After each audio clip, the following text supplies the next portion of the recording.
The Old Curiosity Shop. By Charles Dickens. Chapter 37. The single gentleman among his other peculiarities, and he had a very plentiful stock, of which he every day furnished some new specimen, took a most extraordinary and remarkable interest in the exhibition of punch. If the sound of a punch's voice, at ever so remote a distance, reached Bevis Marks, the single gentleman, though in bed and asleep, would start up, and, hurrying on his clothes, make for the spot with all speed, and presently return at the head of a long procession of idlers, having in the midst the theatre and its proprietors. Straightway, the stage would be set up in front of Mr. Brass's house, the single gentleman would establish himself at the first-floor window, and the entertainment would proceed, with all its exciting accompaniments of fife and drum and shout, to the excessive consternation of all sober votaries of business in that silent thoroughfare. It might have been expected that when the play was done, both players and audience would have dispersed, but the epilogue was as bad as the play, for no sooner was the devil dead, than the manager of the puppets and his partner were summoned by the single gentleman to his chamber, where they were regaled with strong waters from his private store, and where they held with him long conversations, the purport of which no human being could fathom. But the secret of these discussions was of little importance. It was sufficient to know that while they were proceeding, the concourse without still lingered round the house, that boys beat upon the drum with their fists, and imitated punch with their tender voices, that the office window was rendered opaque by flattened noses, and the keyhole of the street door luminous with eyes, that every time the single gentleman or either of his guests was seen at the upper window, or so much as the end of one of their noses was visible, there was a great shout of execration from the excluded mob, who remained howling and yelling, and refusing consolation, until the exhibitors were delivered up to them to be attended elsewhere. It was sufficient, in short, to know that Bevis Marks was revolutionized by these popular movements, and that peace and quietness fled from its precincts. Nobody was rendered more indignant by these proceedings than Mr. Sampson Brass, who, as he could by no means afford to lose so profitable an inmate, deemed it prudent to pocket his lodger's affront along with his cash, and to annoy the audiences who clustered round his door by such imperfect means of retaliation as were open to him, and which were confined to the trickling down of foul water on their heads from unseen watering pots, pelting them with fragments of tile and mortar from the roof of the house, and bribing the drivers of hackney cabriolets to come suddenly round the corner and dash in among them precipitately. It may, at first sight, be matter of surprise to the thoughtless few that Mr. Brass, being a professional gentleman, should not have legally indicted some party or parties, active in the promotion of the nuisance, but they will be good enough to remember, that as doctors seldom take their own prescriptions, and divines do not always practice what they preach, so lawyers are shy of meddling with the law on their own account, knowing it to be an edged tool of uncertain application, very expensive in the working, and rather remarkable for its properties of close shaving, than for its always shaving the right person. "Come," said Mr. Brass one afternoon, "this is 2 days without a punch. I'm in hopes he has run through 'em all, at last." "Why are you in hopes?" returned Miss Sally. "What harm do they do?" "Here's a pretty sort of a fellow," cried Brass, laying down his pen in despair. "Now here's an aggravating animal." "Well, what harm do they do?" retorted Sally. "What harm?" cried Brass. "Is it no harm to have a constant hallooing and hooting under one's very nose, distracting one from business, and making one grind one's teeth with vexation? Is it no harm to be blinded and choked up, and have the King's highway stopped with a set of screamers and roarers whose throats must be made of brass?" suggested Mr. Swiveller. "Ah, of brass," said the lawyer, glancing at his clerk, to assure himself that he had suggested the word in good faith and without any sinister intention. "Is that no harm?" The lawyer stopped short in his invective, and listening for a moment, and recognizing the well-known voice, rested his head upon his hand, raised his eyes to the ceiling, and muttered faintly, "There's another." Up went the single gentleman's window directly. "There's another," repeated Brass, "and if I could get a brake and 4 blood horses to cut into the marks when the crowd is at its thickest, I'd give 18 pence and never grudge it." The distant squeak was heard again. The single gentleman's door burst open. He ran violently down the stairs, out into the street, and so past the window, without any hat, towards the quarter whence the sound proceeded, bent, no doubt, upon securing the stranger's services directly. "I wish I only knew who his friends were," muttered Sampson, filling his pocket with papers, if they'd just get up a pretty little commission de lunatico at the Gray's Inn Coffee House and give me the job, I'd be content to have the lodgings empty for one while, at all events. With which words, and knocking his hat over his eyes as if for the purpose of shutting out even a glimpse of the dreadful visitation, Mr. Brass rushed from the house and hurried away. As Mr. Swiveller was decidedly favorable to these performances, upon the ground that looking at a punch, or indeed looking at anything out of window, was better than working, and as he had been, for this reason, at some pains to awaken in his fellow clerk a sense of their beauties and manifold deserts, both he and Miss Sally rose as with one accord and took up their positions at the window, upon the sill whereof, as in a post of honor, sundry young ladies and gentlemen who were employed in the dry nurture of babies, and who made a point of being present, with their young charges, on such occasions, had already established themselves as comfortably as the circumstances would allow. The glass being dim, Mr. Swiveller, agreeably to a friendly custom which he had established between them, hitched off the brown head dress from Miss Sally's head, and dusted it carefully therewith. By the time he had handed it back, and its beautiful wearer had put it on again, which she did with perfect composure and indifference, the lodger returned with the show and showman at his heels, and a strong addition to the body of spectators. The exhibitor disappeared with all speed behind the drapery, and his partner, stationing himself by the side of the theatre, surveyed the audience with a remarkable expression of melancholy, which became more remarkable still when he breathed a hornpipe tune into that sweet musical instrument which is popularly termed a mouth organ, without at all changing the mournful expression of the upper part of his face, though his mouth and chin were, of necessity, in lively spasms. The drama proceeded to its close, and held the spectators enchained in the customary manner. The sensation which kindles in large assemblies, when they are relieved from a state of breathless suspense and are again free to speak and move, was yet rife, when the lodger, as usual, summoned the men upstairs. "Both of you," he called from the window, for only the actual exhibitor, a little fat man, prepared to obey the summons. "I want to talk to you. Come, both of you." "Come, Tommy," said the little man. "I ain't a talker," replied the other. "Tell him so." "What should I go and talk for? Don't you see the gentleman's got a bottle and glass up there?" returned the little man. "And couldn't you have said so at first?" retorted the other with sudden alacrity. "Now, what are you waiting for? Are you going to keep the gentleman expecting us all day? Haven't you no manners?"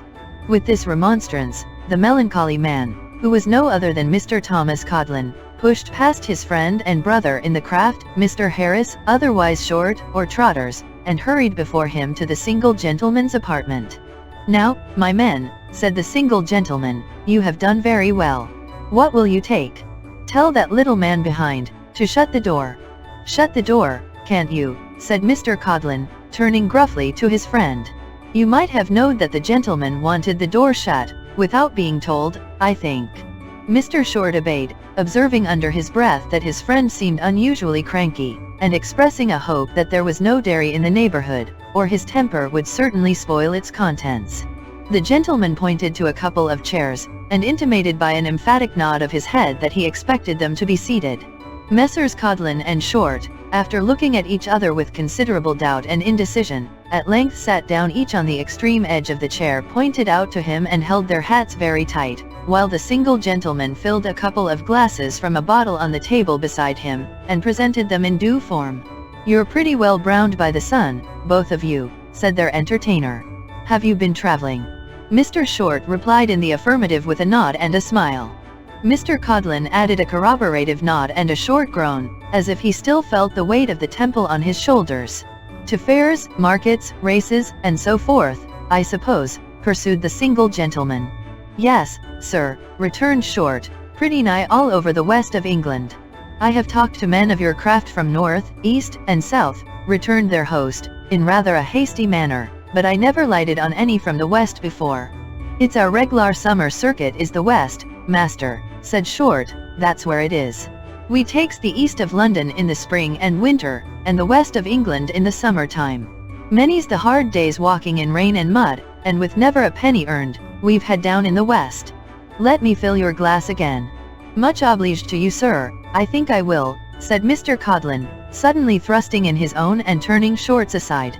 "I'm the sufferer, sir, in all the traveling, and in all the staying at home.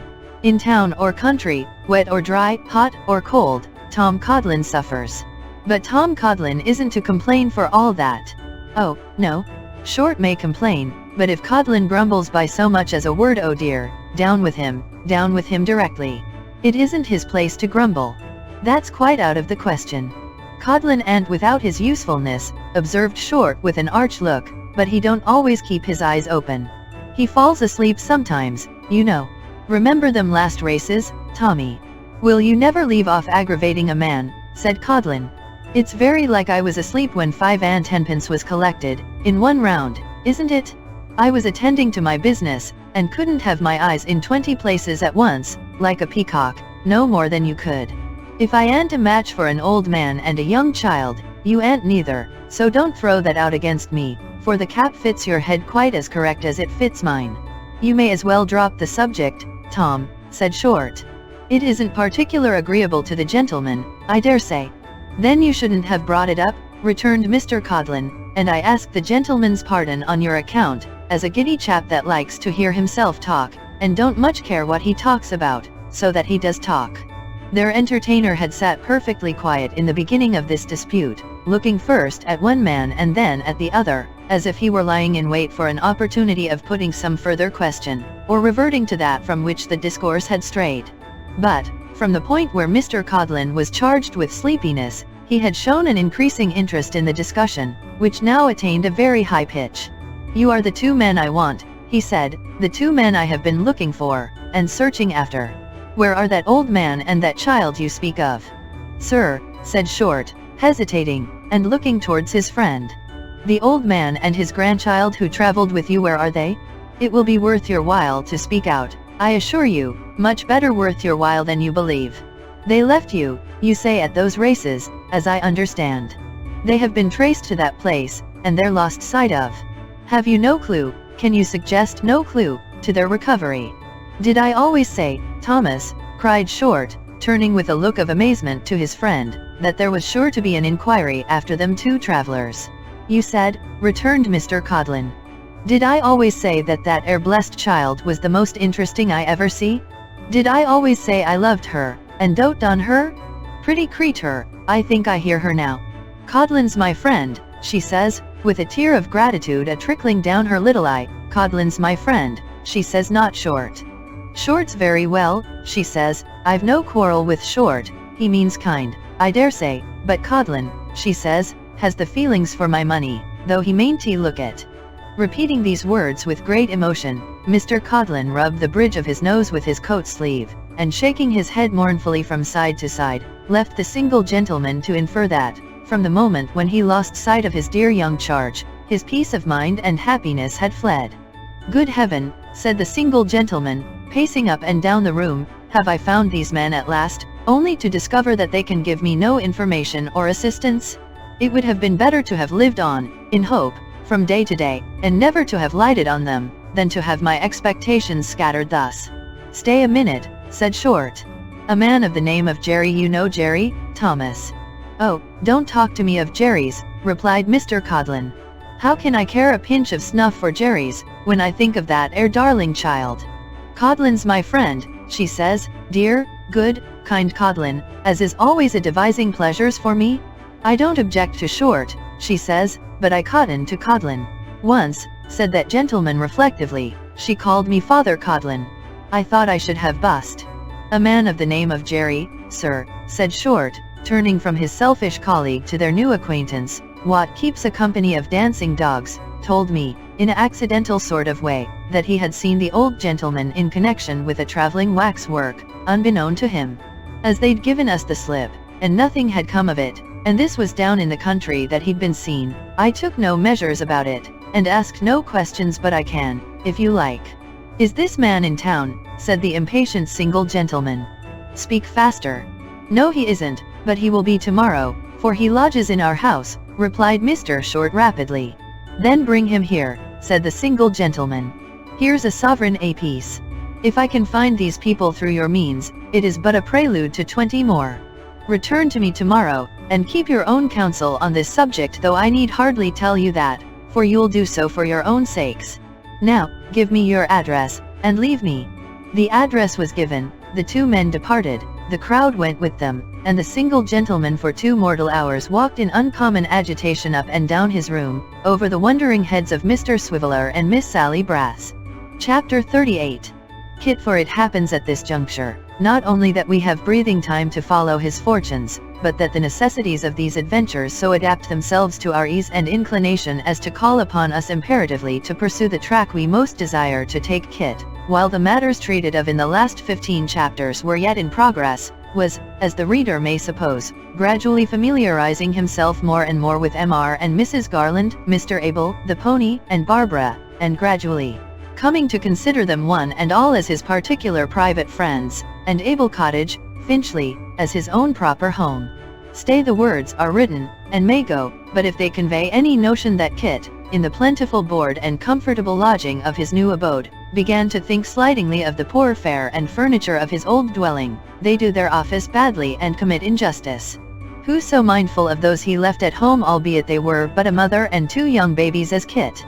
What boastful father in the fullness of his heart ever related such wonders of his infant prodigy, as Kit never wearied of telling Barbara in the evening time, concerning little Jacob? Was there ever such a mother as Kit's mother, on her son's showing, or was there ever such comfort in poverty as in the poverty of Kit's family, if any correct judgment might be arrived at, from his own glowing account? And let me linger in this place, for an instant, to remark that if ever household affections and loves are graceful things, they are graceful in the poor. The ties that bind the wealthy and the proud to home may be forged on earth, but those which link the poor man to his humble hearth are of the truer metal and bear the stamp of heaven. The man of high descent may love the halls and lands of his inheritance as part of himself, as trophies of his birth and power. His associations with them are associations of pride and wealth and triumph. The poor man's attachment to the tenements he holds, which strangers have held before, and may tomorrow occupy again, has a worthier root, struck deep into a purer soil. His household gods are of flesh and blood, with no alloy of silver, gold, or precious stone. He has no property but in the affections of his own heart, and when they endear bare floors and walls, despite of rags and toil and scanty fare, that man has his love of home from God, and his rude hut becomes a solemn place. Oh, if those who rule the destinies of nations would but remember this, if they would but think how hard it is for the very poor to have engendered in their hearts that love of home from which all domestic virtues spring, when they live in dense and squalid masses where social decency is lost, or rather never found, if they would but turn aside from the wide thoroughfares and great houses, and strive to improve the wretched dwellings in byways where only poverty may walk, many low roofs would point more truly to the sky, than the loftiest steeple that now rears proudly up from the midst of guilt, and crime, and horrible disease, to mock them by its contrast. In hollow voices from workhouse, hospital, and jail, this truth is preached from day to day, and has been proclaimed for years. It is no light matter, no outcry from the working vulgar, no mere question of the people's health and comforts that may be whistled down on Wednesday nights. In love of home, the love of country has its rise, and who are the truer patriots or the better in time of need? Those who venerate the land, owning its wood, and stream, and earth, and all that they produce? Or those who love their country, boasting not a foot of ground in all its wide domain? Kit knew nothing about such questions, but he knew that his old home was a very poor place, and that his new one was very unlike it, and yet he was constantly looking back with grateful satisfaction and affectionate anxiety, and often indited square-folded letters to his mother, enclosing a shilling or 18 pence or such other small remittance, which Mr. Abel's liberality enabled him to make. Sometimes, being in the neighborhood, he had leisure to call upon her, and then great was the joy and pride of Kit's mother, and extremely noisy the satisfaction of little Jacob and the baby, and cordial the congratulations of the whole court, who listened with admiring ears to the accounts of Abel Cottage, and could never be told too much of its wonders and magnificence. Although Kit was in the very highest favor with the old lady and gentleman, and Mr. Abel, and Barbara, it is certain that no member of the family evinced such a remarkable partiality for him as the self-willed pony, who, from being the most obstinate and opinionated pony on the face of the earth, was, in his hands, the meekest and most tractable of animals. It is true that in exact proportion as he became manageable by Kit, he became utterly ungovernable by anybody else, as if he had determined to keep him in the family at all risks and hazards, and that, even under the guidance of his favorite, he would sometimes perform a great variety of strange freaks and capers, to the extreme discomposure of the old lady's nerves, but as Kit always represented that this was only his fun, or a way he had of showing his attachment to his employers, Mrs. Garland gradually suffered herself to be persuaded into the belief, in which she at last became so strongly confirmed, that if, in one of these ebullitions, he had overturned the chaise, she would have been quite satisfied that he did it with the very best intentions. Besides becoming in a short time a perfect marvel in all stable matters, Kit soon made himself a very tolerable gardener, a handy fellow within doors, and an indispensable attendant on Mr. Abel, who every day gave him some new proof of his confidence and approbation. Mr. Witherden the notary, too, regarded him with a friendly eye, and even Mr. Chuckster would sometimes condescend to give him a slight nod, or to honor him with that peculiar form of recognition which is called taking a sight, or to favor him with some other salute combining pleasantry with patronage.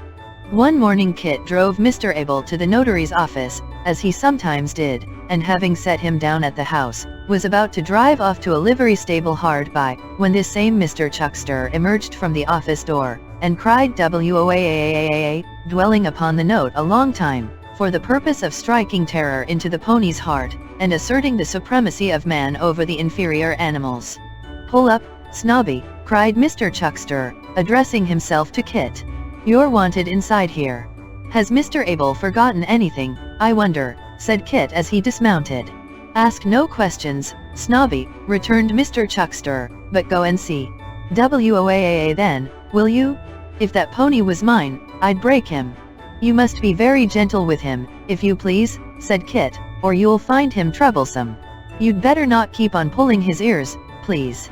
I know he won't like it." To this remonstrance Mr. Chuckster deigned no other answer, than addressing Kit with a lofty and distant air as "young feller," and requesting him to cut and come again with all speed. The young feller complying, Mr. Chuckster put his hands in his pockets, and tried to look as if he were not minding the pony, but happened to be lounging there by accident. Kit scraped his shoes very carefully, for he had not yet lost his reverence for the bundles of papers and the tin boxes, and tapped at the office door, which was quickly opened by the notary himself. "Oh, come in, Christopher," said Mr. Witherden. "Is that the lad?" asked an elderly gentleman, but of a stout, bluff figure who was in the room. "That's the lad," said Mr. Witherden. "He fell in with my client, Mr. Garland, sir, at this very door. I have reason to think he is a good lad, sir, and that you may believe what he says. Let me introduce Mr. Abel Garland, sir, his young master, my articled pupil, sir, and most particular friend, my most particular friend, sir," repeated the notary, drawing out his silk handkerchief and flourishing it about his face. "Your servant, sir," said the stranger gentleman. "Yours, sir, I'm sure," replied Mr. Abel mildly. "You were wishing to speak to Christopher, sir?" "Yes, I was. Have I your permission?" "By all means. My business is no secret, or I should rather say it need be no secret here," said the stranger, observing that Mr. Abel and the notary were preparing to retire. "It relates to a dealer in curiosities with whom he lived, and in whom I am earnestly and warmly interested. I have been a stranger to this country, gentlemen, for very many years, and if I am deficient in form and ceremony, I hope you will forgive me." "No forgiveness is necessary, sir, none whatever," replied the notary. And so said Mr. Abel. "I have been making inquiries in the neighborhood in which his old master lived," said the stranger, "and I learned that he was served by this lad. I have found out his mother's house, and have been directed by her to this place as the nearest in which I should be likely to find him. That's the cause of my presenting myself here this morning." "I am very glad of any cause, sir," said the notary, "which procures me the honor of this visit." "Sir," retorted the stranger, "you speak like a mere man of the world, and I think you something better. Therefore, pray do not sink your real character in paying unmeaning compliments to me." "Hem," coughed the notary. "You're a plain speaker, sir." "And a plain dealer," returned the stranger. "It may be my long absence and inexperience that lead me to the conclusion, but if plain speakers are scarce in this part of the world, I fancy plain dealers are still scarcer. If my speaking should offend you, sir, my dealing, I hope, will make amends." Mr. Witherden seemed a little disconcerted by the elderly gentleman's mode of conducting the dialogue, and as for Kit, he looked at him in open-mouthed astonishment, wondering what kind of language he would address to him, if he talked in that free and easy way to a notary. It was with no harshness, however, though with something of constitutional irritability and haste, that he turned to Kit and said, "If you think, my lad, that I am pursuing these inquiries with any other view than that of serving and reclaiming those I am in search of, you do me a very great wrong, and deceive yourself. Don't be deceived, I beg of you, but rely upon my assurance. The fact is, gentlemen," he added, turning again to the notary and his pupil, "that I am in a very painful and wholly unexpected position. I came to this city with a darling object at my heart, expecting to find no obstacle or difficulty in the way of its attainment. I find myself suddenly checked and stopped short, in the execution of my design, by a mystery which I cannot penetrate. Every effort I have made to penetrate it, has only served to render it darker and more obscure, and I am afraid to stir openly in the matter, lest those whom I anxiously pursue, should fly still farther from me. I assure you that if you could give me any assistance, you would not be sorry to do so, if you knew how greatly I stand in need of it, and what a load it would relieve me from." There was a simplicity in this confidence which occasioned it to find a quick response in the breast of the good-natured notary, who replied, in the same spirit, that the stranger had not mistaken his desire, and that if he could be of service to him, he would, most readily. Kit was then put under examination and closely questioned by the unknown gentleman, touching his old master and the child, their lonely way of life, their retired habits, and strict seclusion. The nightly absence of the old man, the solitary existence of the child at those times, his illness and recovery, Quilp's possession of the house, and their sudden disappearance, were all the subjects of much questioning and answer. Finally, Kit informed the gentleman that the premises were now to let, and that a board upon the door referred all inquirers to Mr. Sampson Brass, solicitor, of Bevis Marks, from whom he might perhaps learn some further particulars. "Not by inquiry," said the gentleman shaking his head. "I live there."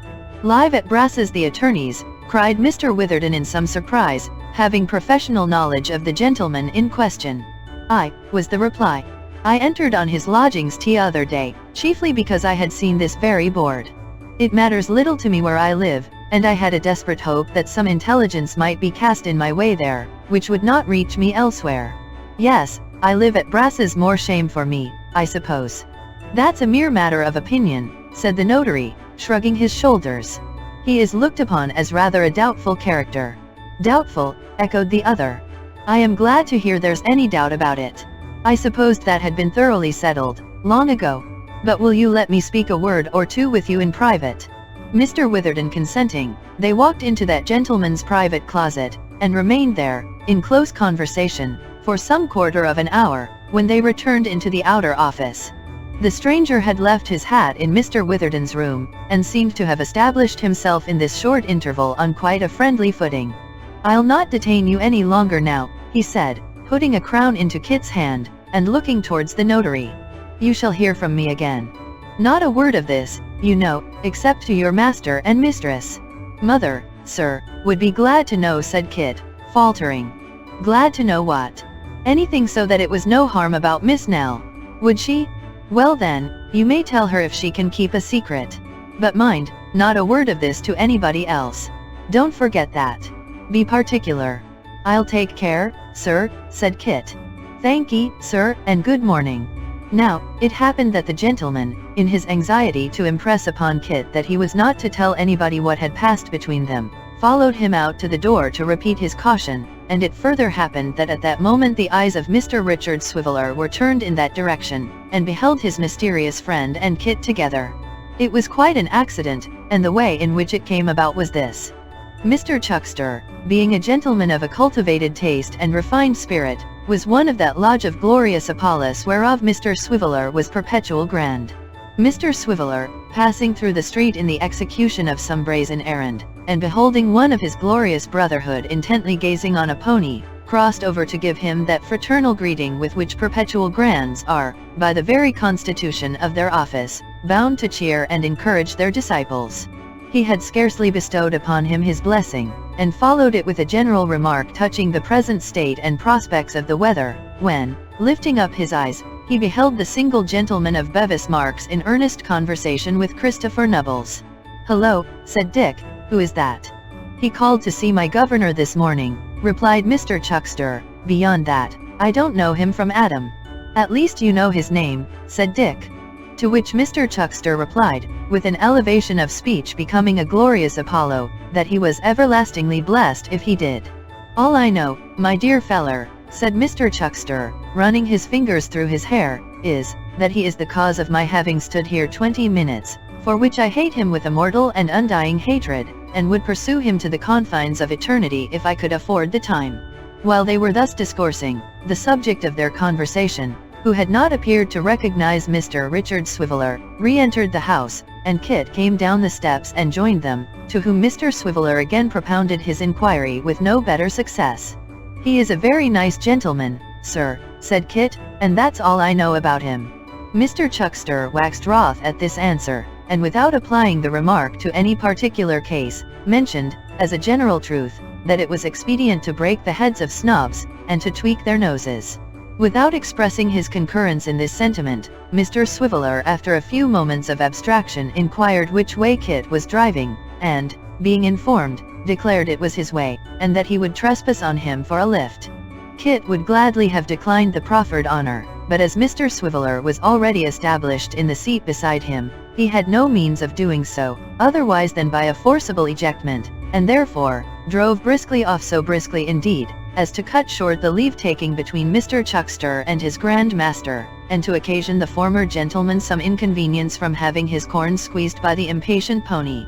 As Whisker was tired of standing, and Mr. Swiveller was kind enough to stimulate him by shrill whistles, and various sporting cries, they rattled off at too sharp a pace to admit of much conversation, especially as the pony, incensed by Mr. Swiveller's admonitions, took a particular fancy for the lamp-posts and cart-wheels, and evinced a strong desire to run on the pavement and rasp himself against the brick walls.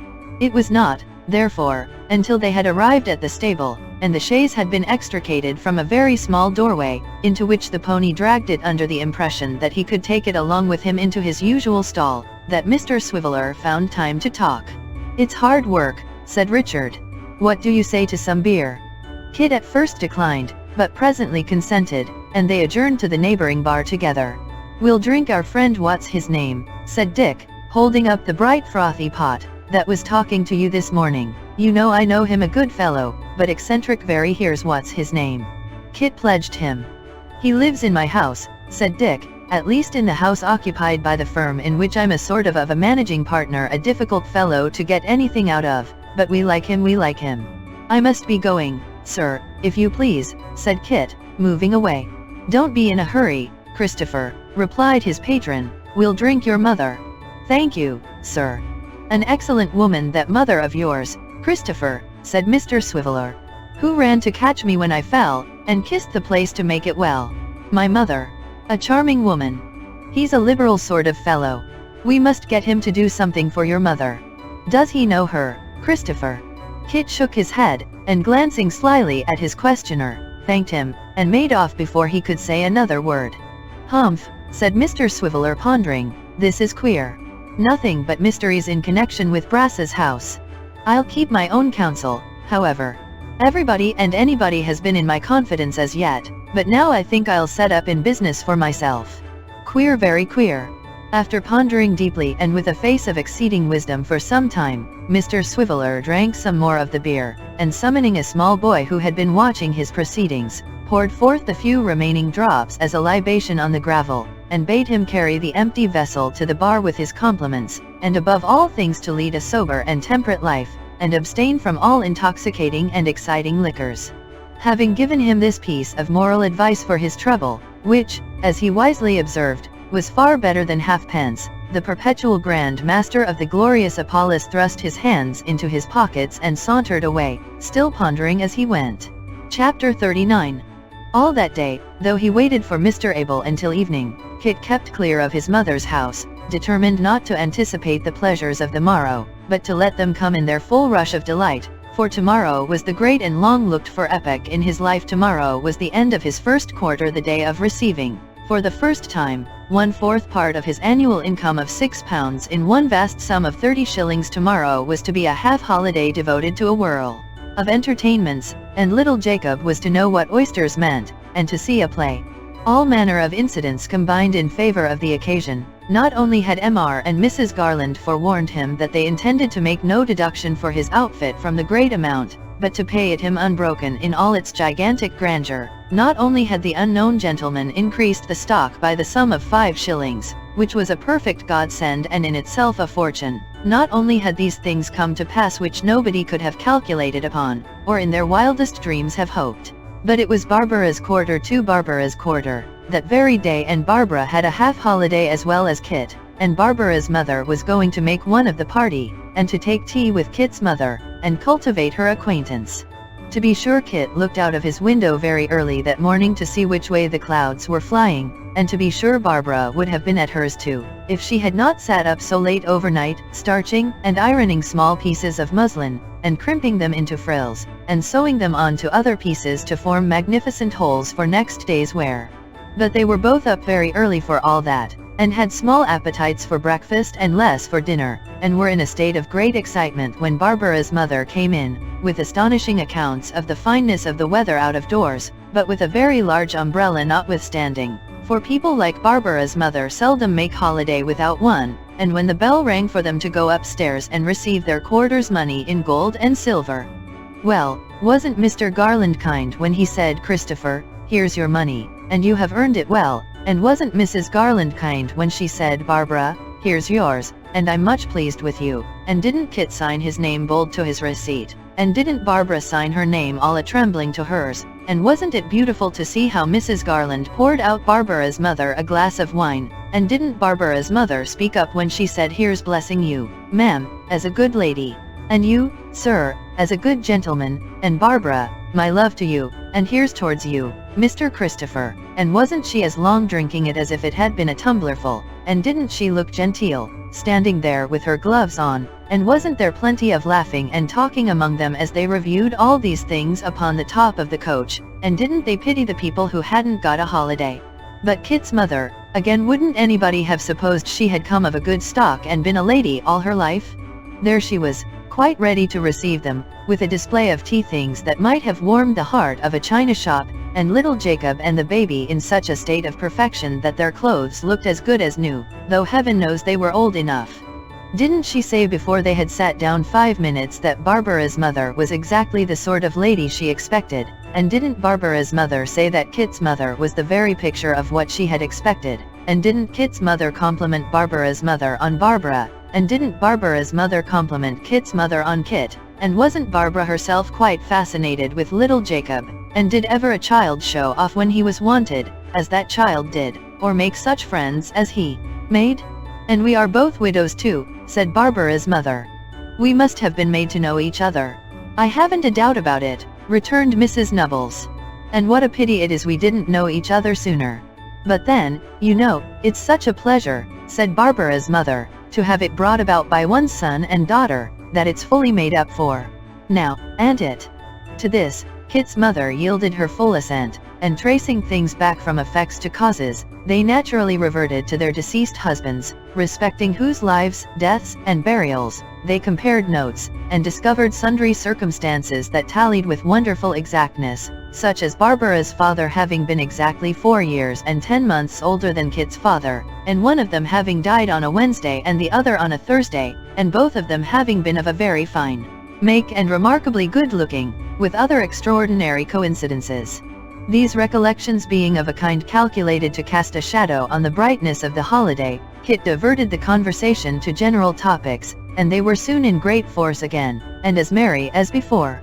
Among other things, Kit told them about his old place, and the extraordinary beauty of Nell, of whom he had talked to Barbara 1,000 times already, but the last-named circumstance failed to interest his hearers to anything like the extent he had supposed, and even his mother said, looking accidentally at Barbara at the same time, that there was no doubt Miss Nell was very pretty, but she was but a child after all, and there were many young women quite as pretty as she, and Barbara mildly observed that she should think so, and that she never could help believing Mr. Christopher must be under a mistake, which Kit wondered at very much, not being able to conceive what reason she had for doubting him. Barbara's mother too observed that it was very common for young folks to change at about 14 or 15, and whereas they had been very pretty before, to grow up quite plain, which truth she illustrated by many forcible examples, especially one of a young man, who, being a builder with great prospects, had been particular in his attentions to Barbara, but whom Barbara would have nothing to say to, which, though everything happened for the best, she almost thought was a pity. Kit said he thought so too, and so he did honestly, and he wondered what made Barbara so silent all at once, and why his mother looked at him as if he shouldn't have said it. However, it was high time now to be thinking of the play, for which great preparation was required, in the way of shawls and bonnets, not to mention one handkerchief full of oranges and another of apples, which took some time tying up, in consequence of the fruit having a tendency to roll out at the corners. At length, everything was ready, and they went off very fast, Kit's mother carrying the baby, who was dreadfully wide awake, and Kit holding little Jacob in one hand, and escorting Barbara with the other, a state of things which occasioned the two mothers, who walked behind, to declare that they looked quite family folks, and caused Barbara to blush and say, "Now don't, mother." But Kit said she had no call to mind what they said, and indeed she need not have had, if she had known how very far from Kit's thoughts any love-making was. Poor Barbara! At last they got to the theatre, which was Astley's, and in some 2 minutes after they had reached the yet unopened door, little Jacob was squeezed flat, and the baby had received divers concussions, and Barbara's mother's umbrella had been carried several yards off and passed back to her over the shoulders of the people, and Kit had hit a man on the head with the handkerchief of apples for scrouging his parent with unnecessary violence, and there was a great uproar. But, when they were once past the pay place and tearing away for very life with their checks in their hands, and, above all, when they were fairly in the theatre, and seated in such places that they couldn't have had better if they had picked them out, and taken them beforehand, all this was looked upon as quite a capital joke, and an essential part of the entertainment. Dear, dear, what a place it looked, that Astley's, with all the paint, gilding, and looking-glass, the vague smell of horses suggestive of coming wonders, the curtain that hid such gorgeous mysteries, the clean white sawdust down in the circus, the company coming in and taking their places, the fiddlers looking carelessly up at them while they tuned their instruments, as if they didn't want the play to begin, and knew it all beforehand. What a glow was that, which burst upon them all, when that long, clear, brilliant row of lights came slowly up, and what the feverish excitement when the little bell rang and the music began in good earnest, with strong parts for the drums, and sweet effects for the triangles? Well might Barbara's mother say to Kit's mother that the gallery was the place to see from, and wonder it wasn't much dearer than the boxes. Well might Barbara feel doubtful whether to laugh or cry, in her flutter of delight. Then the play itself? The horses which little Jacob believed from the first to be alive, and the ladies and gentlemen of whose reality he could be by no means persuaded, having never seen or heard anything at all like them, the firing, which made Barbara wink the forlorn lady, who made her cry the tyrant, who made her tremble the man who sang the song with the lady's maid and danced the chorus, who made her laugh the pony who reared up on his hind legs when he saw the murderer, and wouldn't hear of walking on all fours again until he was taken into custody, the clown who ventured on such familiarities with the military man in boots, the lady who jumped over the 9 and 20 ribbons and came down safe upon the horse's back. Everything was delightful, splendid, and surprising. Little Jacob applauded till his hands were sore, Kit cried encore at the end of everything, the 3-act piece included, and Barbara's mother beat her umbrella on the floor, in her ecstasies, until it was nearly worn down to the gingham. In the midst of all these fascinations, Barbara's thoughts seemed to have been still running on what Kit had said at tea time, for, when they were coming out of the play, she asked him, with an hysterical simper, if Miss Nell was as handsome as the lady who jumped over the ribbons. As handsome as her, said Kit. Double as handsome. Oh, Christopher? I'm sure she was the beautifulest creature ever was, said Barbara. Nonsense, returned Kit. She was well enough, I don't deny that, but think how she was dressed and painted, and what a difference that made. Why, you are a good deal better looking than her, Barbara. Oh, Christopher, said Barbara, looking down. You are, any day, said Kit, and so's your mother. Poor Barbara? What was all this, though even all this, to the extraordinary dissipation that ensued, when Kit, walking into an oyster shop as bold as if he lived there, and not so much as looking at the counter or the man behind it, led his party into a private box, fitted up with red curtains, white tablecloth, and cruet stand complete, and ordered a fierce gentleman with whiskers, who acted as waiter, and called him Christopher Nubbles, sir, to bring 3 dozen of his largest-sized oysters, and to look sharp about it? Yes, Kit told this gentleman to look sharp, and he not only said he would look sharp, but he actually did, and presently came running back with the newest loaves, and the freshest butter, and the largest oysters, ever seen. Then said Kit to this gentleman, "A pot of beer just so," and the gentleman, instead of replying, "Sir, did you address that language to me?" only said, "Pot o' beer, sir?" "Yes, sir," and went off and fetched it, and put it on the table in a small decanter stand, like those which blind men's dogs carry about the streets in their mouths, to catch the halfpence in, and both Kit's mother and Barbara's mother declared as he turned away that he was one of the slimmest and gracefulest young men she had ever looked upon. Then they fell to work upon the supper in earnest, and there was Barbara, that foolish Barbara, declaring that she could not eat more than 2, and wanting more pressing than you would believe before she would eat 4, though her mother and Kit's mother made up for it pretty well, and ate and laughed and enjoyed themselves so thoroughly that it did Kit good to see them, and made him laugh and eat likewise from strong sympathy. But the greatest miracle of the night was little Jacob, who ate oysters as if he had been born and bred to the business, sprinkled the pepper and the vinegar with a discretion beyond his years, and afterwards built a grotto on the table with the shells. There was the baby too, who had never closed an eye all night, but had sat as good as gold, trying to force a large orange into his mouth, and gazing intently at the lights in the chandelier. There he was, sitting up in his mother's lap, staring at the gas without winking, and making indentations in his soft visage with an oyster shell, to that degree that a heart of iron must have loved him. In short, there never was a more successful supper, and when Kit ordered in a glass of something hot to finish with, and proposed Mr. and Mrs. Garland before sending it round, there were not 6 happier people in all the world. But all happiness has an end, hence the chief pleasure of its next beginning, and as it was now growing late, they agreed it was time to turn their faces homewards. So, after going a little out of their way to see Barbara and Barbara's mother safe to a friend's house where they were to pass the night, Kit and his mother left them at the door, with an early appointment for returning to Finchley next morning, and a great many plans for next quarter's enjoyment. Then, Kit took little Jacob on his back, and giving his arm to his mother, and a kiss to the baby, they all trudged merrily home together. Chapter 40. Full of that vague kind of penitence which holidays awaken next morning, Kit turned out at sunrise, and, with his faith in last night's enjoyments a little shaken by cool daylight and the return to everyday duties and occupations, went to meet Barbara and her mother at the appointed place.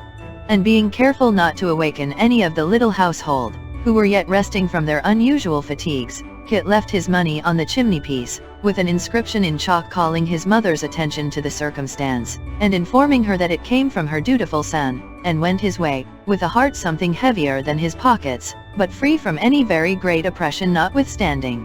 Oh, these holidays! Why will they leave us some regret? Why cannot we push them back, only a week or 2 in our memories, so as to put them at once at that convenient distance whence they may be regarded either with a calm indifference or a pleasant effort of recollection? Why will they hang about us, like the flavor of yesterday's wine, suggestive of headaches and lassitude, and those good intentions for the future, which, under the earth, form the everlasting pavement of a large estate, and, upon it, usually endure until dinner-time or thereabouts? Who will wonder that Barbara had a headache, or that Barbara's mother was disposed to be cross, or that she slightly underrated Astley's, and thought the clown was older than they had taken him to be last night? Kit was not surprised to hear her say so, not he. He had already had a misgiving that the inconstant actors in that dazzling vision had been doing the same thing the night before last, and would do it again that night, and the next, and for weeks and months to come, though he would not be there. Such is the difference between yesterday and today. We are all going to the play, or coming home from it. However, the sun himself is weak when he first rises, and gathers strength and courage as the day gets on. By degrees, they began to recall circumstances more and more pleasant in their nature, until, what between talking, walking, and laughing, they reached Finchley in such good heart, that Barbara's mother declared she never felt less tired or in better spirits. And so said Kit.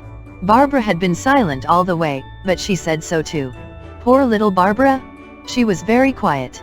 They were at home in such good time that Kit had rubbed down the pony and made him as spruce as a race-horse, before Mr. Garland came down to breakfast, which punctual and industrious conduct the old lady, and the old gentleman, and Mr. Abel, highly extolled. At his usual hour, or rather at his usual minute and second, for he was the soul of punctuality, Mr. Abel walked out, to be overtaken by the London coach, and Kit and the old gentleman went to work in the garden. This was not the least pleasant of Kit's employments. On a fine day they were quite a family party, the old lady sitting hard by with her work basket on a little table, the old gentleman digging, or pruning, or clipping about with a large pair of shears, or helping Kit in some way or other with great assiduity, and Whisker looking on from his paddock in placid contemplation of them all. Today they were to trim the grapevine, so Kit mounted halfway up a short ladder, and began to snip and hammer away, while the old gentleman, with a great interest in his proceedings, handed up the nails and shreds of cloth as he wanted them. The old lady and Whisker looked on as usual. "Well, Christopher," said Mr. Garland, "and so you have made a new friend, eh?" "I beg your pardon, sir," returned Kit, looking down from the ladder. "You have made a new friend, I hear from Mr. Abel," said the old gentleman, "at the office." "Oh, yes sir, yes. He behaved very handsome, sir." "I'm glad to hear it," returned the old gentleman with a smile. "He is disposed to behave more handsomely still, though, Christopher." "Indeed, sir. It's very kind in him, but I don't want him to, I'm sure," said Kit, hammering stoutly at an obdurate nail. "He is rather anxious," pursued the old gentleman, "to have you in his own service. Take care what you're doing, or you will fall down and hurt yourself." "To have me in his service, sir," cried Kit, who had stopped short in his work and faced about on the ladder like some dexterous tumbler. "Why, sir, I don't think he can be in earnest when he says that." "Oh, but he is indeed," said Mr. Garland. "And he has told Mr. Abel so." "I never heard of such a thing," muttered Kit, looking ruefully at his master and mistress. "I wonder at him, that I do. You see, Christopher," said Mr. Garland, "this is a point of much importance to you, and you should understand and consider it in that light. This gentleman is able to give you more money than I hope, to carry through the various relations of master and servant, more kindness and confidence, but certainly, Christopher, to give you more money." "Well," said Kit, "after that, sir." "Wait a moment," interposed Mr. Garland. "That is not all. You were a very faithful servant to your old employers, as I understand, and should this gentleman recover them, as it is his purpose to attempt doing by every means in his power, I have no doubt that you, being in his service, would meet with your reward. Besides," added the old gentleman with stronger emphasis, "besides having the pleasure of being again brought into communication with those to whom you seem to be very strongly and disinterestedly attached. You must think of all this, Christopher, and not be rash or hasty in your choice." Kit did suffer one twinge, one momentary pang, in keeping the resolution he had already formed, when this last argument passed swiftly into his thoughts, and conjured up the realization of all his hopes and fancies. But it was gone in a minute, and he sturdily rejoined that the gentleman must look out for somebody else, as he did think he might have done at first. "He has no right to think that I'd be led away to go to him, sir," said Kit, turning round again after half a minute's hammering. "Does he think I'm a fool?" "He may, perhaps, Christopher, if you refuse his offer," said Mr. Garland gravely. "Then let him, sir," retorted Kit. "What do I care, sir, what he thinks? Why should I care for his thinking, sir, when I know that I should be a fool, and worse than a fool, sir, to leave the kindest master and mistress that ever was or can be, who took me out of the streets a very poor and hungry lad, indeed poorer and hungrier perhaps than even you think for, sir, to go to him or anybody. If Miss Nell was to come back, ma'am," added Kit, turning suddenly to his mistress, "why that would be another thing, and perhaps if she wanted me, I might ask you now and then to let me work for her when all was done at home. But when she comes back, I see now that she'll be rich as old master always said she would, and being a rich young lady, what could she want of me? No, no," added Kit, shaking his head sorrowfully, "she'll never want me any more, and bless her, I hope she never may, though I should like to see her too." Here Kit drove a nail into the wall, very hard, much harder than was necessary, and having done so, faced about again. "There's the pony, sir," said Kit. "Whisker, ma'am, and he knows so well I'm talking about him that he begins to neigh directly. Sir, would he let anybody come near him but me, ma'am? Here's the garden, sir, and Mr. Abel, ma'am. Would Mr. Abel part with me, sir, or is there anybody that could be fonder of the garden, ma'am?" It would break mother's heart, sir, and even little Jacob would have sense enough to cry his eyes out, ma'am, if he thought that Mr. Abel could wish to part with me so soon, after having told me, only the other day, that he hoped we might be together for years to come. There is no telling how long Kit might have stood upon the ladder, addressing his master and mistress by turns, and generally turning towards the wrong person, if Barbara had not at that moment come running up to say that a messenger from the office had brought a note, which, with an expression of some surprise at Kit's oratorical appearance, she put into her master's hand. "Oh," said the old gentleman after reading it, "ask the messenger to walk this way." Barbara tripping off to do as she was bid, he turned to Kit and said that they would not pursue the subject any further, and that Kit could not be more unwilling to part with them, than they would be to part with Kit, a sentiment which the old lady very generously echoed. "At the same time, Christopher," added Mr. Garland, glancing at the note in his hand, "if the gentleman should want to borrow you now and then for an hour or so, or even a day or so, at a time, we must consent to lend you, and you must consent to be lent. Oh, here is the young gentleman. How do you do, sir?" This salutation was addressed to Mr. Chuckster, who, with his hat extremely on one side, and his hair a long way beyond it, came swaggering up the walk. "Hope I see you well, sir," returned that gentleman. "Hope I see you well, ma'am. Charming box this, sir. Delicious country, to be sure. You want to take Kit back with you, I find," observed Mr. Garland. "I have got a chariot cab waiting on purpose," replied the clerk. "A very spanking grey in that cab, sir, if you're a judge of horseflesh." Declining to inspect the spanking grey, on the plea that he was but poorly acquainted with such matters, and would but imperfectly appreciate his beauties, Mr. Garland invited Mr. Chuckster to partake of a slight repast in the way of lunch. That gentleman readily consenting, certain cold viands, flanked with ale and wine, were speedily prepared for his refreshment. At this repast, Mr. Chuckster exerted his utmost abilities to enchant his entertainers, and impress them with a conviction of the mental superiority of those who dwelt in town, with which view he led the discourse to the small scandal of the day, in which he was justly considered by his friends to shine prodigiously. Thus, he was in a condition to relate the exact circumstances of the difference between the Marquis of Mizzler and Lord Bobby, which it appeared originated in a disputed bottle of champagne, and not in a pigeon pie, as erroneously reported in the newspapers. Neither had Lord Bobby said to the Marquis of Mizzler, "Mizzler, one of us two tells a lie, and I'm not the man," as incorrectly stated by the same authorities, but "Mizzler, you know where I'm to be found, and damn, sir, find me if you want me," which, of course, entirely changed the aspect of this interesting question, and placed it in a very different light. He also acquainted them with the precise amount of the income guaranteed by the Duke of Thigsbury to Violetta Stetta of the Italian Opera, which it appeared was payable quarterly, and not half-yearly, as the public had been given to understand, and which was exclusive, and not inclusive, as had been monstrously stated, of jewellery, perfumery, hair powder for 5 footmen, and 2 daily changes of kid gloves for a page.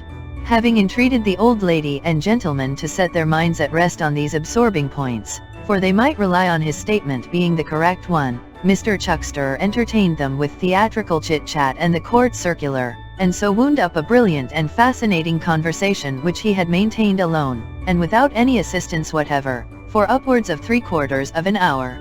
"And now that the nag has got his wind again," said Mr. Chuckster rising in a graceful manner, "I'm afraid I must cut my stick." Neither Mr. nor Mrs. Garland offered any opposition to his tearing himself away, feeling, no doubt, that such a man could ill be spared from his proper sphere of action, and therefore Mr. Chuckster and Kit were shortly afterwards upon their way to town, Kit being perched upon the box of the cabriolet beside the driver, and Mr. Chuckster seated in solitary state inside, with one of his boots sticking out at each of the front windows. When they reached the notary's house, Kit followed into the office, and was desired by Mr. Abel to sit down and wait, for the gentleman who wanted him had gone out, and perhaps might not return for some time. This anticipation was strictly verified, for Kit had had his dinner, and his tea, and had read all the lighter matter in the law list, and the post office directory, and had fallen asleep a great many times, before the gentleman whom he had seen before, came in, which he did at last in a very great hurry. He was closeted with Mr. Witherden for some little time, and Mr. Abel had been called in to assist at the conference, before Kit, wondering very much what he was wanted for, was summoned to attend them. "Christopher," said the gentleman, turning to him directly. He entered the room. "I have found your old master and young mistress." "No, sir?" "Have you, though?" returned Kit, his eyes sparkling with delight. "Where are they, sir?" "How are they, sir?" Are they near here?" "A long way from here," returned the gentleman, shaking his head. "But I am going away tonight to bring them back, and I want you to go with me." "Me, sir?" cried Kit, full of joy and surprise. "The place," said the strange gentleman, turning thoughtfully to the notary, "indicated by this man of the dogs, is how far from here? 60 miles. From 60 to 70. "Humph. If we travel post all night, we shall reach there in good time tomorrow morning. Now, the only question is, as they will not know me, and the child, God bless her, would think that any stranger pursuing them had a design upon her grandfather's liberty, can I do better than take this lad, whom they both know and will readily remember, as an assurance to them of my friendly intentions?" "Certainly not," replied the notary. "Take Christopher by all means." "I beg your pardon, sir," said Kit, who had listened to this discourse with a lengthening countenance, "but if that's the reason, I'm afraid I should do more harm than good. Miss Nell, sir, she knows me, and would trust in me, I am sure, but old master, I don't know why, gentlemen, nobody would not bear me in his sight after he had been ill, and Miss Nell herself told me that I must not go near him or let him see me any more. I should spoil all that you were doing if I went, I'm afraid. I'd give the world to go, but you had better not take me, sir." "Another difficulty," cried the impetuous gentleman. "Was ever man so beset as I? Is there nobody else that knew them, nobody else in whom they had any confidence? Solitary as their lives were, is there no one person who would serve my purpose?" "Is there, Christopher?" said the notary. "Not one, sir," replied Kit. "Yes, though there's my mother." "Did they know her?" said the single gentleman. "Know her, sir? Why, she was always coming backwards and forwards. They were as kind to her as they were to me. Bless you, sir, she expected they'd come back to her house." "Then where the devil is the woman?" said the impatient gentleman, catching up his hat. "Why isn't she here? Why is that woman always out of the way when she is most wanted?" In a word, the single gentleman was bursting out of the office, bent upon laying violent hands on Kit's mother, forcing her into a post-chaise, and carrying her off, when this novel kind of abduction was with some difficulty prevented by the joint efforts of Mr. Abel and the notary, who restrained him by dint of their remonstrances, and persuaded him to sound Kit upon the probability of her being able and willing to undertake such a journey on so short a notice. This occasioned some doubts on the part of Kit, and some violent demonstrations on that of the single gentleman, and a great many soothing speeches on that of the notary and Mr. Abel. The upshot of the business was, that Kit, after weighing the matter in his mind and considering it carefully, promised, on behalf of his mother, that she should be ready within 2 hours from that time to undertake the expedition, and engaged to produce her in that place, in all respects equipped and prepared for the journey, before the specified period had expired. Having given this pledge, which was rather a bold one, and not particularly easy of redemption, Kit lost no time in sallying forth, and taking measures for its immediate fulfillment. Chapter 41. Kit made his way through the crowded streets, dividing the stream of people, dashing across the busy roadways, diving into lanes and alleys, and stopping or turning aside for nothing, until he came in front of the old curiosity shop, when he came to a stand, partly from habit and partly from being out of breath. It was a gloomy autumn evening, and he thought the old place had never looked so dismal as in its dreary twilight. The windows broken, the rusty sashes rattling in their frames, the deserted house a dull barrier dividing the glaring lights and bustle of the street into 2 long lines, and standing in the midst, cold, dark, and empty, presented a cheerless spectacle which mingled harshly with the bright prospects the boy had been building up for its late inmates, and came like a disappointment or misfortune. Kit would have had a good fire roaring up the empty chimneys, lights sparkling and shining through the windows, people moving briskly to and fro, voices in cheerful conversation, something in unison with the new hopes that were astir. He had not expected that the house would wear any different aspect, had known indeed that it could not, but coming upon it in the midst of eager thoughts and expectations, it checked the current in its flow, and darkened it with a mournful shadow. Kit, however, fortunately for himself, was not learned enough or contemplative enough to be troubled with presages of evil afar off, and, having no mental spectacles to assist his vision in this respect, saw nothing but the dull house, which jarred uncomfortably upon his previous thoughts. So, almost wishing that he had not passed it, though hardly knowing why, he hurried on again, making up by his increased speed for the few moments he had lost. Now, if she should be out, thought Kit, as he approached the poor dwelling of his mother, and I not able to find her, this impatient gentleman would be in a pretty taking. And sure enough there's no light, and the door's fast.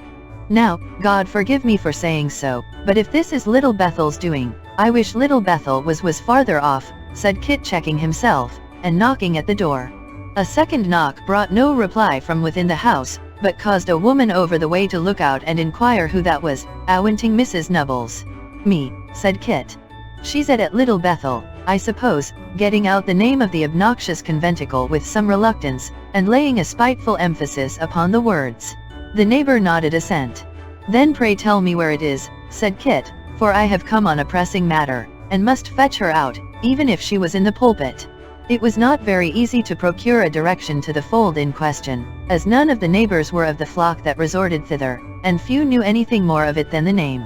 At last, a gossip of Mrs. Nubbles's, who had accompanied her to chapel on 1 or 2 occasions when a comfortable cup of tea had preceded her devotions, furnished the needful information, which Kit had no sooner obtained than he started off again.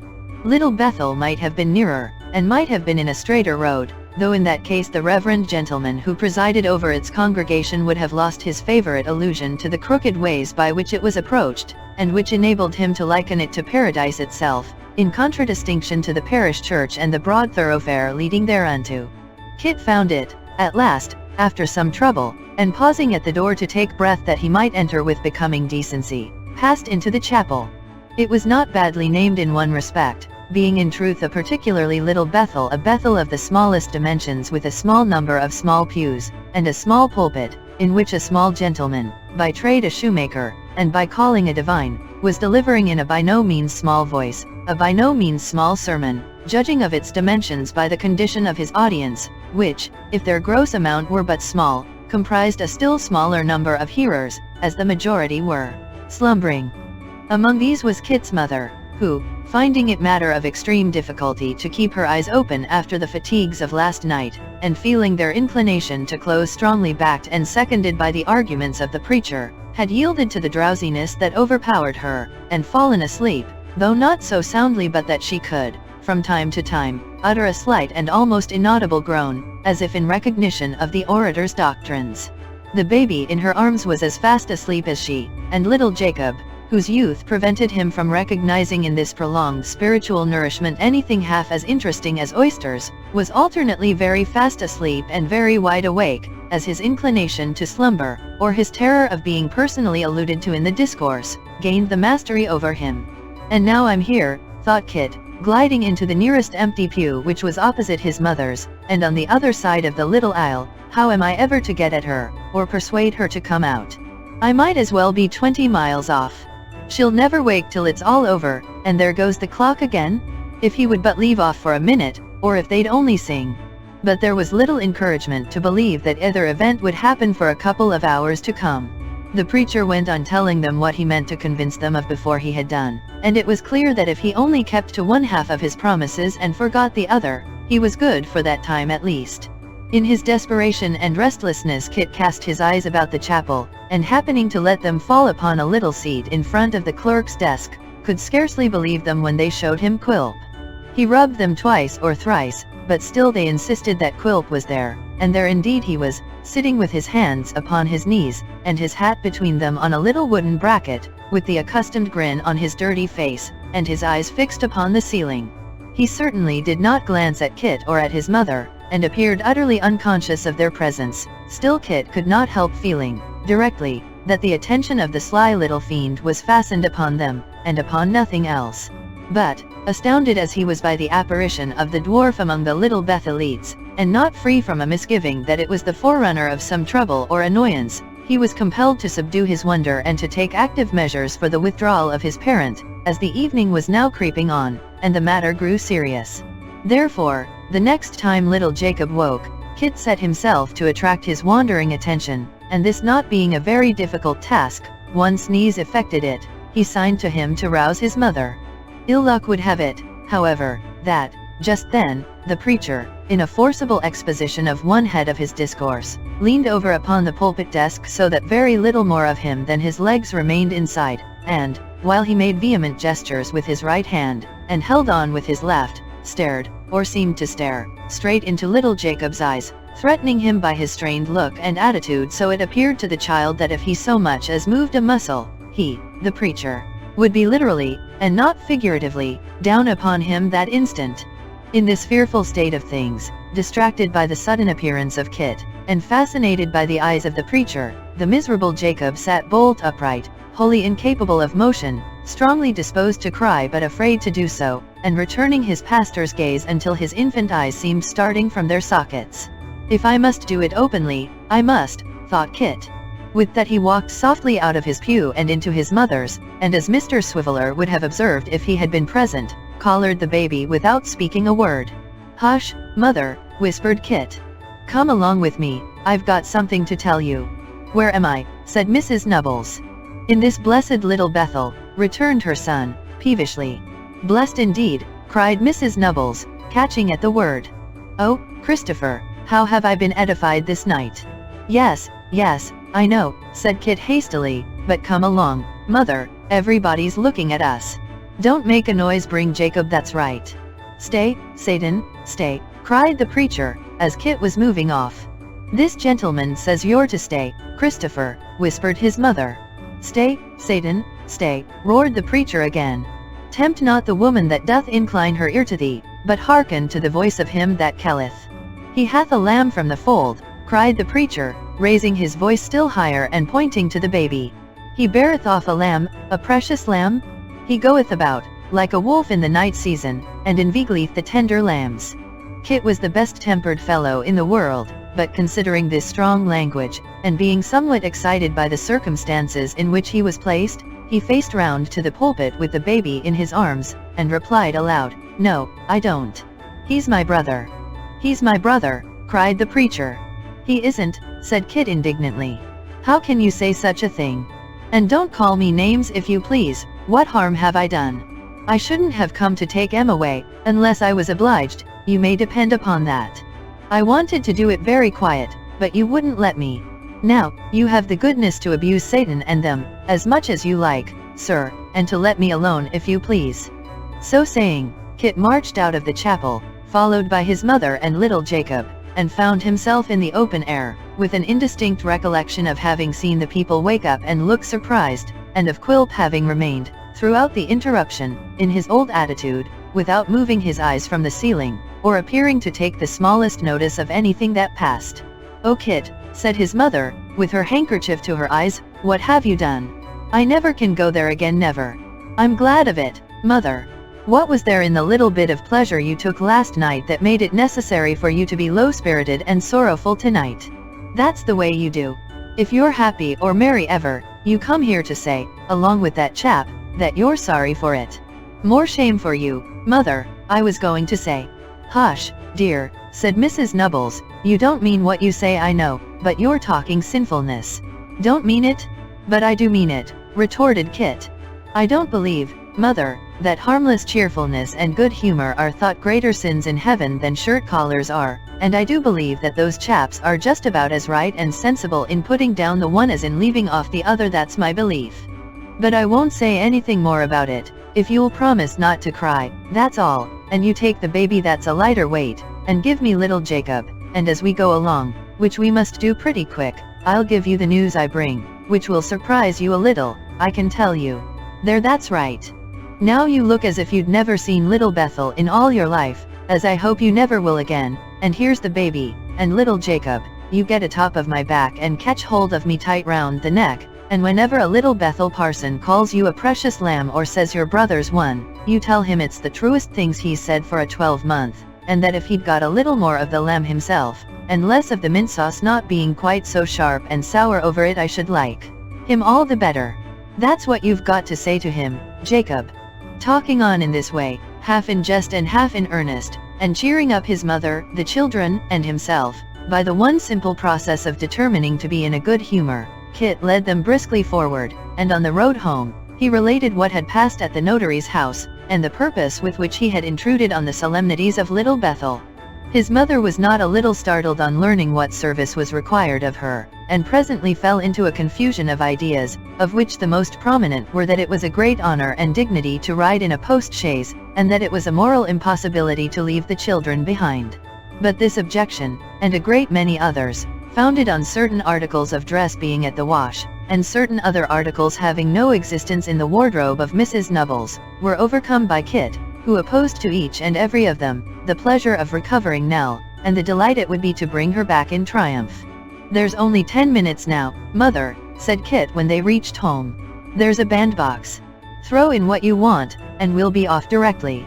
To tell how Kit then hustled into the box all sorts of things which could, by no remote contingency, be wanted, and how he left out everything likely to be of the smallest use, how a neighbor was persuaded to come and stop with the children, and how the children at first cried dismally, and then laughed heartily on being promised all kinds of impossible and unheard of toys, how Kit's mother wouldn't leave off kissing them, and how Kit couldn't make up his mind to be vexed with her for doing it, would take more time and room than you and I can spare.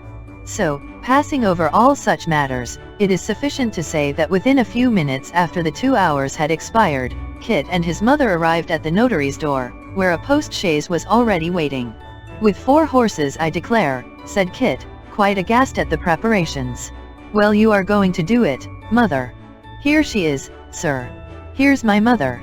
She's quite ready, sir." "That's well," returned the gentleman. "Now, don't be in a flutter, ma'am, you will be taken great care of. Where's the box with the new clothing and necessaries for them?" "Here it is," said the notary. "In with it, Christopher." "All right, sir," replied Kit. "Quite ready now, sir." "Then come along," said the single gentleman. And thereupon he gave his arm to Kit's mother, handed her into the carriage as politely as you please, and took his seat beside her. Up went the steps, bang went the door, round whirled the wheels, and off they rattled, with Kit's mother hanging out at one window waving a damp pocket handkerchief and screaming out a great many messages to little Jacob and the baby, of which nobody heard a word. Kit stood in the middle of the road, and looked after them with tears in his eyes, not brought there by the departure he witnessed, but by the return to which he looked forward. They went away, he thought, on foot with nobody to speak to them or say a kind word at parting, and they'll come back, drawn by 4 horses, with this rich gentleman for their friend, and all their troubles over. She'll forget that she taught me to write. Whatever Kit thought about after this, took some time to think of, for he stood gazing up the lines of shining lamps, long after the chaise had disappeared, and did not return into the house until the notary and Mr. Abel, who had themselves lingered outside till the sound of the wheels was no longer distinguishable, had several times wondered what could possibly detain him. Chapter 42. It behoves us to leave Kit for a while, thoughtful and expectant, and to follow the fortunes of little Nell, resuming the thread of the narrative at the point where it was left, some chapters back. In one of those wanderings in the evening time, when, following the 2 sisters at a humble distance, she felt, in her sympathy with them and her recognition in their trials of something akin to her own loneliness of spirit, a comfort and consolation which made such moments a time of deep delight, though the softened pleasure they yielded was of that kind which lives and dies in tears in one of those wanderings at the quiet hour of twilight, when sky, and earth, and air, and rippling water, and sound of distant bells, claimed kindred with the emotions of the solitary child, and inspired her with soothing thoughts, but not of a child's world or its easy joys in one of those rambles which had now become her only pleasure or relief from care. Light had faded into darkness and evening deepened into night, and still the young creature lingered in the gloom, feeling a companionship in nature so serene and still, when noise of tongues and glare of garish lights would have been solitude. Indeed, the sisters had gone home, and she was alone. She raised her eyes to the bright stars, looking down so mildly from the wide worlds of air, and, gazing on them, found new stars burst upon her view, and more beyond again, until the whole great expanse sparkled with shining spheres, rising higher and higher in immeasurable space, eternal in their numbers as in their changeless and incorruptible existence. She bent over the calm river, and saw them shining in the same majestic order as when the dove beheld them gleaming through the swollen waters, upon the mountain tops down far below, and dead mankind, a million fathoms deep. The child sat silently beneath a tree, hushed in her very breath by the stillness of the night, and all its attendant wonders. The time and place awoke reflection, and she thought with a quiet hope, less hope, perhaps, then resignation on the past, and present, and what was yet before her. Between the old man and herself there had come a gradual separation, harder to bear than any former sorrow. Every evening, and often in the daytime too, he was absent, alone, and although she well knew where he went, and why too well from the constant drain upon her scanty purse and from his haggard looks he evaded all inquiry, maintained a strict reserve, and even shunned her presence. She sat meditating sorrowfully upon this change, and mingling it, as it were, with everything about her, when the distant church clock bell struck 9. Rising at the sound, she retraced her steps, and turned thoughtfully towards the town.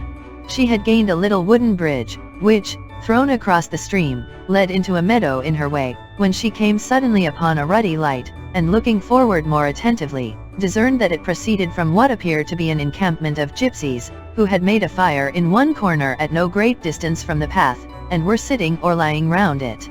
As she was too poor to have any fear of them, she did not alter her course, which, indeed, she could not have done without going a long way round, but quickened her pace a little, and kept straight on. A movement of timid curiosity impelled her, when she approached the spot, to glance towards the fire. There was a form between it and her, the outline strongly developed against the light, which caused her to stop abruptly. Then, as if she had reasoned with herself and were assured that it could not be, or had satisfied herself that it was not that of the person she had supposed, she went on again. But at that instant the conversation, whatever it was, which had been carrying on near this fire was resumed, and the tones of the voice that spoke she could not distinguish words sounded as familiar to her as her own. She turned, and looked back. The person had been seated before, but was now in a standing posture, and leaning forward on a stick on which he rested both hands. The attitude was no less familiar to her than the tone of voice had been. It was her grandfather. Her first impulse was to call to him, her next to wonder who his associates could be, and for what purpose they were together. Some vague apprehension succeeded, and, yielding to the strong inclination it awakened, she drew nearer to the place, not advancing across the open field, however, but creeping towards it by the hedge. In this way she advanced within a few feet of the fire, and standing among a few young trees, could both see and hear, without much danger of being observed. There were no women or children, as she had seen in other gypsy camps they had passed in their wayfaring, and but one gypsy, a tall athletic man, who stood with his arms folded, leaning against a tree at a little distance off, looking now at the fire, and now, under his black eyelashes, at 3 other men who were there, with a watchful but half-concealed interest in their conversation. Of these, her grandfather was one, the others she recognized as the first card players at the public house on the eventful night of the storm, the man whom they had called Isaac List, and his gruff companion. One of the low, arched gypsy tents, common to that people, was pitched hard by, but it either was, or appeared to be, empty. "Well, are you going?" said the stout man, looking up from the ground where he was lying at his ease, into her grandfather's face. "You were in a mighty hurry a minute ago. Go, if you like. You're your own master, I hope." "Don't vex him," returned Isaac List, who was squatting like a frog on the other side of the fire, and had so screwed himself up that he seemed to be squinting all over. "He didn't mean any offense. You keep me poor, and plunder me, and make a sport and jest of me besides," said the old man, turning from one to the other. "Ye'll drive me mad among ye." The utter irresolution and feebleness of the gray-haired child, contrasted with the keen and cunning looks of those in whose hands he was, smote upon the little listener's heart. But she constrained herself to attend to all that passed, and to note each look and word. "Confound you, what do you mean?" said the stout man, rising a little, and supporting himself on his elbow. "Keep you poor? You'd keep us poor if you could, wouldn't you? That's the way with you whining, puny, pitiful players. When you lose, you're martyrs, but I don't find that when you win, you look upon the other losers in that light. As to plunder," cried the fellow, raising his voice, "damn, what do you mean by such ungentlemanly language as plunder, eh?" The speaker laid himself down again at full length, and gave 1 or 2 short, angry kicks, as if in further expression of his unbounded indignation. It was quite plain that he acted the bully, and his friend the peacemaker, for some particular purpose, or rather, it would have been to anyone but the weak old man, for they exchanged glances quite openly, both with each other and with the gypsy, who grinned his approval of the jest until his white teeth shone again. The old man stood helplessly among them for a little time, and then said, turning to his assailant, You yourself were speaking of plunder just now, you know. Don't be so violent with me. You were you not? Not of plundering among present company? Honor among gentlemen, sir, returned the other, who seemed to have been very near giving an awkward termination to the sentence. Don't be hard upon him, Jowl, said Isaac List. He's very sorry for giving offense. There, go on with what you were saying, go on. I'm a jolly old tender-hearted lamb, I am, cried Mr. Jowl, to be sitting here at my time of life giving advice when I know it won't be taken, and that I shall get nothing but abuse for my pains. But that's the way I've gone through life. Experience has never put a chill upon my warm-heartedness. I tell you he's very sorry, don't I, remonstrated Isaac List, and that he wishes you'd go on. Does he wish it, said the other. I, groaned the old man, sitting down, and rocking himself to and fro. Go on, go on. It's in vain to fight with it, I can't do it, go on. I go on then, said Jowl, where I left off, when you got up so quick. If you're persuaded that it's time for luck to turn, as it certainly is, and find that you haven't means enough to try it, and that's where it is, for you know, yourself, that you never have the funds to keep on long enough at a sitting, help yourself to what seems put in your way on purpose. Borrow it, I say, and, when you're able, pay it back again. Certainly, Isaac List struck in, if this good lady as keeps the wax works has money, and does keep it in a tin box when she goes to bed, and doesn't lock her door for fear of fire, it seems a easy thing, quite a providence, I should call it, but then I've been religiously brought up. You see, Isaac, said his friend, growing more eager, and drawing himself closer to the old man, while he signed to the gypsy not to come between them, you see, Isaac, strangers are going in and out every hour of the day, nothing would be more likely than for one of these strangers to get under the good lady's bed, or lock himself in the cupboard, suspicion would be very wide, and would fall a long way from the mark, no doubt. I'd give him his revenge to the last farthing he brought, whatever the amount was. But could you, urged Isaac List. Is your bank strong enough? Strong enough, answered the other, with assumed disdain. Here, you sir, give me that box out of the straw. This was addressed to the gypsy, who crawled into the low tent on all fours, and after some rummaging and rustling returned with a cash box, which the man who had spoken opened with a key he wore about his person. Do you see this, he said, gathering up the money in his hand and letting it drop back into the box, between his fingers, like water. Do you hear it? Do you know the sound of gold? There, put it back and don't talk about banks again, Isaac, till you've got one of your own. Isaac List, with great apparent humility, protested that he had never doubted the credit of a gentleman so notorious for his honorable dealing as Mr. Jowl, and that he had hinted at the production of the box, not for the satisfaction of his doubts, for he could have none, but with a view to being regaled with a sight of so much wealth, which, though it might be deemed by some but an unsubstantial and visionary pleasure, was to one in his circumstances a source of extreme delight, only to be surpassed by its safe depository in his own personal pockets. Although Mr. List and Mr. Jowl addressed themselves to each other, it was remarkable that they both looked narrowly at the old man, who, with his eyes fixed upon the fire, sat brooding over it, yet listening eagerly as it seemed from a certain involuntary motion of the head, or twitching of the face from time to all they said. My advice, said Jowl, lying down again with a careless air, is plain. I have given it, in fact. I act as a friend. Why should I help a man to the means perhaps of winning all I have, unless I considered him my friend?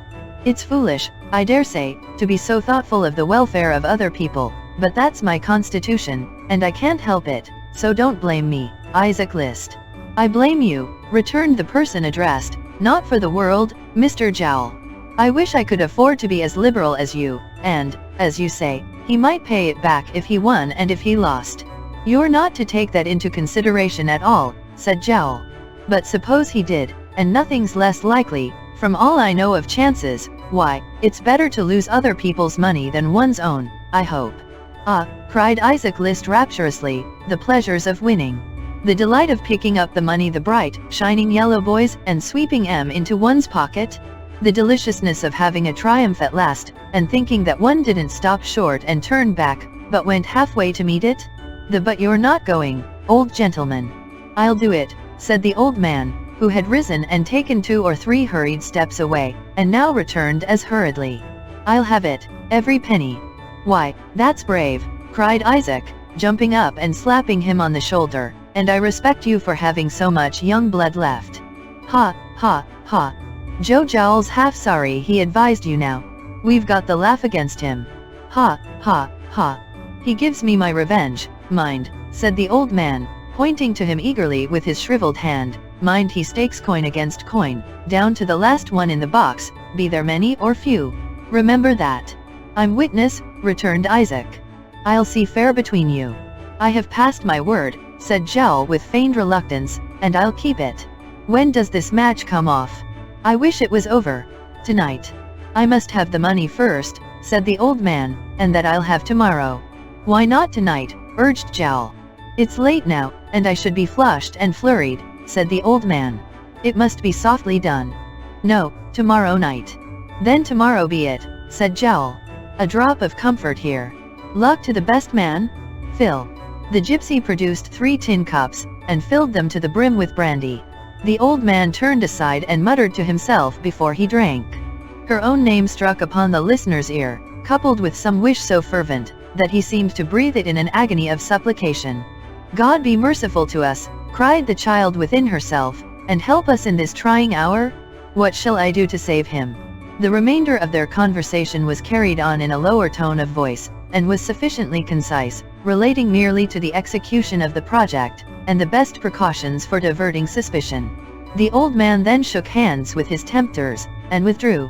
They watched his bowed and stooping figure as it retreated slowly, and when he turned his head to look back, which he often did, waved their hands, or shouted some brief encouragement. It was not until they had seen him gradually diminish into a mere speck upon the distant road, that they turned to each other, and ventured to laugh aloud. "So," said Jowl, warming his hands at the fire, "it's done at last. He wanted more persuading than I expected. It's 3 weeks ago, since we first put this in his head. What'll he bring, do you think?" "Whatever he brings, it's halved between us," returned Isaac List. The other man nodded. "We must make quick work of it," he said, "and then cut his acquaintance, or we may be suspected. Sharp's the word." List and the gypsy acquiesced. When they had all 3 amused themselves a little with their victim's infatuation, they dismissed the subject as one which had been sufficiently discussed, and began to talk in a jargon which the child did not understand. As their discourse appeared to relate to matters in which they were warmly interested, however, she deemed it the best time for escaping unobserved, and crept away with slow and cautious steps, keeping in the shadow of the hedges, or forcing a path through them or the dry ditches, until she could emerge upon the road at a point beyond their range of vision. Then she fled homeward as quickly as she could, torn and bleeding from the wounds of thorns and briars, but more lacerated in mind, and threw herself upon her bed, distracted. The first idea that flashed upon her mind was flight, instant flight, dragging him from that place, and rather dying of want upon the roadside, than ever exposing him again to such terrible temptations. Then, she remembered that the crime was not to be committed until next night, and there was the intermediate time for thinking, and resolving what to do. Then, she was distracted with a horrible fear that he might be committing it at that moment, with a dread of hearing shrieks and cries piercing the silence of the night, with fearful thoughts of what he might be tempted and led on to do, if he were detected in the act, and had but a woman to struggle with. It was impossible to bear such torture. She stole to the room where the money was, opened the door, and looked in. God be praised! He was not there, and she was sleeping soundly. She went back to her own room, and tried to prepare herself for bed. But who could sleep? Who could lie passively down, distracted by such terrors? They came upon her more and more strongly yet. Half undressed, and with her hair in wild disorder, she flew to the old man's bedside, clasped him by the wrist, and roused him from his sleep. "What's this?" he cried, starting up in bed, and fixing his eyes upon her spectral face. "I have had a dreadful dream," said the child, with an energy that nothing but such terrors could have inspired. "A dreadful, horrible dream. I have had it once before. It is a dream of gray-haired men like you, in darkened rooms by night, robbing sleepers of their gold. Up, up." The old man shook in every joint, and folded his hands like one who prays. "Not to me," said the child, "not to me, to heaven, to save us from such deeds. This dream is too real. I cannot sleep, I cannot stay here, I cannot leave you alone under the roof where such dreams come. Up, we must fly." He looked at her as if she were a spirit she might have been for all the look of earth she had, and trembled more and more. "There is no time to lose, I will not lose 1 minute," said the child. "Up, and away with me." "Tonight," murmured the old man. "Yes, tonight," replied the child. "Tomorrow night will be too late. The dream will have come again. Nothing but flight can save us. Up." The old man rose from his bed, his forehead bedewed with the cold sweat of fear, and, bending before the child as if she had been an angel messenger sent to lead him where she would, made ready to follow her. She took him by the hand and led him on. As they passed the door of the room he had proposed to rob, she shuddered and looked up into his face. What a white face was that, and with what a look did he meet hers? She took him to her own chamber, and, still holding him by the hand as if she feared to lose him for an instant, gathered together the little stock she had, and hung her basket on her arm. The old man took his wallet from her hands and strapped it on his shoulders. His staff, too, she had brought away, and then she led him forth. Through the straight streets, and narrow crooked outskirts, their trembling feet passed quickly. Up the steep hill too, crowned by the old grey castle, they toiled with rapid steps, and had not once looked behind. But as they drew nearer the ruined walls, the moon rose in all her gentle glory, and, from their venerable age, garlanded with ivy, moss, and waving grass, the child looked back upon the sleeping town, deep in the valley's shade, and on the far-off river with its winding track of light, and on the distant hills, and as she did so, she clasped the hand she held, less firmly, and bursting into tears, fell upon the old man's neck. Chapter 43. Her momentary weakness past, the child again summoned the resolution which had until now sustained her, and, endeavoring to keep steadily in her view the one idea that they were flying from disgrace and crime, and that her grandfather's preservation must depend solely on her firmness, unaided by one word of advice or any helping hand, urged him onward and looked back no more. While he, subdued and abashed, seemed to crouch before her, and to shrink and cower down, as if in the presence of some superior creature, the child herself was sensible of a new feeling within her, which elevated her nature, and inspired her with an energy and confidence she had never known. There was no divided responsibility now, the whole burden of their two lives had fallen upon her, and henceforth she must think and act for both. "I have saved him," she thought. "In all dangers and distresses, I will remember that." At any other time, the recollection of having deserted the friend who had shown them so much homely kindness, without a word of justification, the thought that they were guilty, in appearance, of treachery and ingratitude, even the having parted from the two sisters, would have filled her with sorrow and regret.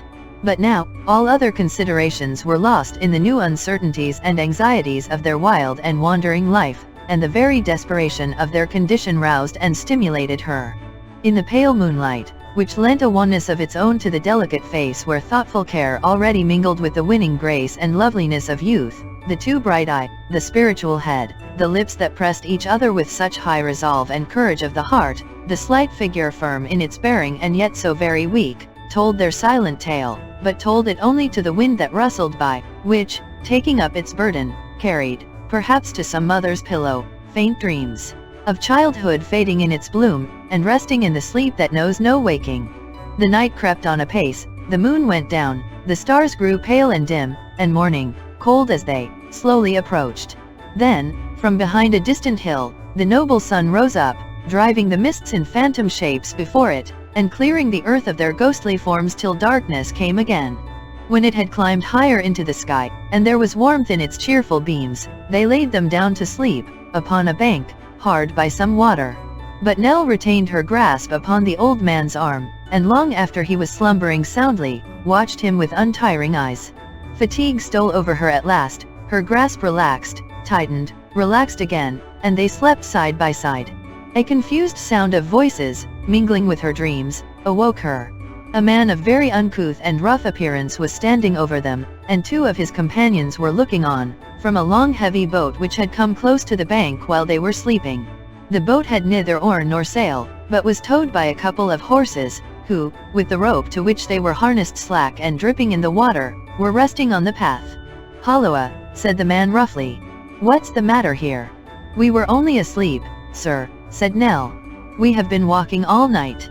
"A pair of queer travelers to be walking all night," observed the man who had first accosted them. "One of you is a trifle too old for that sort of work, and the other a trifle too young. Where are you going? Nell faltered, and pointed at hazard towards the west, upon which the man inquired if she meant a certain town which he named. Nell, to avoid more questioning, said yes, that was the place. Where have you come from, was the next question, and this being an easier one to answer, Nell mentioned the name of the village in which their friend the schoolmaster dwelt, as being less likely to be known to the men or to provoke further inquiry. I thought somebody had been robbing and ill-using you. Might be, said the man. That's all. Good day. Returning his salute and feeling greatly relieved by his departure, Nell looked after him as he mounted one of the horses, and the boat went on. It had not gone very far, when it stopped again, and she saw the men beckoning to her. Did you call to me? Said Nell, running up to them. You may go with us if you like, replied one of those in the boat. We're going to the same place. The child hesitated for a moment, thinking, as she had thought with great trepidation more than once before, that the men whom she had seen with her grandfather might, perhaps, in their eagerness for the booty, follow them, and regaining their influence over him, set hers at naught, and that if they went with these men, all traces of them must surely be lost at that spot, determined to accept the offer. The boat came close to the bank again, and before she had had any more time for consideration, she and her grandfather were on board, and gliding smoothly down the canal. The sun shone pleasantly on the bright water, which was sometimes shaded by trees, and sometimes open to a wide extent of country, intersected by running streams, and rich with wooded hills, cultivated land, and sheltered farms. Now and then, a village with its modest spire, thatched roofs, and gable ends, would peep out from among the trees, and, more than once, a distant town, with great church towers looming through its smoke, and high factories or workshops rising above the mass of houses, would come in view, and, by the length of time it lingered in the distance, show them how slowly they traveled. Their way lay, for the most part, through the low grounds, and open plains, and except these distant places, and occasionally some men working in the fields, or lounging on the bridges under which they passed, to see them creep along, nothing encroached on their monotonous and secluded track. Nell was rather disheartened, when they stopped at a kind of wharf late in the afternoon, to learn from one of the men that they would not reach their place of destination until next day, and that, if she had no provision with her, she had better buy it there. She had but a few pence, having already bargained with them for some bread, but even of these it was necessary to be very careful, as they were on their way to an utterly strange place, with no resource whatever. A small loaf and a morsel of cheese, therefore, were all she could afford, and with these she took her place in the boat again, and, after half an hour's delay during which the men were drinking at the public house, proceeded on the journey. They brought some beer and spirits into the boat with them, and what with drinking freely before, and again now, were soon in a fair way of being quarrelsome and intoxicated. Avoiding the small cabin, therefore, which was very dark and filthy, and to which they often invited both her and her grandfather, Nell sat in the open air with the old man by her side, listening to their boisterous hosts with a palpitating heart, and almost wishing herself safe on shore again though she should have to walk all night. They were, in truth, very rugged, noisy fellows, and quite brutal among themselves, though civil enough to their two passengers. Thus, when a quarrel arose between the man who was steering and his friend in the cabin, upon the question who had first suggested the propriety of offering Nell some beer, and when the quarrel led to a scuffle in which they beat each other fearfully, to her inexpressible terror, neither visited his displeasure upon her, but each contented himself with venting it on his adversary, on whom, in addition to blows, he bestowed a variety of compliments, which, happily for the child, were conveyed in terms, to her quite unintelligible. The difference was finally adjusted, by the man who had come out of the cabin knocking the other into it head first, and taking the helm into his own hands, without evincing the least discomposure himself, or causing any in his friend, who, being of a tolerably strong constitution and perfectly inured to such trifles, went to sleep as he was, with his heels upwards, and in a couple of minutes or so was snoring comfortably.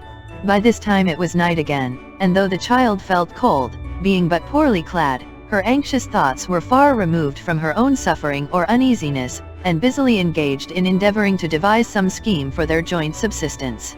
The same spirit which had supported her on the previous night, upheld and sustained her now. Her grandfather lay sleeping safely at her side, and the crime to which his madness urged him, was not committed. That was her comfort. How every circumstance of her short, eventful life, came thronging into her mind, as they traveled on. Slight incidents, never thought of or remembered until now, faces, seen once and ever since forgotten, words scarcely heeded at the time, scenes, of a year ago and those of yesterday, mixing up and linking themselves together, familiar places shaping themselves out in the darkness from things which, when approached, were, of all others, the most remote and most unlike them. Sometimes, a strange confusion in her mind relative to the occasion of her being there, and the place to which she was going, and the people she was with, and imagination suggesting remarks and questions which sounded so plainly in her ears, that she would start, and turn, and be almost tempted to reply. All the fancies and contradictions common in watching and excitement and restless change of place, beset the child.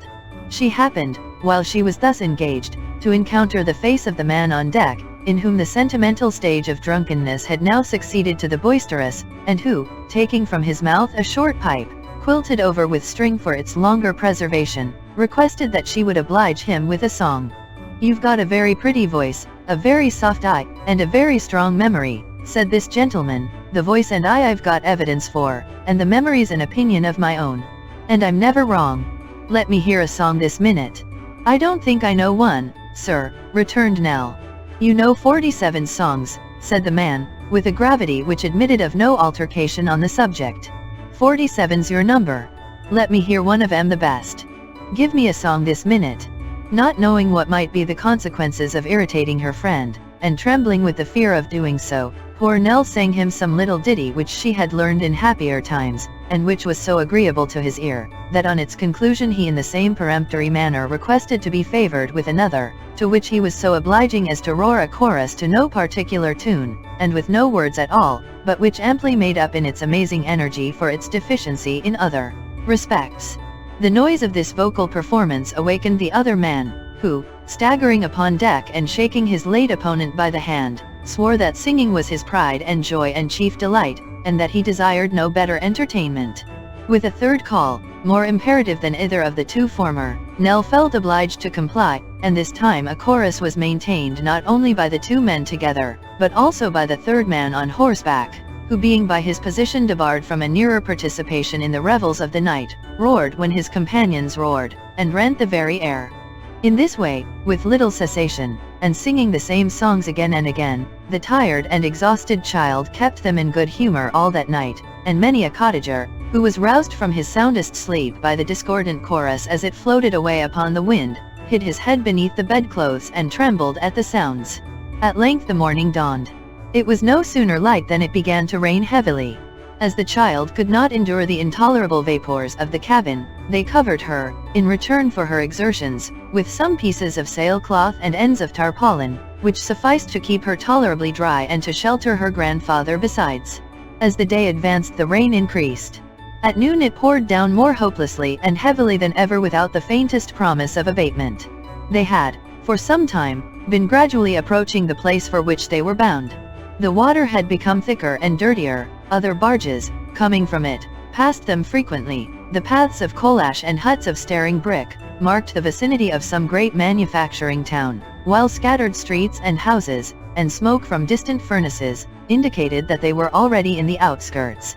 Now, the clustered roofs, and piles of buildings, trembling with the working of engines, and dimly resounding with their shrieks and throbbings, the tall chimneys vomiting forth a black vapor, which hung in a dense ill-favored cloud above the housetops and filled the air with gloom, the clank of hammers beating upon iron, the roar of busy streets and noisy crowds, gradually augmenting until all the various sounds blended into one and none was distinguishable for itself, announced the termination of their journey. The boat floated into the wharf to which it belonged. The men were occupied directly.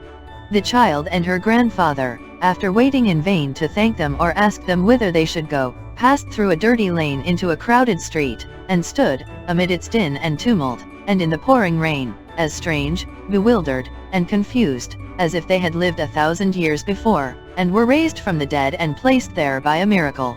Chapter 44.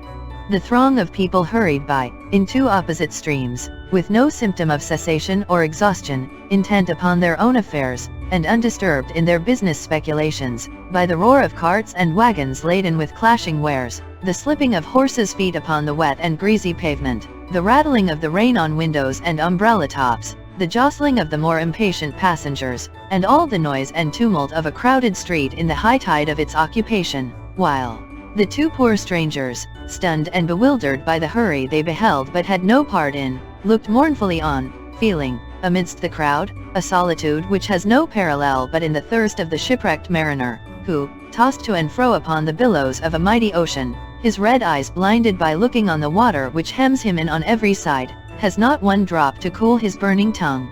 They withdrew into a low archway for shelter from the rain, and watched the faces of those who passed, to find in one among them a ray of encouragement or hope. Some frowned, some smiled, some muttered to themselves, some made slight gestures, as if anticipating the conversation in which they would shortly be engaged. Some wore the cunning look of bargaining and plotting, some were anxious and eager, some slow and dull. In some countenances were written gain, in others, loss.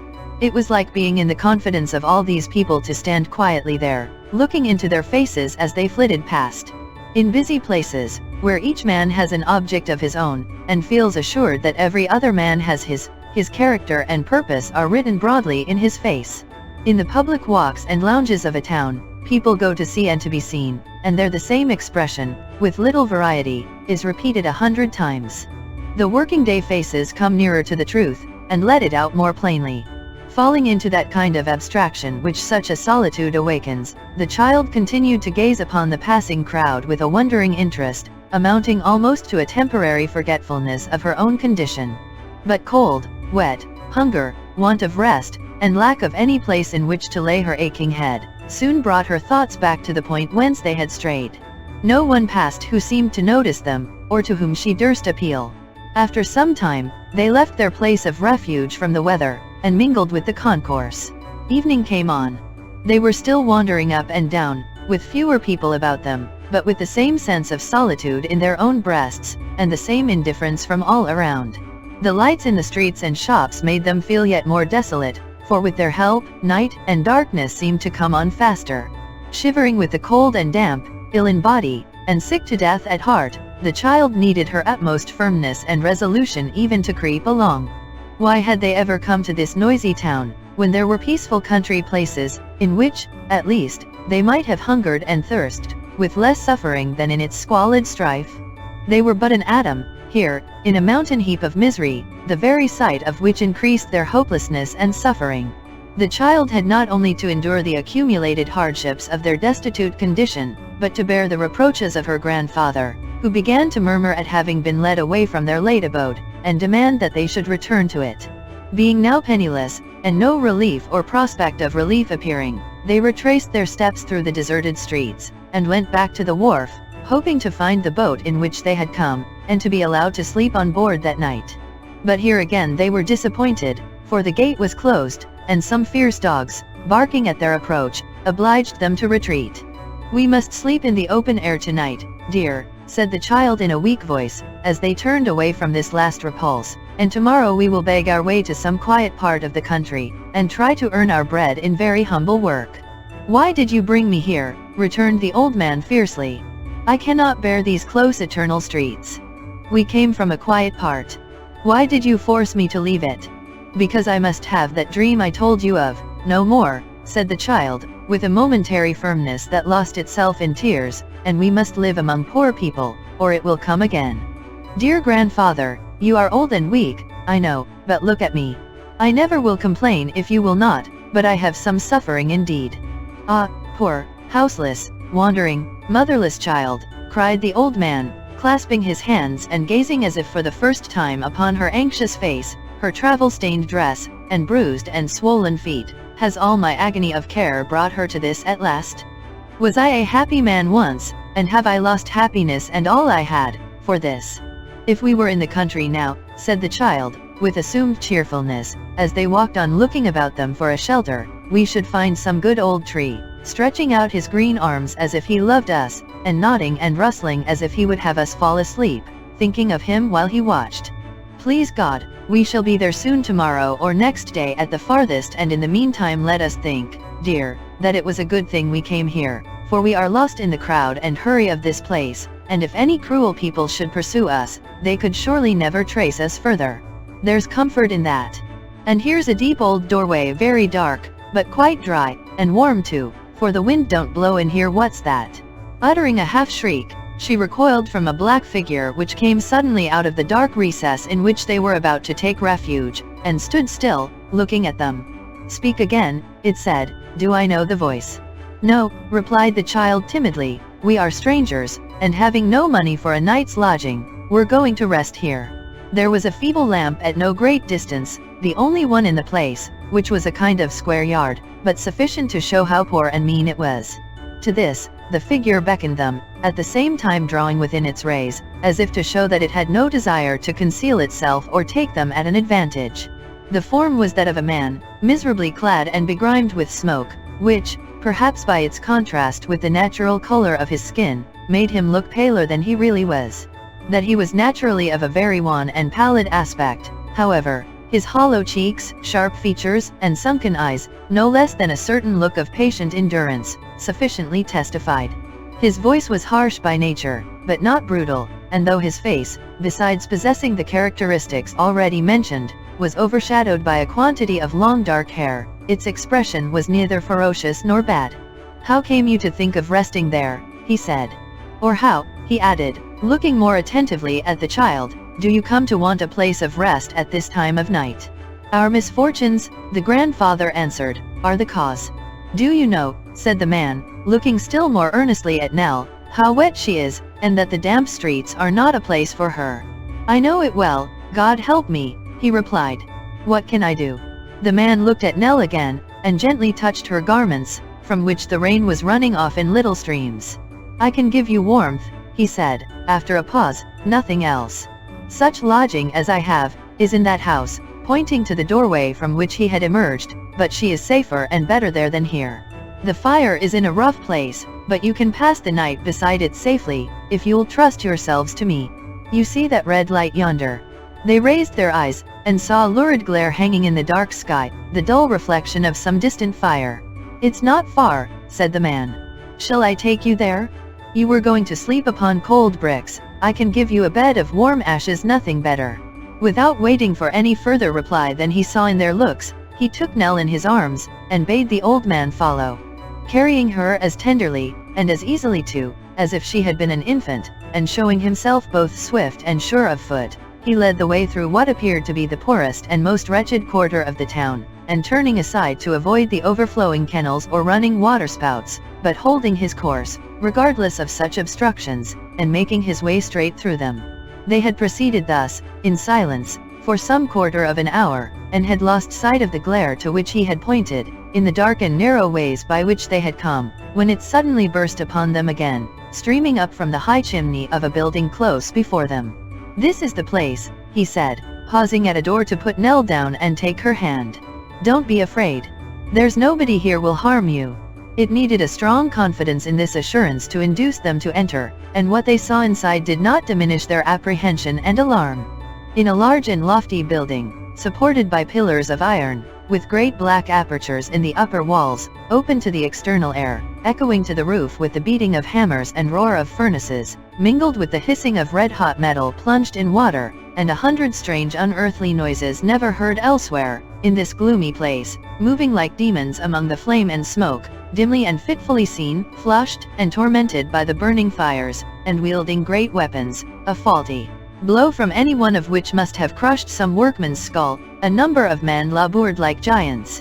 Others, reposing upon heaps of coals or ashes, with their faces turned to the black vault above, slept or rested from their toil. Others again, opening the white-hot furnace doors, cast fuel on the flames, which came rushing and roaring forth to meet it, and licked it up like oil.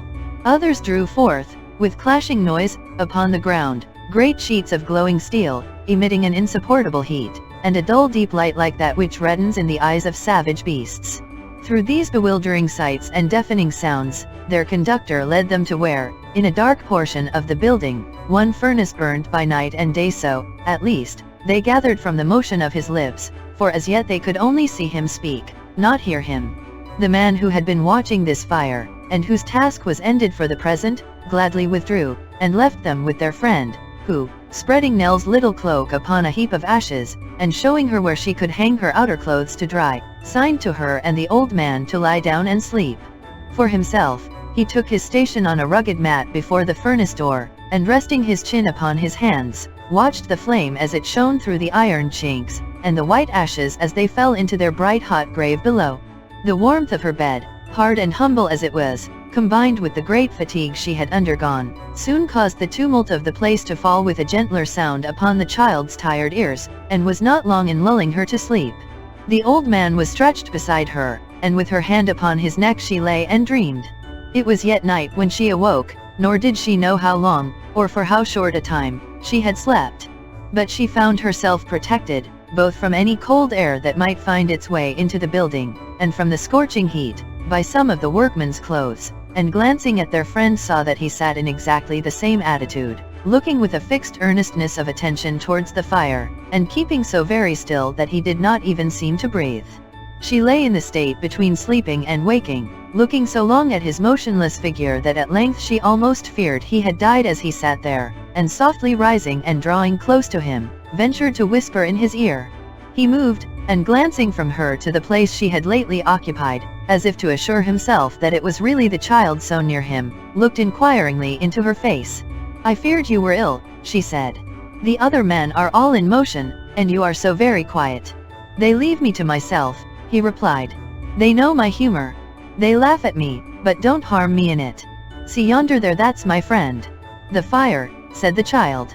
"It has been alive as long as I have," the man made answer.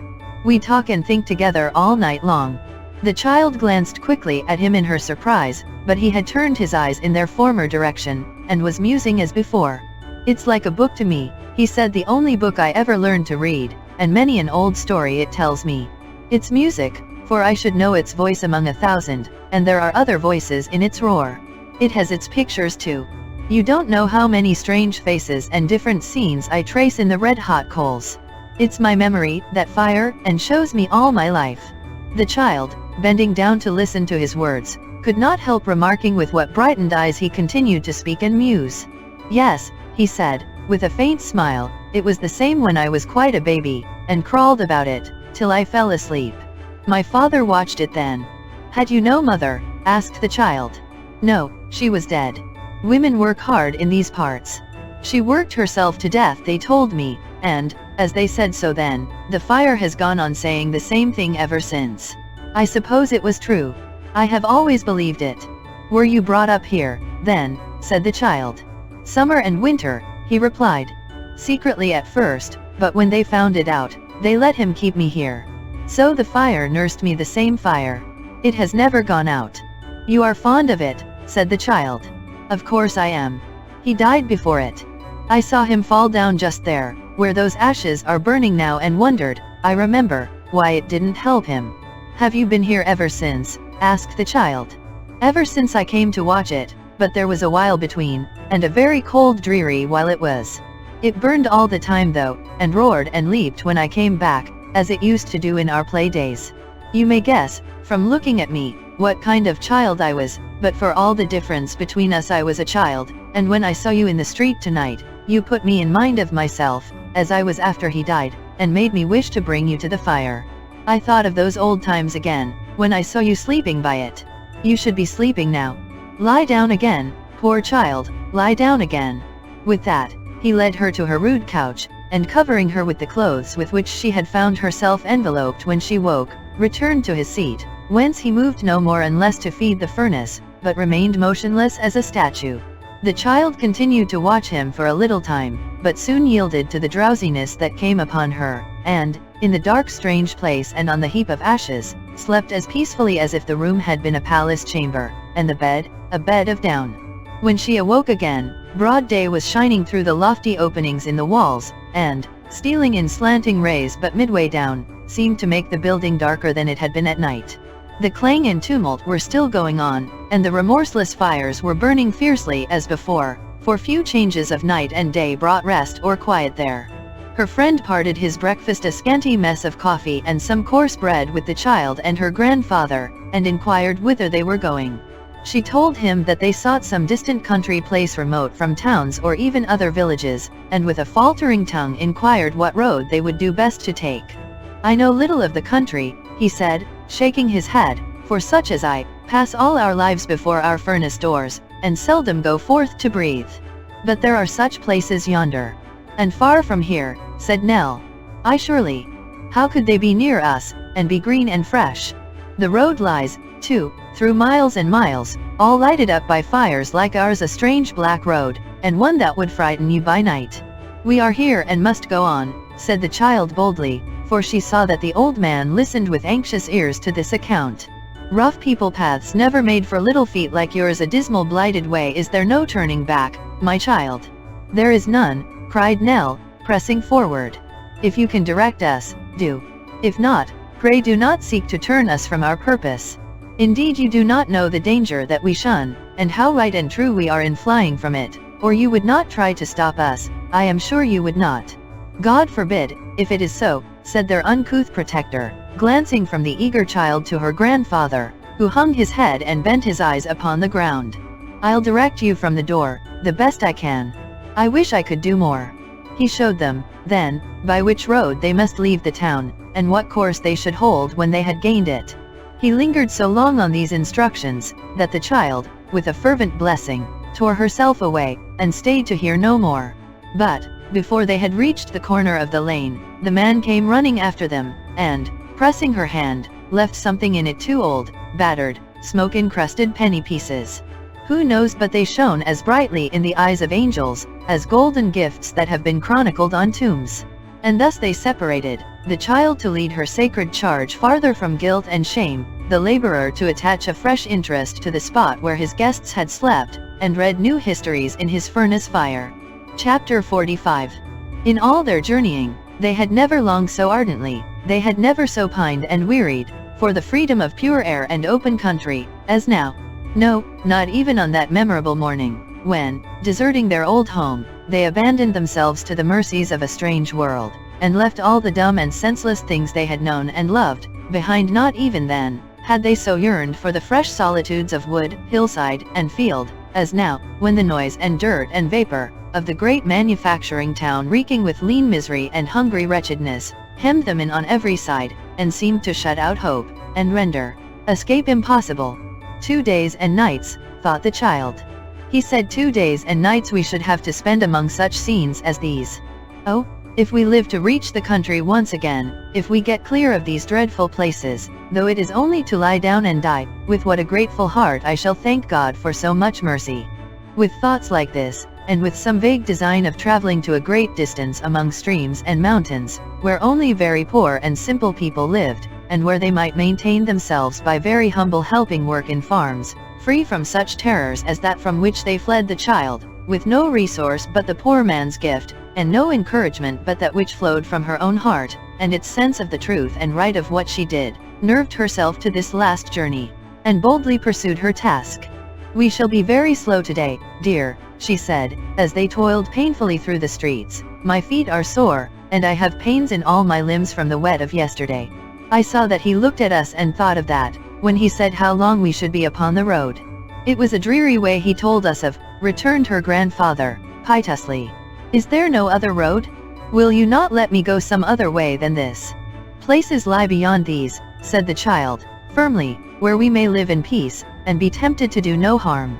We will take the road that promises to have that end, and we would not turn out of it, if it were 100 times worse than our fears lead us to expect. We would not, dear, would we?" "No," replied the old man, wavering in his voice, no less than in his manner. "No. Let us go on. I am ready. I am quite ready, Nell." The child walked with more difficulty than she had led her companion to expect, for the pains that racked her joints were of no common severity, and every exertion increased them. But they wrung from her no complaint, or look of suffering, and, though the 2 travelers proceeded very slowly, they did proceed. Clearing the town in course of time, they began to feel that they were fairly on their way. A long suburb of red brick houses, some with patches of garden ground, where coal dust and factory smoke darkened the shrinking leaves, and coarse rank flowers, and where the struggling vegetation sickened and sank under the hot breath of kiln and furnace, making them by its presence seem yet more blighting and unwholesome than in the town itself. A long, flat, straggling suburb past, they came, by slow degrees, upon a cheerless region, where not a blade of grass was seen to grow, where not a bud put forth its promise in the spring, where nothing green could live but on the surface of the stagnant pools, which here and there lay idly sweltering by the black roadside. Advancing more and more into the shadow of this mournful place, its dark depressing influence stole upon their spirits, and filled them with a dismal gloom. On every side, and far as the eye could see into the heavy distance, tall chimneys, crowding on each other, and presenting that endless repetition of the same dull, ugly form, which is the horror of oppressive dreams, poured out their plague of smoke, obscured the light, and made foul the melancholy air. On mounds of ashes by the wayside, sheltered only by a few rough boards, or rotten penthouse roofs, strange engines spun and writhed like tortured creatures, clanking their iron chains, shrieking in their rapid whirl from time to time as though in torment unendurable, and making the ground tremble with their agonies. Dismantled houses here and there appeared, tottering to the earth, propped up by fragments of others that had fallen down, unroofed, windowless, blackened, desolate, but yet inhabited. Men, women, children, wan in their looks and ragged in attire, tended the engines, fed their tributary fire, begged upon the road, or scowled half-naked from the doorless houses. Then came more of the wrathful monsters, whose like they almost seemed to be in their wildness and their untamed air, screeching, and turning round and round again, and still, before, behind, and to the right and left, was the same interminable perspective of brick towers, never ceasing in their black vomit, blasting all things living or inanimate, shutting out the face of day, and closing in on all these horrors with a dense dark cloud. But night time in this dreadful spot. Night, when the smoke was changed to fire, when every chimney spirited up its flame, and places, that had been dark vaults all day, now shone red-hot, with figures moving to and fro within their blazing jaws, and calling to one another with hoarse cries. Night, when the noise of every strange machine was aggravated by the darkness, when the people near them looked wilder and more savage, when bands of unemployed laborers paraded the roads, or clustered by torchlight round their leaders, who told them, in stern language, of their wrongs, and urged them on to frightful cries and threats, when maddened men, armed with sword and firebrand, spurning the tears and prayers of women who would restrain them, rushed forth on errands of terror and destruction, to work no ruin half so surely as their own night, when carts came rumbling by, filled with rude coffins, for contagious disease and death had been busy with the living crops, when orphans cried, and distracted women shrieked and followed in their wake. Night, when some called for bread, and some for drink to drown their cares, and some with tears, and some with staggering feet, and some with bloodshot eyes, went brooding home. Night, which, unlike the night that heaven sends on earth, brought with it no peace, nor quiet, nor signs of blessed sleep. Who shall tell the terrors of the night to the young wandering child? And yet she lay down, with nothing between her and the sky, and, with no fear for herself, for she was past it now, put up a prayer for the poor old man. So very weak and spent, she felt, so very calm and unresisting, that she had no thought of any wants of her own, but prayed that God would raise up some friend for him. She tried to recall the way they had come, and to look in the direction where the fire by which they had slept last night was burning. She had forgotten to ask the name of the poor man, their friend, and when she had remembered him in her prayers, it seemed ungrateful not to turn one look towards the spot where he was watching. A penny loaf was all they had had that day. It was very little, but even hunger was forgotten in the strange tranquility that crept over her senses. She lay down, very gently, and, with a quiet smile upon her face, fell into a slumber. It was not like sleep, and yet it must have been, or why those pleasant dreams of the little scholar all night long? Morning came. Much weaker, diminished powers even of sight and hearing, and yet the child made no complaint, perhaps would have made none, even if she had not had that inducement to be silent, traveling by her side. She felt a hopelessness of their ever being extricated together from that forlorn place, a dull conviction that she was very ill, perhaps dying, but no fear or anxiety. A loathing of food that she was not conscious of until they expended their last penny in the purchase of another loaf, prevented her partaking even of this poor repast. Her grandfather ate greedily, which she was glad to see. Their way lay through the same scenes as yesterday, with no variety or improvement. There was the same thick air, difficult to breathe, the same blighted ground, the same hopeless prospect, the same misery and distress. Objects appeared more dim, the noise less, the path more rugged and uneven, for sometimes she stumbled, and became roused, as it were, in the effort to prevent herself from falling. Poor child! The cause was in her tottering feet. Towards the afternoon, her grandfather complained bitterly of hunger. She approached one of the wretched hovels by the wayside, and knocked with her hand upon the door. "What would you have here?" said a gaunt man, opening it. "Charity. A morsel of bread." "Do you see that?" returned the man hoarsely, pointing to a kind of bundle on the ground. "That's a dead child. I and 500 other men were thrown out of work 3 months ago. That is my third dead child, and last. Do you think I have charity to bestow, or a morsel of bread to spare?" The child recoiled from the door, and it closed upon her. Impelled by strong necessity, she knocked at another, a neighboring one, which, yielding to the slight pressure of her hand, flew open. It seemed that a couple of poor families lived in this hovel, for 2 women, each among children of her own, occupied different portions of the room. In the center, stood a grave gentleman in black who appeared to have just entered, and who held by the arm a boy. "Here, woman," he said, "here's your deaf and dumb son. You may thank me for restoring him to you. He was brought before me, this morning, charged with theft, and with any other boy it would have gone hard, I assure you. But, as I had compassion on his infirmities, and thought he might have learnt no better, I have managed to bring him back to you. Take more care of him for the future." "And won't you give me back my son?" said the other woman, hastily rising and confronting him. "Won't you give me back my son, sir, who was transported for the same offense?" "Was he deaf and dumb, woman?" asked the gentleman sternly. "Was he not, sir? You know he was not." "He was," cried the woman. "He was deaf, dumb, and blind, to all that was good and right, from his cradle. Her boy may have learnt no better. Where did mine learn better? Where could he? Who was there to teach him better, or where was it to be learnt?" "Peace, woman," said the gentleman, "your boy was in possession of all his senses." "He was," cried the mother, "and he was the more easy to be led astray because he had them. If you save this boy because he may not know right from wrong, why did you not save mine who was never taught the difference? You gentlemen have as good a right to punish her boy, that God has kept in ignorance of sound and speech, as you have to punish mine, that you kept in ignorance yourselves. How many of the girls and boys, men and women too, that are brought before you and you don't pity, are deaf and dumb in their minds, and go wrong in that state, and are punished in that state, body and soul, while you gentlemen are quarreling among yourselves whether they ought to learn this or that. Be a just man, sir, and give me back my son." "You are desperate," said the gentleman, taking out his snuff-box, "and I am sorry for you." "I am desperate," returned the woman, "and you have made me so. Give me back my son, to work for these helpless children.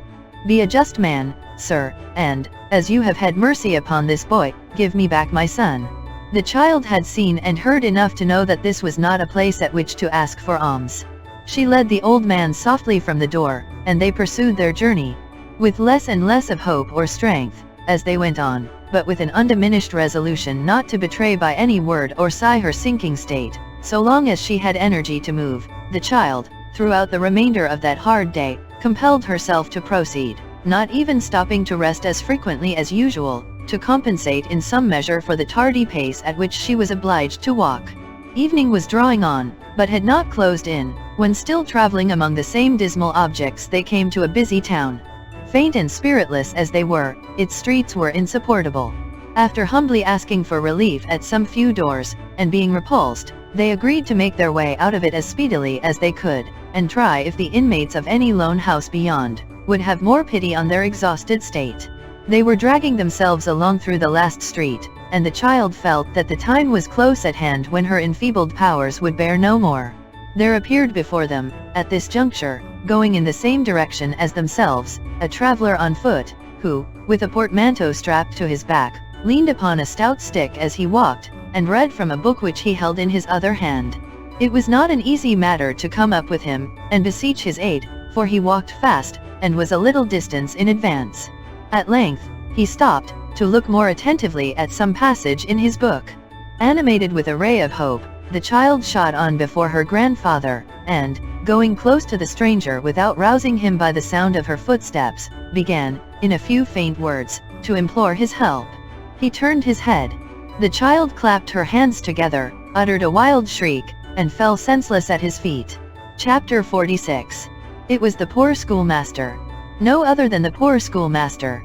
Scarcely less moved and surprised by the sight of the child than she had been on recognizing him, he stood, for a moment, silent and confounded by this unexpected apparition, without even the presence of mind to raise her from the ground. But, quickly recovering his self-possession, he threw down his stick and book, and dropping on one knee beside her, endeavored, by such simple means as occurred to him, to restore her to herself, while her grandfather, standing idly by, wrung his hands, and implored her with many endearing expressions to speak to him, were it only a word. "She is quite exhausted," said the schoolmaster, glancing upward into his face. "You have taxed her powers too far, friend." "She is perishing of want," rejoined the old man. "I never thought how weak and ill she was, till now." Casting a look upon him, half reproachful and half compassionate, the schoolmaster took the child in his arms, and, bidding the old man gather up her little basket and follow him directly, bore her away at his utmost speed. There was a small inn within sight, to which, it would seem, he had been directing his steps when so unexpectedly overtaken.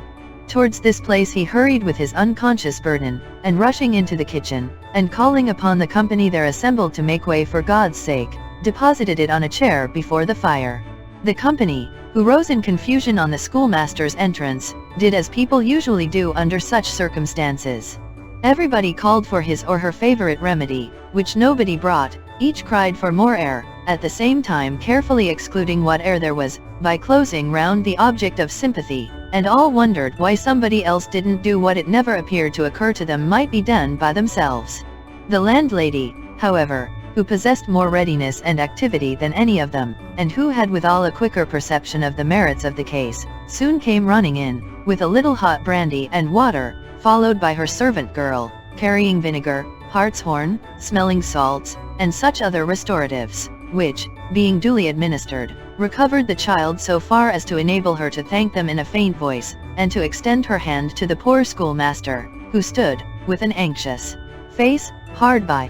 Without suffering her to speak another word, or so much as to stir a finger any more, the women straightway carried her off to bed, and, having covered her up warm, bathed her cold feet, and wrapped them in flannel, they dispatched a messenger for the doctor.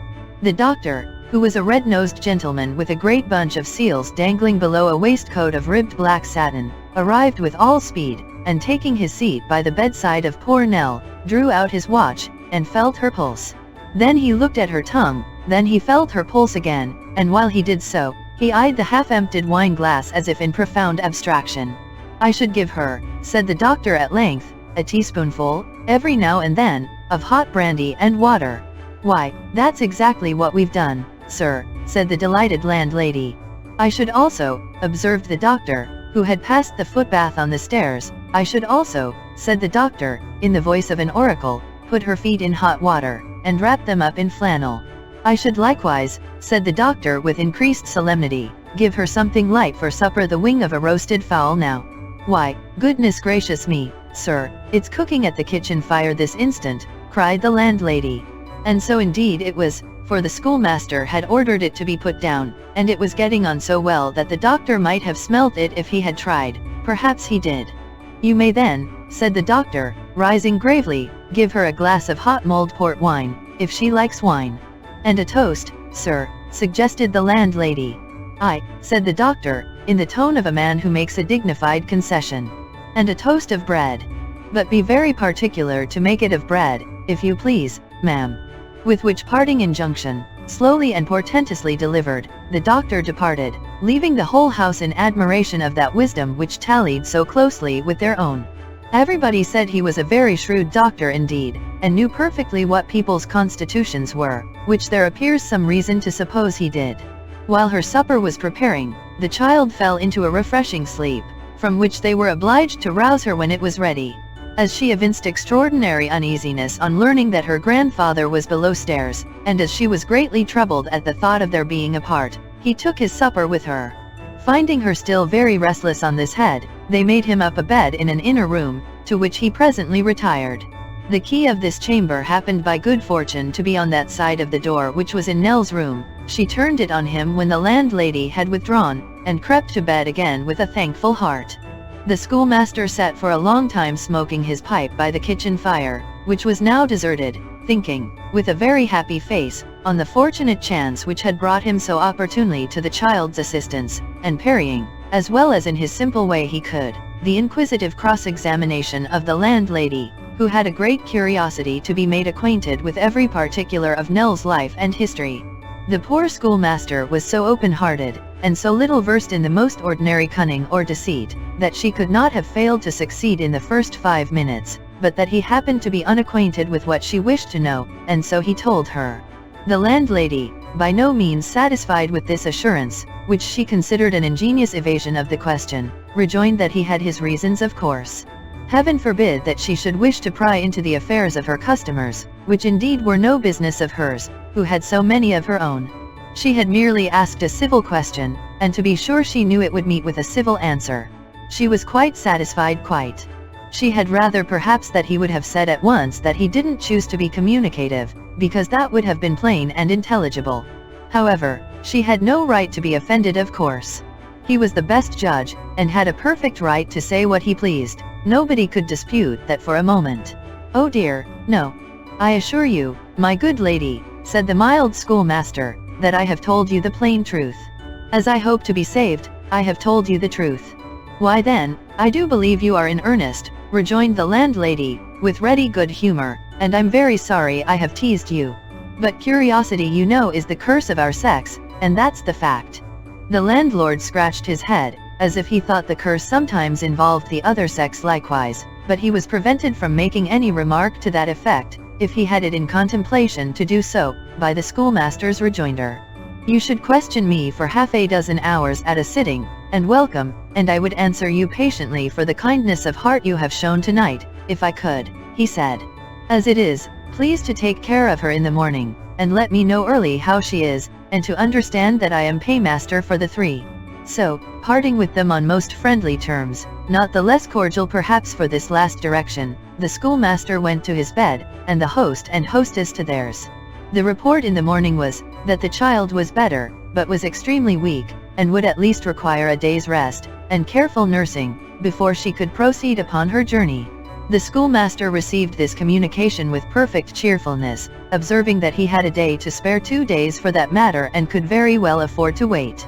As the patient was to sit up in the evening, he appointed to visit her in her room at a certain hour, and rambling out with his book, did not return until the hour arrived.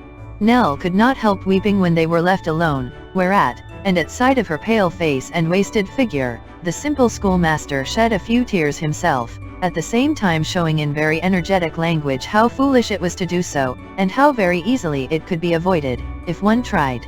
It makes me unhappy even in the midst of all this kindness, said the child, to think that we should be a burden upon you. How can I ever thank you? If I had not met you so far from home, I must have died, and he would have been left alone. We'll not talk about dying, said the schoolmaster, and as to burdens, I have made my fortune since you slept at my cottage. Indeed, cried the child joyfully. Oh yes, returned her friend. I have been appointed clerk and schoolmaster to a village a long way from here and a long way from the old one, as you may suppose, at £35 a year. £35.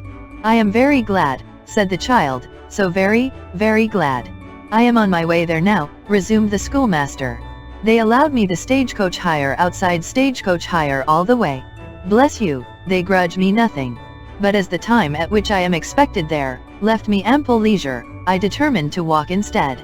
How glad I am to think I did so. How glad should we be? Yes, yes, said the schoolmaster, moving restlessly in his chair. Certainly, that's very true. But you, where are you going? Where are you coming from? What have you been doing since you left me? What had you been doing before? Now, tell me, do tell me.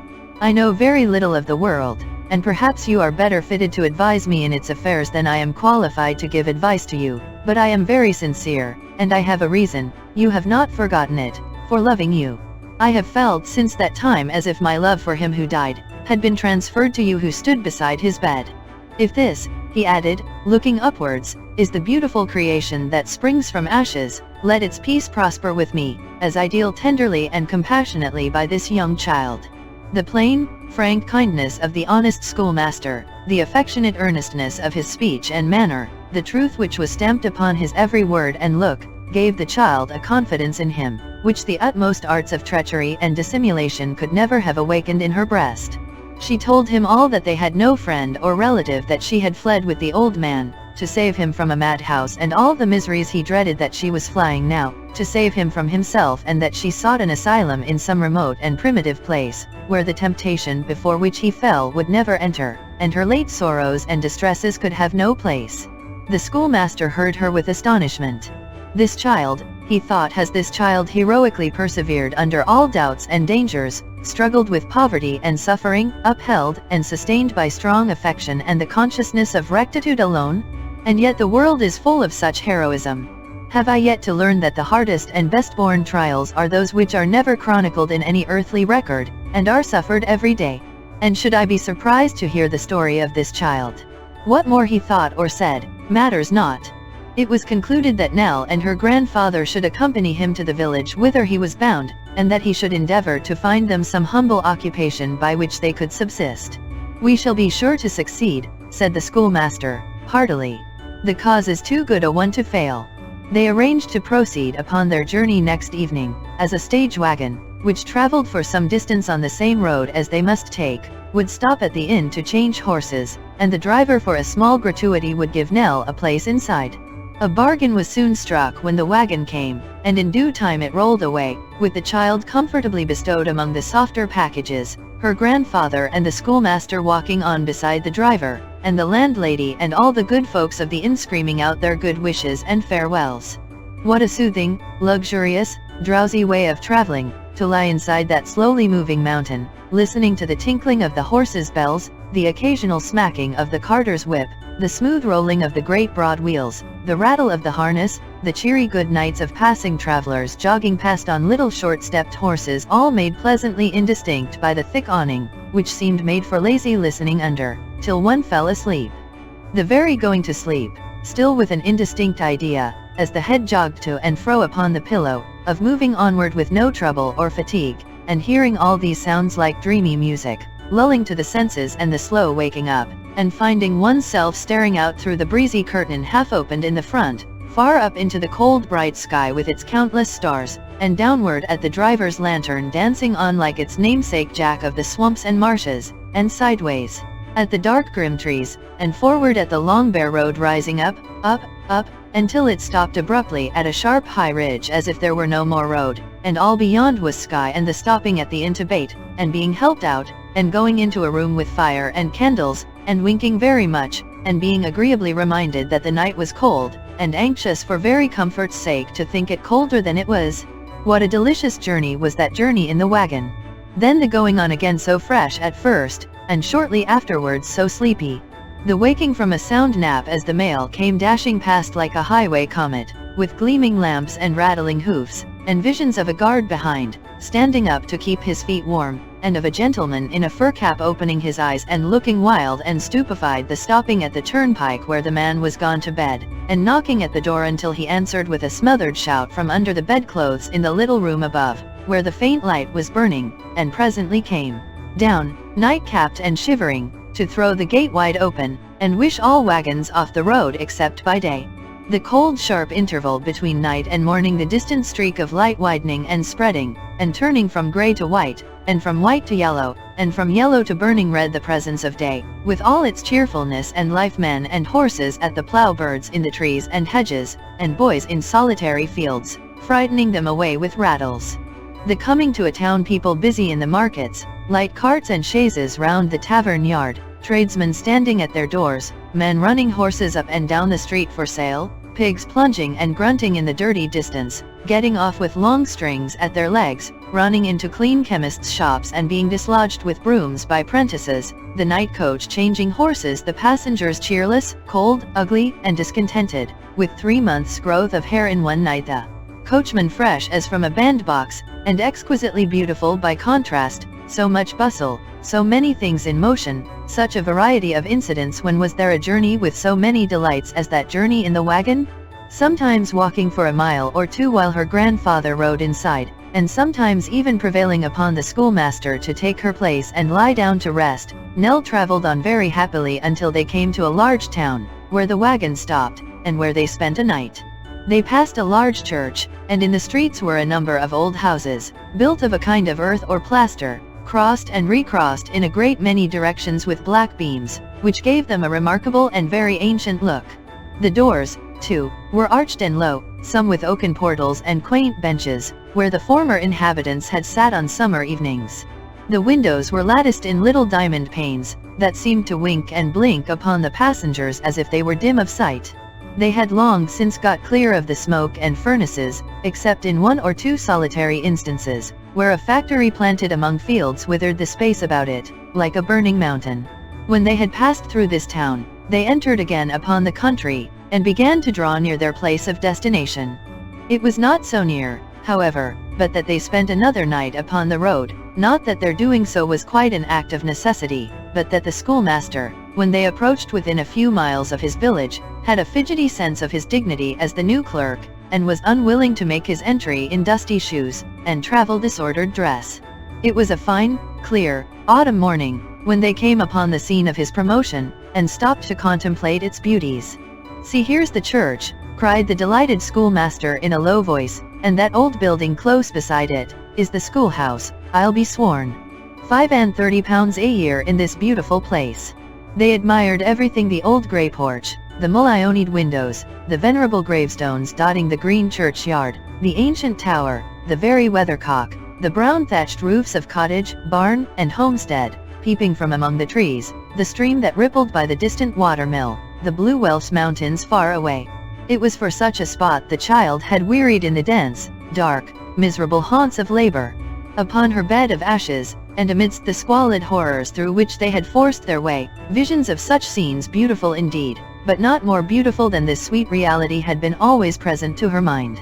They had seemed to melt into a dim and airy distance, as the prospect of ever beholding them again grew fainter, but, as they receded, she had loved and panted for them more. "I must leave you somewhere for a few minutes," said the schoolmaster, at length breaking the silence into which they had fallen in their gladness. "I have a letter to present, and inquiries to make, you know." "Where shall I take you?" "To the little inn yonder." "Let us wait here," rejoined Nell. "The gate is open. We will sit in the church porch till you come back." "A good place too," said the schoolmaster, leading the way towards it, disencumbering himself of his portmanteau, and placing it on the stone seat. "Be sure that I come back with good news, and am not long gone." So, the happy schoolmaster put on a brand new pair of gloves which he had carried in a little parcel in his pocket all the way, and hurried off, full of ardor and excitement. The child watched him from the porch until the intervening foliage hid him from her view, and then stepped softly out into the old churchyard, so solemn and quiet that every rustle of her dress upon the fallen leaves, which strewed the path and made her footsteps noiseless, seemed an invasion of its silence. It was a very aged, ghostly place. The church had been built many hundreds of years ago, and had once had a convent or monastery attached, for arches in ruins, remains of oriel windows, and fragments of blackened walls, were yet standing, while other portions of the old building, which had crumbled away and fallen down, were mingled with the churchyard earth and overgrown with grass, as if they too claimed a burying place and sought to mix their ashes with the dust of men. Hard by these gravestones of dead years, and forming a part of the ruin which some pains had been taken to render habitable in modern times, were two small dwellings with sunken windows and oaken doors, fast hastening to decay, empty and desolate. Upon these tenements, the attention of the child became exclusively riveted. She knew not why. The church, the ruin, the antiquated graves, had equal claims at least upon a stranger's thoughts, but from the moment when her eyes first rested on these two dwellings, she could turn to nothing else. Even when she had made the circuit of the enclosure, and, returning to the porch, sat pensively waiting for their friend, she took her station where she could still look upon them, and felt as if fascinated towards that spot. Chapter 47.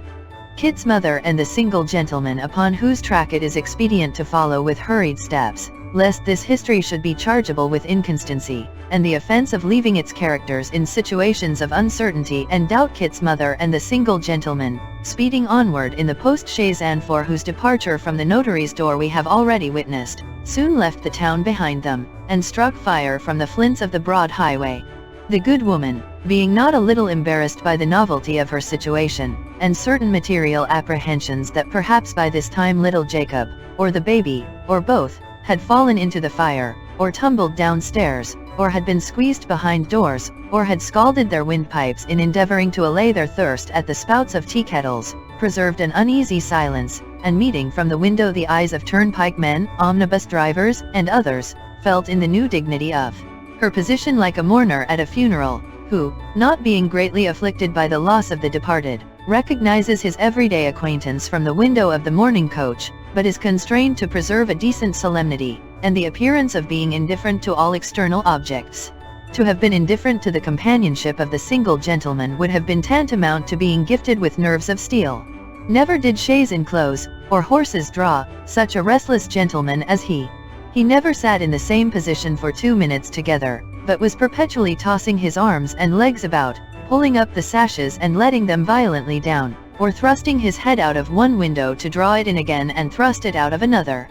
He carried in his pocket, too, a firebox of mysterious and unknown construction, and as sure as ever Kit's mother closed her eyes, so surely whisk, rattle, fizz there was the single gentleman consulting his watch by a flame of fire, and letting the sparks fall down among the straw as if there were no such thing as a possibility of himself and Kit's mother being roasted alive before the boys could stop their horses.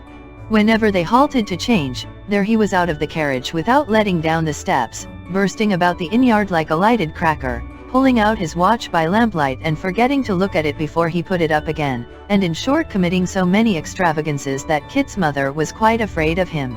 Then, when the horses were to in, he came like a harlequin, and before they had gone a mile, out came the watch and the firebox together, and Kit's mother as wide awake again, with no hope of a wink of sleep for that stage.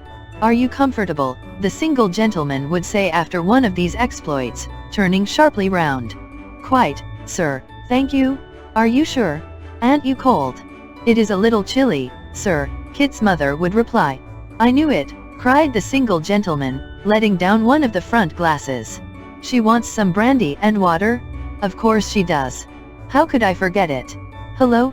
Stop at the next inn, and call out for a glass of hot brandy and water." It was in vain for Kit's mother to protest that she stood in need of nothing of the kind. The single gentleman was inexorable, and whenever he had exhausted all other modes and fashions of restlessness, it invariably occurred to him that Kit's mother wanted brandy and water.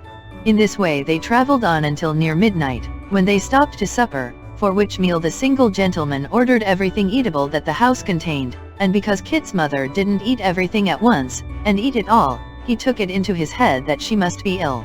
"You're faint," said the single gentleman, who did nothing himself but walk about the room. "I see what's the matter with you, ma'am. You're faint." "Thank you, sir, I'm not indeed." "I know you are. I'm sure of it. I dragged this poor woman from the bosom of her family at a minute's notice, and she goes on getting fainter and fainter before my eyes. I'm a pretty fellow. How many children have you got, ma'am?" "2, sir, besides Kit."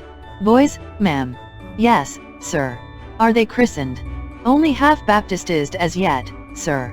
I'm godfather to both of 'em. Remember that, if you please, ma'am. You had better have some mulled wine." "I couldn't touch a drop indeed, sir." "You must," said the single gentleman. "I see you want it. I ought to have thought of it before." Immediately flying to the bell, and calling for mulled wine as impetuously as if it had been wanted for instant use in the recovery of some person apparently drowned, the single gentleman made Kit's mother swallow a bumper of it at such a high temperature that the tears ran down her face, and then hustled her off to the chaise again, where not impossibly from the effects of this agreeable sedative she soon became insensible to his restlessness, and fell fast asleep. Nor were the happy effects of this prescription of a transitory nature, as, notwithstanding that the distance was greater, and the journey longer, than the single gentleman had anticipated, she did not awake until it was broad day, and they were clattering over the pavement of a town. "This is the place," cried her companion, letting down all the glasses. "Drive to the waxwork." The boy on the wheeler touched his hat, and setting spurs to his horse, to the end that they might go in brilliantly, all four broke into a smart canter, and dashed through the streets with a noise that brought the good folks wondering to their doors and windows, and drowned the sober voices of the town clocks as they chimed out 8:30. They drove up to a door round which a crowd of persons were collected, and there stopped. "What's this?" said the single gentleman, thrusting out his head. "Is anything the matter here?" "A wedding, sir, a wedding," cried several voices. "Hurrah!"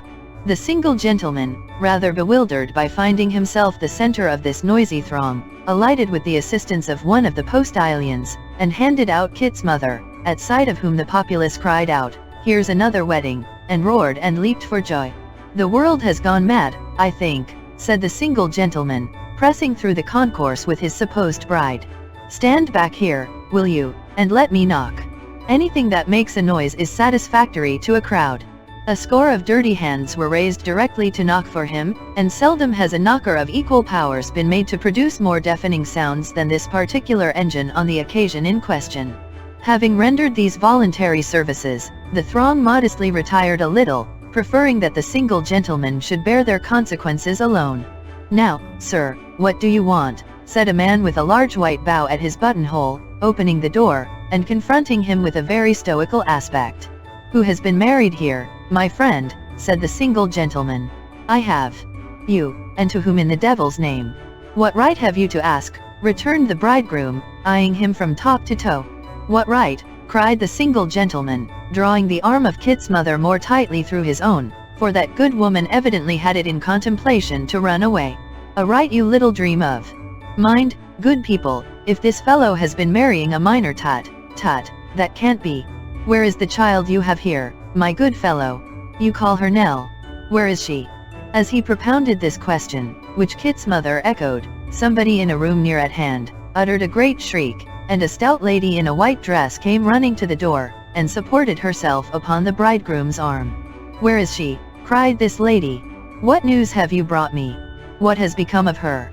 The single gentleman started back, and gazed upon the face of the late Mrs. Yarley, that morning wedded to the philosophic George, to the eternal wrath and despair of Mr. Slum the poet, with looks of conflicting apprehension, disappointment, and incredulity. At length he stammered out, "I ask you where she is? What do you mean?" "Oh, sir," cried the bride, "if you have come here to do her any good, why weren't you here a week ago?" "She is not dead," said the person to whom she addressed herself, turning very pale. "No, not so bad as that? I thank God," cried the single gentleman feebly. "Let me come in." They drew back to admit him, and when he had entered, closed the door. "You see in me, good people," he said, turning to the newly married couple, "one to whom life itself is not dearer than the two persons whom I seek. They would not know me. My features are strange to them, but if they or either of them are here, take this good woman with you, and let them see her first, for her they both know. If you deny them from any mistaken regard or fear for them, judge of my intentions by their recognition of this person as their old humble friend." "I always said it," cried the bride, "I knew she was not a common child. Alas, sir, we have no power to help you, for all that we could do, has been tried in vain."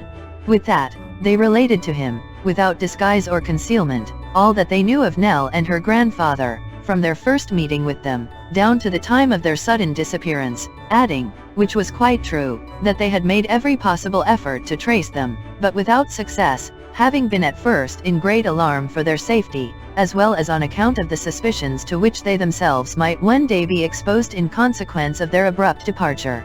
They dwelt upon the old man's imbecility of mind, upon the uneasiness the child had always testified when he was absent, upon the company he had been supposed to keep, and upon the increased depression which had gradually crept over her and changed her both in health and spirits. Whether she had missed the old man in the night, and knowing or conjecturing whither he had bent his steps, had gone in pursuit, or whether they had left the house together, they had no means of determining. Certain they considered it, that there was but slender prospect left of hearing of them again, and that whether their flight originated with the old man, or with the child, there was now no hope of their return. To all this, the single gentleman listened with the air of a man quite borne down by grief and disappointment. He shed tears when they spoke of the grandfather, and appeared in deep affliction. Not to protract this portion of our narrative, and to make short work of a long story, let it be briefly written that before the interview came to a close, the single gentleman deemed he had sufficient evidence of having been told the truth, and that he endeavored to force upon the bride and bridegroom an acknowledgement of their kindness to the unfriended child, which, however, they steadily declined accepting. In the end, the happy couple jolted away in the caravan to spend their honeymoon in a country excursion, and the single gentleman and Kit's mother stood ruefully before their carriage door. "Where shall we drive you, sir?" said the postboy. "You may drive me," said the single gentleman. To the he was not going to add in, but he added it for the sake of Kit's mother, and to the inn they went. Rumors had already got abroad that the little girl who used to show the waxwork was the child of great people who had been stolen from her parents in infancy, and had only just been traced. Opinion was divided whether she was the daughter of a prince, a duke, an earl, a viscount, or a baron, but all agreed upon the main fact, and that the single gentleman was her father, and all bent forward to catch a glimpse, though it were only of the tip of his noble nose, as he rode away, desponding, in his 4-horse chaise. What would he have given to know, and what sorrow would have been saved if he had only known, that at that moment both child and grandfather were seated in the old church porch, patiently awaiting the schoolmaster's return? Chapter 48. Popular rumor concerning the single gentleman and his errand, traveling from mouth to mouth, and waxing stronger in the marvelous as it was bandied about. For your popular rumor, unlike the rolling stone of the proverb, is one which gathers a deal of moss in its wanderings up and down, occasioned his dismounting at the inn door to be looked upon as an exciting and attractive spectacle, which could scarcely be enough admired, and drew together a large concourse of idlers, who having recently been, as it were, thrown out of employment by the closing of the waxwork and the completion of the nuptial ceremonies, considered his arrival as little else than a special providence, and hailed it with demonstrations of the liveliest joy. Not at all participating in the general sensation, but wearing the depressed and wearied look of one who sought to meditate on his disappointment in silence and privacy, the single gentleman alighted, and handed out Kit's mother with a gloomy politeness which impressed the lookers-on extremely. That done, he gave her his arm and escorted her into the house, while several active waiters ran on before as a skirmishing party, to clear the way and to show the room which was ready for their reception. "Any room will do," said the single gentleman. "Let it be near at hand, that's all." "Close here, sir, if you please to walk this way." "Would the gentleman like this room?" said a voice, as a little out-of-the-way door at the foot of the well staircase flew briskly open and a head popped out. "He's quite welcome to it. He's as welcome as flowers in May, or coals at Christmas. Would you like this room, sir? Honor me by walking in. Do me the favor, pray." "Goodness gracious me," cried Kit's mother, falling back in extreme surprise. Only think of this. She had some reason to be astonished, for the person who proffered the gracious invitation was no other than Daniel Quilp. The little door out of which he had thrust his head was close to the inn larder, and there he stood, bowing with grotesque politeness, as much at his ease as if the door were that of his own house, blighting all the legs of mutton and cold roast fowls by his close companionship, and looking like the evil genius of the cellars come from underground upon some work of mischief. "Would you do me the honor?" said Quilp. "I prefer being alone," replied the single gentleman. "Oh," said Quilp. And with that, he darted in again with one jerk and clapped the little door to, like a figure in a Dutch clock when the hour strikes. "Why, it was only last night, sir," whispered Kit's mother, "that I left him in Little Bethel." "Indeed," said her fellow passenger. "When did that person come here, waiter?" "Come down by the night coach, this morning, sir." "Humph. And when is he going?" "Can't say, sir, really. When the chambermaid asked him just now if he should want a bed, sir, he first made faces at her, and then wanted to kiss her." "Beg him to walk this way," said the single gentleman. "I should be glad to exchange a word with him. Tell him. Beg him to come at once, do you hear?"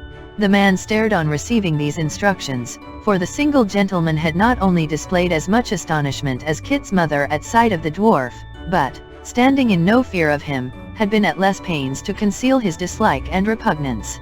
He departed on his errand, however, and immediately returned, ushering in its object. "Your servant, sir," said the dwarf. "I encountered your messenger halfway. I thought you'd allow me to pay my compliments to you. I hope you're well." "I hope you're very well." There was a short pause, while the dwarf, with half-shut eyes and puckered face, stood waiting for an answer. Receiving none, he turned towards his more familiar acquaintance. "Christopher's mother," he cried. "Such a dear lady, such a worthy woman, so blessed in her honest son. How is Christopher's mother? Have change of air and scene improved her? Her little family too, and Christopher? Do they thrive? Do they flourish?" Are they growing into worthy citizens? Making his voice ascend in the scale with every succeeding question, Mr. Quilp finished in a shrill squeak, and subsided into the panting look which was customary with him, and which, whether it were assumed or natural, had equally the effect of banishing all expression from his face, and rendering it, as far as it afforded any index to his mood or meaning, a perfect blank. "Mr. Quilp," said the single gentleman. The dwarf put his hand to his great flapped ear, and counterfeited the closest attention. "We two have met before." "Surely," cried Quilp, nodding his head. "Oh surely, sir. Such an honor and pleasure. It's both, Christopher's mother, it's both is not to be forgotten so soon." "By no means. You may remember that the day I arrived in London, and found the house to which I drove, empty and deserted, I was directed by some of the neighbors to you, and waited upon you without stopping for rest or refreshment." "How precipitate that was, and yet what an earnest and vigorous measure," said Quilp, conferring with himself, in imitation of his friend Mr. Sampson Brass. "I found," said the single gentleman, "you most unaccountably, in possession of everything that had so recently belonged to another man, and that other man, who up to the time of your entering upon his property had been looked upon as affluent, reduced to sudden beggary, and driven from house and home." "We had warrant for what we did, my good sir," rejoined Quilp, "we had our warrant." "Don't say driven either. He went of his own accord, vanished in the night, sir." "No matter," said the single gentleman angrily. "He was gone." "Yes, he was gone," said Quilp, with the same exasperating composure. "No doubt he was gone. The only question was, where? And it's a question still. Now, what am I to think," said the single gentleman, sternly regarding him, "of you, who, plainly indisposed to give me any information, then nay, obviously holding back, and sheltering yourself with all kinds of cunning, trickery, and evasion, are dogging my footsteps now?" "I dogging?" cried Quilp. "Why, are you not?" returned his questioner, fretted into a state of the utmost irritation. "Were you not a few hours since, 60 miles off, and in the chapel to which this good woman goes to say her prayers?" "She was there too, I think," said Quilp, still perfectly unmoved. "I might say, if I was inclined to be rude, how do I know but you are dogging my footsteps?" "Yes, I was at chapel." "What then?" "I've read in books that pilgrims were used to go to chapel before they went on journeys, to put up petitions for their safe return." "Wise men? Journeys are very perilous, especially outside the coach. Wheels come off, horses take fright, coachmen drive too fast, coaches overturn. I always go to chapel before I start on journeys. It's the last thing I do on such occasions, indeed." That Quilp lied most heartily in this speech, it needed no very great penetration to discover, although for anything that he suffered to appear in his face, voice, or manner, he might have been clinging to the truth with the quiet constancy of a martyr. "In the name of all that's calculated to drive one crazy, man," said the unfortunate single gentleman, "have you not, for some reason of your own, taken upon yourself my errand? Don't you know with what object I have come here, and if you do know, can you throw no light upon it?" "You think I'm a conjurer, sir," replied Quilp, shrugging up his shoulders. "If I was, I should tell my own fortune and make it." "Ah, we have said all we need say, I see," returned the other, throwing himself impatiently upon a sofa. "Pray leave us, if you please." "Willingly," returned Quilp. "Most willingly. Christopher's mother, my good soul, farewell. A pleasant journey back, sir. Ahem." With these parting words, and with a grin upon his features altogether indescribable, but which seemed to be compounded of every monstrous grimace of which men or monkeys are capable, the dwarf slowly retreated and closed the door behind him. "Oh ho," he said when he had regained his own room, and sat himself down in a chair with his arms akimbo. "Oh ho? Are you there, my friend?" "Indeed." Chuckling as though in very great glee, and recompensing himself for the restraint he had lately put upon his countenance by twisting it into all imaginable varieties of ugliness, Mr. Quilp, rocking himself to and fro in his chair and nursing his left leg at the same time, fell into certain meditations, of which it may be necessary to relate the substance. First, he reviewed the circumstances which had led to his repairing to that spot, which were briefly these. Dropping in at Mr. Sampson Brass's office on the previous evening, in the absence of that gentleman and his learned sister, he had lighted upon Mr. Swiveller, who chanced at the moment to be sprinkling a glass of warm gin and water on the dust of the and to be moistening his clay, as the phrase goes, rather copiously. But as clay in the abstract, when too much moistened, becomes of a weak and uncertain consistency, breaking down in unexpected places, retaining impressions but faintly, and preserving no strength or steadiness of character, so Mr. Swiveller's clay, having imbibed a considerable quantity of moisture, was in a very loose and slippery state, insomuch that the various ideas impressed upon it were fast losing their distinctive character, and running into each other. It is not uncommon for human clay in this condition to value itself above all things upon its great prudence and sagacity, and Mr. Swiveller, especially prizing himself upon these qualities, took occasion to remark that he had made strange discoveries in connection with the single gentleman who lodged above, which he had determined to keep within his own bosom, and which neither tortures nor cajolery should ever induce him to reveal. Of this determination Mr. Quilp expressed his high approval, and setting himself in the same breath to goad Mr. Swiveller on to further hints, soon made out that the single gentleman had been seen in communication with Kit, and that this was the secret which was never to be disclosed. Possessed of this piece of information, Mr. Quilp directly supposed that the single gentleman above stairs must be the same individual who had waited on him, and having assured himself by further inquiries that this surmise was correct, had no difficulty in arriving at the conclusion that the intent and object of his correspondence with Kit was the recovery of his old client and the child.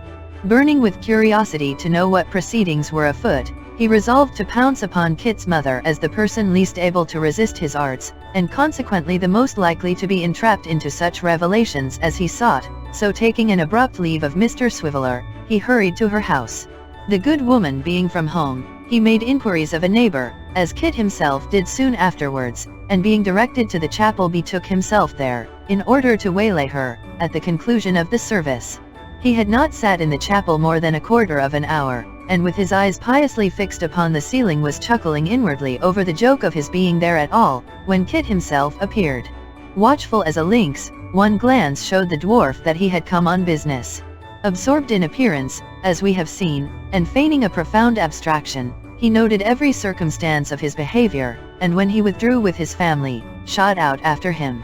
In fine, he traced them to the notary's house, learned the destination of the carriage from one of the postilions, and knowing that a fast night coach started for the same place, at the very hour which was on the point of striking, from a street hard by, darted round to the coach office without more ado, and took his seat upon the roof. After passing and repassing the carriage on the road, and being passed and repassed by it sundry times in the course of the night, according as their stoppages were longer or shorter, or their rate of travelling varied, they reached the town almost together. Quilp kept the chaise in sight, mingled with the crowd, learned the single gentleman's errand, and its failure, and having possessed himself of all that it was material to know, hurried off, reached the inn before him, had the interview just now detailed, and shut himself up in the little room in which he hastily reviewed all these occurrences. "You are there, are you, my friend?" he repeated, greedily biting his nails. "I am suspected and thrown aside, and Kit's the confidential agent, is he? I shall have to dispose of him, I fear. If we had come up with them this morning," he continued, after a thoughtful pause, "I was ready to prove a pretty good claim. I could have made my profit. But for these conteing hypocrites, the lad and his mother, I could get this fiery gentleman as comfortably into my net as our old friend, our mutual friend, and chubby, Rosie Nell. At the worst, it's a golden opportunity, not to be lost. Let us find them first, and I'll find means of draining you of some of your superfluous cash, sir, while there are prison bars, and bolts, and locks, to keep your friend or kinsman safely. I hate your virtuous people," said the dwarf, throwing off a bumper of brandy, and smacking his lips. I hate 'em every one." This was not a mere empty vaunt, but a deliberate avowal of his real sentiments, for Mr. Quilp, who loved nobody, had by little and little come to hate everybody nearly or remotely connected with his ruined client, the old man himself, because he had been able to deceive him and elude his vigilance, the child, because she was the object of Mrs. Quilp's commiseration and constant self-reproach, the single gentleman, because of his unconcealed aversion to himself, Kit, and his mother, most mortally, for the reasons shown above, and beyond that general feeling of opposition to them, which would have been inseparable from his ravenous desire to enrich himself by these altered circumstances. Daniel Quilp hated them every one. In this amiable mood, Mr. Quilp enlivened himself and his hatreds with more brandy, and then, changing his quarters, withdrew to an obscure alehouse, under cover of which seclusion he instituted all possible inquiries that might lead to the discovery of the old man and his grandchild. But all was in vain. Not the slightest trace or clue could be obtained. They had left the town by night, no one had seen them go, no one had met them on the road, the driver of no coach, cart, or wagon had seen any travelers answering their description, nobody had fallen in with them, or heard of them. Convinced at last that for the present all such attempts were hopeless, he appointed 2 or 3 scouts, with promises of large rewards in case of their forwarding him any intelligence, and returned to London by next day's coach. It was some gratification to Mr. Quilp to find, as he took his place upon the roof, that Kit's mother was alone inside, from which circumstance he derived in the course of the journey much cheerfulness of spirit, inasmuch as her solitary condition enabled him to terrify her with many extraordinary annoyances, such as hanging over the side of the coach at the risk of his life, and staring in with his great goggle eyes, which seemed in hers the more horrible from his face being upside down. Dodging her in this way from one window to another, getting nimbly down whenever they changed horses, and thrusting his head in at the window with a dismal squint, which ingenious tortures had such an effect upon Mrs. Nubbles, that she was quite unable for the time to resist the belief that Mr. Quilp did in his own person represent and embody that evil power, who was so vigorously attacked at Little Bethel, and who, by reason of her backslidings in respect of Astleys and oysters, was now frolicsome and rampant. Kit, having been apprised by letter of his mother's intended return, was waiting for her at the coach office, and great was his surprise when he saw, leering over the coachman's shoulder like some familiar demon, invisible to all eyes but his, the well-known face of Quilp. "How are you, Christopher?" croaked the dwarf from the coach top. "All right, Christopher. Mother's inside." "Why, how did he come here, mother?" whispered Kit. "I don't know how he came or why, my dear," rejoined Mrs. Nubbles, dismounting with her son's assistance, "but he has been a terrifying of me out of my 7 senses all this blessed day." "He has?" cried Kit. "You wouldn't believe it, that you wouldn't," replied his mother, "but don't say a word to him, for I really don't believe he's human." "Hush! Don't turn round as if I was talking of him, but he's a-squinting at me now in the full blaze of the coach lamp, quite awful." In spite of his mother's injunction, Kit turned sharply round to look. Mr. Quilp was serenely gazing at the stars, quite absorbed in celestial contemplation. "Oh, he's the artfullest creature," cried Mrs. Nubbles. "But come away. Don't speak to him for the world." "Yes, I will, mother." "What nonsense!" "I say, sir." Mr. Quilp affected to start, and looked smilingly round. "You let my mother alone, will you?" said Kit. "How dare you tease a poor lone woman like her, making her miserable and melancholy as if she hadn't got enough to make her so, without you? Aren't you ashamed of yourself, you little monster?" "Monster," said Quilp inwardly, with a smile. "Ugliest dwarf that could be seen anywhere for a penny monster. Ah! You show her any of your impudence again," resumed Kit, shouldering the bandbox, "and I tell you what, Mr. Quilp, I won't bear with you any more. You have no right to do it. I'm sure we never interfered with you. This isn't the first time, and if ever you worry or frighten her again, you'll oblige me, though I should be very sorry to do it, on account of your size, to beat you." Quilp said not a word in reply, but walking so close to Kit as to bring his eyes within 2 or 3 inches of his face, looked fixedly at him, retreated a little distance without averting his gaze, approached again withdrew, and so on for half a dozen times, like a head in a phantasmagoria. Kit stood his ground as if in expectation of an immediate assault, but finding that nothing came of these gestures, snapped his fingers and walked away, his mother dragging him off as fast as she could, and, even in the midst of his news of little Jacob and the baby, looking anxiously over her shoulder to see if Quilp were following. Chapter 49.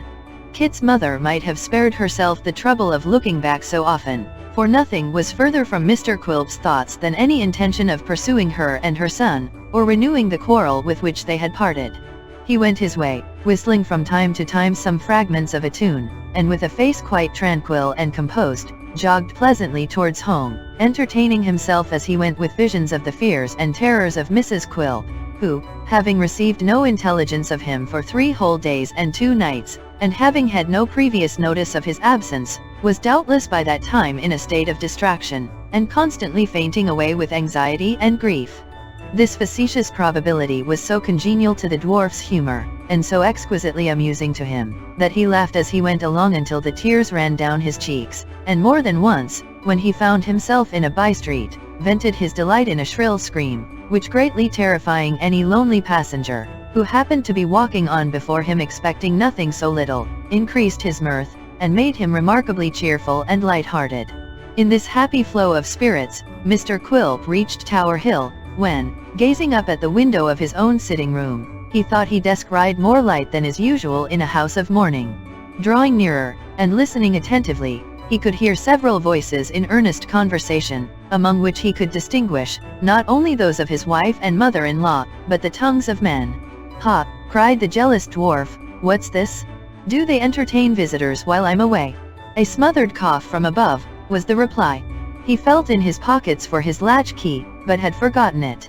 There was no resource but to knock at the door. "A light in the passage," said Quilp, peeping through the keyhole. A very soft knock, and, "By your leave, my lady, I may yet steal upon you unawares." Soho. A very low and gentle rap received no answer from within. But after a second application to the knocker, no louder than the first, the door was softly opened by the boy from the wharf, whom Quilp instantly gagged with one hand, and dragged into the street with the other. "You'll throttle me, master," whispered the boy. "Let go, will you?" "Who's upstairs, you dog?" retorted Quilp in the same tone. "Tell me. And don't speak above your breath, or I'll choke you in good earnest." The boy could only point to the window, and reply with a stifled giggle, expressive of such intense enjoyment, that Quilp clutched him by the throat and might have carried his threat into execution, or at least have made very good progress towards that end, but for the boy's nimbly extricating himself from his grasp, and fortifying himself behind the nearest post, at which, after some fruitless attempts to catch him by the hair of the head, his master was obliged to come to a parley. "Will you answer me?" said Quilp. "What's going on, above?" "You won't let one speak," replied the boy. "They ha, they think you're dead." "Ha ha ha. Dead," cried Quilp, relaxing into a grim laugh himself. "No. Do they? Do they really, you dog? They think you're drowned," replied the boy, who in his malicious nature had a strong infusion of his master. "You was last seen on the brink of the wharf, and they think you tumbled over. Ha ha." The prospect of playing the spy under such delicious circumstances, and of disappointing them all by walking in alive, gave more delight to Quilp than the greatest stroke of good fortune could possibly have inspired him with. He was no less tickled than his hopeful assistant, and they both stood for some seconds, grinning and gasping and wagging their heads at each other, on either side of the post, like an unmatchable pair of Chinese idols. "Not a word," said Quilp, making towards the door on tiptoe. "Not a sound, not so much as a creaking board, or a stumble against a cobweb. Drowned, Mrs. Quilp? Drowned." So saying, he blew out the candle, kicked off his shoes, and groped his way upstairs, leaving his delighted young friend in an ecstasy of somersets on the pavement. The bedroom door on the staircase being unlocked, Mr. Quilp slipped in, and planted himself behind the door of communication between that chamber and the sitting room, which standing ajar to render both more airy, and having a very convenient chink, of which he had often availed himself for purposes of espial, and had indeed enlarged with his pocket knife, enabled him not only to hear, but to see distinctly, what was passing.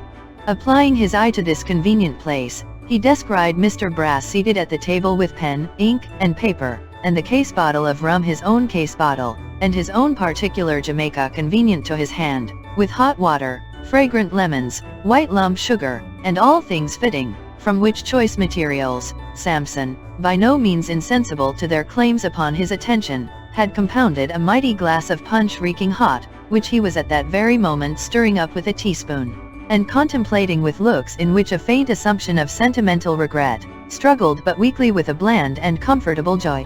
At the same table, with both her elbows upon it, was Mrs. Ginny Wynne, no longer sipping other people's punch feloniously with teaspoons, but taking deep draughts from a jorum of her own, while her daughter, not exactly with ashes on her head, or sackcloth on her back, but preserving a very decent and becoming appearance of sorrow nevertheless, was reclining in an easy chair, and soothing her grief with a smaller allowance of the same glib liquid. There were also present, a couple of waterside men, bearing between them certain machines called drags. Even these fellows were accommodated with a stiff glass apiece, and as they drank with a great relish, and were naturally of a red-nosed, pimple-faced, convivial look, their presence rather increased than detracted from that decided appearance of comfort, which was the great characteristic of the party. "If I could poison that dear old lady's rum and water," murmured Quilp, "I'd die happy." "Ah," said Mr. Brass, breaking the silence, and raising his eyes to the ceiling with a sigh, "who knows but he may be looking down upon us now? Who knows but he may be surveying of us from somewheres or another, and contemplating us with a watchful eye? Oh lor!" Here Mr. Brass stopped to drink half his punch, and then resumed, looking at the other half, as he spoke, with a dejected smile. "I can almost fancy," said the lawyer shaking his head, "that I see his eye glistening down at the very bottom of my liquor. When shall we look upon his like again? Never, never. One minute we are here holding his tumbler before his eyes, the next we are there gulping down its contents, and striking himself emphatically a little below the chest in the silent tomb. To think that I should be drinking his very rum? It seems like a dream." With the view, no doubt, of testing the reality of his position, Mr. Brass pushed his tumbler as he spoke towards Mrs. Ginny Wynne for the purpose of being replenished, and turned towards the attendant mariners. "The search has been quite unsuccessful then." "Quite, master. But I should say that if he turns up anywhere, he'll come ashore somewhere about Greenwich tomorrow, at ebb tide, mate." The other gentleman assented, observing that he was expected at the hospital, and that several pensioners would be ready to receive him whenever he arrived. "Then we have nothing for it but resignation," said Mr. Brass, "nothing but resignation and expectation. It would be a comfort to have his body, it would be a dreary comfort." "Oh, beyond a doubt," assented Mrs. Ginny Wynne hastily, "if we once had that, we should be quite sure." "With regard to the descriptive advertisement," said Sampson Brass, taking up his pen, "it is a melancholy pleasure to recall his traits. Respecting his legs now? Crooked, certainly," said Mrs. Ginny Wynne. "Do you think they were crooked?" said Brass, in an insinuating tone. "I think I see them now coming up the street very wide apart, in nankeen pantaloons a little shrunk and without straps. Ah, what a vale of tears we live in. Do we say crooked?" "I think they were a little so," observed Mrs. Quilp with a sob. "Legs crooked," said Brass, riding as he spoke. "Large head, short body, legs crooked." "Very crooked," suggested Mrs. Ginny Wynne. "We'll not say very crooked, ma'am," said Brass piously. "Let us not bear hard upon the weaknesses of the deceased. He is gone, ma'am, to where his legs will never come in question. We will content ourselves with crooked, Mrs. Ginny Wynne." "I thought you wanted the truth," said the old lady. "That's all." "Bless your eyes, how I love you," muttered Quilp. "There she goes again. Nothing but punch.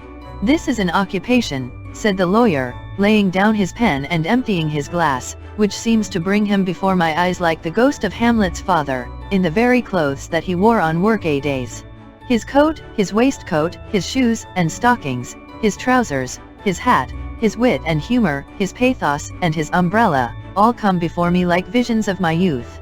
His linen," said Mr. Brass, smiling fondly at the wall, "his linen, which was always of a particular color, for such was his whim, and fancy how plain I see his linen now." "You had better go on, sir," said Mrs. Ginny Wynne impatiently. "True, ma'am, true," cried Mr. Brass. "Our faculties must not freeze with grief. I'll trouble you for a little more of that, ma'am. A question now arises, with relation to his nose." "Flat," said Mrs. Ginny Wynne. "Aquiline," cried Quilp, thrusting in his head, and striking the feature with his fist. "Aquiline, you hag. Do you see it? Do you call this flat? Do you? Oh, capital, capital," shouted Brass, from the mere force of habit. "Excellent. How very good he is. He's a most remarkable man, so extremely whimsical. Such an amazing power of taking people by surprise." Quilp paid no regard whatever to these compliments, nor to the dubious and frightened look into which the lawyer gradually subsided, nor to the shrieks of his wife and mother-in-law, nor to the latter's running from the room, nor to the former's fainting away. Keeping his eye fixed on Sampson Brass, he walked up to the table, and beginning with his glass, drank off the contents, and went regularly round until he had emptied the other two, when he seized the case bottle, and hugging it under his arm, surveyed him with a most extraordinary leer. "Not yet, Sampson," said Quilp. Not just yet. Oh, very good indeed, cried Brass, recovering his spirits a little. Ha ha ha. Oh, exceedingly good? There's not another man alive who could carry it off like that. A most difficult position to carry off. But he has such a flow of good humor, such an amazing flow. Good night, said the dwarf, nodding expressively. Good night, sir, good night, cried the lawyer, retreating backwards towards the door. This is a joyful occasion indeed, extremely joyful. Ha ha ha. Oh, very rich indeed, remarkably so. Waiting until Mr. Brass's ejaculations died away in the distance, for he continued to pour them out, all the way downstairs, Quilp advanced towards the two men, who yet lingered in a kind of stupid amazement. Have you been dragging the river all day, gentlemen? Said the dwarf, holding the door open with great politeness. And yesterday too, master. Dear me, you've had a deal of trouble. Pray consider everything yours that you find upon the body. Good night. The men looked at each other, but had evidently no inclination to argue the point just then, and shuffled out of the room. The speedy clearance effected, Quilp locked the doors, and still embracing the case bottle with shrugged up shoulders and folded arms, stood looking at his insensible wife like a dismounted nightmare. Chapter 50.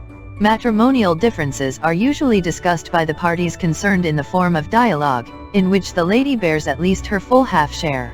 Those of Mr. and Mrs. Quilp, however, were an exception to the general rule, the remarks which they occasioned being limited to a long soliloquy on the part of the gentleman, with perhaps a few deprecatory observations from the lady, not extending beyond a trembling monosyllable uttered at long intervals, and in a very submissive and humble tone.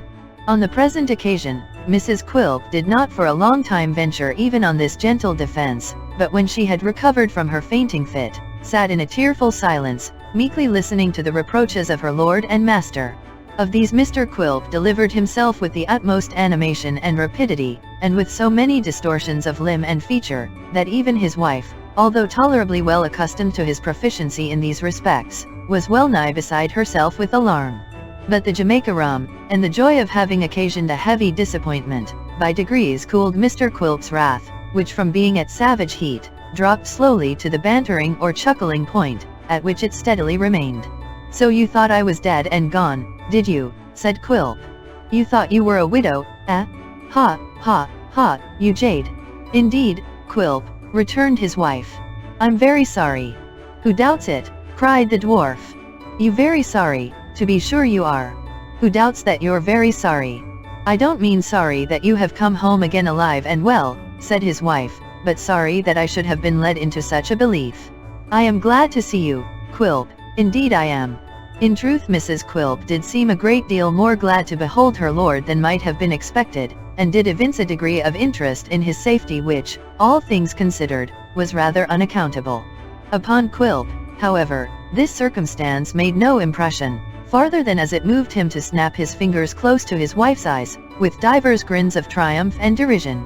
How could you go away so long, without saying a word to me or letting me hear of you or know anything about you? Asked the poor little woman, sobbing. How could you be so cruel, Quilp? How could I be so cruel, cried the dwarf. Because I was in the humor. I'm in the humor now. I shall be cruel when I like. I'm going away again. Not again. Yes, again. I'm going away now. I'm off directly. I mean to go and live wherever the fancy seizes me, at the wharf, at the counting house, and be a jolly bachelor. You were a widow in anticipation. Damn, screamed the dwarf, I'll be a bachelor in earnest. You can't be serious, Quilp, sobbed his wife. I tell you, said the dwarf, exulting in his project, that I'll be a bachelor, a devil-may-care bachelor, and I'll have my bachelor's hall at the counting house, and at such times come near it if you dare. And mind too that I don't pounce in upon you at unseasonable hours again, for I'll be a spy upon you, and come and go like a mole or a weasel. Tom Scott, where's Tom Scott? Here I am, master, cried the voice of the boy, as Quilp threw up the window. Wait there, you dog, returned the dwarf, to carry a bachelor's portmanteau. Pack it up, Mrs. Quilp. Knock up the dear old lady to help, knock her up. Hello there? Hello. With these exclamations, Mr. Quilp caught up the poker, and hurrying to the door of the good lady's sleeping closet, beat upon it therewith until she awoke in inexpressible terror, thinking that her amiable son-in-law surely intended to murder her in justification of the legs she had slandered. Impressed with this idea, she was no sooner fairly awake than she screamed violently, and would have quickly precipitated herself out of the window and through a neighboring skylight, if her daughter had not hastened in to undeceive her, and implore her assistance. Somewhat reassured by her account of the service she was required to render, Mrs. Ginny Wynne made her appearance in a flannel dressing gown, and both mother and daughter, trembling with terror and cold for the night was now far advanced, obeyed Mr. Quilp's directions in submissive silence. Prolonging his preparations as much as possible, for their greater comfort, that eccentric gentleman superintended the packing of his wardrobe, and having added to it with his own hands, a plate, knife and fork, spoon, teacup and saucer, and other small household matters of that nature, strapped up the portmanteau, took it on his shoulders, and actually marched off without another word, and with the case bottle, which he had never once put down, still tightly clasped under his arm. Consigning his heavier burden to the care of Tom Scott when he reached the street, taking a dram from the bottle for his own encouragement, and giving the boy a rap on the head with it as a small taste for himself, Quilp very deliberately led the way to the wharf, and reached it at between 3 and 4 o'clock in the morning. "Snug," said Quilp, when he had groped his way to the wooden counting house, and opened the door with a key he carried about with him. "Beautifully snug? Call me at 8, you dog."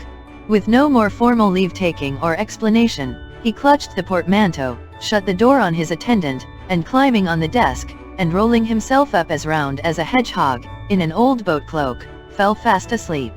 Being roused in the morning at the appointed time, and roused with difficulty, after his late fatigues, Quilp instructed Tom Scott to make a fire in the yard of sundry pieces of old timber, and to prepare some coffee for breakfast, for the better furnishing of which repast he entrusted him with certain small moneys, to be expended in the purchase of hot rolls, butter, sugar, Yarmouth bloaters, and other articles of housekeeping, so that in a few minutes a savory meal was smoking on the board.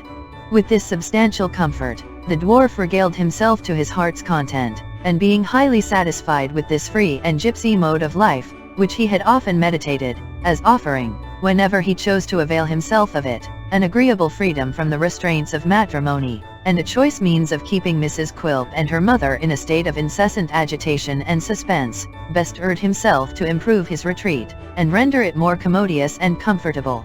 With this view, he issued forth to a place hard by, where sea-stores were sold, purchased a second-hand hammock, and had it slung in seaman-like fashion from the ceiling of the counting-house. He also caused to be erected, in the same mouldy cabin, an old ship's stove with a rusty funnel to carry the smoke through the roof, and these arrangements completed, surveyed them with ineffable delight. "I've got a country house like Robinson Crusoe," said the dwarf, ogling the accommodations, "a solitary, sequestered, desolate island sort of spot, where I can be quite alone when I have business on hand, and be secure from all spies and listeners. Nobody near me here, but rats, and they are fine stealthy secret fellows. I shall be as merry as a grig among these gentry. I'll look out for one like Christopher, and poison him, ha, ha, ha. Business though business, we must be mindful of business in the midst of pleasure, and the time has flown this morning, I declare." Enjoining Tom Scott to await his return, and not to stand upon his head, or throw a somerset, or so much as walk upon his hands meanwhile, on pain of lingering torments, the dwarf threw himself into a boat, and crossing to the other side of the river, and then speeding away on foot, reached Mr. Swiveller's usual house of entertainment in Bevis Marks, just as that gentleman sat down alone to dinner in its dusky parlour.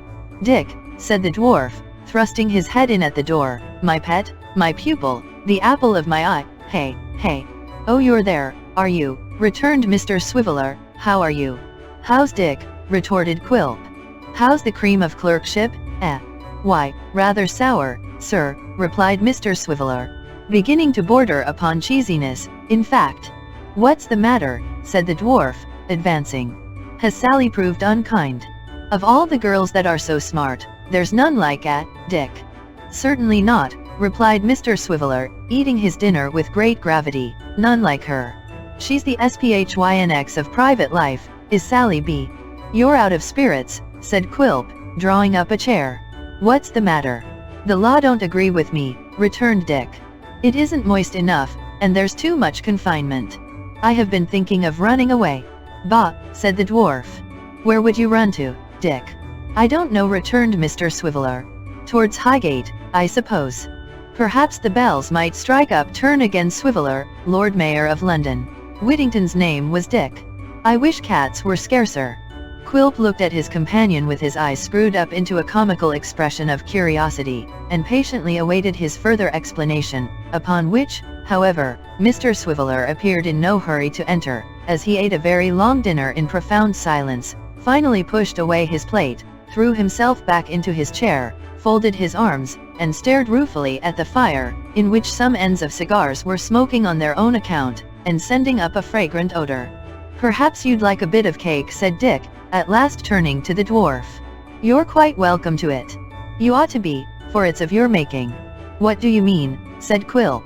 Mr. Swiveller replied by taking from his pocket a small and very greasy parcel, slowly unfolding it, and displaying a little slab of plum cake extremely indigestible in appearance, and bordered with a paste of white sugar an inch and a half deep.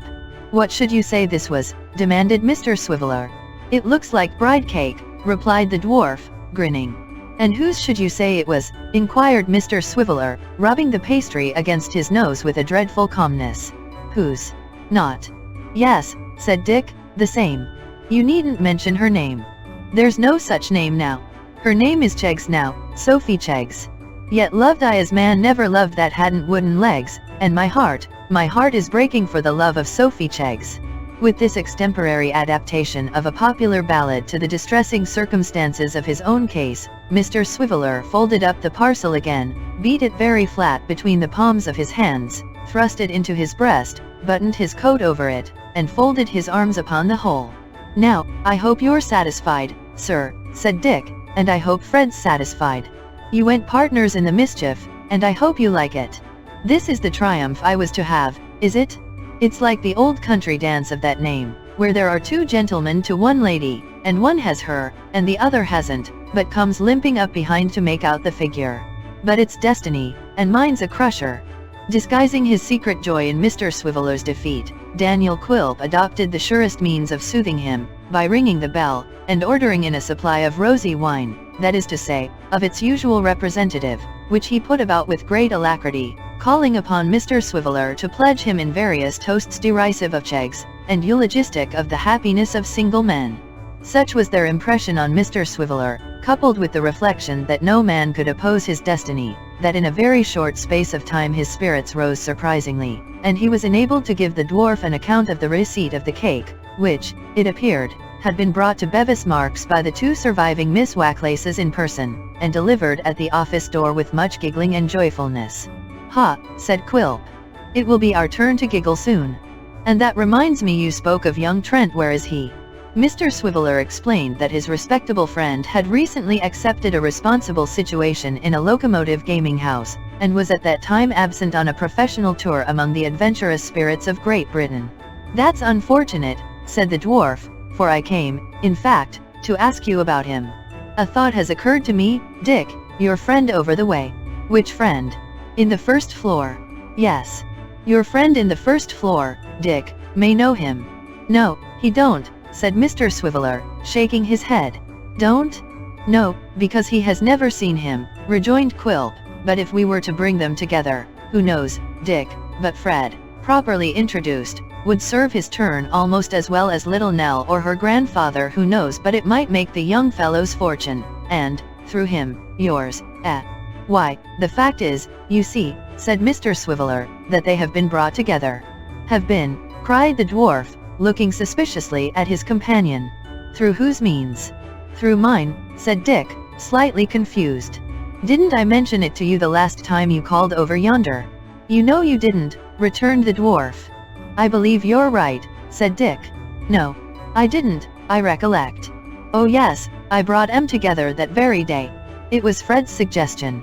And what came of it? Why, instead of my friend's bursting into tears when he knew who Fred was, embracing him kindly, and telling him that he was his grandfather, or his grandmother in disguise, which we fully expected, he flew into a tremendous passion, called him all manner of names, said it was in a great measure his fault that little Nell and the old gentleman had ever been brought to poverty, didn't hint at our taking anything to drink, and in short rather turned us out of the room than otherwise. That's strange, said the dwarf, musing. So we remarked to each other at the time, returned Dick coolly, but quite true. Quilp was plainly staggered by this intelligence, over which he brooded for some time in moody silence, often raising his eyes to Mr. Swiveller's face, and sharply scanning its expression. As he could read in it, however, no additional information or anything to lead him to believe he had spoken falsely, and as Mr. Swiveller, left to his own meditations, sighed deeply, and was evidently growing maudlin on the subject of Mrs. Cheggs, the dwarf soon broke up the conference and took his departure, leaving the bereaved one to his melancholy ruminations. Have been brought together, said the dwarf as he walked the streets alone. My friend has stolen a march upon me. It led him to nothing, and therefore is no great matter, save in the intention. I'm glad he has lost his mistress. Ha ha! The blockhead mustn't leave the law at present. I'm sure of him where he is, whenever I want him for my own purposes, and, besides, he's a good unconscious spy on brass, and tells, in his cups, all that he sees and hears. You're useful to me, Dick, and cost nothing but a little treating now and then. I am not sure that it may not be worthwhile, before long, to take credit with the stranger, Dick, by discovering your designs upon the child, but for the present we'll remain the best friends in the world, with your good leave. Pursuing these thoughts, and gasping as he went along, after his own peculiar fashion, Mr. Quilp once more crossed the Thames, and shut himself up in his bachelor's hall, which, by reason of its newly erected chimney depositing the smoke inside the room and carrying none of it off, was not quite so agreeable as more fastidious people might have desired. Such inconveniences, however, instead of disgusting the dwarf with his new abode, rather suited his humor, so, after dining luxuriously from the public house, he lighted his pipe, and smoked against the chimney until nothing of him was visible through the mist but a pair of red and highly inflamed eyes, with sometimes a dim vision of his head and face, as, in a violent fit of coughing, he slightly stirred the smoke and scattered the heavy wreaths by which they were obscured. In the midst of this atmosphere, which must infallibly have smothered any other man, Mr. Quilp passed the evening with great cheerfulness, solacing himself all the time with the pipe and the case bottle, and occasionally entertaining himself with a melodious howl, intended for a song, but bearing not the faintest resemblance to any scrap of any piece of music, vocal or instrumental, ever invented by man. Thus he amused himself until nearly midnight, when he turned into his hammock with the utmost satisfaction. The first sound that met his ears in the morning as he half opened his eyes, and, finding himself so unusually near the ceiling, entertained a drowsy idea that he must have been transformed into a fly or bluebottle in the course of the night, was that of a stifled sobbing and weeping in the room. Peeping cautiously over the side of his hammock, he descried Mrs. Quilp, to whom, after contemplating her for some time in silence, he communicated a violent start by suddenly yelling out, "Hullo! Oh, Quilp!" cried his poor little wife, looking up. "How you frightened me!" "I meant to, you jade," returned the dwarf. "What do you want here?" "I'm dead, ain't I?" "Oh, please come home, do come home," said Mrs. Quilp, sobbing. "We'll never do so any more, Quilp, and after all it was only a mistake that grew out of our anxiety." "Out of your anxiety?" grinned the dwarf. "Yes, I know that, out of your anxiety for my death. I shall come home when I please, I tell you. I shall come home when I please, and go when I please. I'll be a will-o'-the-wisp, now here, now there, dancing about you always, starting up when you least expect me, and keeping you in a constant state of restlessness and irritation. Will you begone?" Mrs. Quilp durst only make a gesture of entreaty. "I tell you no," cried the dwarf. "No. If you dare to come here again unless you're sent for, I'll keep watchdogs in the yard that'll growl and bite. I'll have man-traps, cunningly altered and improved for catching women. I'll have spring guns, that shall explode when you tread upon the wires, and blow you into little pieces. Will you begone? Do forgive me. Do come back," said his wife, earnestly. "No, roared Quilp. "Not till my own good time, and then I'll return again as often as I choose, and be accountable to nobody for my goings or comings. You see the door there. Will you go?" Mr. Quilp delivered this last command in such a very energetic voice, and moreover accompanied it with such a sudden gesture, indicative of an intention to spring out of his hammock, and, night-capped as he was, bear his wife home again through the public streets, that she sped away like an arrow. Her worthy lord stretched his neck and eyes until she had crossed the yard, and then, not at all sorry to have had this opportunity of carrying his point, and asserting the sanctity of his castle, fell into an immoderate fit of laughter, and laid himself down to sleep again. Chapter 51. The bland and open-hearted proprietor of Bachelor's Hall slept on amidst the congenial accompaniments of rain, mud, dirt, damp, fog, and rats, until late in the day, when, summoning his valet Tom Scott to assist him to rise, and to prepare breakfast, he quitted his couch, and made his toilet. This duty performed, and his repast ended, he again betook himself to Bevis Marks. This visit was not intended for Mr. Swiveller, but for his friend and employer Mr. Sampson Brass. Both gentlemen however were from home, nor was the life and light of law, Miss Sally, at her post either. The fact of their joint desertion of the office was made known to all comers by a scrap of paper in the handwriting of Mr. Swiveller, which was attached to the bell handle, and which, giving the reader no clue to the time of day when it was first posted, furnished him with the rather vague and unsatisfactory information that that gentleman would return in an hour. "There's a servant, I suppose," said the dwarf, knocking at the house door. "She'll do?" After a sufficiently long interval, the door was opened, and a small voice immediately accosted him with, "Oh, please will you leave a card or message?" Said the dwarf, looking down, it was something quite new to him, upon the small servant. To this, the child, conducting her conversation as upon the occasion of her first interview with Mr. Swiveller, again replied, "Oh, please will you leave a card or message?"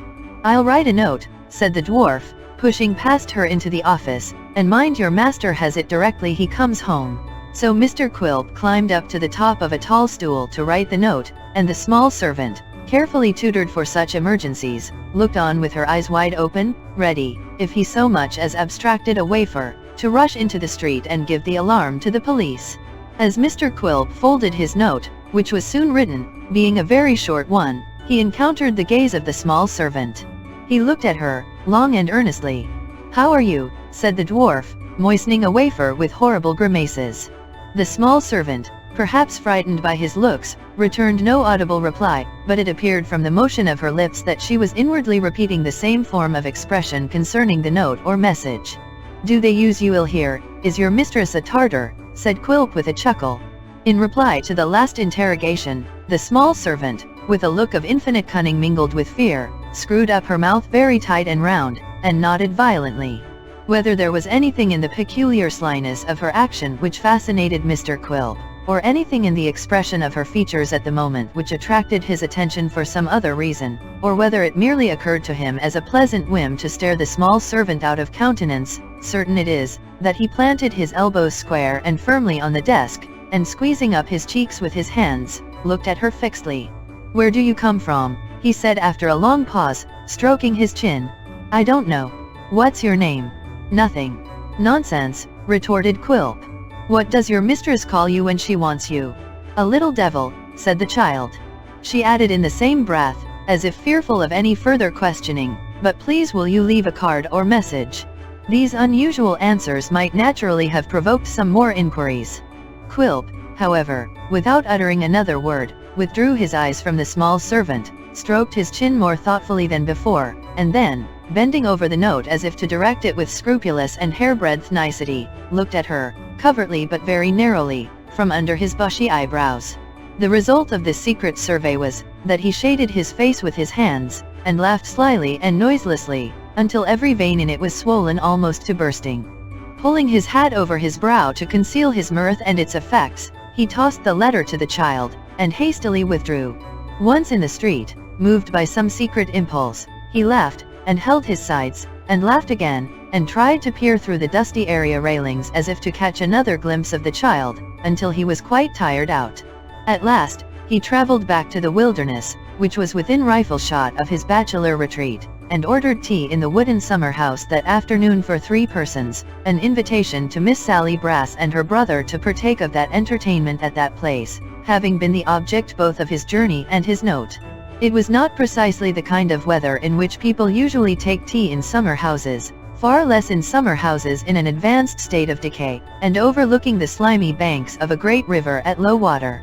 Nevertheless, It was in this choice retreat that Mr. Quilp ordered a cold collation to be prepared, and it was beneath its cracked and leaky roof that he, in due course of time, received Mr. Sampson and his sister Sally. "You're fond of the beauties of nature," said Quilp with a grin. "Is this charming, Brass? Is it unusual, unsophisticated, primitive?" "It's delightful indeed, sir," replied the lawyer. "Cool," said Quilp. "And not particularly so, I think, sir," rejoined Brass, with his teeth chattering in his head. "Perhaps a little damp and aguish," said Quilp. "Just damp enough to be cheerful, sir," rejoined Brass. "Nothing more, sir, nothing more." "And Sally," said the delighted dwarf. "Does she like it?" "She'll like it better," returned that strong-minded lady, "when she has tea, so let us have it, and don't bother." "Sweet Sally," cried Quilp, extending his arms as if about to embrace her. "Gentle, charming, overwhelming Sally. He's a very remarkable man indeed," soliloquized Mr. Brass. "He's quite a troubadour, you know, quite a troubadour." These complimentary expressions were uttered in a somewhat absent and distracted manner, for the unfortunate lawyer, besides having a bad cold in his head, had got wet in coming, and would have willingly borne some pecuniary sacrifice if he could have shifted his present raw quarters to a warm room, and dried himself at a fire. Quilp, however, who, beyond the gratification of his demon whims, owed Sampson some acknowledgment of the part he had played in the morning scene of which he had been a hidden witness, marked these symptoms of uneasiness with a delight past all expression, and derived from them a secret joy which the costliest banquet could never have afforded him. It is worthy of remark, too, as illustrating a little feature in the character of Miss Sally Brass, that, although on her own account she would have borne the discomforts of the wilderness with a very ill grace, and would probably, indeed, have walked off before the tea appeared, she no sooner beheld the latent uneasiness and misery of her brother than she developed a grim satisfaction, and began to enjoy herself after her own manner. Though the wet came stealing through the roof and trickling down upon their heads, Miss Brass uttered no complaint, but presided over the tea equipage with imperturbable composure. While Mr. Quilp, in his uproarious hospitality, seated himself upon an empty beer barrel, vaunted the place as the most beautiful and comfortable in the three kingdoms, and elevating his glass, drank to their next merry meeting in that jovial spot, and Mr. Brass, with the rain plashing down into his teacup, made a dismal attempt to pluck up his spirits and appear at his ease, and Tom Scott, who was in waiting at the door under an old umbrella, exulted in his agonies, and bade fair to split his sides with laughing. While all this was passing, Miss Sally Brass, unmindful of the wet which dripped down upon her own feminine person and fair apparel, sat placidly behind the tea-board, erect and grisly, contemplating the unhappiness of her brother with a mind at ease, and content, in her amiable disregard of self, to sit there all night, witnessing the torments which his avaricious and groveling nature compelled him to endure and forbade him to resent. And this, it must be observed, or the illustration would be incomplete, although in a business point of view she had the strongest sympathy with Mr. Sampson, and would have been beyond measure indignant if he had thwarted their client in any one respect. In the height of his boisterous merriment, Mr. Quilp, having on some pretence dismissed his attendant sprite for the moment, resumed his usual manner all at once, dismounted from his cask, and laid his hand upon the lawyer's sleeve.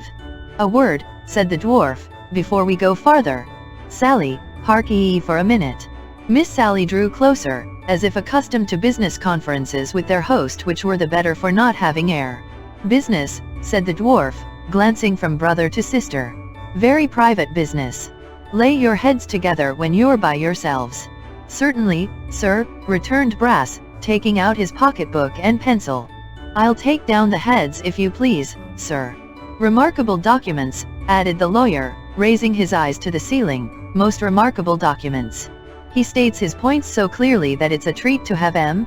I don't know any act of parliament that's equal to him in clearness." "I shall deprive you of a treat," said Quilp. "Put up your book. We don't want any documents. So, there's a lad named Kit." Miss Sally nodded, implying that she knew of him. "Kit," said Mr. Sampson.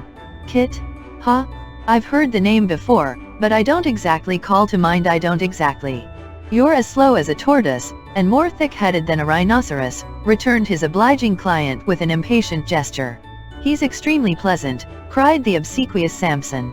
"His acquaintance with natural history too is surprising. Quite a buffoon, quite. There is no doubt that Mr. Brass intended some compliment or other, and it has been argued with show of reason that he would have said buffon, but made use of a superfluous vowel.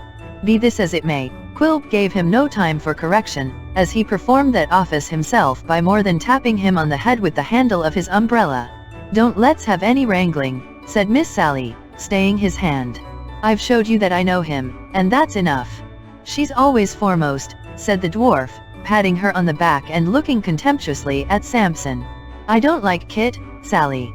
Nor I, rejoined Miss Brass. Nor I, said Samson. Why, that's right, cried Quilp.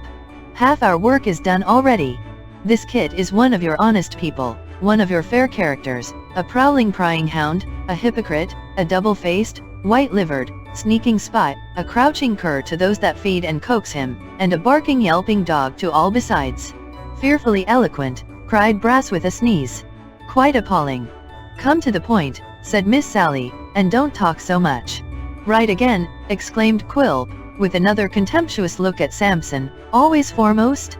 I say, Sally, he is a yelping, insolent dog to all besides, and most of all, to me. In short, I owe him a grudge.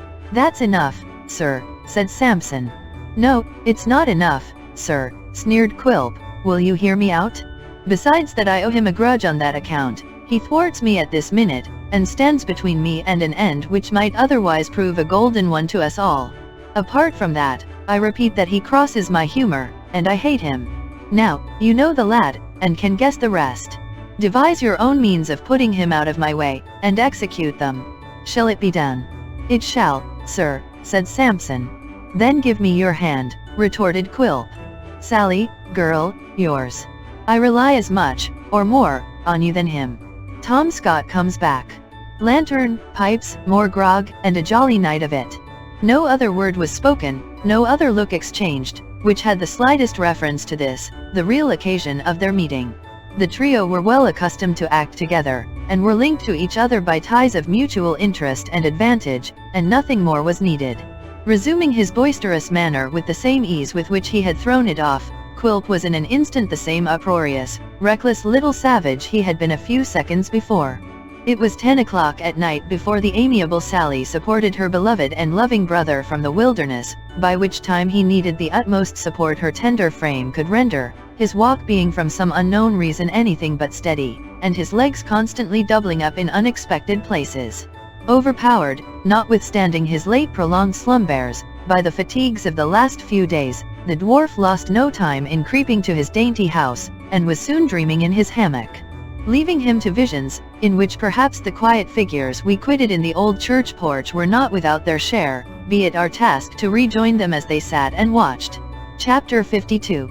After a long time, the schoolmaster appeared at the wicket gate of the churchyard, and hurried towards them, tingling in his hand, as he came along, a bundle of rusty keys. He was quite breathless with pleasure and haste when he reached the porch, and at first could only point towards the old building which the child had been contemplating so earnestly. You see those two old houses, he said at last. Yes, surely, replied Nell. I have been looking at them nearly all the time you have been away. And you would have looked at them more curiously yet, if you could have guessed what I have to tell you, said her friend. One of those houses is mine. Without saying any more, or giving the child time to reply, the schoolmaster took her hand, and, his honest face quite radiant with exultation, led her to the place of which he spoke. They stopped before its low arched door. After trying several of the keys in vain, the schoolmaster found one to fit the huge lock, which turned back, creaking, and admitted them into the house. The room into which they entered was a vaulted chamber once nobly ornamented by cunning architects, and still retaining, in its beautiful groined roof and rich stone tracery, choice remnants of its ancient splendor. Foliage carved in the stone, and emulating the mastery of nature's hand, yet remained to tell how many times the leaves outside had come and gone, while it lived on unchanged. The broken figures supporting the burden of the chimney-piece, though mutilated, were still distinguishable for what they had been far different from the dust without, and showed sadly by the empty hearth, like creatures who had outlived their kind, and mourned their own too slow decay. In some old time, for even change was old, in that old place a wooden partition had been constructed in one part of the chamber to form a sleeping closet, into which the light was admitted at the same period by a rude window, or rather niche, cut in the solid wall. This screen, together with 2 seats in the broad chimney, had at some forgotten date been part of the church or convent, for the oak, hastily appropriated to its present purpose, had been little altered from its former shape, and presented to the eye a pile of fragments of rich carving from old monkish stalls. An open door leading to a small room or cell, dim with the light that came through leaves of ivy, completed the interior of this portion of the ruin. It was not quite destitute of furniture.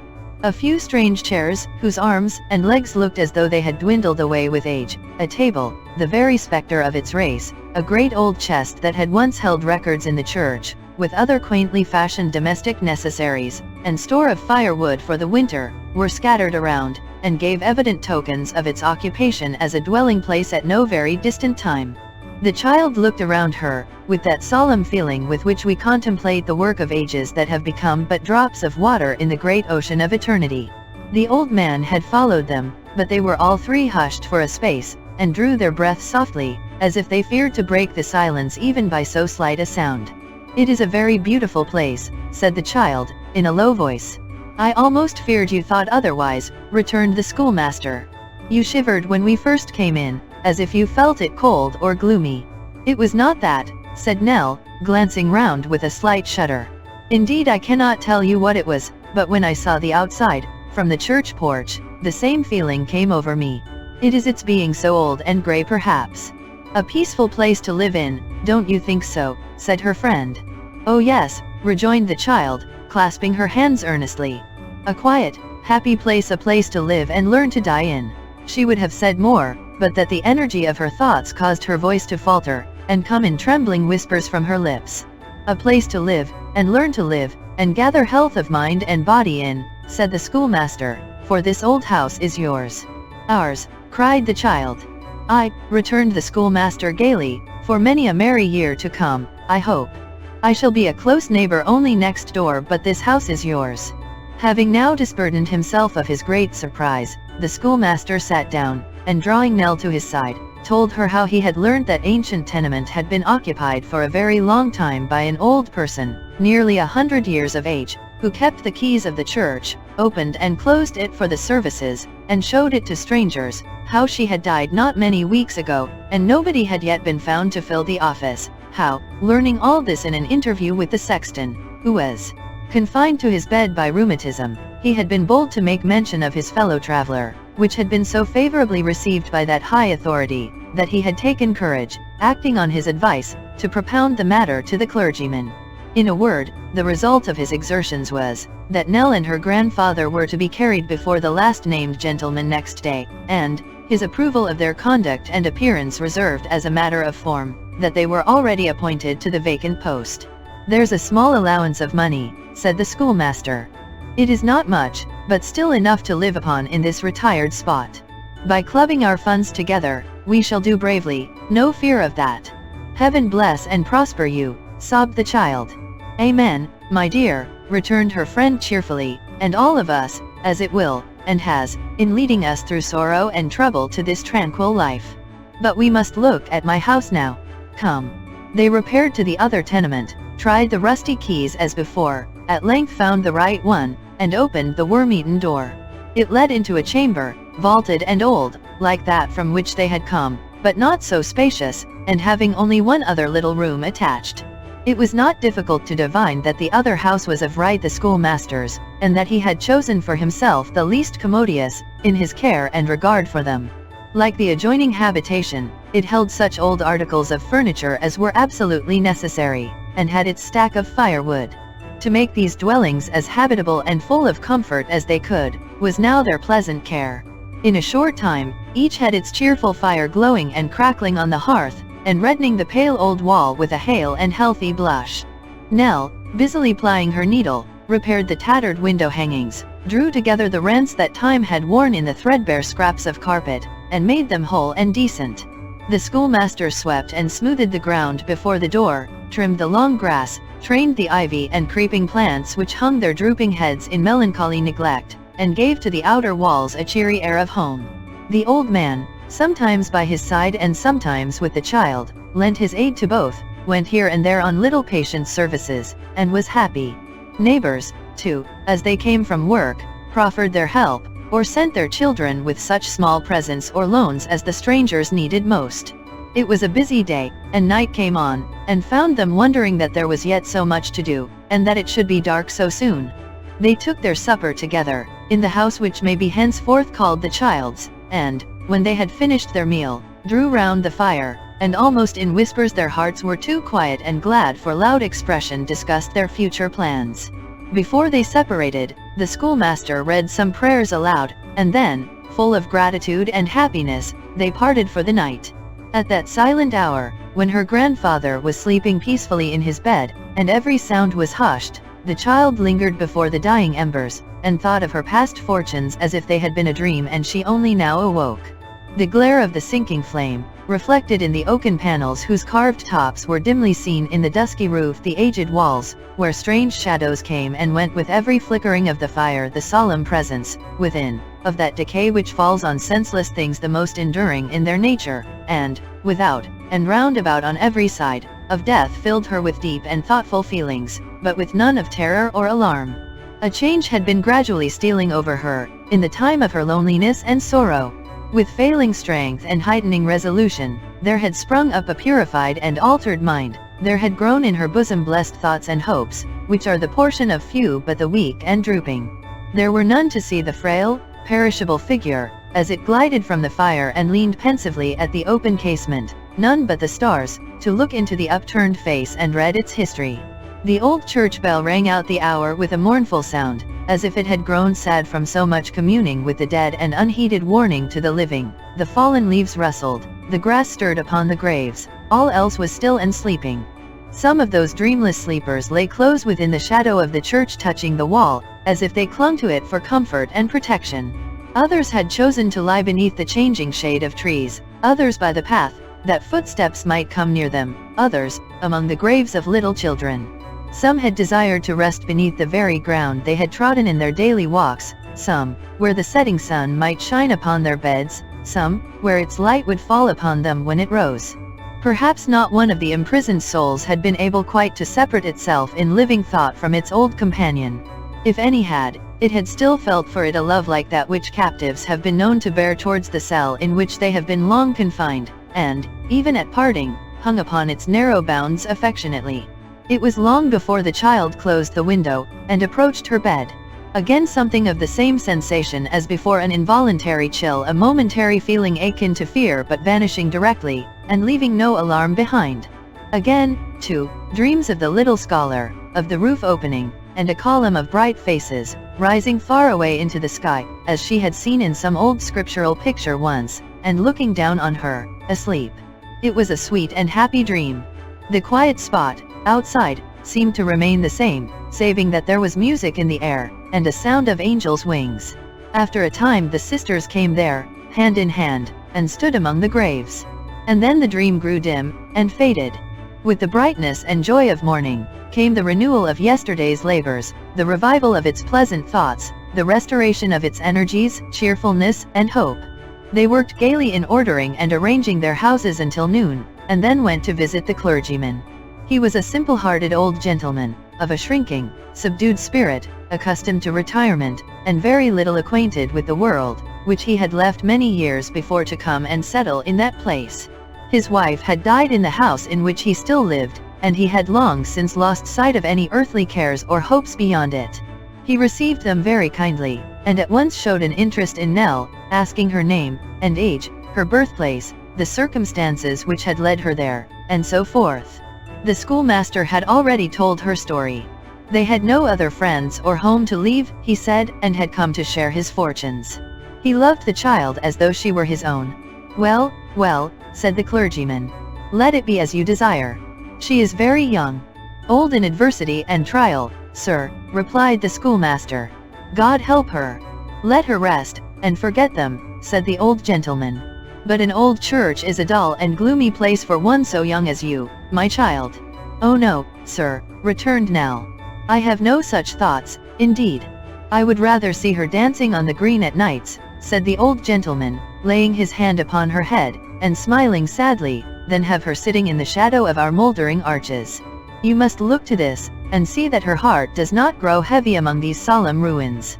Your request is granted, friend." After more kind words, they withdrew, and repaired to the child's house, where they were yet in conversation on their happy fortune, when another friend appeared. This was a little old gentleman, who lived in the parsonage house, and had resided there, so they learnt soon afterwards, ever since the death of the clergyman's wife, which had happened 15 years before. He had been his college friend and always his close companion. In the first shock of his grief he had come to console and comfort him, and from that time they had never parted company. The little old gentleman was the active spirit of the place, the adjuster of all differences, the promoter of all merrymakings, the dispenser of his friend's bounty, and of no small charity of his own besides, the universal mediator, comforter, and friend. None of the simple villagers had cared to ask his name, or, when they knew it, to store it in their memory. Perhaps from some vague rumor of his college honors which had been whispered abroad on his first arrival, perhaps because he was an unmarried, unencumbered gentleman, he had been called the bachelor. The name pleased him, or suited him as well as any other, and the bachelor he had ever since remained.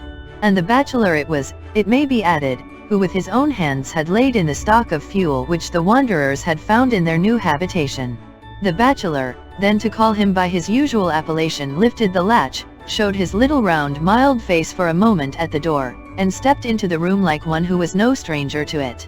"You are Mr. Martin, the new schoolmaster," he said, greeting Nell's kind friend. "I am, sir. You come well recommended, and I am glad to see you. I should have been in the way yesterday, expecting you, but I rode across the country to carry a message from a sick mother to her daughter in service some miles off, and have but just now returned. This is our young church-keeper?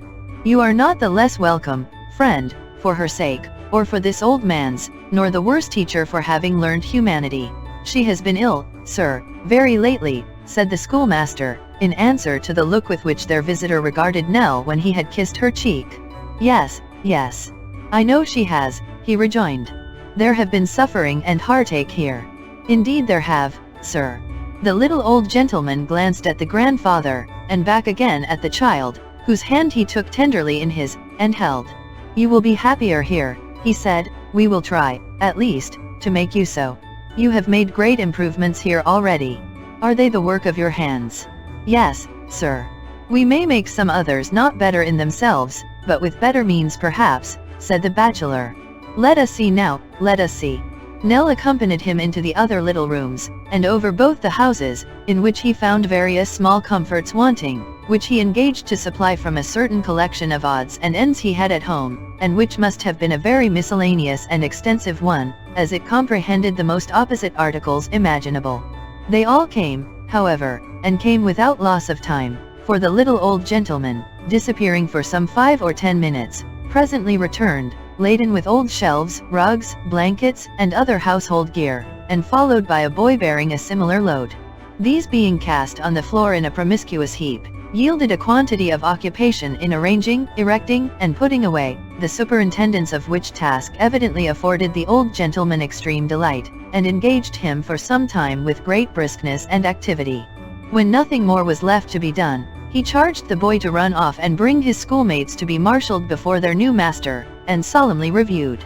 "As good a set of fellows, Martin, as you'd wish to see," he said, turning to the schoolmaster when the boy was gone, "but I don't let 'em know I think so.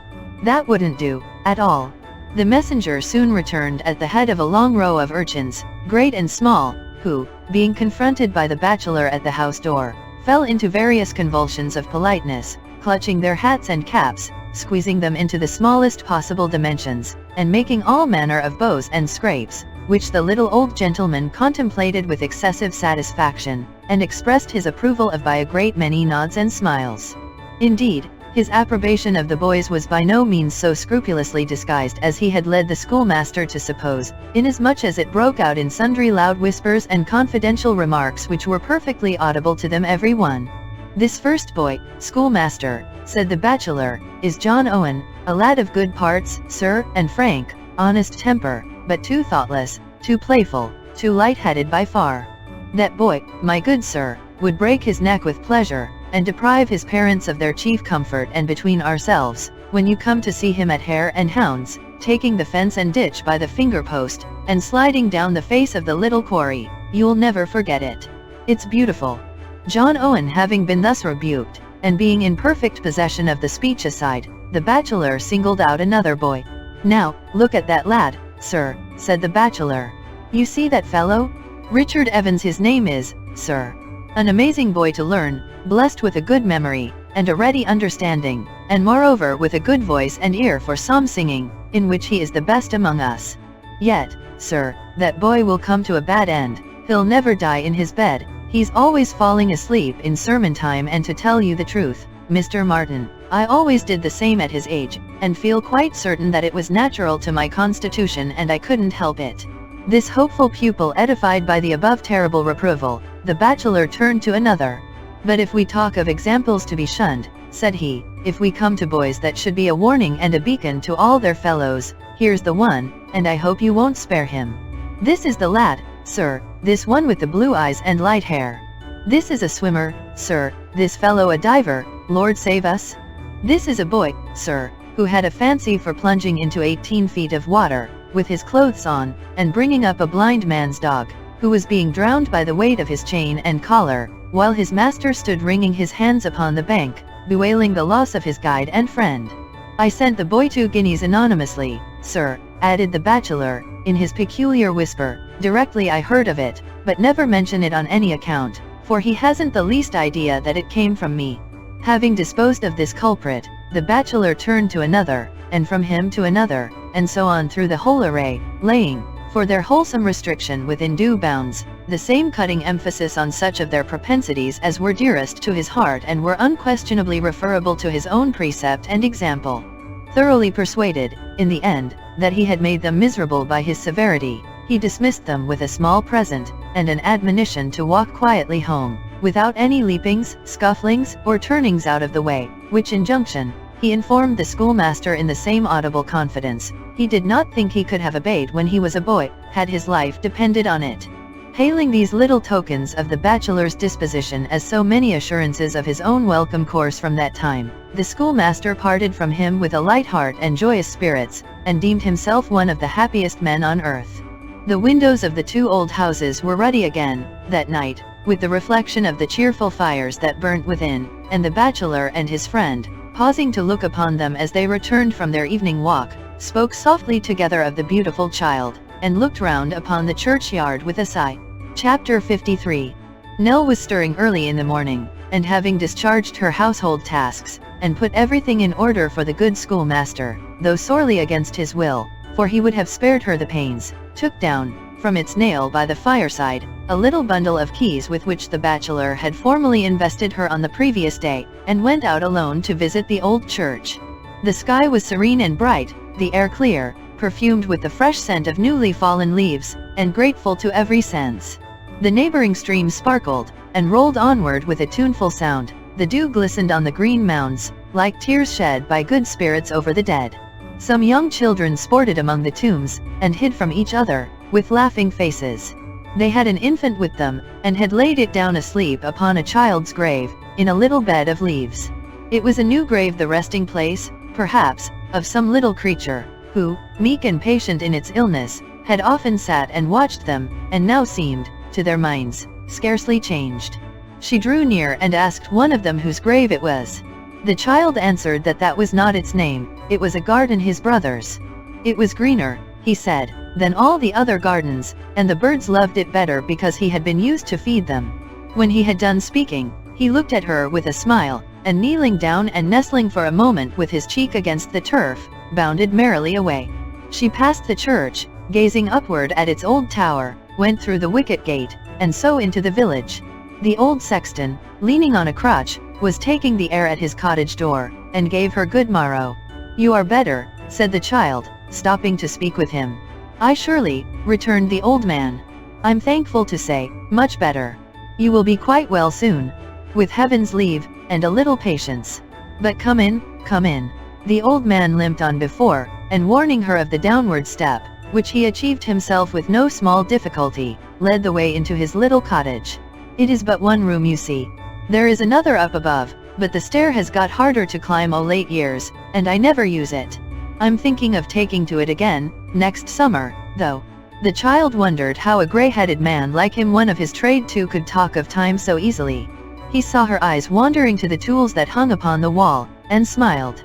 "I warrant now," he said, "that you think all those are used in making graves.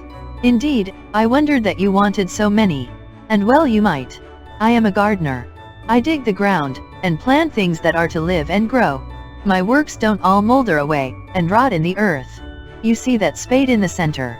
The very old one so notched and worn? Yes.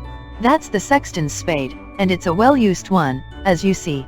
We're healthy people here, but it has done a power of work. If it could speak now, that spade, it would tell you of many an unexpected job that it and I have done together, but I forget for my memory's a poor one. That's nothing new," he added hastily. "It always was. There are flowers and shrubs to speak to your other work," said the child. "Oh yes. And tall trees. But they are not so separate from the sexton's labors as you think. No. Not in my mind, and recollection such as it is," said the old man. "Indeed they often help it.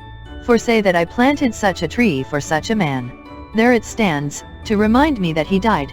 When I look at its broad shadow, and remember what it was in his time, it helps me to the age of my other work, and I can tell you pretty nearly when I made his grave. But it may remind you of one who is still alive," said the child. "Of 20 that are dead, in connection with that one who lives, then," rejoined the old man, "wife, husband, parents, brothers, sisters, children, friends a score at least. So it happens that the sexton's spade gets worn and battered. I shall need a new one next summer." The child looked quickly towards him, thinking that he jested with his age and infirmity, but the unconscious sexton was quite in earnest. "Ah," he said, after a brief silence. "People never learn. They never learn. It's only we who turn up the ground, where nothing grows and everything decays, who think of such things as these, who think of them properly, I mean. You have been into the church." "I am going there now," the child replied. "There's an old well there," said the sexton, "right underneath the belfry, a deep, dark, echoing well. 40 years ago, you had only to let down the bucket till the first knot in the rope was free of the windlass, and you heard it splashing in the cold dull water. By little and little the water fell away, so that in 10 years after that, a second knot was made, and you must unwind so much rope, or the bucket swung tight and empty at the end. In 10 years' time, the water fell again, and a third knot was made. In 10 years more, the well dried up, and now, if you lower the bucket till your arms are tired, and let out nearly all the cord, you'll hear it, of a sudden, clanking and rattling on the ground below, with a sound of being so deep and so far down, that your heart leaps into your mouth, and you start away as if you were falling in. A dreadful place to come on in the dark," exclaimed the child, who had followed the old man's looks and words until she seemed to stand upon its brink. "What is it but a grave?" said the sexton. "What else?" And which of our old folks, knowing all this, thought, as the spring subsided, of their own failing strength, and lessening life? Not one. "Are you very old yourself?" asked the child, involuntarily. "I shall be 79 next summer." "You still work when you are well?" "Work? To be sure. You shall see my gardens hereabout. Look at the window there. I made, and have kept, that plot of ground entirely with my own hands. By this time next year I shall hardly see the sky, the boughs will have grown so thick. I have my winter work at night besides." He opened, as he spoke, a cupboard close to where he sat, and produced some miniature boxes, carved in a homely manner and made of old wood. "Some gentlefolks who are fond of ancient days, and what belongs to them," he said, "like to buy these keepsakes from our church and ruins. Sometimes, I make them of scraps of oak, that turn up here and there, sometimes of bits of coffins which the vaults have long preserved. See here, this is a little chest of the last kind, clasped at the edges with fragments of brass plates that had writing on 'em once, though it would be hard to read it now. I haven't many by me at this time of year, but these shelves will be full next summer." The child admired and praised his work, and shortly afterwards departed, thinking, as she went, how strange it was, that this old man, drawing from his pursuits, and everything around him, one stern moral, never contemplated its application to himself, and, while he dwelt upon the uncertainty of human life, seemed both in word and deed to deem himself immortal. But her musings did not stop here, for she was wise enough to think that by a good and merciful adjustment this must be human nature, and that the old sexton, with his plans for next summer, was but a type of all mankind. Full of these meditations, she reached the church. It was easy to find the key belonging to the outer door, for each was labeled on a scrap of yellow parchment. Its very turning in the lock awoke a hollow sound, and when she entered with a faltering step, the echoes that it raised in closing made her start. If the peace of the simple village had moved the child more strongly, because of the dark and troubled ways that lay beyond, and through which she had journeyed with such failing feet, what was the deep impression of finding herself alone in that solemn building, where the very light, coming through sunken windows, seemed old and gray, and the air, redolent of earth and mold, seemed laden with decay, purified by time of all its grosser particles, and sighing through arch and aisle, and clustered pillars, like the breath of ages gone? Here was the broken pavement, worn, so long ago, by pious feet, that time, stealing on the pilgrims' steps, had trodden out their track, and left but crumbling stones. Here were the rotten beam, the sinking arch, the sapped and moldering wall, the lowly trench of earth, the stately tomb on which no epitaph remained, all marble, stone, iron, wood, and dust, one common monument of ruin. The best work and the worst, the plainest and the richest, the stateliest and the least imposing, both of heaven's work and man's, all found one common level here, and told one common tale. Some part of the edifice had been a baronial chapel, and here were effigies of warriors stretched upon their beds of stone with folded hands cross-legged, those who had fought in the holy wars girded with their swords, and cased in armor as they had lived. Some of these knights had their own weapons, helmets, coats of mail, hanging upon the walls hard by, and dangling from rusty hooks. Broken and dilapidated as they were, they yet retained their ancient form, and something of their ancient aspect. Thus violent deeds live after men upon the earth, and traces of war and bloodshed will survive in mournful shapes long after those who worked the desolation are but atoms of earth themselves. The child sat down, in this old, silent place, among the stark figures on the tombs. They made it more quiet there than elsewhere, to her fancy, and gazing round with a feeling of awe, tempered with a calm delight, felt that now she was happy, and at rest. She took a Bible from the shelf, and read, then, laying it down, thought of the summer days and the bright springtime that would come, of the rays of sun that would fall in a slant upon the sleeping forms, of the leaves that would flutter at the window, and play in glistening shadows on the pavement, of the songs of birds, and growth of buds and blossoms out of doors, of the sweet air that would steal in, and gently wave the tattered banners overhead. What if the spot awakened thoughts of death? Die who would, it would still remain the same, these sights and sounds would still go on, as happily as ever. It would be no pain to sleep amidst them. She left the chapel very slowly, and often turning back to gaze again, and coming to a low door, which plainly led into the tower, opened it, and climbed the winding stair in darkness, save where she looked down, through narrow loopholes, on the place she had left, or caught a glimmering vision of the dusty bells. At length she gained the end of the ascent, and stood upon the turret top. Oh, the glory of the sudden burst of light, the freshness of the fields and woods, stretching away on every side, and meeting the bright blue sky, the cattle grazing in the pasturage, the smoke, that, coming from among the trees, seemed to rise upward from the green earth, the children yet at their gambols down below, all, everything, so beautiful and happy. It was like passing from death to life, it was drawing nearer heaven. The children were gone, when she emerged into the porch, and locked the door.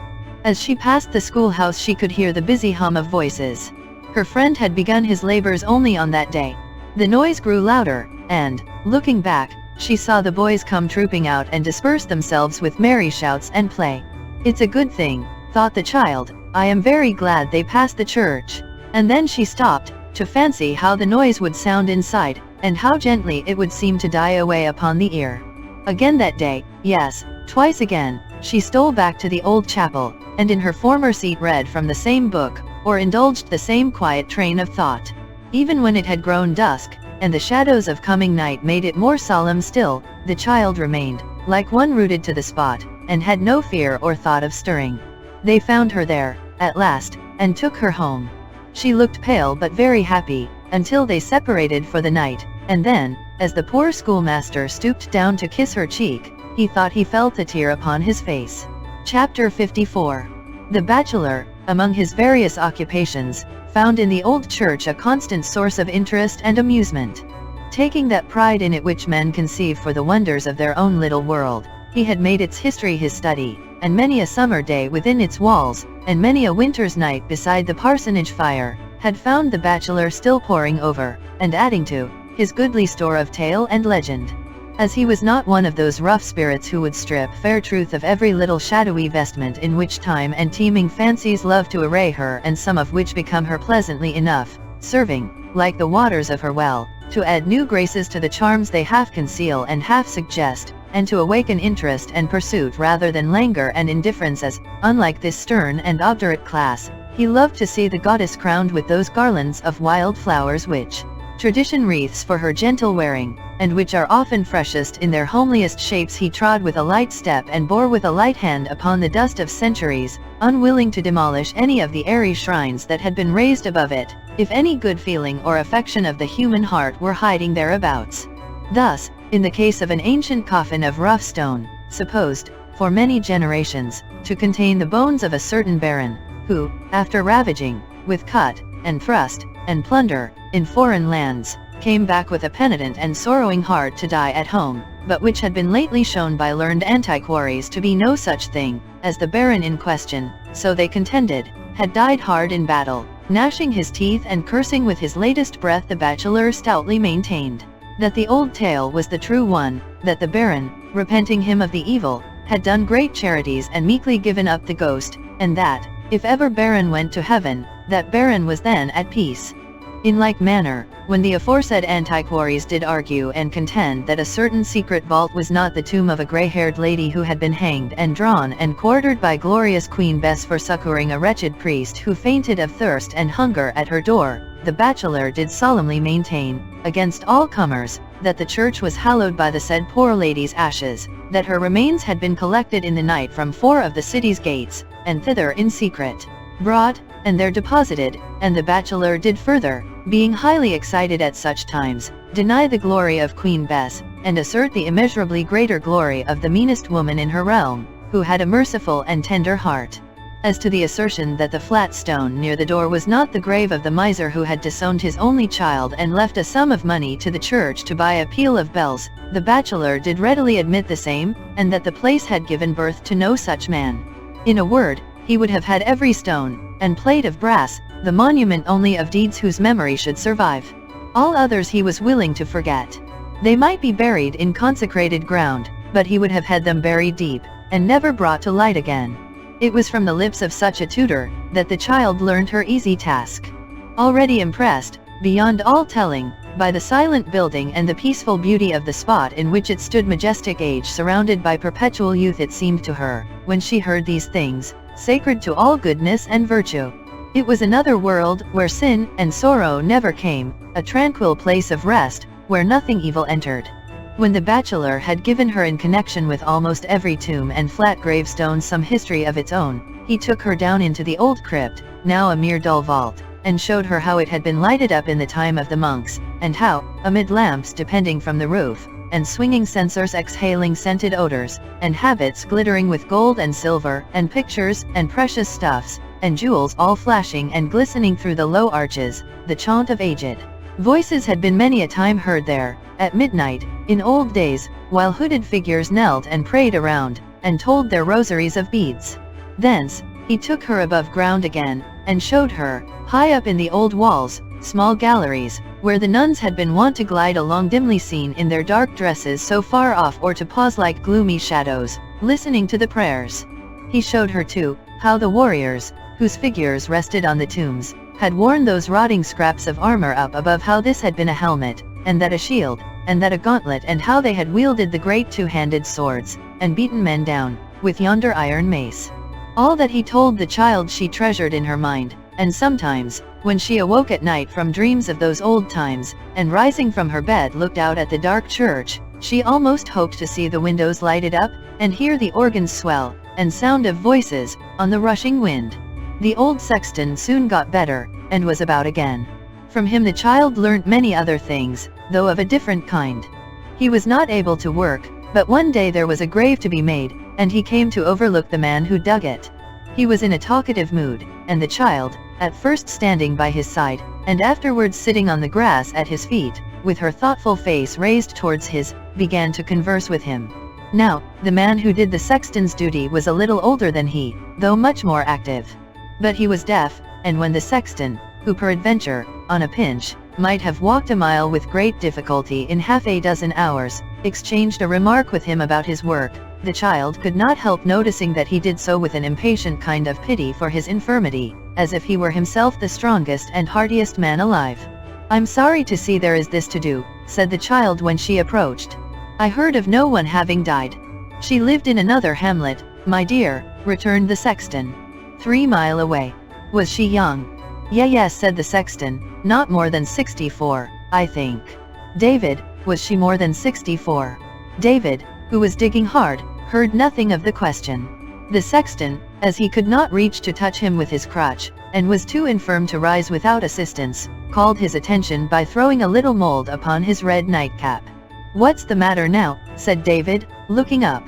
"How old was Becky Morgan?" asked the sexton.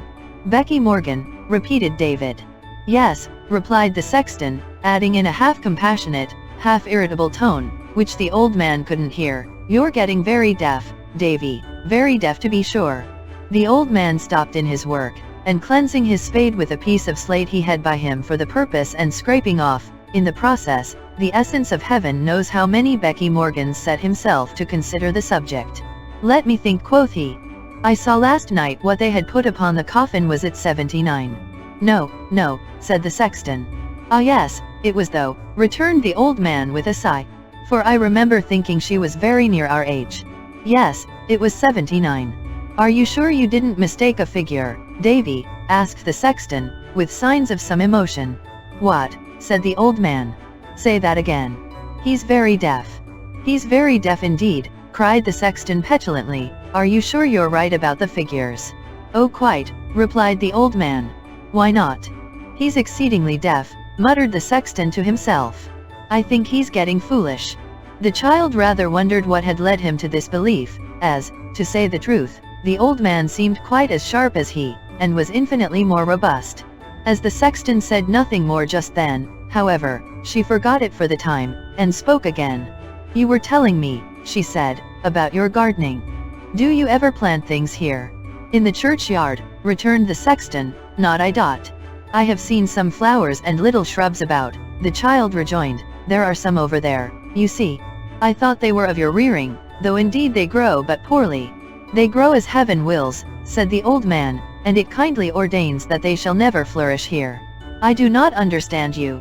"Why, this it is," said the sexton. "They mark the graves of those who had very tender, loving friends." "I was sure they did," the child exclaimed. "I am very glad to know they do." "Aye," returned the old man, "but stay. Look at them. See how they hang their heads, and droop, and wither. Do you guess the reason?" "No," the child replied. "Because the memory of those who lie below, passes away so soon. At first they tend them, morning, noon, and night. They soon begin to come less frequently, from once a day, to once a week, from once a week to once a month, then, at long and uncertain intervals, then, not at all. Such tokens seldom flourish long. I have known the briefest summer flowers outlive them." "I grieve to hear it," said the child. "Ah, so say the gentlefolks who come down here to look about them," returned the old man, shaking his head, "but I say otherwise. It's a pretty custom you have in this part of the country, they say to me sometimes, to plant the graves, but it's melancholy to see these things all withering or dead. I crave their pardon and tell them that, as I take it, 'tis a good sign for the happiness of the living. And so it is. It's nature. Perhaps the mourners learn to look to the blue sky by day, and to the stars by night, and to think that the dead are there, and not in graves," said the child in an earnest voice. "Perhaps so," replied the old man doubtfully. "It may be. Whether it be as I believe it is, or no," thought the child within herself, "I'll make this place my garden. It will be no harm at least to work here day by day, and pleasant thoughts will come of it, I am sure." Her glowing cheek and moistened eye passed unnoticed by the sexton, who turned towards old David, and called him by his name. It was plain that Becky Morgan's age still troubled him, though why, the child could scarcely understand. The second or third repetition of his name attracted the old man's attention. Pausing from his work, he leant on his spade, and put his hand to his dull ear. "Did you call?" he said. "I have been thinking, Davy," replied the sexton, "that she," he pointed to the grave, "must have been a deal older than you or me." 79, answered the old man with a shake of the head. I tell you that I saw it. Saw it, replied the sexton. But, Davy, women don't always tell the truth about their age. That's true indeed, said the other old man, with a sudden sparkle in his eye. She might have been older. I'm sure she must have been.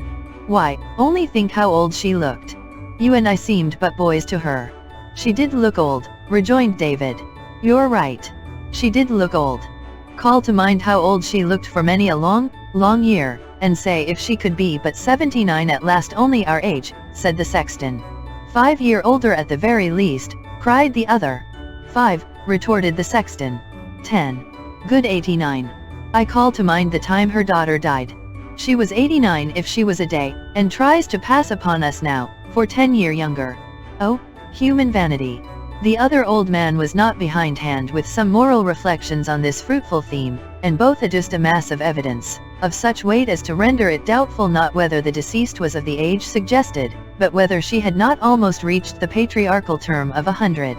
When they had settled this question to their mutual satisfaction, the sexton, with his friend's assistance, rose to go. It's chilly, sitting here, and I must be careful till the summer, he said, as he prepared to limp away. What? Asked old David. He's very deaf, poor fellow, cried the sexton. Goodbye. Ah, said old David, looking after him. He's failing very fast. He ages every day. And so they parted, each persuaded that the other had less life in him than himself, and both greatly consoled and comforted by the little fiction they had agreed upon, respecting Becky Morgan, whose decease was no longer a precedent of uncomfortable application, and would be no business of theirs for half a score of years to come. The child remained, for some minutes, watching the deaf old man as he threw out the earth with his shovel, and, often stopping to cough and fetch his breath, still muttered to himself, with a kind of sober chuckle, that the sexton was wearing fast. At length she turned away, and walking thoughtfully through the churchyard, came unexpectedly upon the schoolmaster, who was sitting on a green grave in the sun, reading. Nell here, he said cheerfully, as he closed his book.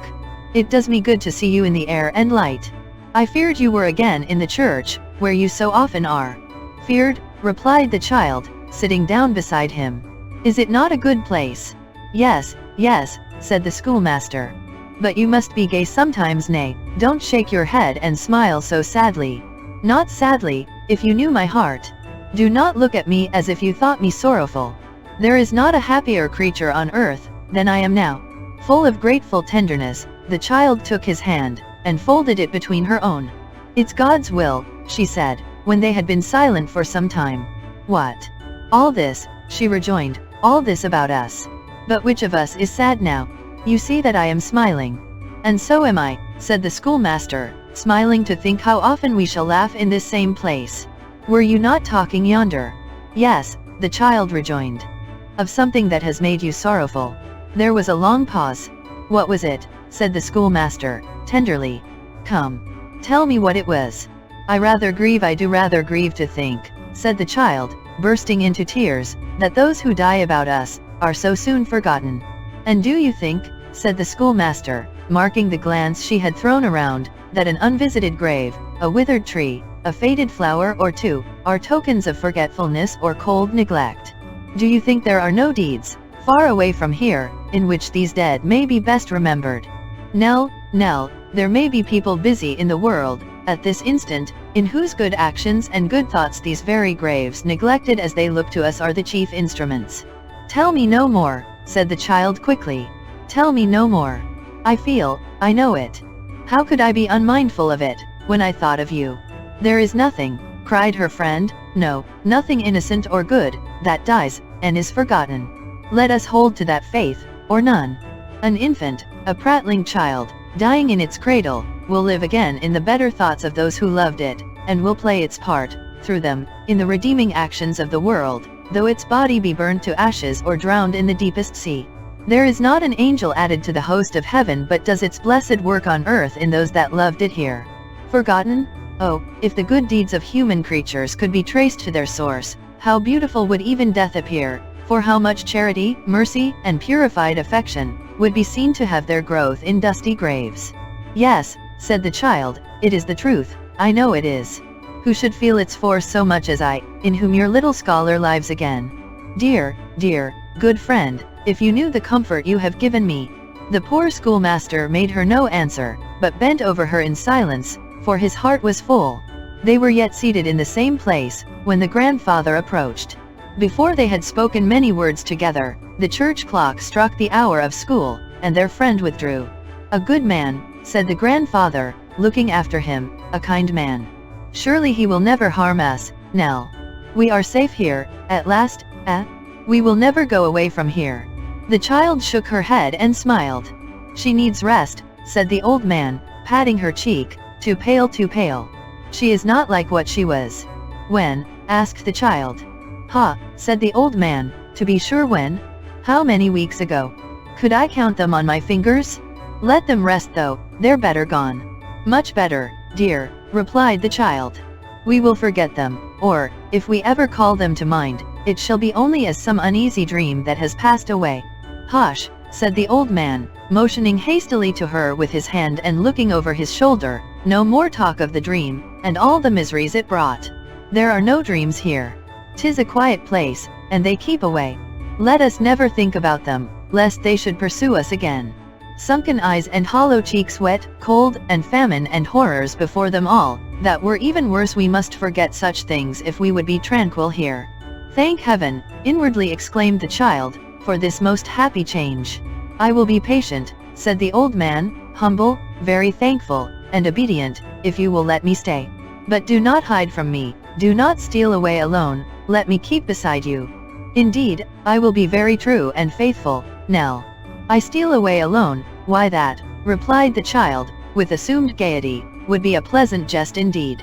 See here, dear grandfather, we'll make this place our garden, why not? It is a very good one, and tomorrow we'll begin, and work together, side by side." "It is a brave thought," cried her grandfather. "Mind, darling, we begin tomorrow." Who so delighted as the old man, when they next day began their labor? Who so unconscious of all associations connected with the spot, as he? They plucked the long grass and nettles from the tombs, thinned the poor shrubs and roots, made the turf smooth, and cleared it of the leaves and weeds. They were yet in the ardor of their work, when the child, raising her head from the ground over which she bent, observed that the bachelor was sitting on the stile close by, watching them in silence. "A kind office," said the little gentleman, nodding to Nell as she curtsied to him. "Have you done all that, this morning?" "It is very little, sir," returned the child, with downcast eyes, "to what we mean to do." Good work," said the bachelor. "But do you only labor at the graves of children, and young people?" "We shall come to the others in good time, sir," replied Nell, turning her head aside, and speaking softly.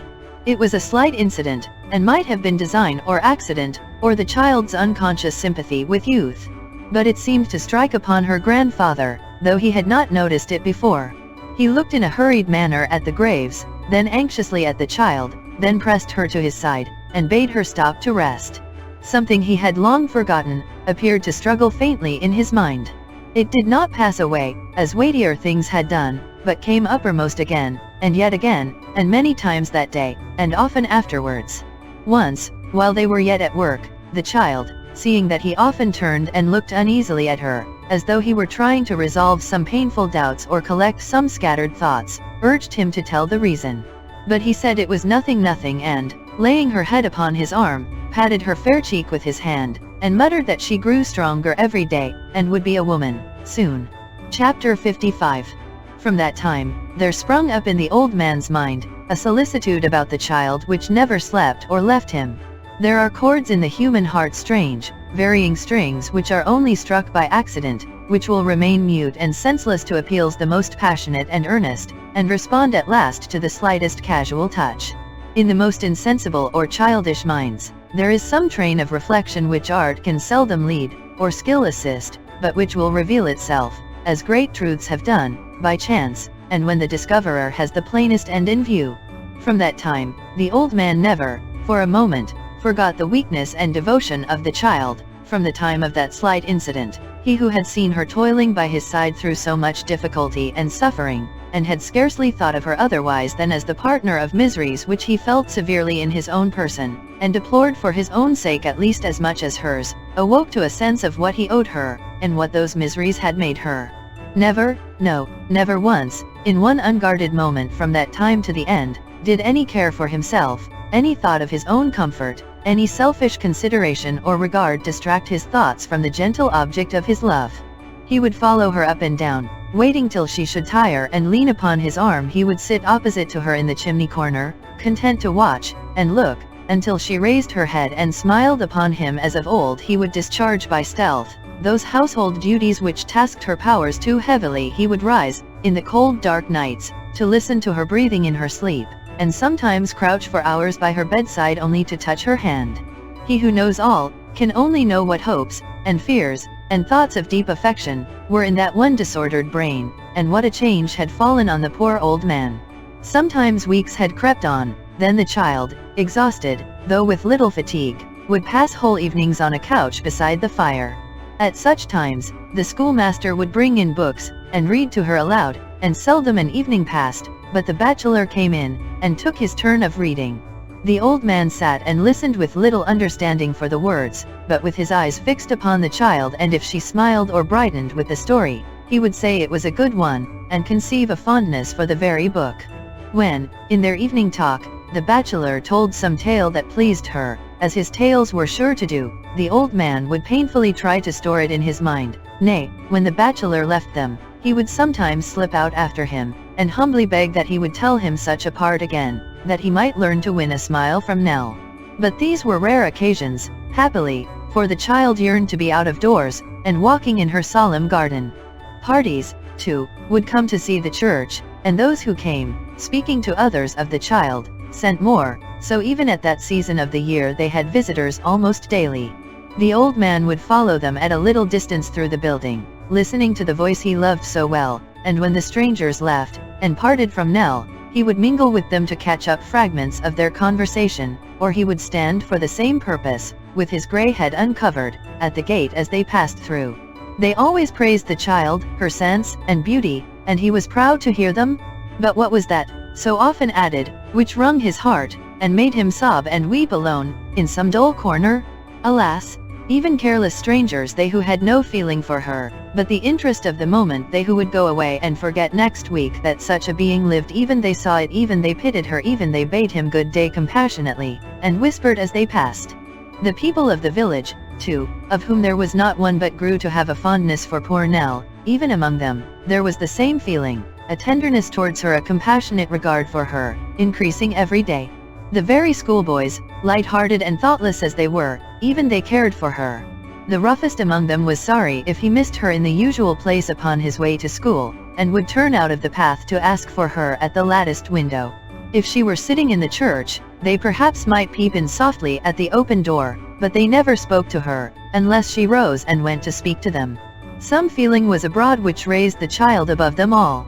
So, when Sunday came, they were all poor country people in the church, for the castle in which the old family had lived was an empty ruin, and there were none but humble folks for 7 miles around. There, as elsewhere, they had an interest in Nell. They would gather round her in the porch, before and after service. Young children would cluster at her skirts, and aged men and women forsake their gossips, to give her kindly greeting. None of them, young or old, thought of passing the child without a friendly word. Many who came from 3 or 4 miles distant, brought her little presents. The humblest and rudest had good wishes to bestow. She had sought out the young children whom she first saw playing in the churchyard. One of these, he who had spoken of his brother, was her little favorite and friend, and often sat by her side in the church, or climbed with her to the tower top. It was his delight to help her, or to fancy that he did so, and they soon became close companions. It happened that, as she was reading in the old spot by herself one day, this child came running in with his eyes full of tears, and after holding her from him, and looking at her eagerly for a moment, clasped his little arms passionately about her neck. "What now?" said Nell, soothing him. "What is the matter?" "She is not one yet," cried the boy, embracing her still more closely. "No, not yet." She looked at him wonderingly, and putting his hair back from his face, and kissing him, asked what he meant. "You must not be one, dear Nell," cried the boy. "We can't see them. They never come to play with us, or talk to us. Be what you are. You are better so." "I do not understand you," said the child. "Tell me what you mean." "Why, they say," replied the boy, looking up into her face, "that you will be an angel, before the birds sing again. But you won't be, will you? Don't leave us, Nell, though the sky is bright. Do not leave us." The child dropped her head, and put her hands before her face. "She cannot bear the thought," cried the boy, exulting through his tears. "You will not go. You know how sorry we should be.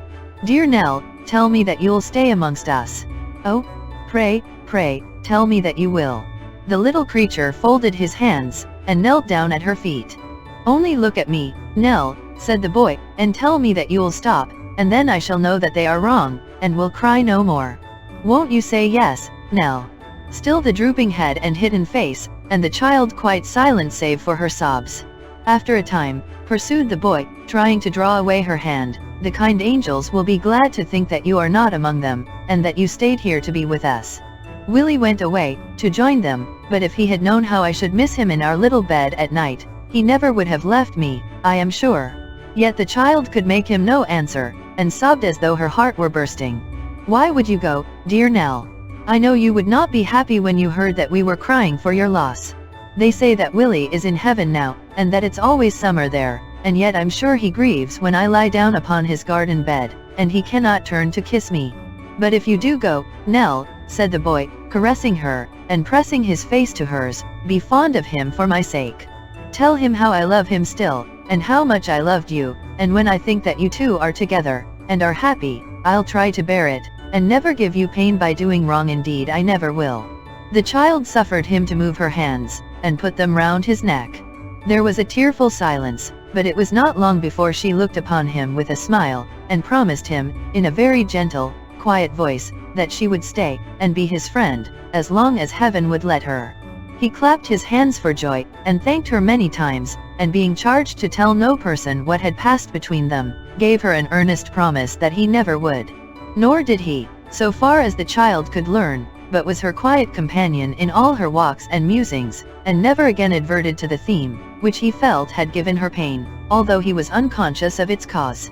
Something of distrust lingered about him still, for he would often come, even in the dark evenings, and call in a timid voice outside the door to know if she were safe within, and being answered yes, and bade to enter, would take his station on a low stool at her feet, and sit there patiently until they came to seek, and take him home.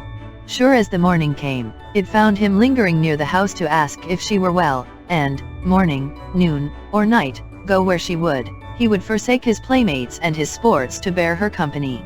"And a good little friend he is, too," said the old sexton to her once. When his elder brother died, elder seems a strange word, for he was only 7 years old. I remember this one took it sorely to heart.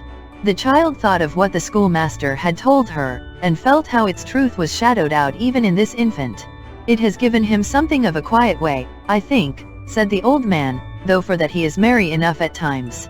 I'd wager now that you and he have been listening by the old well." "Indeed we have not," the child replied. "I have been afraid to go near it, for I am not often down in that part of the church, and do not know the ground." "Come down with me," said the old man. "I have known it from a boy. Come." They descended the narrow steps which led into the crypt, and paused among the gloomy arches, in a dim and murky spot. "This is the place," said the old man. "Give me your hand while you throw back the cover, lest you should stumble and fall in. I am too old, I mean rheumatic, to stoop, myself." "A black and dreadful place," exclaimed the child. "Look in," said the old man, pointing downward with his finger. The child complied, and gazed down into the pit. "It looks like a grave itself," said the old man. "It does," replied the child. "I have often had the fancy," said the sexton, "that it might have been dug at first to make the old place more gloomy, and the old monks more religious. It's to be closed up, and built over." The child still stood, looking thoughtfully into the vault. "We shall see," said the sexton, "on what gay heads other earth will have closed, when the light is shut out from here. God knows, they'll close it up, next spring." "The birds sing again in spring," thought the child, as she leaned at her casement window, and gazed at the declining sun. "Spring, a beautiful and happy time. Chapter 56.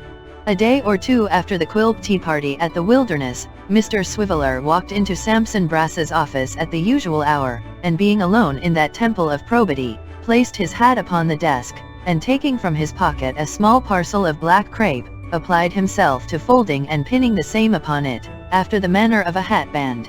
Having completed the construction of this appendage, he surveyed his work with great complacency, and put his hat on again very much over one eye, to increase the mournfulness of the effect. These arrangements perfected to his entire satisfaction, he thrust his hands into his pockets, and walked up and down the office with measured steps. "It has always been the same with me," said Mr. Swiveller, "always. 'Twas ever thus from childhood's hour I've seen my fondest hopes decay. I never loved a tree or flower but 'twas the first to fade away. I never nursed a dear gazelle, to glad me with its soft black eye, but when it came to know me well, and love me, it was sure to marry a market gardener." Overpowered by these reflections, Mr. Swiveller stopped short at the client's chair, and flung himself into its open arms. "And this," said Mr. Swiveller, with a kind of bantering composure, "is life, I believe." "Oh, certainly. Why not? I'm quite satisfied. I shall wear," added Richard, taking off his hat again and looking hard at it, as if he were only deterred by pecuniary considerations from spurning it with his foot, "I shall wear this emblem of woman's perfidy, in remembrance of her with whom I shall never again thread the windings of the mazy, whom I shall never more pledge in the rosy, who, during the short remainder of my existence, will murder the balmy." Ha, ha, ha. It may be necessary to observe, lest there should appear any incongruity in the close of this soliloquy, that Mr. Swiveller did not wind up with a cheerful hilarious laugh, which would have been undoubtedly at variance with his solemn reflections, but that, being in a theatrical mood, he merely achieved that performance which is designated in melodramas laughing like a fiend, for it seems that your fiends always laugh in syllables, and always in 3 syllables, never more nor less, which is a remarkable property in such gentry, and one worthy of remembrance. The baleful sounds had hardly died away, and Mr. Swiveller was still sitting in a very grim state in the client's chair, when there came a ring or, if we may adapt the sound to his then humour, a knell at the office bell. Opening the door with all speed, he beheld the expressive countenance of Mr. Chuckster, between whom and himself a fraternal greeting ensued. "You're devilish early at this pestiferous old slaughter-house," said that gentleman, poising himself on one leg, and shaking the other in an easy manner. "Rather," returned Dick. "Rather," retorted Mr. Chuckster, with that air of graceful trifling which so well became him. "I should think so. Why, my good feller, do you know what o'clock it is? 9:30 a.m. in the morning." "Won't you come in?" said Dick. "All alone?" Swiveller solus. "'Tis now the witching hour of night, when churchyards yawn, and graves give up their dead." At the end of this quotation in dialogue, each gentleman struck an attitude, and immediately subsiding into prose walked into the office. Such morsels of enthusiasm are common among the glorious Apollos, and were indeed the links that bound them together, and raised them above the cold dull earth. "Well, and how are you, my buck?" said Mr. Chuckster, taking a stool. "I was forced to come into the city upon some little private matters of my own, and couldn't pass the corner of the street without looking in, but upon my soul I didn't expect to find you. It is so everlastingly early." Mr. Swiveller expressed his acknowledgments, and it appearing on further conversation that he was in good health, and that Mr. Chuckster was in the like enviable condition, both gentlemen, in compliance with a solemn custom of the ancient brotherhood to which they belonged, joined in a fragment of the popular duet of All's Well, with a long shake at the end. "And what's the news?" said Richard. "The town's as flat, my dear feller," replied Mr. Chuckster, "as the surface of a Dutch oven. There's no news. By the by, that lodger of yours is a most extraordinary person. He quite eludes the most vigorous comprehension, you know. Never was such a feller." "What has he been doing now?" said Dick. "By Jove, sir," returned Mr. Chuckster, taking out an oblong snuff-box, the lid whereof was ornamented with a fox's head curiously carved in brass, "that man is an unfathomable. Sir, that man has made friends with our articled clerk. There's no harm in him, but he is so amazingly slow and soft. Now, if he wanted a friend, why couldn't he have one that knew a thing or two, and could do him some good by his manners and conversation?" "I have my faults, sir," said Mr. Chuckster. No, no, interposed Mr. Swiveller. Oh yes, I have my faults. No man knows his faults better than I know mine. But, said Mr. Chuckster, I'm not meek. My worst enemies, every man has his enemies, sir, and I have mine never accused me of being meek. And I tell you what, sir, if I hadn't more of these qualities that commonly endear man to man, than our articled clerk has, I'd steal a Cheshire cheese, tie it round my neck, and drown myself. I'd die degraded, as I had lived. I would upon my honor. Mr. Chuckster paused, rapped the fox's head exactly on the nose with the knuckle of the forefinger, took a pinch of snuff, and looked steadily at Mr. Swiveller, as much as to say that if he thought he was going to sneeze, he would find himself mistaken. Not contented, sir, said Mr. Chuckster, with making friends with Abel, he has cultivated the acquaintance of his father and mother. Since he came home from that wild goose chase, he has been there, actually been there. He patronizes young Snobby. Besides, you'll find, sir, that he'll be constantly coming backwards and forwards to this place, yet I don't suppose that beyond the common forms of civility, he has ever exchanged half a dozen words with me. Now, upon my soul, you know, said Mr. Chuckster, shaking his head gravely, as men are wont to do when they consider things are going a little too far, this is altogether such a low-minded affair, that if I didn't feel for the governor, and know that he could never get on without me, I should be obliged to cut the connection. I should have no alternative.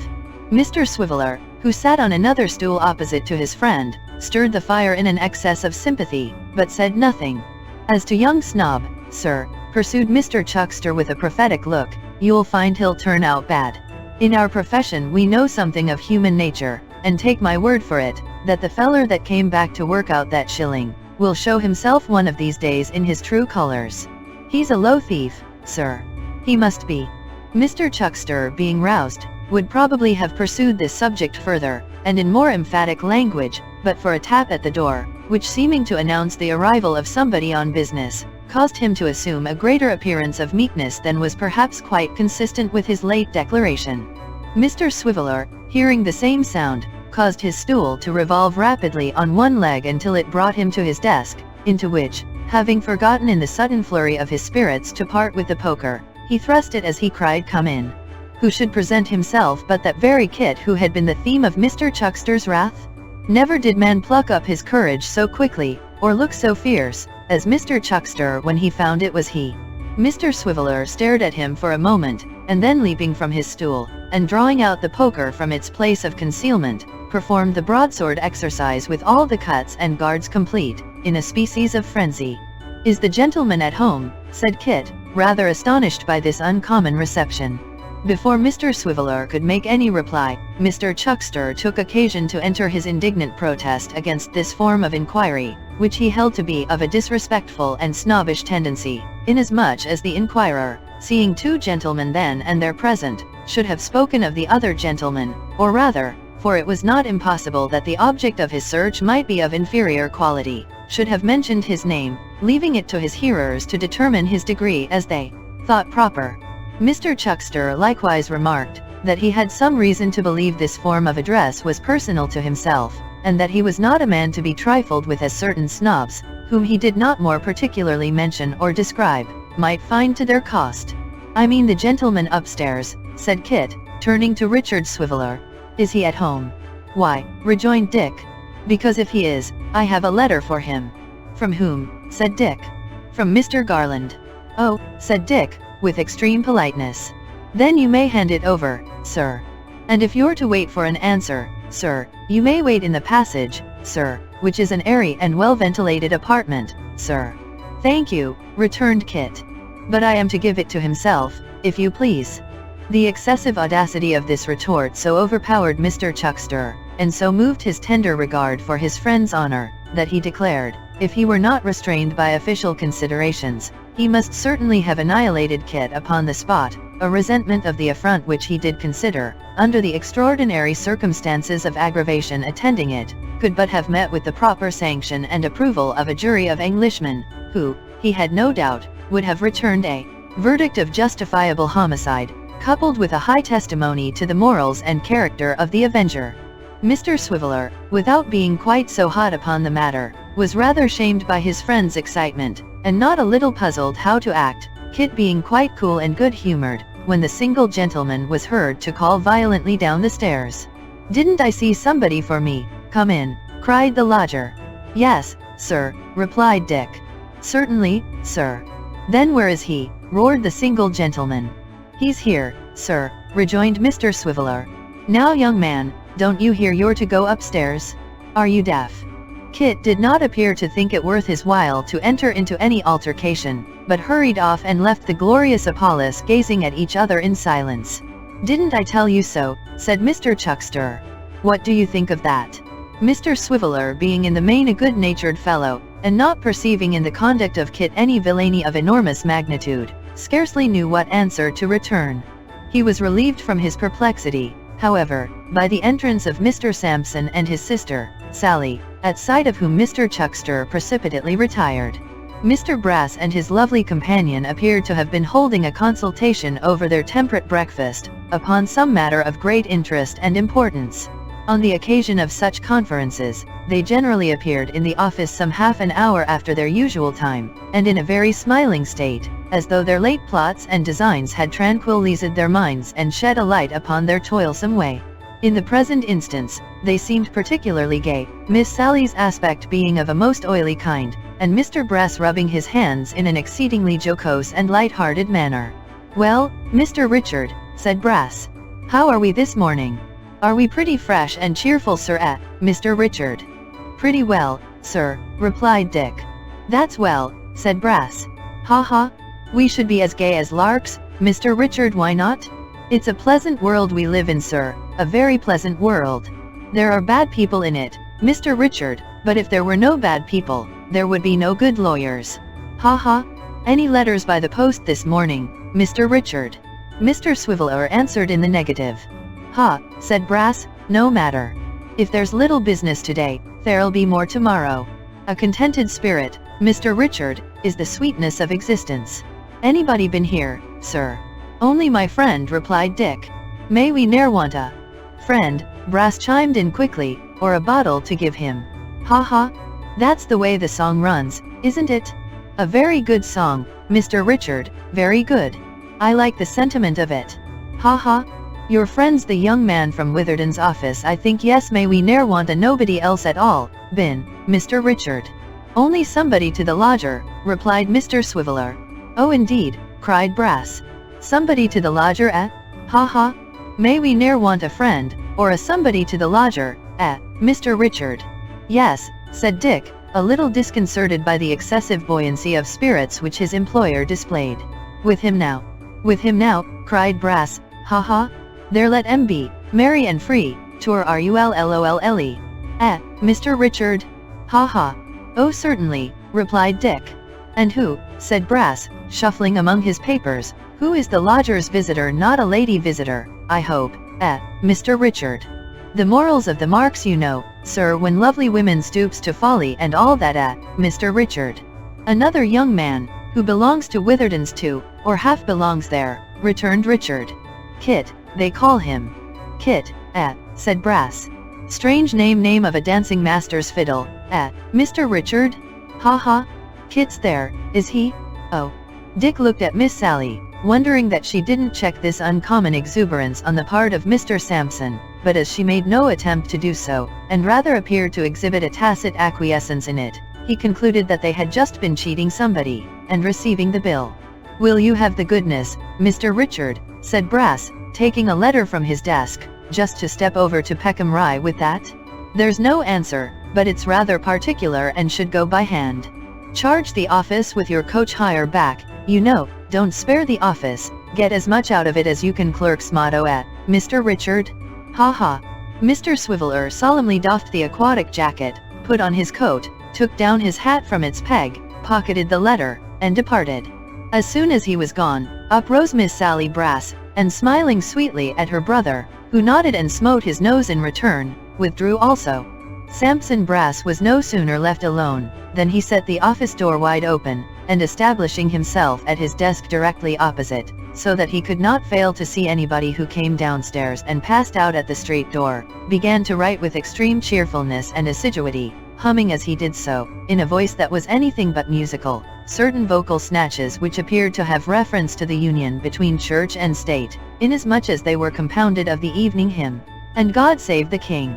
Thus, the attorney of Bevis Marks sat, and wrote, and hummed, for a long time, except when he stopped to listen with a very cunning face, and hearing nothing, went on humming louder, and writing slower than ever.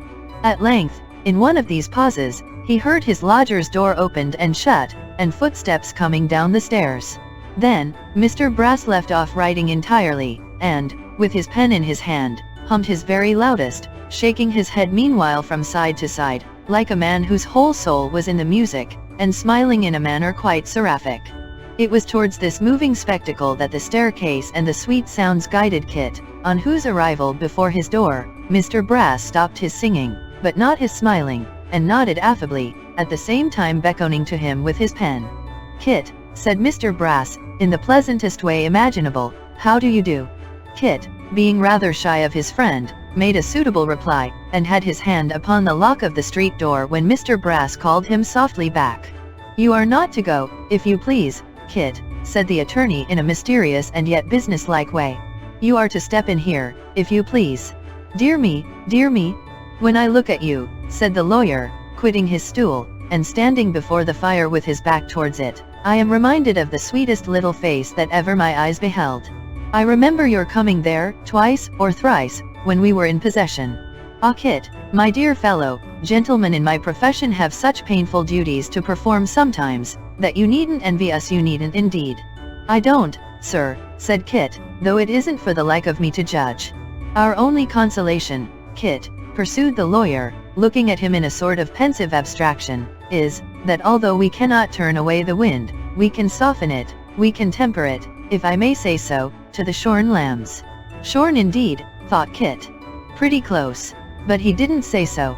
"On that occasion, Kit," said Mr. Brass, "on that occasion that I have just alluded to, I had a hard battle with Mr. Quilp, for Mr. Quilp is a very hard man, to obtain them the indulgence they had. It might have cost me a client. But suffering virtue inspired me, and I prevailed.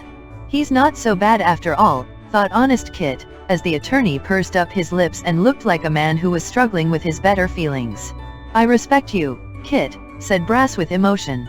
"I saw enough of your conduct, at that time, to respect you, though your station is humble, and your fortune lowly. It isn't the waistcoat that I look at. It is the heart. The checks in the waistcoat are but the wires of the cage.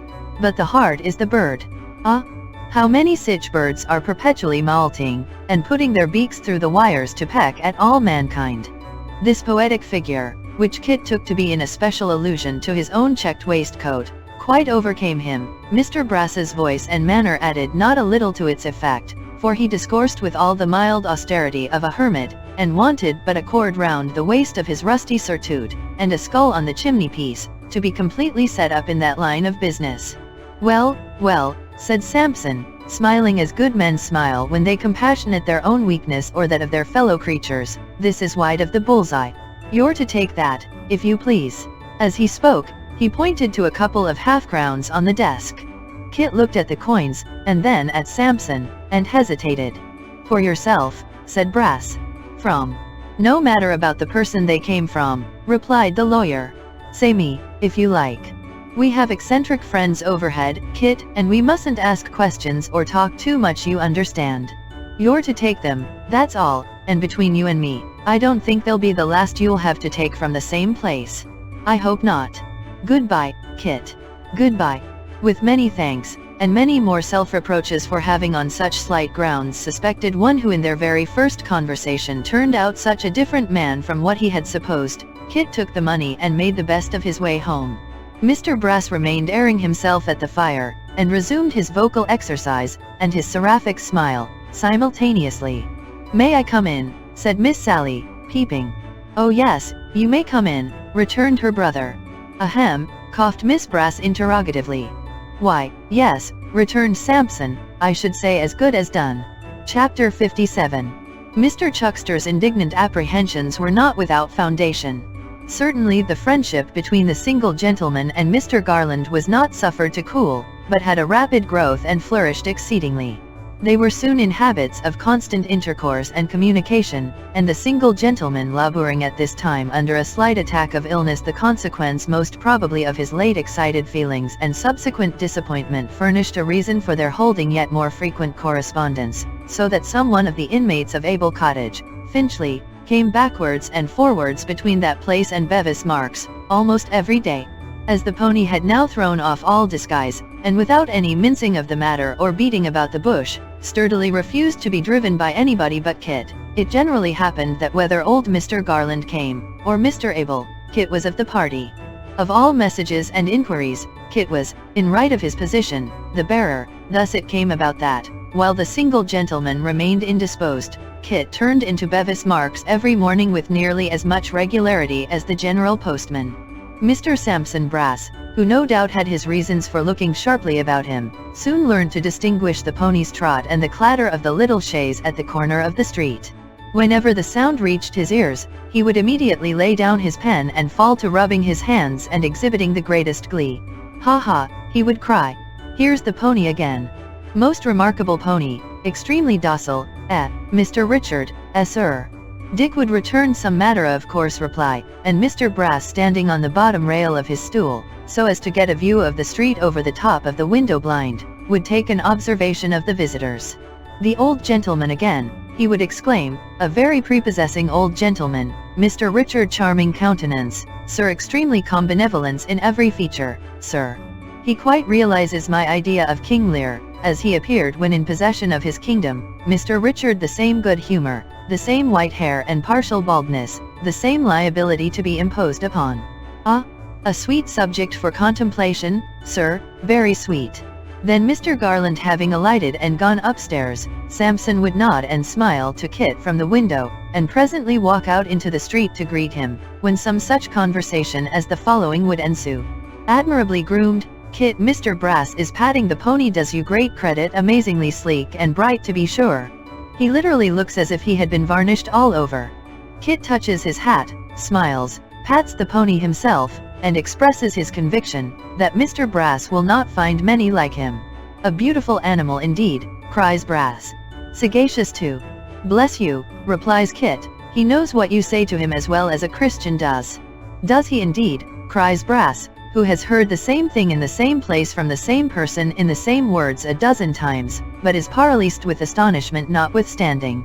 "Dear me! I little thought the first time I saw him, sir," says Kit, pleased with the attorney's strong interest in his favorite, "that I should come to be as intimate with him as I am now." "Ah," rejoins Mr. Brass, brimful of moral precepts and love of virtue. "A charming subject of reflection for you, very charming. A subject of proper pride and congratulation, Christopher. Honesty is the best policy. I always find it so myself.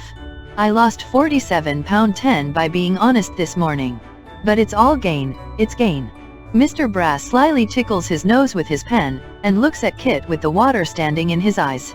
Kit thinks that if ever there was a good man who belied his appearance, that man is Sampson Brass. "A man," says Sampson, "who loses £47.10 in one morning by his honesty, is a man to be envied. If it had been £80, the luxuriousness of feeling would have been increased. Every pound lost, would have been 100 weight of happiness gained." "The still small voice, Christopher," cries Brass, smiling, and tapping himself on the bosom, "is singing comic songs within me, and all is happiness and joy." Kit is so improved by the conversation, and finds it go so completely home to his feelings, that he is considering what he shall say, when Mr. Garland appears.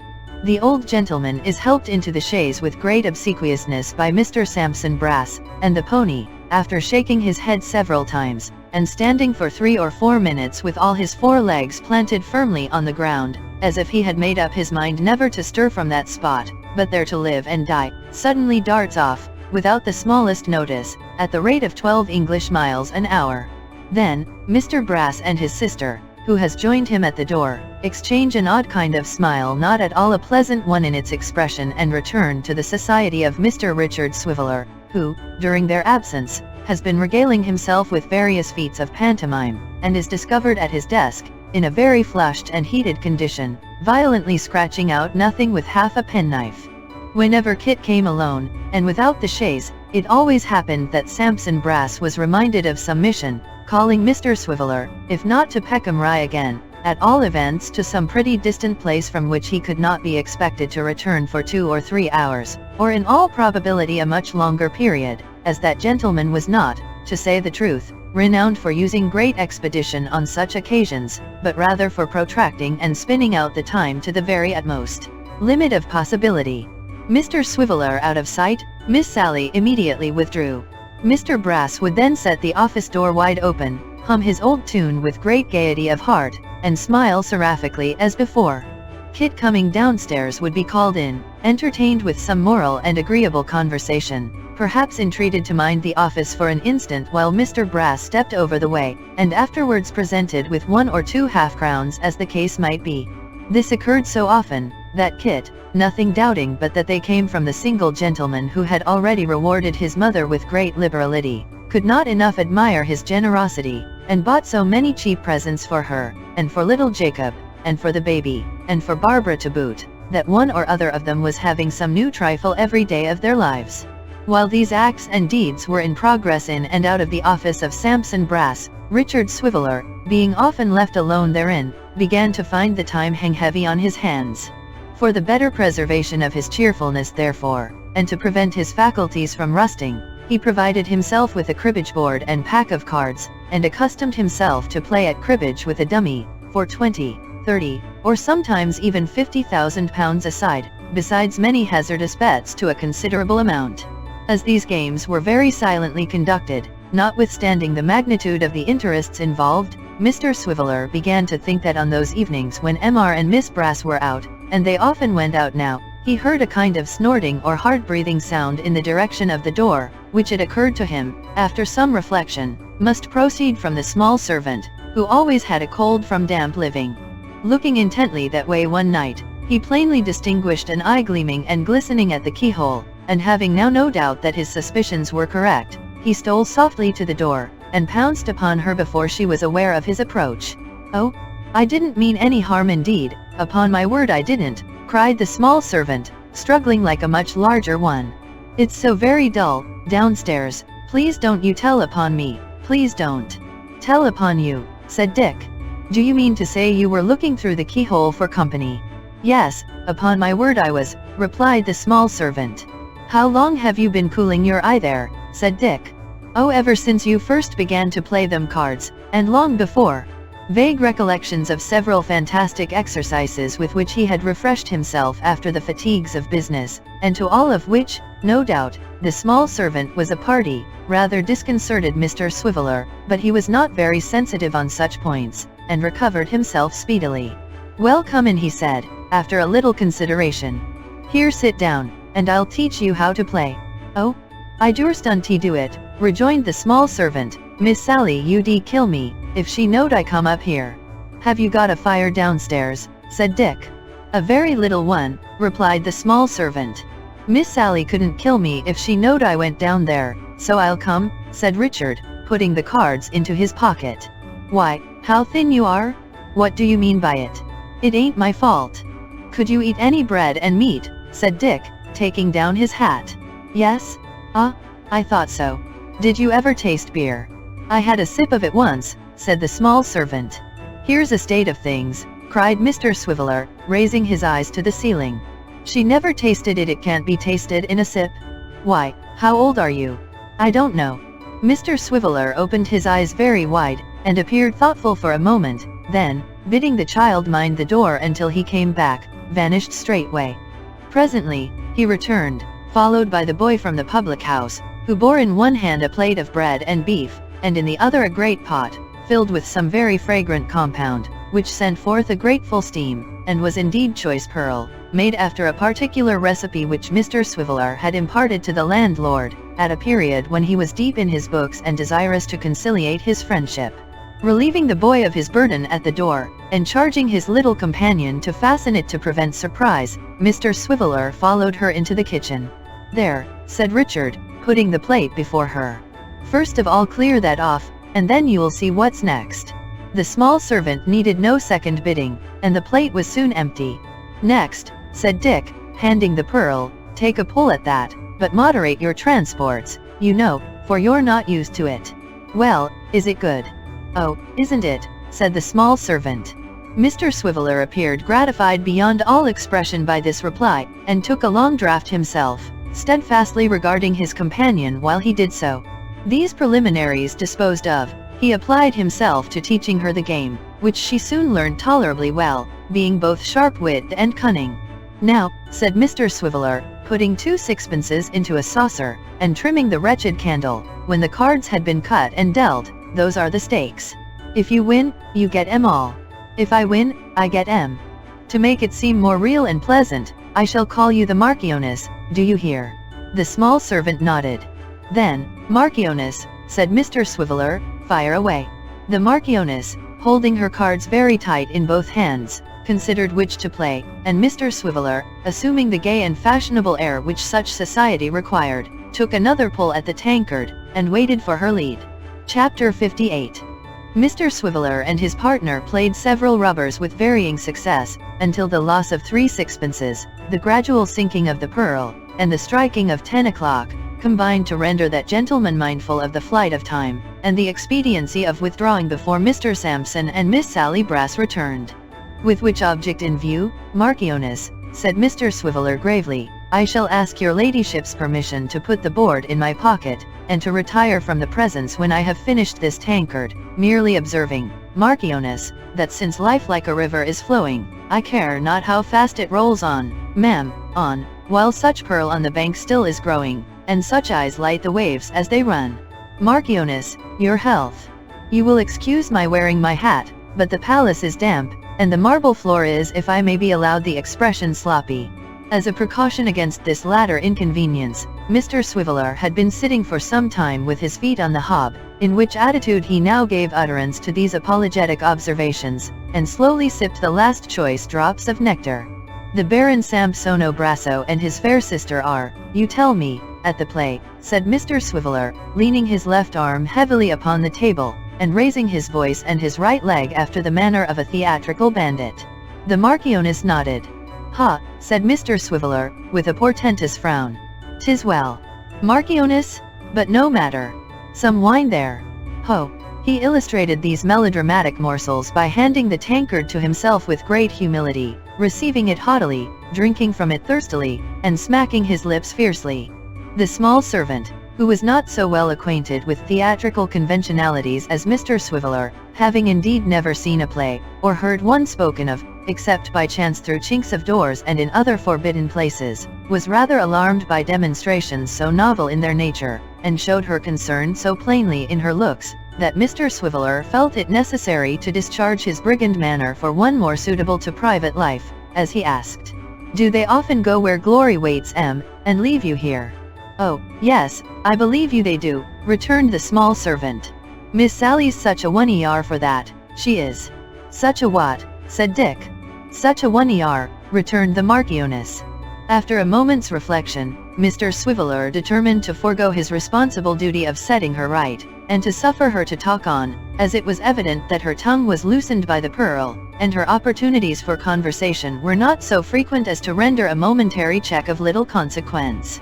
"They sometimes go to see Mr. Quilp," said the small servant with a shrewd look. "They go to a many places, bless you." "Is Mr. Brass a wooner?" said Dick. "Not half what Miss Sally is, he isn't," replied the small servant, shaking her head. "Bless you, he'd never do anything without her." "Oh? He wouldn't he?" said Dick. "Miss Sally keeps him in such order," said the small servant. "He always asks her advice, he does, and he catches it sometimes. Bless you, you wouldn't believe how much he catches it." "I suppose," said Dick, "that they consult together, a good deal, and talk about a great many people about me, for instance, sometimes, Marchioness." The Marchioness nodded amazingly. "Complimentary," said Mr. Swiveller. The Marchioness changed the motion of her head, which had not yet left off nodding, and suddenly began to shake it from side to side, with a vehemence which threatened to dislocate her neck. "Humph," Dick muttered. "Would it be any breach of confidence, Marchioness, to relate what they say of the humble individual who has now the honor to—" "Miss Sally says you're a funny chap," replied his friend. "Well, Marchioness," said Mr. Swiveller, "that's not uncomplimentary. Merriment, Marchioness, is not a bad or a degrading quality. Old King Cole was himself a merry old soul, if we may put any faith in the pages of history. But she says, pursued his companion, that you ain't to be trusted. Why, really Marchioness, said Mr. Swiveller, thoughtfully, several ladies and gentlemen, not exactly professional persons, but tradespeople, ma'am, tradespeople have made the same remark. The obscure citizen who keeps the hotel over the way, inclined strongly to that opinion tonight when I ordered him to prepare the banquet.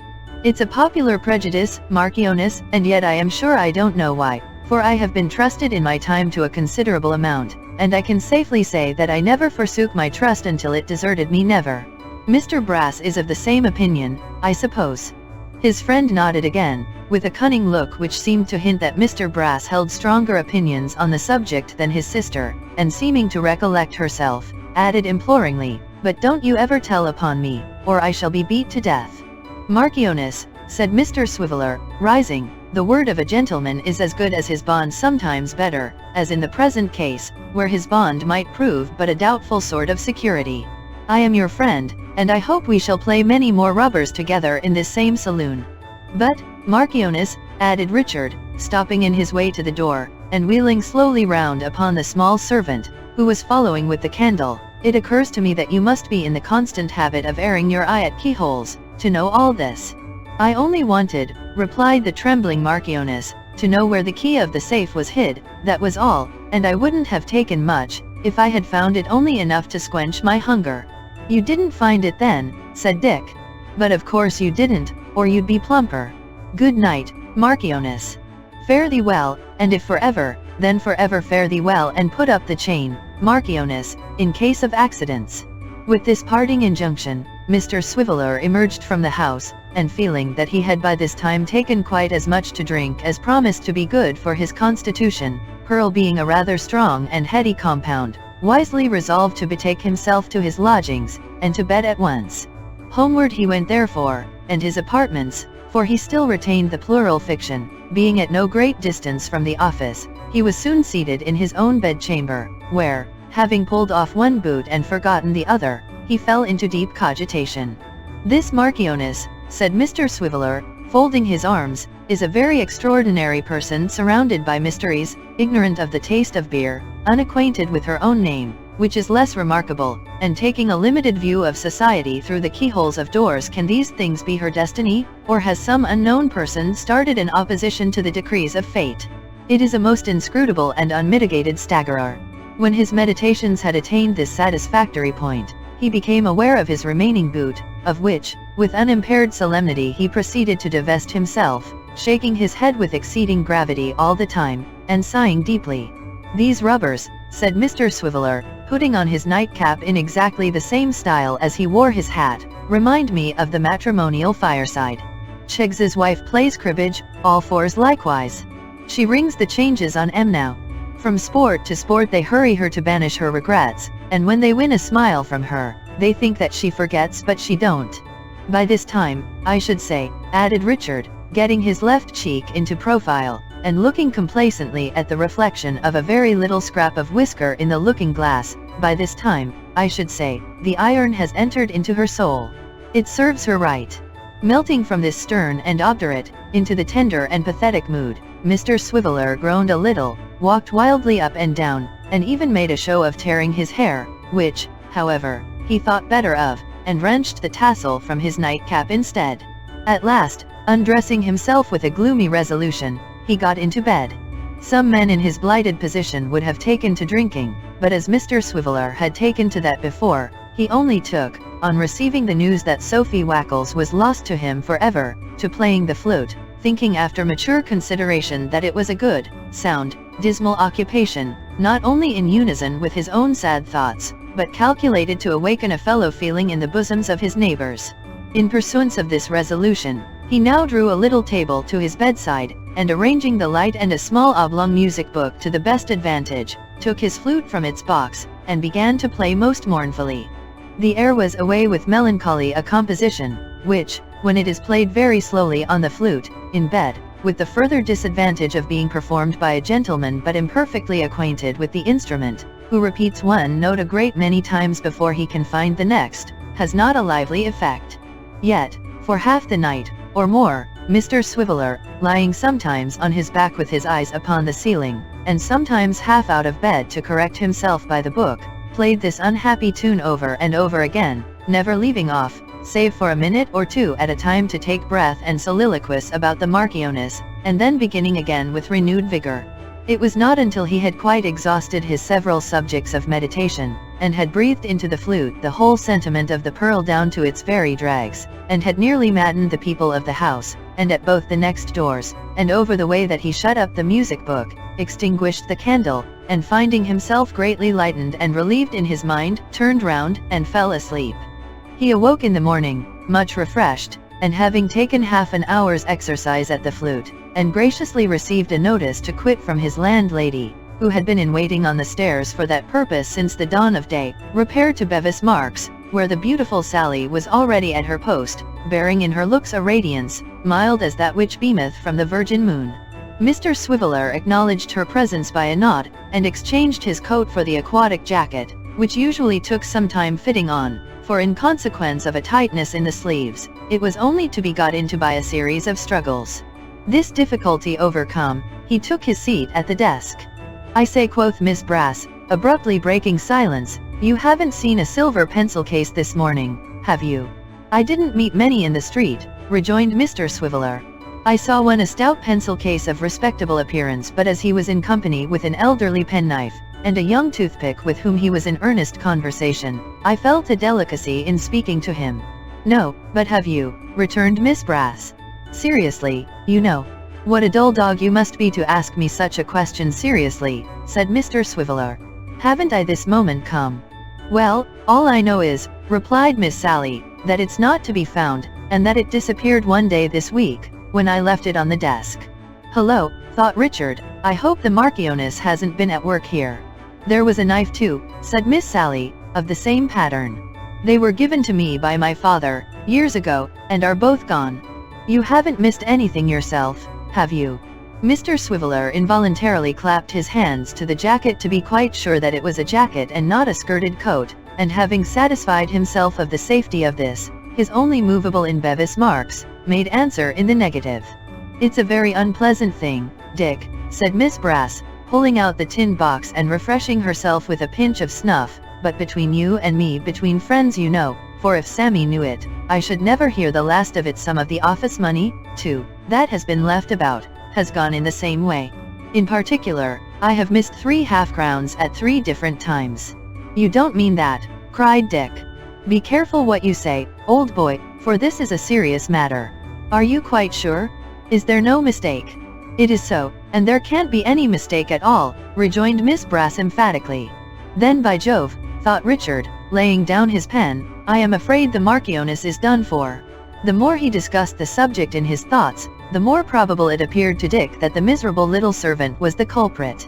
When he considered on what a spare allowance of food she lived, how neglected and untaught she was, and how her natural cunning had been sharpened by necessity and privation, he scarcely doubted it. And yet he pitied her so much, and felt so unwilling to have a matter of such gravity disturbing the oddity of their acquaintance, that he thought, and thought truly, that rather than receive £50 down, he would have the Marchioness proved innocent. While he was plunged in very profound and serious meditation upon this theme, Miss Sally sat shaking her head with an air of great mystery and doubt, when the voice of her brother Sampson, carolling a cheerful strain, was heard in the passage, and that gentleman himself, beaming with virtuous smiles, appeared. "Mr. Richard, sir, good morning. Here we are again, sir, entering upon another day, with our bodies strengthened by slumber and breakfast, and our spirits fresh and flowing. Here we are, Mr. Richard, rising with the sun to run our little course, our course of duty, sir, and, like him, to get through our day's work with credit to ourselves and advantage to our fellow creatures. A charming reflection, sir, very charming." While he addressed his clerk in these words, Mr. Brass was, somewhat ostentatiously, engaged in minutely examining and holding up against the light a £5 banknote, which he had brought in his hand. Mr. Richard not receiving his remarks with anything like enthusiasm, his employer turned his eyes to his face, and observed that it wore a troubled expression. "You're out of spirits, sir," said Brass. "Mr. Richard, sir, we should fall to work cheerfully, and not in a despondent state. It becomes us, Mr. Richard, sir, to hear the chaste Sarah heaved a loud sigh. Dear me, said Mr. Sampson, you too? Is anything the matter? Mr. Richard, sir. Dick, glancing at Miss Sally, saw that she was making signals to him, to acquaint her brother with the subject of their recent conversation. As his own position was not a very pleasant one until the matter was set at rest one way or other, he did so, and Miss Brass, plying her snuff-box at a most wasteful rate, corroborated his account. The countenance of Sampson fell, and anxiety overspread his features. Instead of passionately bewailing the loss of his money, as Miss Sally had expected, he walked on tiptoe to the door, opened it, looked outside, shut it softly, returned on tiptoe, and said in a whisper, "This is a most extraordinary and painful circumstance, Mr. Richard, sir, a most painful circumstance.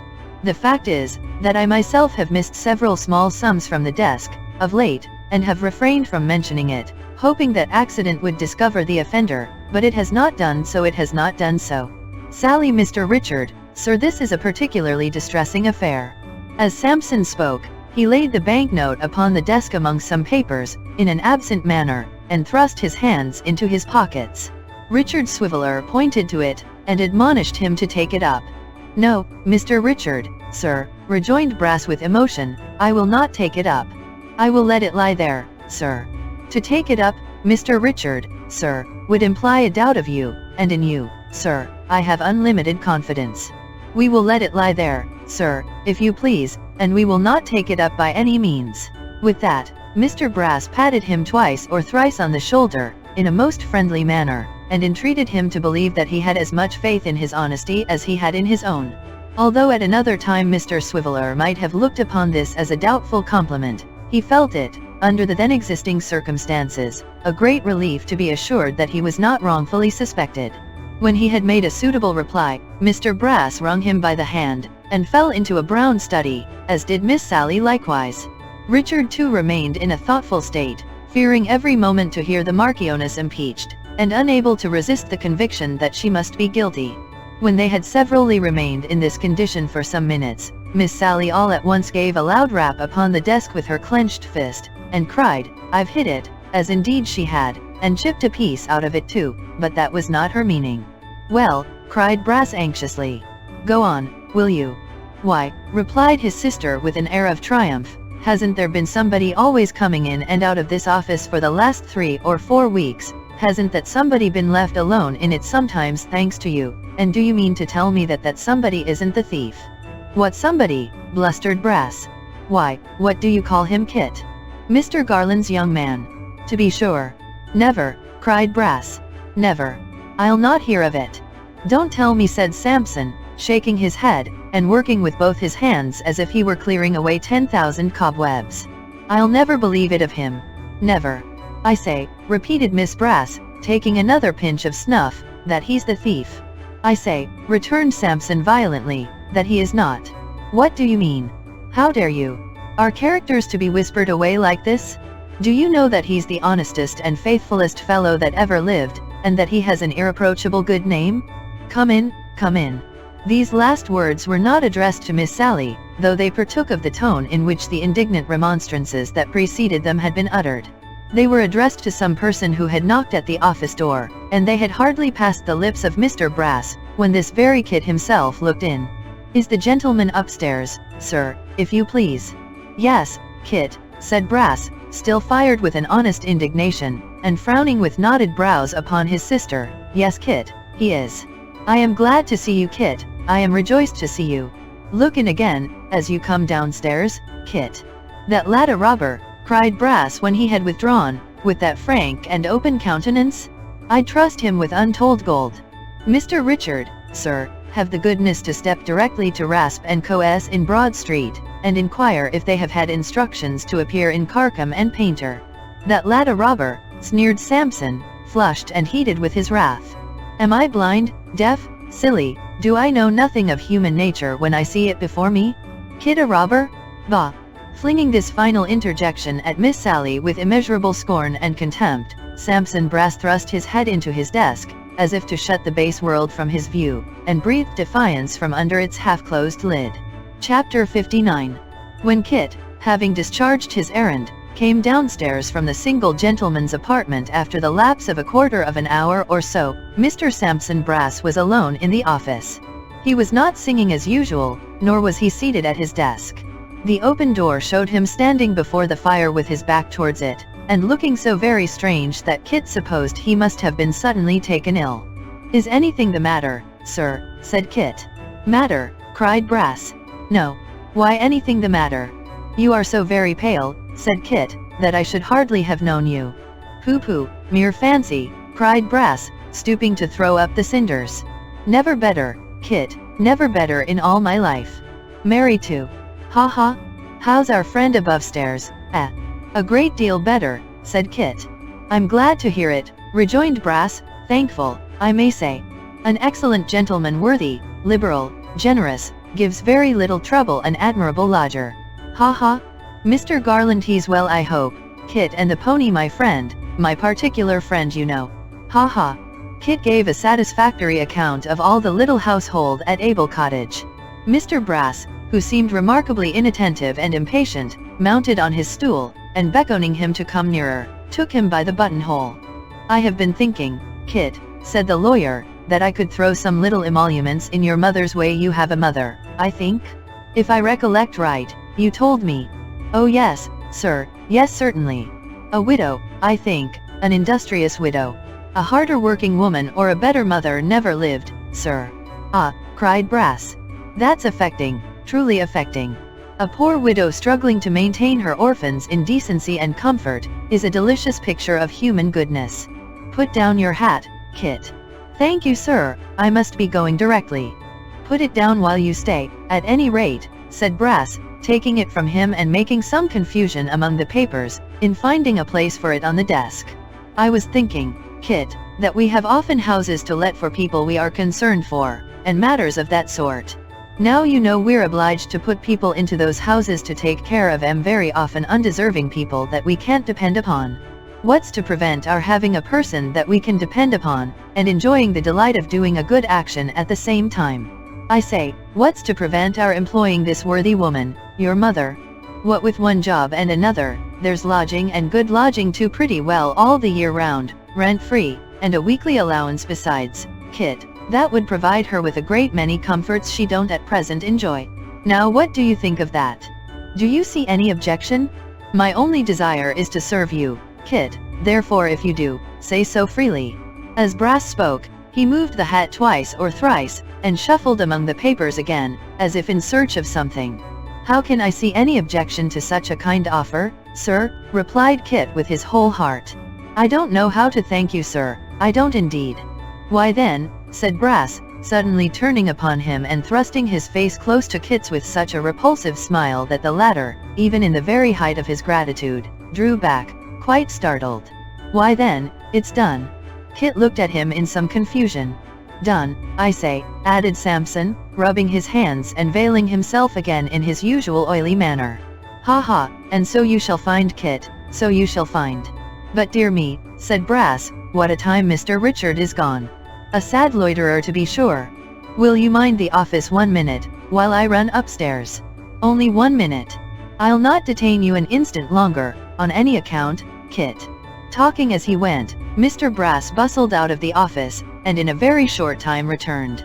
Mr. Swiveller came back, almost at the same instant, and as Kit was leaving the room hastily, to make up for lost time, Miss Brass herself encountered him in the doorway. "Oh," sneered Sally, looking after him as she entered. "There goes your pet, Sammy, eh?" "Ah, there he goes," replied Brass. "My pet, if you please. An honest fellow, Mr. Richard, sir, a worthy fellow indeed." "Hem," coughed Miss Brass. "I tell you, you aggravating vagabond," said the angry Sampson, "that I'd stake my life upon his honesty. Am I never to hear the last of this? Am I always to be baited, and beset, by your mean suspicions? Have you no regard for true merit, you malignant fellow? If you come to that, I'd sooner suspect your honesty than his." Miss Sally pulled out the tin snuff-box, and took a long, slow pinch, regarding her brother with a steady gaze all the time. "She drives me wild, Mr. Richard, sir," said Brass. "She exasperates me beyond all bearing.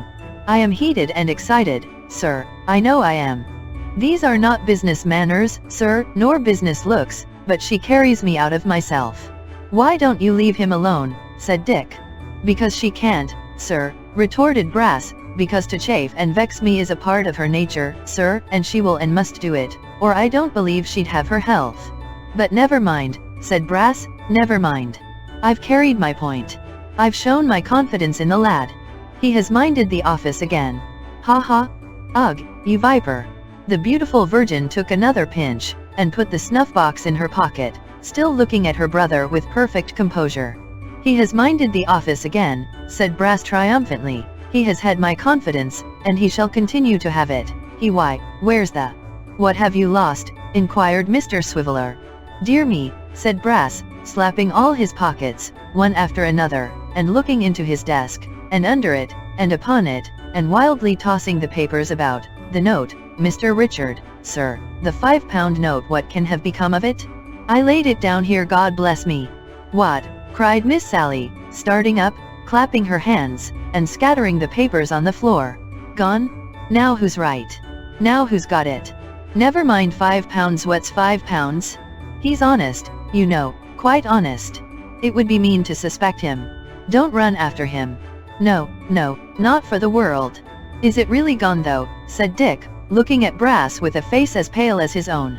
Upon my word, Mr. Richard, sir, replied the lawyer, feeling in all his pockets with looks of the greatest agitation, I fear this is a black business.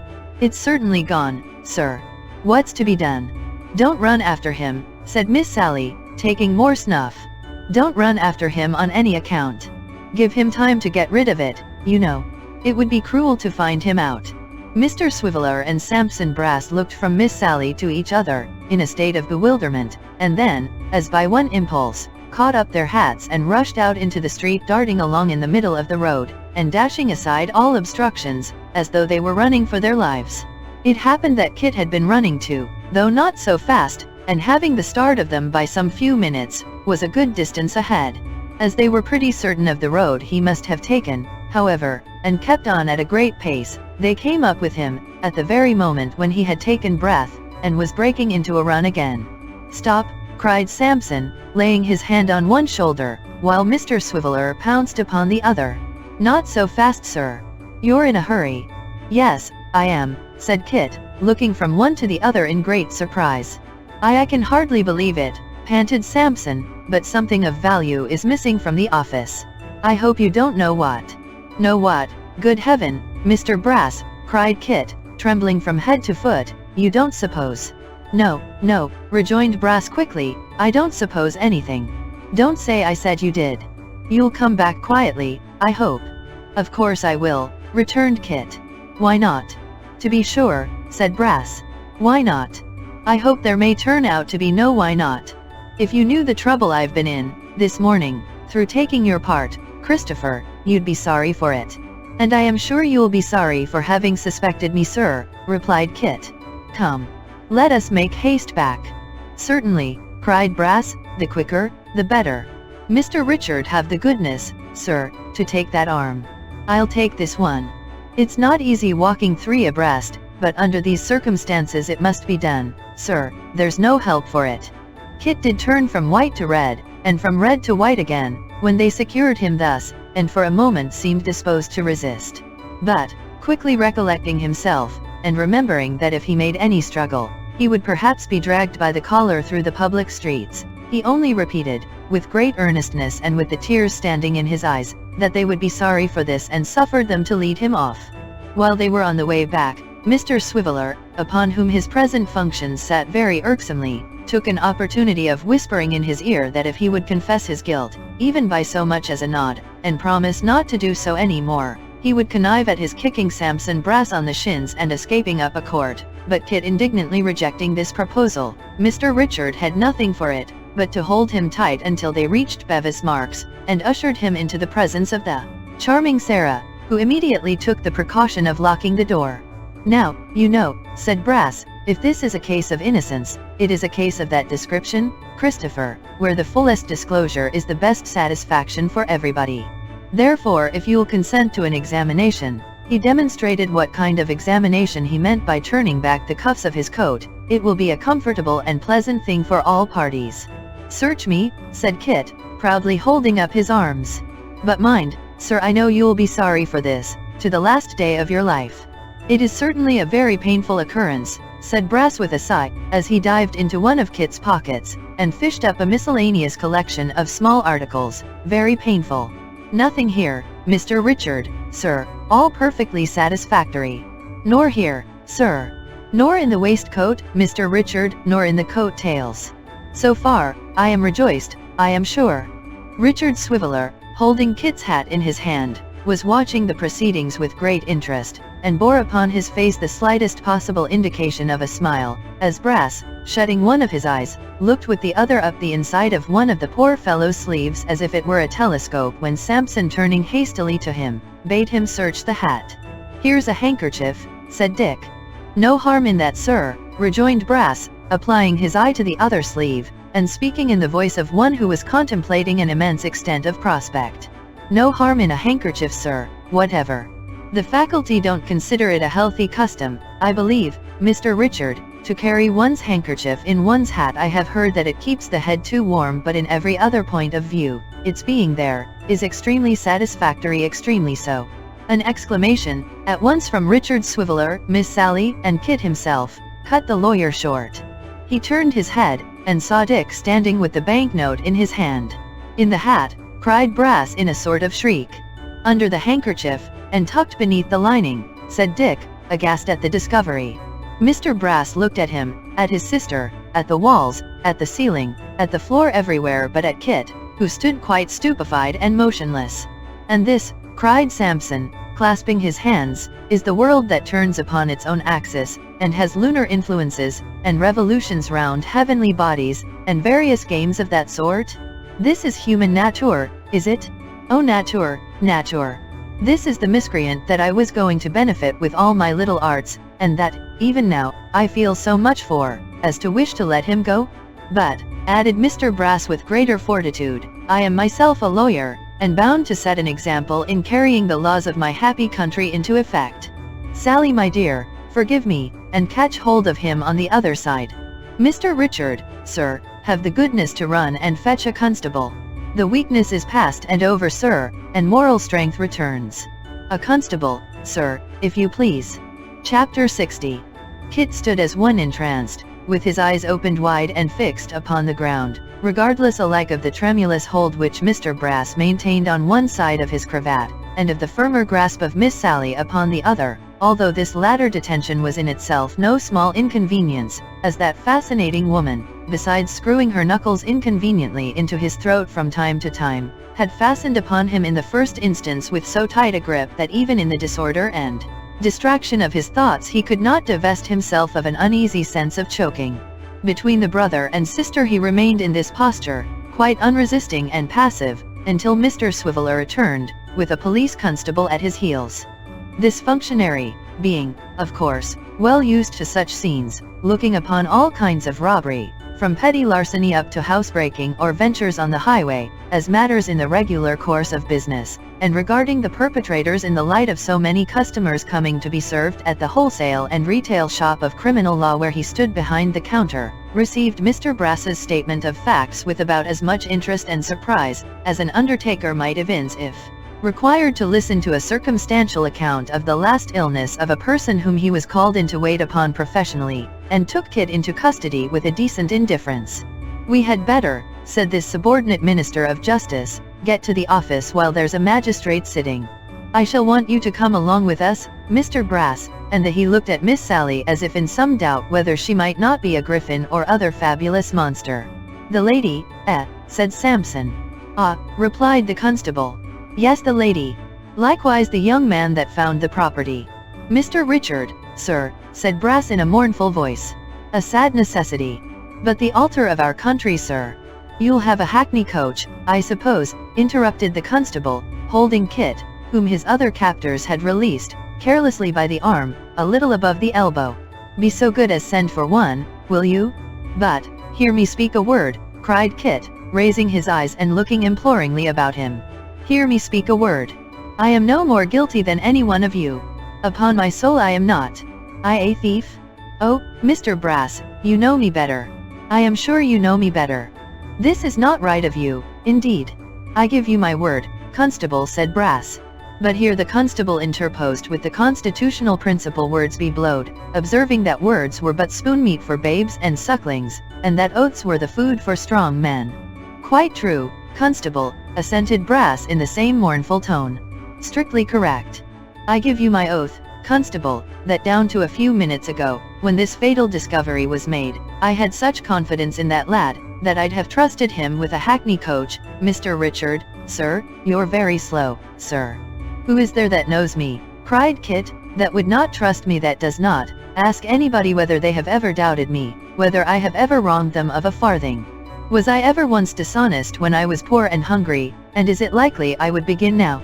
Oh, consider what you do. How can I meet the kindest friends that ever human creature had, with this dreadful charge upon me? Mr. Brass rejoined that it would have been well for the prisoner if he had thought of that before, and was about to make some other gloomy observations when the voice of the single gentleman was heard, demanding from above stairs what was the matter, and what was the cause of all that noise and hurry. Kit made an involuntary start towards the door in his anxiety to answer for himself, but being speedily detained by the constable, had the agony of seeing Samson Brass run out alone to tell the story in his own way. And he can hardly believe it, either, said Samson, when he returned, nor nobody will. I wish I could doubt the evidence of my senses, but their depositions are unimpeachable. It's of no use cross-examining my eyes, cried Samson, winking and rubbing them, they stick to their first account, and will. Now, Sarah, I hear the coach in the marks, get on your bonnet, and we'll be off. A sad errand? A moral funeral, quite. Mr. Brass, said Kit. Do me one favor. Take me to Mr. Witherden's first. Samson shook his head irresolutely. Do, said Kit. My master's there. For heaven's sake, take me there, first. Well, I don't know, stammered Brass, who perhaps had his reasons for wishing to show as fair as possible in the eyes of the notary. How do we stand in point of time, Constable? The constable, who had been chewing a straw all this while with great philosophy, replied that if they went away at once they would have time enough, but that if they stood shilly-shallying there any longer, they must go straight to the mansion house, and finally expressed his opinion that that was where it was, and that was all about it. Mr. Richard Swiveller having arrived inside the coach, and still remaining immovable in the most commodious corner with his face to the horses, Mr. Brass instructed the officer to remove his prisoner, and declared himself quite ready. Therefore, the constable, still holding Kit in the same manner, and pushing him on a little before him, so as to keep him at about 3/4 of an arm's length in advance, which is the professional mode, thrust him into the vehicle and followed himself. Miss Sally entered next, and there being now 4 inside, Samson Brass got upon the box, and made the coachman drive on. Still completely stunned by the sudden and terrible change which had taken place in his affairs, Kit sat gazing out of the coach window, almost hoping to see some monstrous phenomenon in the streets which might give him reason to believe he was in a dream. Alas! Everything was too real and familiar, the same succession of turnings, the same houses, the same streams of people running side by side in different directions upon the pavement, the same bustle of carts and carriages in the road, the same well-remembered objects in the shop windows, a regularity in the very noise and hurry which no dream ever mirrored. Dreamlike as the story was, it was true. He stood charged with robbery, the note had been found upon him, though he was innocent in thought and deed, and they were carrying him back, a prisoner. Absorbed in these painful ruminations, thinking with a drooping heart of his mother and little Jacob, feeling as though even the consciousness of innocence would be insufficient to support him in the presence of his friends if they believed him guilty, and sinking in hope and courage more and more as they drew nearer to the notary's, poor Kit was looking earnestly out of the window, observant of nothing, when all at once, as though it had been conjured up by magic, he became aware of the face of Quilp. And what a leer there was upon the face! It was from the open window of a tavern that it looked out, and the dwarf had so spread himself over it, with his elbows on the windowsill and his head resting on both his hands, that what between this attitude and his being swollen with suppressed laughter, he looked puffed and bloated into twice his usual breadth. Mr. Brass, on recognizing him, immediately stopped the coach. As it came to a halt directly opposite to where he stood, the dwarf pulled off his hat, and saluted the party with a hideous and grotesque politeness. Aha, he cried. Where now, Brass, where now? Sally with you too? Sweet Sally? And Dick? Pleasant Dick? And Kit? Honest Kit? He's extremely cheerful, said Brass to the coachman. Very much so? Ah, sir, a sad business. Never believe in honesty any more, sir. Why not? Returned the dwarf. Why not, you rogue of a lawyer, why not? Banknote lost in our office, sir, said Brass, shaking his head. Found in his hat, sir, he previously left alone there, no mistake at all, sir, chain of evidence complete, not a link wanting. What? Cried the dwarf, leaning half his body out of window. Kid a thief? Kid a thief? Ha ha ha. Why, he's an uglier looking thief than can be seen anywhere for a penny. Kid Ha ha ha. Have you taken Kid into custody before he had time and opportunity to beat me? Kid, And with that, he burst into a yell of laughter, manifestly to the great terror of the coachman, and pointed to a dyer's pole hard by, where a dangling suit of clothes bore some resemblance to a man upon a gibbet. Is it coming to that, Kit? Cried the dwarf, rubbing his hands violently. Ha ha ha ha. What a disappointment for little Jacob, and for his darling mother? Let him have the Bethel minister to comfort and console him, Brass. Kit, Drive on, coach, drive on. Bye-bye, Kit, all good go with you, keep up your spirits, my love to the Garlands, the dear old lady and gentleman. Say I inquired after M, will you? Blessings on M, on you, and on everybody, Kit. Blessings on all the world. With such good wishes and farewells, poured out in a rapid torrent until they were out of hearing, Quilp suffered them to depart, and when he could see the coach no longer, drew in his head, and rolled upon the ground in an ecstasy of enjoyment. When they reached the notary's, which they were not long in doing, for they had encountered the dwarf in a by-street at a very little distance from the house, Mr. Brass dismounted, and opening the coach door with a melancholy visage, requested his sister to accompany him into the office, with the view of preparing the good people within, for the mournful intelligence that awaited them. Miss Sally complying, he desired Mr. Swiveller to accompany them. So, into the office they went, Mr. Sampson and his sister arm in arm, and Mr. Swiveller following, alone. The notary was standing before the fire in the outer office, talking to Mr. Abel and the elder Mr. Garland, while Mr. Chuckster sat writing at the desk, picking up such crumbs of their conversation as happened to fall in his way. This posture of affairs Mr. Brass observed through the glass door as he was turning the handle, and seeing that the notary recognized him, he began to shake his head and sigh deeply while that partition yet divided them. Sir, said Sampson, taking off his hat, and kissing the 2 forefingers of his right-hand beaver glove, my name is Brass of Bevis Marks, sir. I have had the honor and pleasure, sir, of being concerned against you in some little testamentary matters. How do you do, sir? My clerk will attend to any business you may have come upon, Mr. Brass, said the notary, turning away. Thank you, sir, said Brass, thank you, I am sure. Allow me, sir, to introduce my sister, quite one of us, sir, although of the weaker sex, of great use in my business, sir, I assure you. Mr. Richard, sir, have the goodness to come forward if you please. No, really, said Brass, stepping between the notary and his private office, towards which he had begun to retreat, and speaking in the tone of an injured man. Really, sir, I must, under favor, request a word or two with you, indeed. Mr. Brass, said the other, in a decided tone, I am engaged. You see that I am occupied with these gentlemen.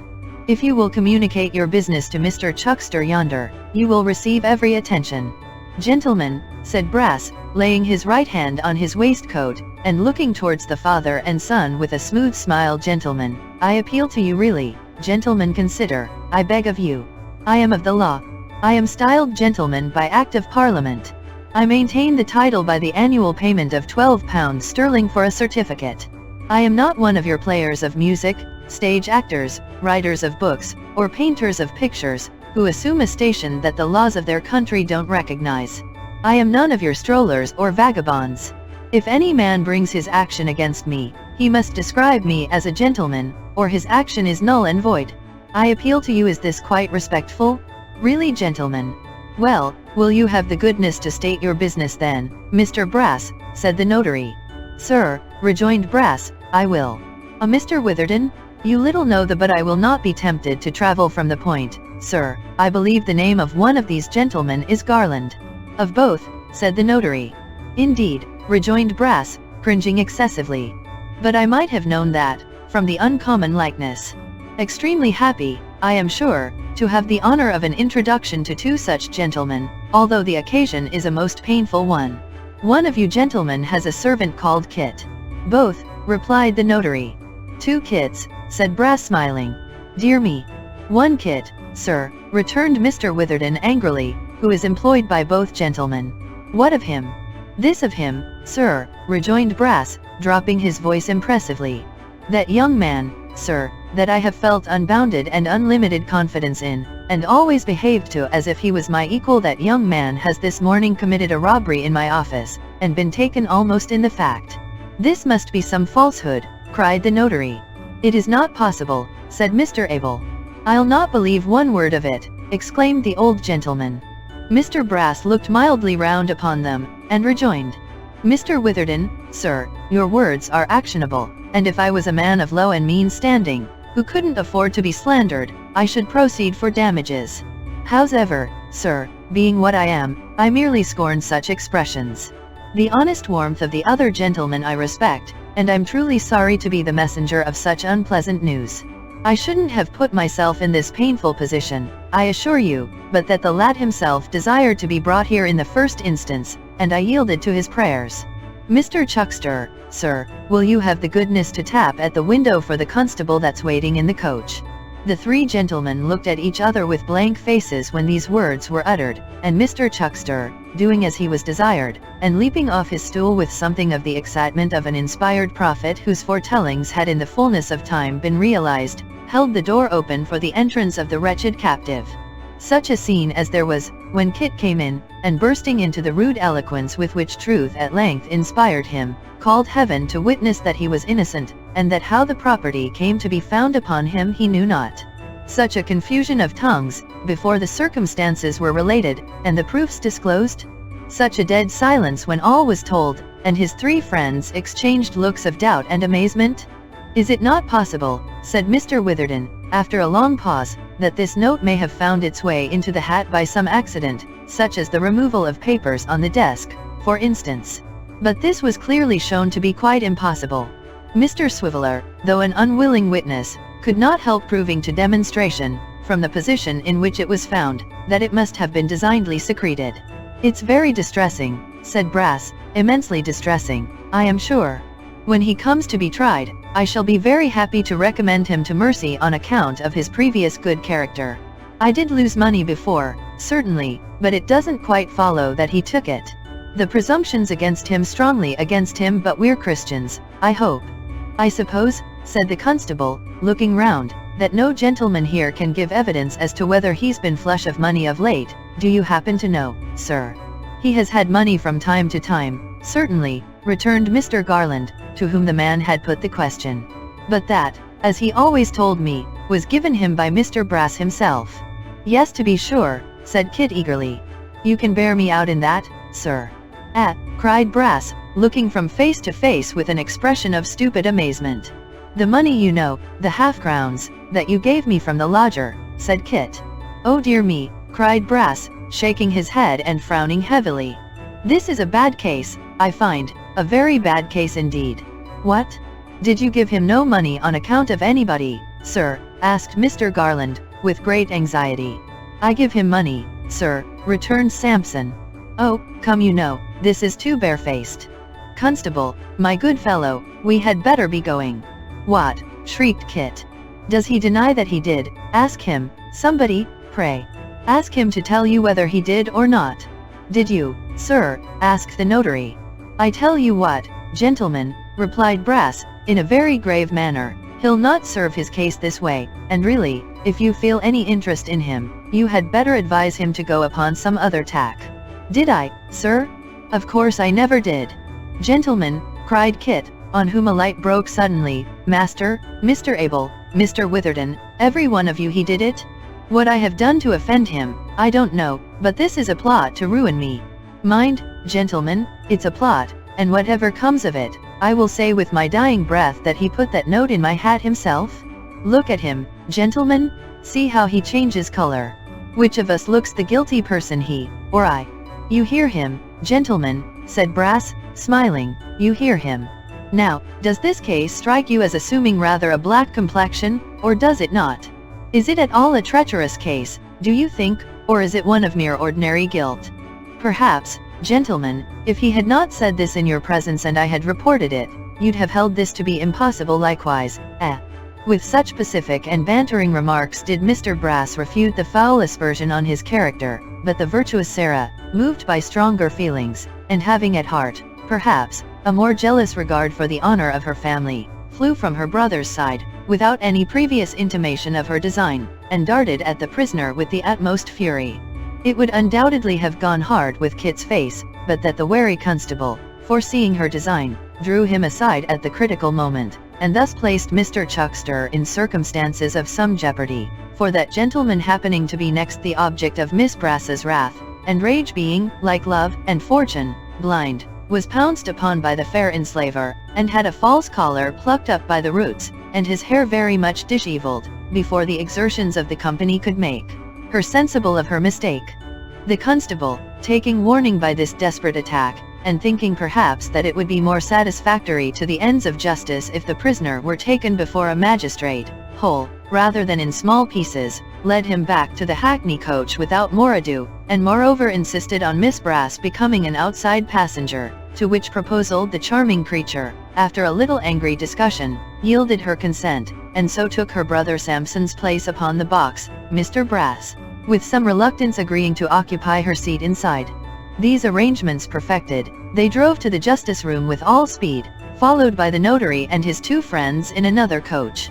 Mr. Chuckster alone was left behind, greatly to his indignation, for he held the evidence he could have given, relative to Kit's returning to work out the shilling, to be so very material as bearing upon his hypocritical and designing character, that he considered its suppression little better than a compromise of felony. At the justice room, they found the single gentleman, who had gone straight there, and was expecting them with desperate impatience. But not 50 single gentlemen rolled into one could have helped poor Kit, who in half an hour afterwards was committed for trial, and was assured by a friendly officer on his way to prison that there was no occasion to be cast down, for the sessions would soon be on, and he would, in all likelihood, get his little affair disposed of, and be comfortably transported, in less than a fortnight. Chapter 61. Let moralists and philosophers say what they may, it is very questionable whether a guilty man would have felt half as much misery that night, as Kit did, being innocent. The world, being in the constant commission of vast quantities of injustice, is a little too apt to comfort itself with the idea that if the victim of its falsehood and malice have a clear conscience, he cannot fail to be sustained under his trials, and somehow or other to come right at last, in which case, say they who have hunted him down, though we certainly don't expect it, nobody will be better pleased than we. Whereas, the world would do well to reflect, that injustice is in itself, to every generous and properly constituted mind, an injury, of all others the most insufferable, the most torturing, and the most hard to bear, and that many clear consciences have gone to their account elsewhere, and many sound hearts have broken, because of this very reason, the knowledge of their own deserts only aggravating their sufferings, and rendering them the less endurable. The world, however, was not in fault in Kit's case.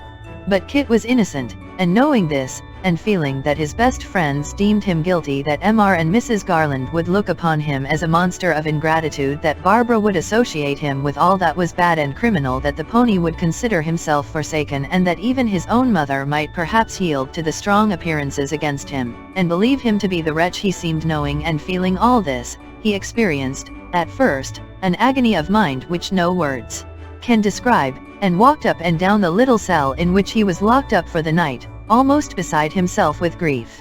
Even when the violence of these emotions had in some degree subsided, and he was beginning to grow more calm, there came into his mind a new thought, the anguish of which was scarcely less. The child, the bright star of the simple fellow's life, she, who always came back upon him like a beautiful dream, who had made the poorest part of his existence the happiest and best, who had ever been so gentle, and considerate, and good, if she were ever to hear of this, what would she think? As this idea occurred to him, the walls of the prison seemed to melt away, and the old place to reveal itself in their stead, as it was wont to be on winter nights, the fireside, the little supper table, the old man's hat and coat and stick, the half-opened door leading to her little room. They were all there. and Nell herself was there, and he both laughing heartily as they had often done, and when he had got as far as this, Kit could go no farther, but flung himself upon his poor bedstead and wept. It was a long night, which seemed as though it would have no end, but he slept too, and dreamed always of being at liberty, and roving about, now with one person and now with another, but ever with a vague dread of being recalled to prison, not that prison, but one which was in itself a dim idea, not of a place, but of a care and sorrow, of something oppressive and always present, and yet impossible to define. At last, the morning dawned, and there was the jail itself, cold, black, and dreary, and very real indeed. He was left to himself, however, and there was comfort in that. He had liberty to walk in a small paved yard at a certain hour, and learnt from the turnkey, who came to unlock his cell and show him where to wash, that there was a regular time for visiting, every day, and that if any of his friends came to see him, he would be fetched down to the grate. When he had given him this information, and a tin porringer containing his breakfast, the man locked him up again, and went clattering along the stone passage, opening and shutting a great many other doors, and raising numberless loud echoes which resounded through the building for a long time, as if they were in prison too, and unable to get out. This turnkey had given him to understand that he was lodged, like some few others in the jail, apart from the mass of prisoners, because he was not supposed to be utterly depraved and irreclaimable, and had never occupied apartments in that mansion before. Kit was thankful for this indulgence, and sat reading the church catechism very attentively, though he had known it by heart from a little child, until he heard the key in the lock, and the man entered again. "Now then," he said, "come on." "Where to, sir?" asked Kit. The man contented himself by briefly replying Wisitors, and taking him by the arm in exactly the same manner as the constable had done the day before, led him, through several winding ways and strong gates, into a passage, where he placed him at a grating and turned upon his heel. Beyond this grating, at the distance of about 4 or 5 feet, was another exactly like it. In the space between, sat a turnkey reading a newspaper, and outside the further railing, Kit saw, with a palpitating heart, his mother with the baby in her arms, Barbara's mother with her never-failing umbrella, and poor little Jacob, staring in with all his might, as though he were looking for the bird, or the wild beast, and thought the men were mere accidents with whom the bars could have no possible concern. But when little Jacob saw his brother, and, thrusting his arms between the rails to hug him, found that he came no nearer, but still stood afar off with his head resting on the arm by which he held to one of the bars, he began to cry most piteously, whereupon, Kit's mother and Barbara's mother, who had restrained themselves as much as possible, burst out sobbing and weeping afresh. Poor Kit could not help joining them, and not one of them could speak a word.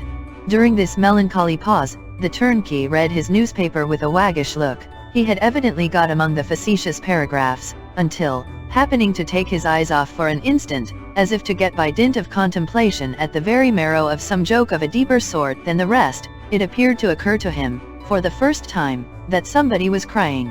"Now, ladies, he said, looking round with surprise, "I'd advise you not to waste time like this. It's allowanced here, you know. You mustn't let that child make that noise either. It's against all rules." "I'm his poor mother, sir," sobbed Mrs. Nubbles, curtsaying humbly, "and this is his brother, sir." "Oh dear me, dear me." "Well," replied the turnkey, folding his paper on his knee, so as to get with greater convenience at the top of the next column, "it can't be helped, you know. He ain't the only one in the same fix. You mustn't make a noise about it." With that he went on reading. The man was not unnaturally cruel or hard-hearted. He had come to look upon felony as a kind of disorder, like the scarlet fever or erysipelas. Some people had it, some hadn't, just as it might be.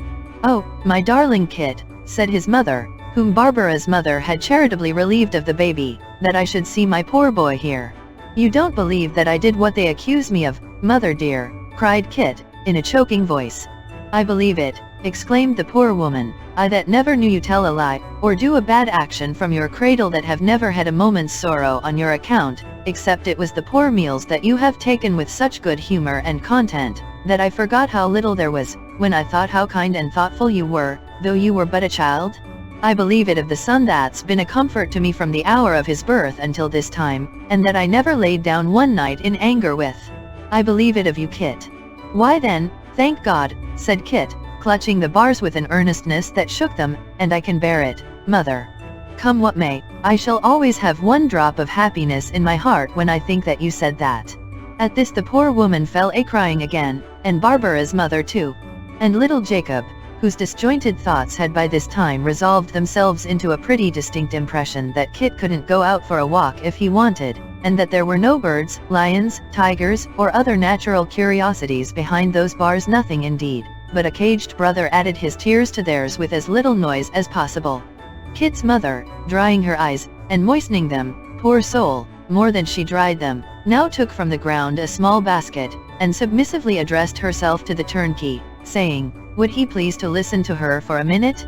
The turnkey, being in the very crisis and passion of a joke, motioned to her with his hand to keep silent 1 minute longer, for her life. Nor did he remove his hand into its former posture, but kept it in the same warning attitude until he had finished the paragraph, when he paused for a few seconds, with a smile upon his face, as who should say this editor is a comical blade, a funny dog, and then asked her what she wanted. "I have brought him a little something to eat," said the good woman. "If you please, sir, might he have it?" "Yes, he may have it. There's no rule against that.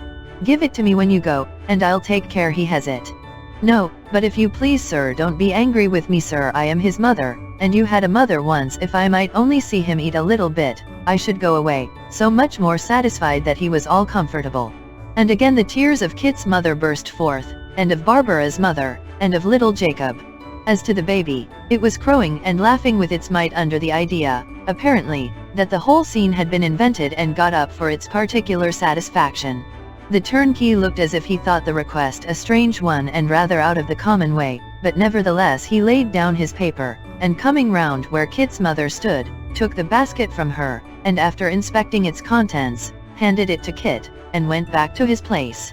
It may be easily conceived that the prisoner had no great appetite, but he sat down on the ground, and ate as hard as he could, while, at every morsel he put into his mouth, his mother sobbed and wept afresh, though with a softened grief that bespoke the satisfaction the sight afforded her.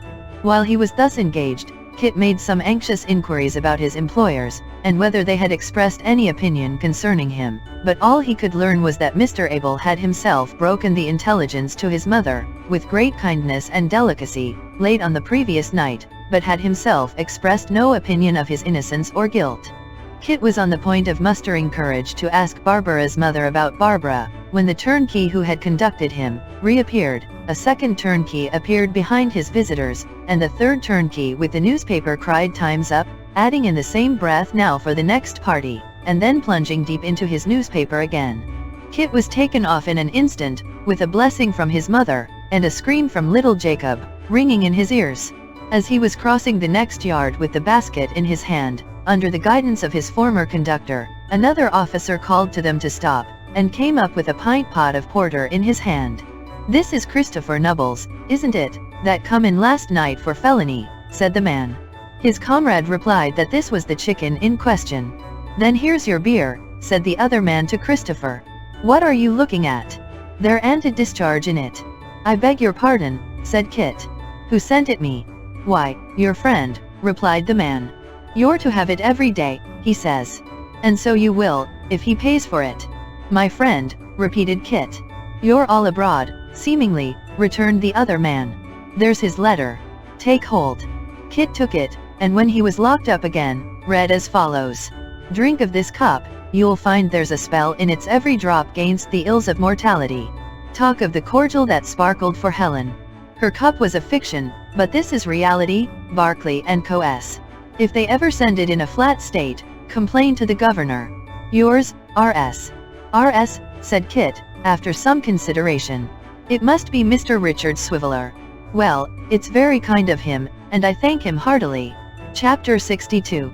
A faint light, twinkling from the window of the counting-house on Quilp's Wharf, and looking inflamed and red through the night fog, as though it suffered from it like an eye, forewarned Mr. Sampson Brass, as he approached the wooden cabin with a cautious step, that the excellent proprietor, his esteemed client, was inside, and probably waiting with his accustomed patience and sweetness of temper the fulfillment of the appointment which now brought Mr. Brass within his fair domain. "A treacherous place to pick one's steps in, of a dark night," muttered Sampson, as he stumbled for the 20th time over some stray lumber, and limped in pain. I believe that boisters the ground differently every day, on purpose to bruise and maim one, unless his master does it with his own hands, which is more than likely. I hate to come to this place without Sally. She's more protection than a dozen men." As he paid this compliment to the merit of the absent charmer, Mr. Brass came to a halt, looking doubtfully towards the light, and over his shoulder. "What's he about, I wonder?" murmured the lawyer, standing on tiptoe, and endeavoring to obtain a glimpse of what was passing inside, which at that distance was impossible drinking, I suppose, making himself more fiery and furious, and heating his malice and mischievousness till they boil. "I'm always afraid to come here by myself, when his account's a pretty large one. I don't believe he'd mind throttling me, and dropping me softly into the river when the tide was at its strongest, any more than he'd mind killing a rat. Indeed, I don't know whether he wouldn't consider it a pleasant joke. Hark! Now he's singing."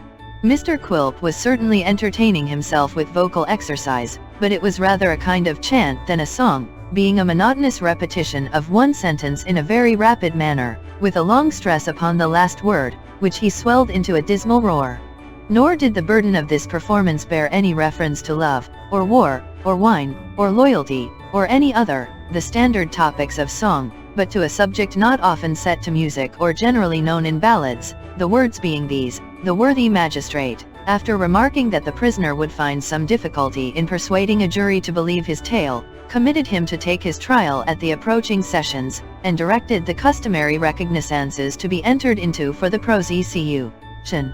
Every time he came to this concluding word, and had exhausted all possible stress upon it, Quilp burst into a shriek of laughter, and began again. "He's dreadfully imprudent," muttered Brass, after he had listened to 2 or 3 repetitions of the chant. "Horribly imprudent. I wish he was dumb. I wish he was deaf. I wish he was blind. Hang him," cried Brass, as the chant began again. "I wish he was dead."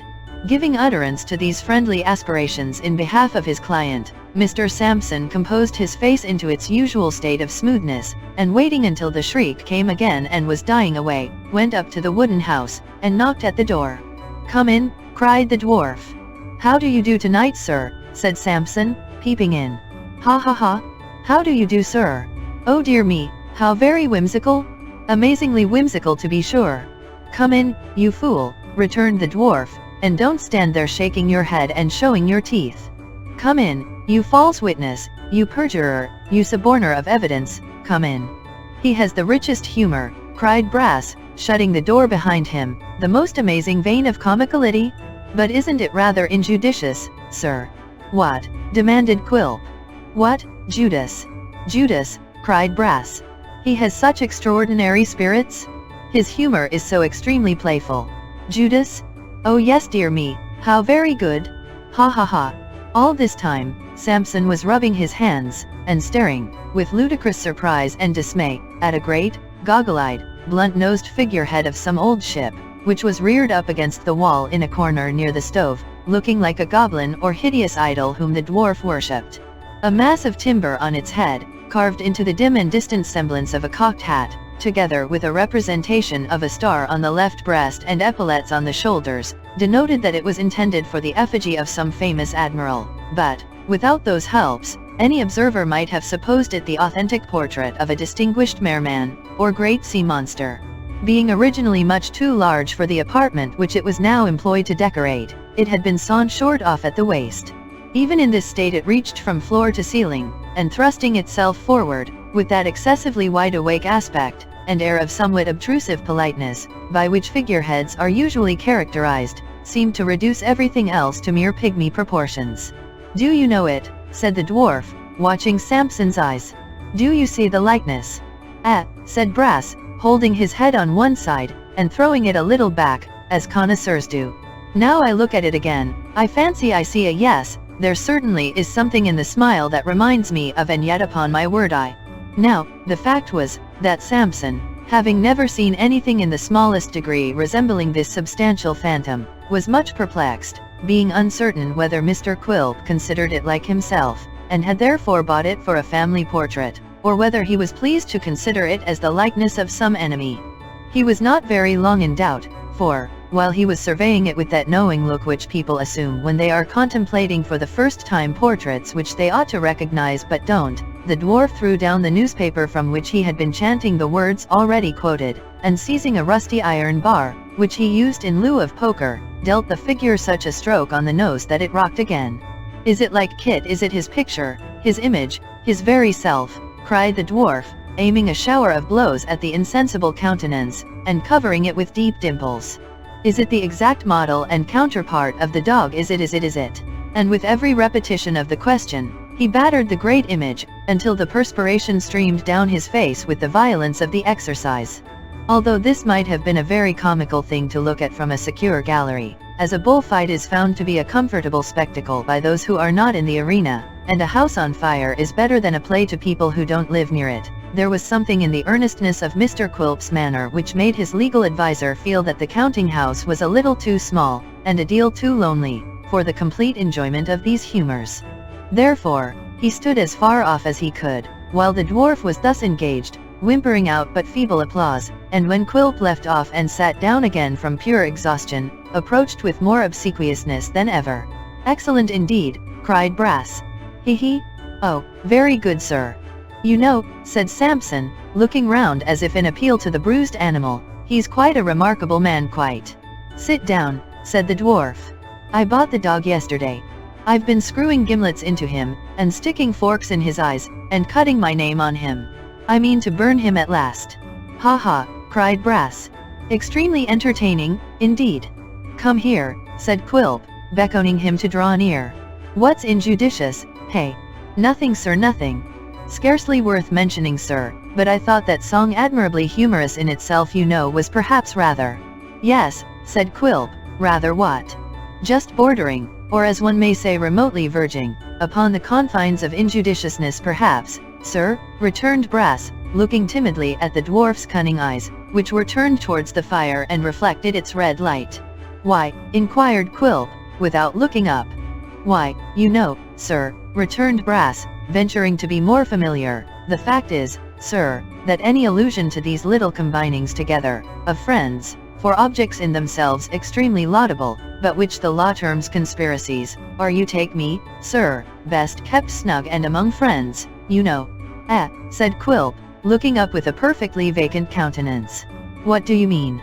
"Cautious, exceedingly cautious, very right, and proper," cried Brass, nodding his head. "Mum, sir, even hear my meaning, sir, exactly." "Your meaning exactly, you brazen scarecrow, what's your meaning?" retorted Quilp.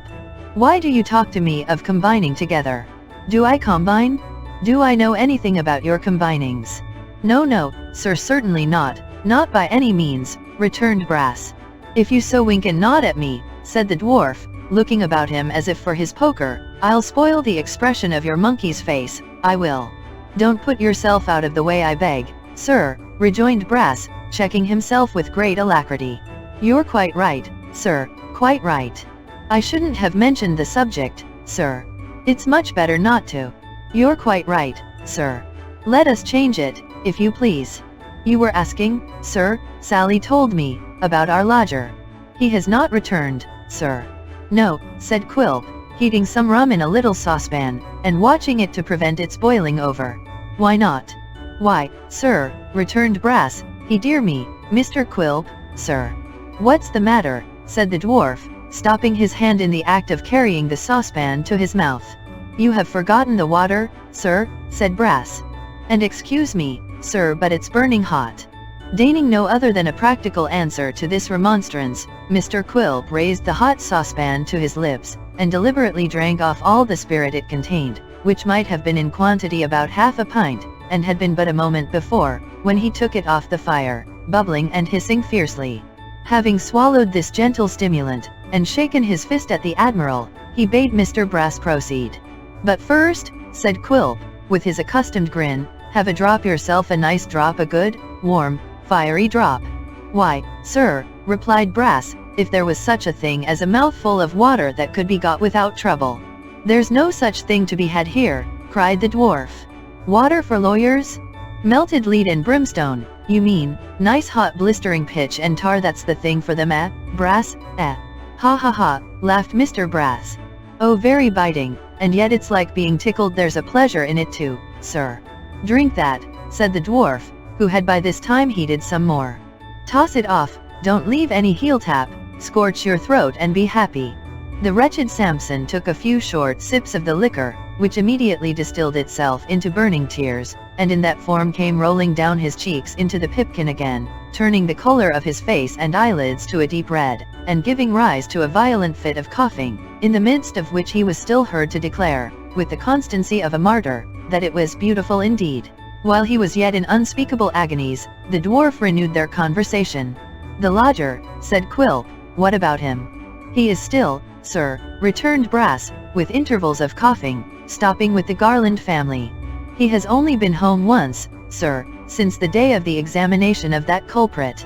He informed Mr. Richard, sir, that he couldn't bear the house after what had taken place, that he was wretched in it, and that he looked upon himself as being in a certain kind of way the cause of the occurrence. A very excellent lodger, sir. I hope we may not lose him.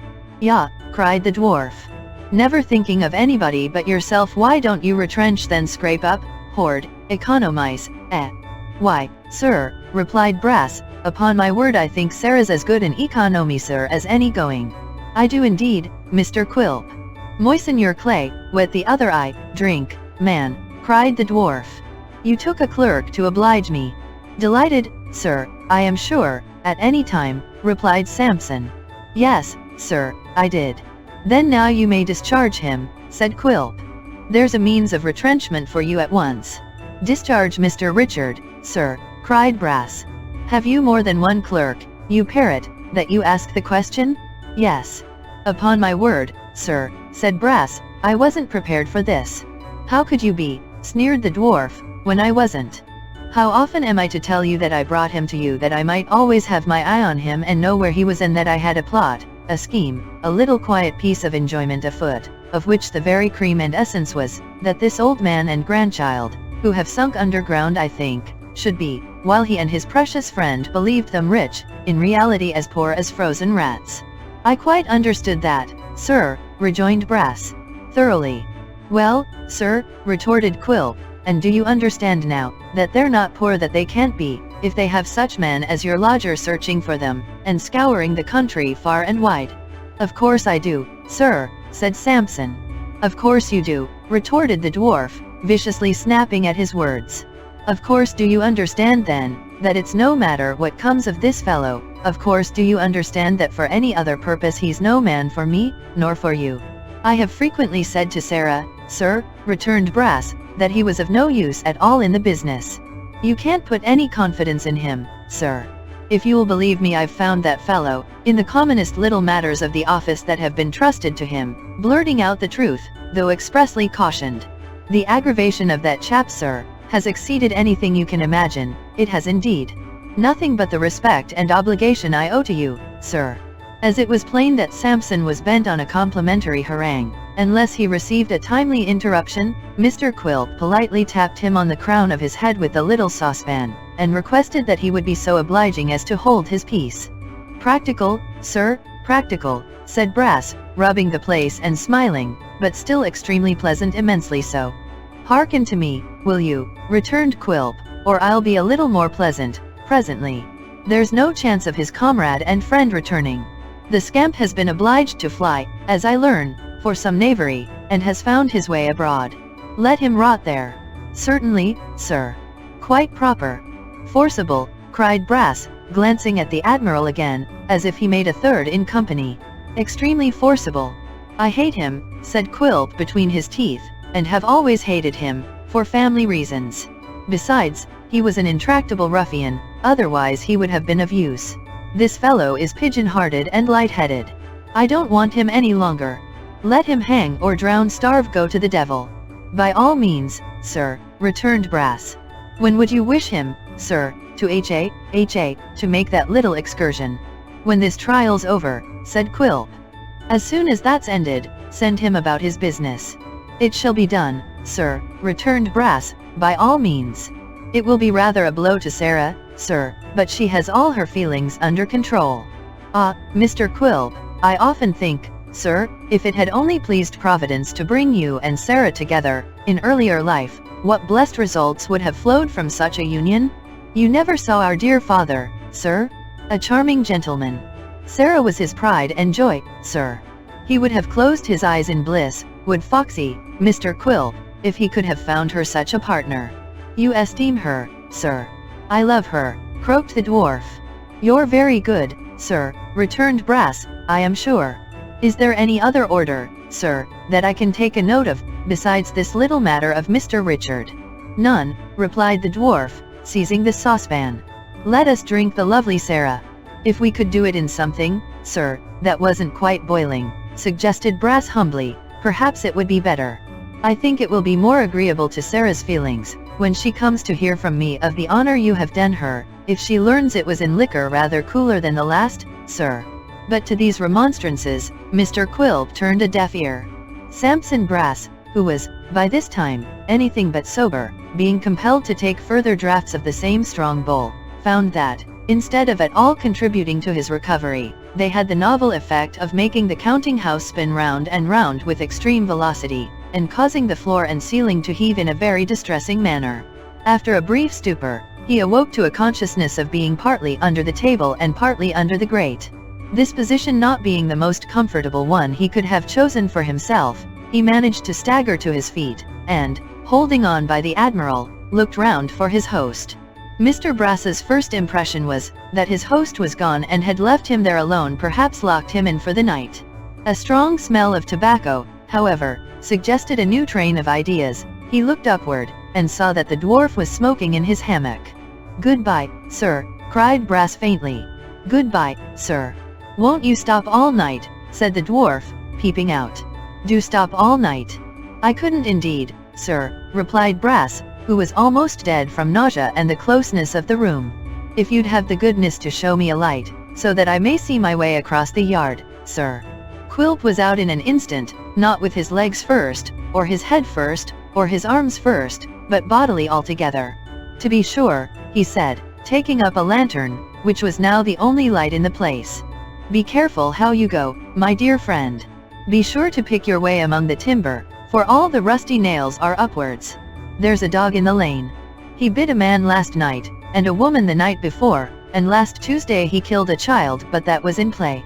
Don't go too near him." "Which side of the road is he, sir?" asked Brass, in great dismay.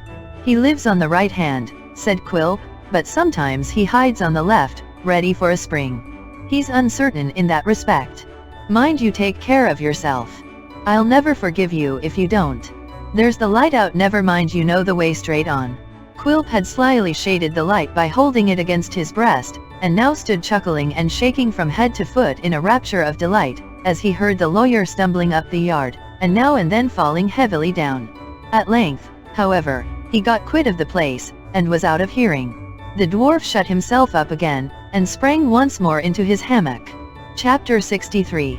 The professional gentleman who had given Kit the consolatory piece of information relative to the settlement of his trifle of business at the Old Bailey, and the probability of its being very soon disposed of, turned out to be quite correct in his prognostications. In 8 days' time, the sessions commenced.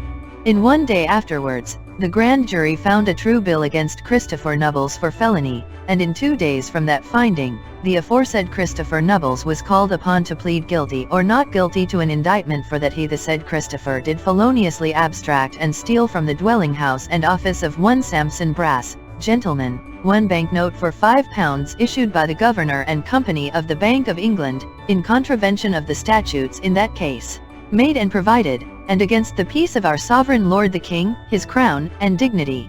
To this indictment, Christopher Nubbles, in a low and trembling voice, pleaded not guilty, and here, let those who are in the habit of forming hasty judgments from appearances, and who would have had Christopher, if innocent, speak out very strong and loud, observe, that confinement and anxiety will subdue the stoutest hearts, and that to one who has been close shut up, though it be only for 10 or 11 days, seeing but stone walls and a very few stony faces, the sudden entrance into a great hall filled with life, is a rather disconcerting and startling circumstance.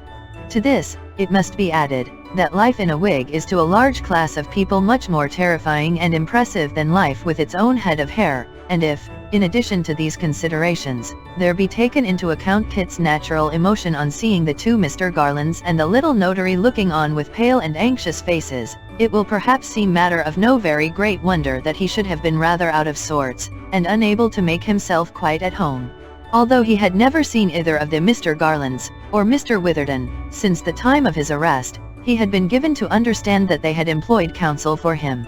Therefore, when one of the gentlemen in wigs got up and said, "I am for the prisoner, my lord," Kit made him a bow, and when another gentleman in a wig got up and said, "And I'm against him, my lord," Kit trembled very much, and bowed to him too. And didn't he hope in his own heart that his gentleman was a match for the other gentleman, and would make him ashamed of himself in no time? The gentleman who was against him had to speak first, and being in dreadfully good spirits, for he had, in the last trial, very nearly procured the acquittal of a young gentleman who had had the misfortune to murder his father, he spoke up, you may be sure, telling the jury that if they acquitted this prisoner they must expect to suffer no less pangs and agonies than he had told the other jury they would certainly undergo if they convicted that prisoner. And when he had told them all about the case, and that he had never known a worse case, he stopped a little while, like a man who had something terrible to tell them, and then said that he understood an attempt would be made by his learned friend, and here he looked sideways at Kit's gentleman, to impeach the testimony of those immaculate witnesses whom he should call before them, but he did hope and trust that his learned friend would have a greater respect and veneration for the character of the prosecutor, than whom, as he well knew, there did not exist, and never had existed, a more honorable member of that most honorable profession to which he was attached. And then he said, did the jury know Bevis Marks? And if they did know Bevis Marks, as he trusted for their own character, they did they know the historical and elevating associations connected with that most remarkable spot? Did they believe that a man like Brass could reside in a place like Bevis Marks, and not be a virtuous and most upright character? And when he had said a great deal to them on this point, he remembered that it was an insult to their understandings to make any remarks on what they must have felt so strongly without him, and therefore called Samson Brass into the witness box, straightway. Then up comes Mr. Brass, very brisk and fresh, and, having bowed to the judge, like a man who has had the pleasure of seeing him before, and who hopes he has been pretty well since their last meeting, folds his arms, and looks at his gentleman as much as to say, here I am full of evidence, tap me. And the gentleman does tap him presently, and with great discretion too, drawing off the evidence by little and little, and making it run quite clear and bright in the eyes of all present. Then, Kit's gentleman takes him in hand, but can make nothing of him, and after a great many very long questions and very short answers, Mr. Samson Brass goes down in glory. To him succeeds Sarah, who in like manner is easy to be managed by Mr. Brass's gentleman, but very obdurate to Kit's. In short, Kit's gentleman can get nothing out of her but a repetition of what she has said before, only a little stronger this time, as against his client, and therefore lets her go, in some confusion. Then, Mr. Brass's gentleman calls Richard Swiveller, and Richard Swiveller appears accordingly. Now, Mr. Brass's gentleman has it whispered in his ear that this witness is disposed to be friendly to the prisoner, which, to say the truth, he is rather glad to hear, as his strength is considered to lie in what is familiarly termed badgering. Wherefore, he begins by requesting the officer to be quite sure that this witness kisses the book, then goes to work at him, tooth and nail. Mr. Swiveller, says this gentleman to Dick, when he had told his tale with evident reluctance and a desire to make the best of it, pray sir, where did you dine yesterday? Where did I dine yesterday? I, sir, where did you dine yesterday? Was it near here, sir? Oh, to be sure, yes, just over the way. To be sure, yes, just over the way, repeats Mr. Brass's gentleman, with a glance at the court. Alone, sir? I beg your pardon, says Mr. Swiveller, who has not caught the question. Alone, sir, repeats Mr. Brass's gentleman in a voice of thunder. Did you dine alone? Did you treat anybody, sir? Come. Oh yes, to be sure, yes, I did, says Mr. Swiveller with a smile. Have the goodness to banish a levity, sir, which is very ill-suited to the place in which you stand, though perhaps you have reason to be thankful that it's only that place, says Mr. Brass's gentleman, with a nod of the head, insinuating that the dock is Mr. Swiveller's legitimate sphere of action, and attend to me. You were waiting about here, yesterday, in expectation that this trial was coming on. You dined over the way. You treated somebody. Now, was that somebody brother to the prisoner at the bar? Mr. Swiveller is proceeding to explain. Yes or no, sir, cries Mr. Brass's gentleman. But will you allow me? Yes or no, sir. Yes it was, but yes it was, cries the gentleman, taking him up short. And a very pretty witness you are. Down sits Mr. Brass's gentleman. Kit's gentleman, not knowing how the matter really stands, is afraid to pursue the subject. Richard Swiveller retires abashed. Judge, jury, and spectators have visions of his lounging about, with an ill-looking, large-whiskered, dissolute young fellow of 6 feet high. The reality is, little Jacob, with the calves of his legs exposed to the open air, and himself tied up in a shawl. Nobody knows the truth, everybody believes a falsehood, and all because of the ingenuity of Mr. Brass's gentleman. Then come the witnesses to character, and here Mr. Brass's gentleman shines again. It turns out that Mr. Garland has had no character with Kit, no recommendation of him but from his own mother, and that he was suddenly dismissed by his former master for unknown reasons. Really, Mr. Garland, says Mr. Brass's gentleman, for a person who has arrived at your time of life, you are, to say the least of it, singularly indiscreet, I think. The jury think so too, and find Kit guilty. He is taken off, humbly protesting his innocence. The spectators settle themselves in their places with renewed attention, for there are several female witnesses to be examined in the next case, and it has been rumored that Mr. Brass's gentleman will make great fun in cross-examining them for the prisoner. Kit's mother, poor woman, is waiting at the grate below stairs, accompanied by Barbara's mother, who, honest soul, never does anything but cry, and hold the baby, and a sad interview ensues. The newspaper reading turnkey has told them all. He don't think it will be transportation for life, because there's time to prove the good character yet, and that is sure to serve him. He wonders what he did it for. He never did it, cries Kit's mother. Well, says the turnkey, I won't contradict you. It's all one, now, whether he did it or not. Kit's mother can reach his hand through the bars, and she clasps it. God, and those to whom he has given such tenderness, only know in how much agony. Kit bids her keep a good heart, and, under pretense of having the children lifted up to kiss him, prays Barbara's mother in a whisper to take her home. Some friend will rise up for us, mother, cried Kit, I am sure. If not now, before long. My innocence will come out, mother, and I shall be brought back again, I feel confidence in that. You must teach little Jacob and the baby how all this was, for if they thought I had ever been dishonest, when they grew old enough to understand, it would break my heart to know it, if I was thousands of miles away. Oh, is there no good gentleman here, who will take care of her? The hand slips out of his, for the poor creature sinks down upon the earth, insensible.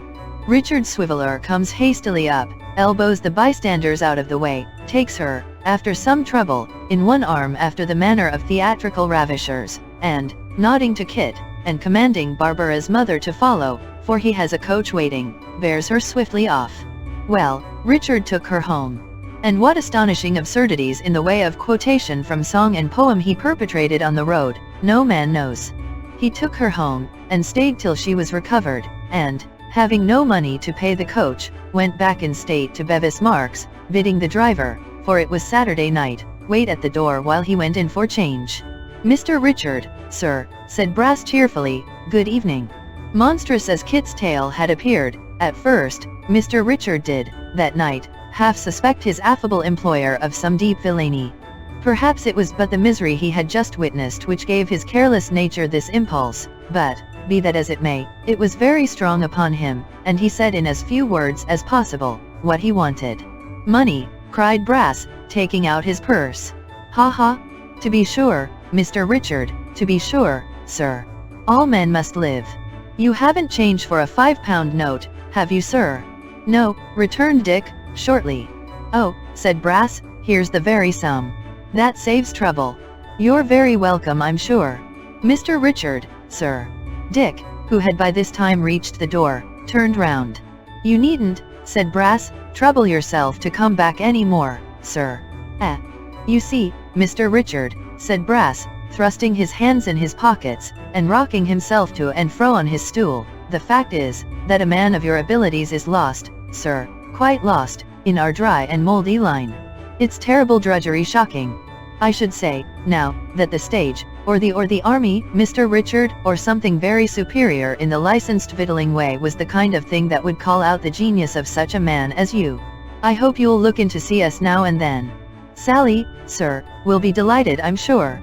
She's extremely sorry to lose you, Mr. Richard, but a sense of her duty to society reconciles her. An amazing creature that, sir. You'll find the money quite correct, I think. There's a cracked window, sir, but I've not made any deduction on that account. Whenever we part with friends, Mr. Richard, let us part liberally.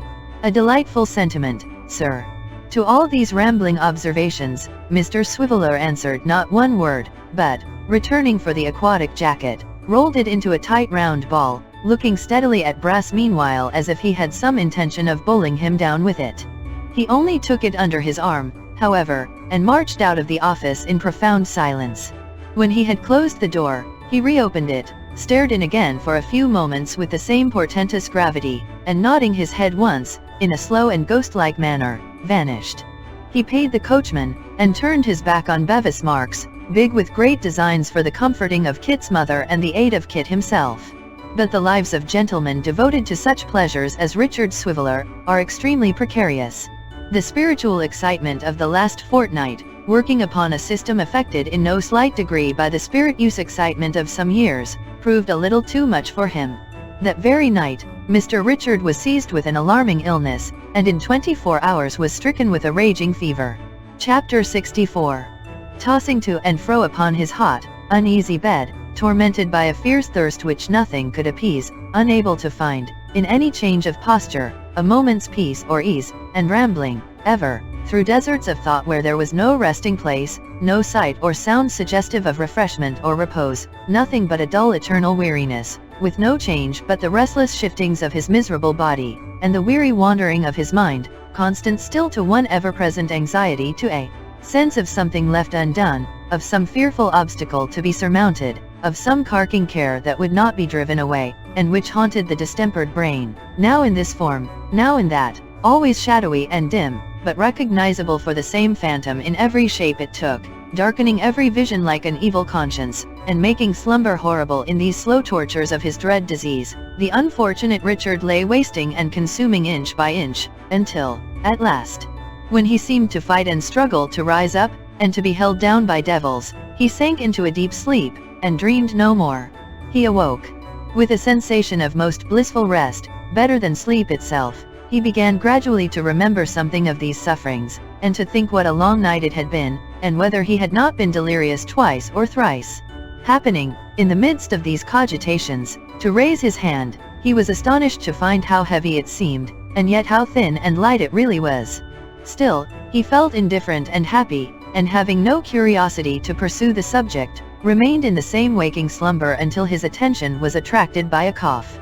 This made him doubt whether he had locked his door last night, and feel a little surprised at having a companion in the room. Still, he lacked energy to follow up this train of thought, and unconsciously fell, in a luxury of repose, to staring at some green stripes on the bed furniture, and associating them strangely with patches of fresh turf, while the yellow ground between made gravel walks, and so helped out a long perspective of trim gardens. He was rambling in imagination on these terraces, and had quite lost himself among them indeed, when he heard the cough once more. The walks shrunk into stripes again at the sound, and raising himself a little in the bed, and holding the curtain open with one hand, he looked out. The same room certainly, and still by candlelight, but with what unbounded astonishment did he see all those bottles, and basins, and articles of linen airing by the fire, and such like furniture of a sick chamber all very clean and neat, but all quite different from anything he had left there, when he went to bed. The atmosphere, too, filled with a cool smell of herbs and vinegar, the floor newly sprinkled, the what? The Marchioness? Yes, playing cribbage with herself at the table. There she sat, intent upon her game, coughing now and then in a subdued manner as if she feared to disturb him, shuffling the cards, cutting, dealing, playing, counting, pegging, going through all the mysteries of cribbage as if she had been in full practice from her cradle. Mr. Swiveller contemplated these things for a short time, and suffering the curtain to fall into its former position, laid his head on the pillow again.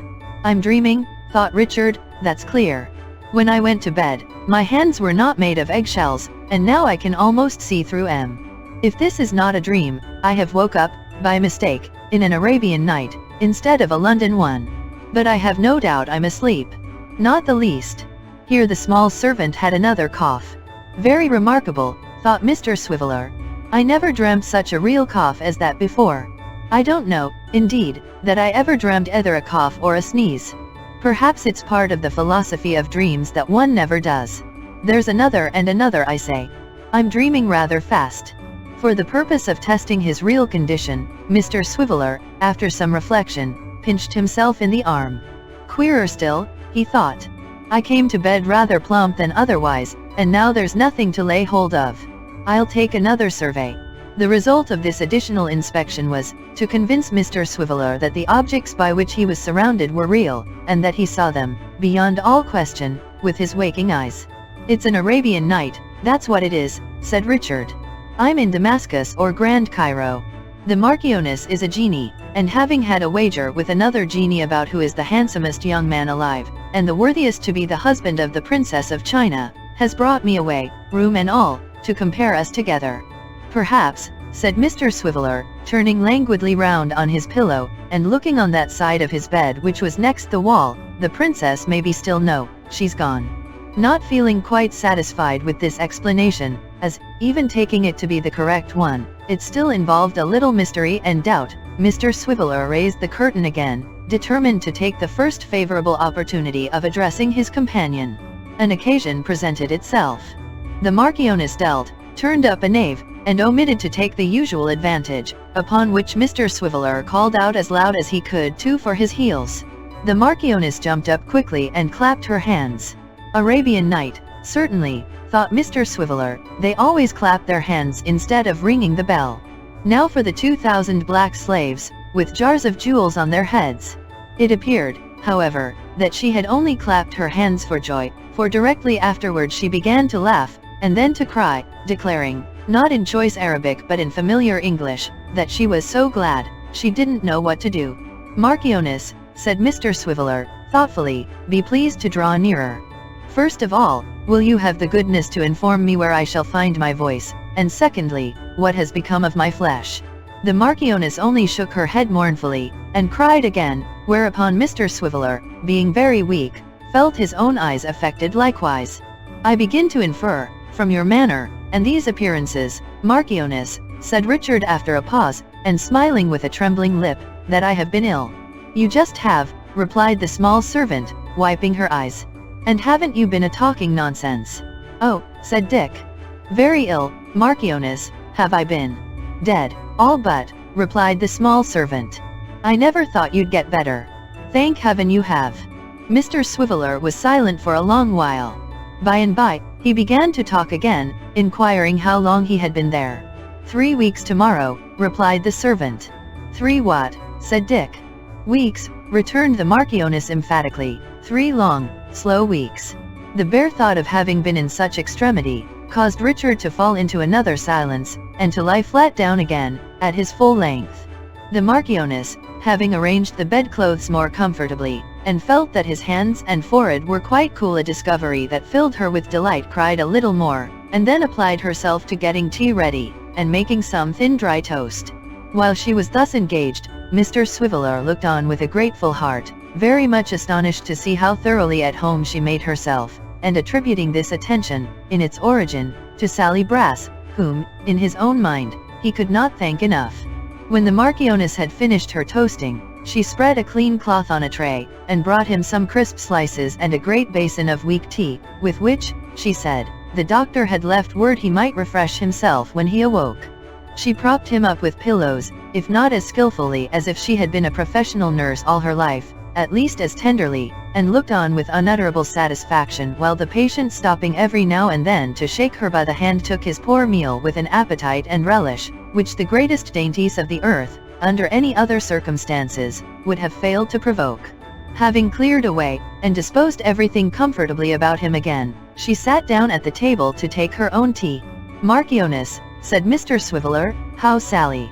The small servant screwed her face into an expression of the very uttermost entanglement of slyness, and shook her head. What, haven't you seen her lately? Said Dick. Seen her? Cried the small servant. Bless you, I've run away. Mr. Swiveller immediately laid himself down again quite flat, and so remained for about 5 minutes. By slow degrees he resumed his sitting posture after that lapse of time, and inquired, "And where do you live, Marchioness?" "Live," cried the small servant. "Here." "Oh," said Mr. Swiveller. And with that he fell down flat again, as suddenly as if he had been shot. Thus he remained, motionless and bereft of speech, until she had finished her meal, put everything in its place, and swept the hearth, when he motioned her to bring a chair to the bedside, and, being propped up again, opened a farther conversation. "And so," said Dick, "you have run away." "Yes," said the Marchioness, "and they've been a-tizing of me." "Been, I beg your pardon," said Dick. "What have they been doing?" "Been a-tizing of me, tizing you know in the newspapers," rejoined the Marchioness. I, said Dick, "advertising." The small servant nodded, and winked. Her eyes were so red with waking and crying, that the tragic muse might have winked with greater consistency. And so Dick felt. "Tell me," said he, "how it was that you thought of coming here." "Why, you see," returned the Marchioness, "when you was gone, I hadn't any friend at all, because the lodger he never come back, and I didn't know where either him or you was to be found, you know. But one morning, when I was near a keyhole," suggested Mr. Swiveller, observing that she faltered.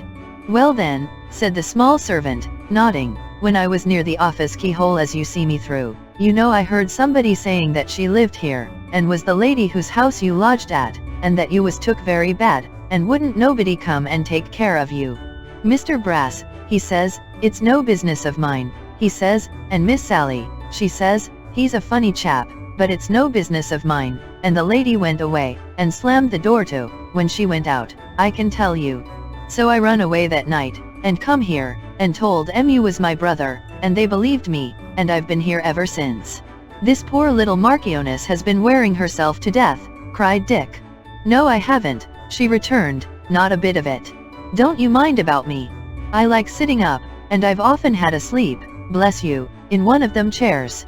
But if you could have seen how you tried to jump out o' winder, and if you could have heard how you used to keep on singing and making speeches, you wouldn't have believed it. I'm so glad you're better, Mr. Liverer." "Liverer indeed," said Dick thoughtfully. "It's well I am a liverer. I strongly suspect I should have died, Marchioness, but for you." At this point, Mr. Swiveller took the small servant's hand in his again, and being, as we have seen, but poorly, might in struggling to express his thanks have made his eyes as red as hers, but that she quickly changed the theme by making him lie down, and urging him to keep very quiet. "The doctor," she told him, "said you was to be kept quite still, and there was to be no noise nor nothing. Now, take a rest, and then we'll talk again. I'll sit by you, you know. If you shut your eyes, perhaps you'll go to sleep. You'll be all the better for it, if you do." The Marchioness, in saying these words, brought a little table to the bedside, took her seat at it, and began to work away at the concoction of some cooling drink, with the address of a score of chemists. Richard Swiveller, being indeed fatigued, fell into a slumber, and waking in about half an hour, inquired what time it was. "Just gone 6:30, replied his small friend, helping him to sit up again. "Marchioness," said Richard, passing his hand over his forehead and turning suddenly round, as though the subject but that moment flashed upon him, "what has become of Kit?" "He had been sentenced to transportation for a great many years," she said. "Has he gone?" asked Dick. "His mother, how is she? What has become of her?" His nurse shook her head, and answered that she knew nothing about them. "But, if I thought," said she, very slowly, "that you'd keep quiet, and not put yourself into another fever, I could tell you, but I won't now." "Yes, do," said Dick. "It will amuse me." "Oh, would it though?" rejoined the small servant, with a horrified look. "I know better than that. Wait till you're better and then I'll tell you." Dick looked very earnestly at his little friend, and his eyes, being large and hollow from illness, assisted the expression so much, that she was quite frightened, and besought him not to think any more about it. What had already fallen from her, however, had not only piqued his curiosity, but seriously alarmed him, wherefore he urged her to tell him the worst at once. "Oh, there's no worst in it," said the small servant. "It hasn't anything to do with you." "Has it anything to do with? Is it anything you heard through chinks or keyholes and that you were not intended to hear?" asked Dick, in a breathless state. "Yes," replied the small servant. In Bevis Marks, pursued Dick hastily. Conversations between Brass and Sally. Yes, cried the small servant again. Richard Swiveller thrust his lank arm out of bed, and, gripping her by the wrist and drawing her close to him, bade her out with it, and freely too, or he would not answer for the consequences, being wholly unable to endure the state of excitement and expectation. She, seeing that he was greatly agitated, and that the effects of postponing her revelation might be much more injurious than any that were likely to ensue from its being made at once, promised compliance, on condition that the patient kept himself perfectly quiet, and abstained from starting up or tossing about. "But if you begin to do that," said the small servant, "I'll leave off. And so I tell you." "You can't leave off, till you have gone on," said Dick. "And do go on, there's a darling. Speak, sister, speak. Pretty Polly say. Oh, tell me when, and tell me where, pray Marchioness, I beseech you." Unable to resist these fervent adjurations, which Richard Swiveller poured out as passionately as if they had been of the most solemn and tremendous nature, his companion spoke thus. "Well, before I run away, I used to sleep in the kitchen where we played cards, you know. Miss Sally used to keep the key of the kitchen door in her pocket, and she always come down at night to take away the candle and rake out the fire. When she had done that, she left me to go to bed in the dark, locked the door on the outside, put the key in her pocket again, and kept me locked up till she come down in the morning very early, I can tell you, and let me out. I was terrible afraid of being kept like this, because if there was a fire, I thought they might forget me and only take care of themselves, you know. So, whenever I see an old rusty key anywhere, I picked it up and tried if it would fit the door, and at last I found in the dust cellar a key that did fit it." Here, Mr. Swiveller made a violent demonstration with his legs.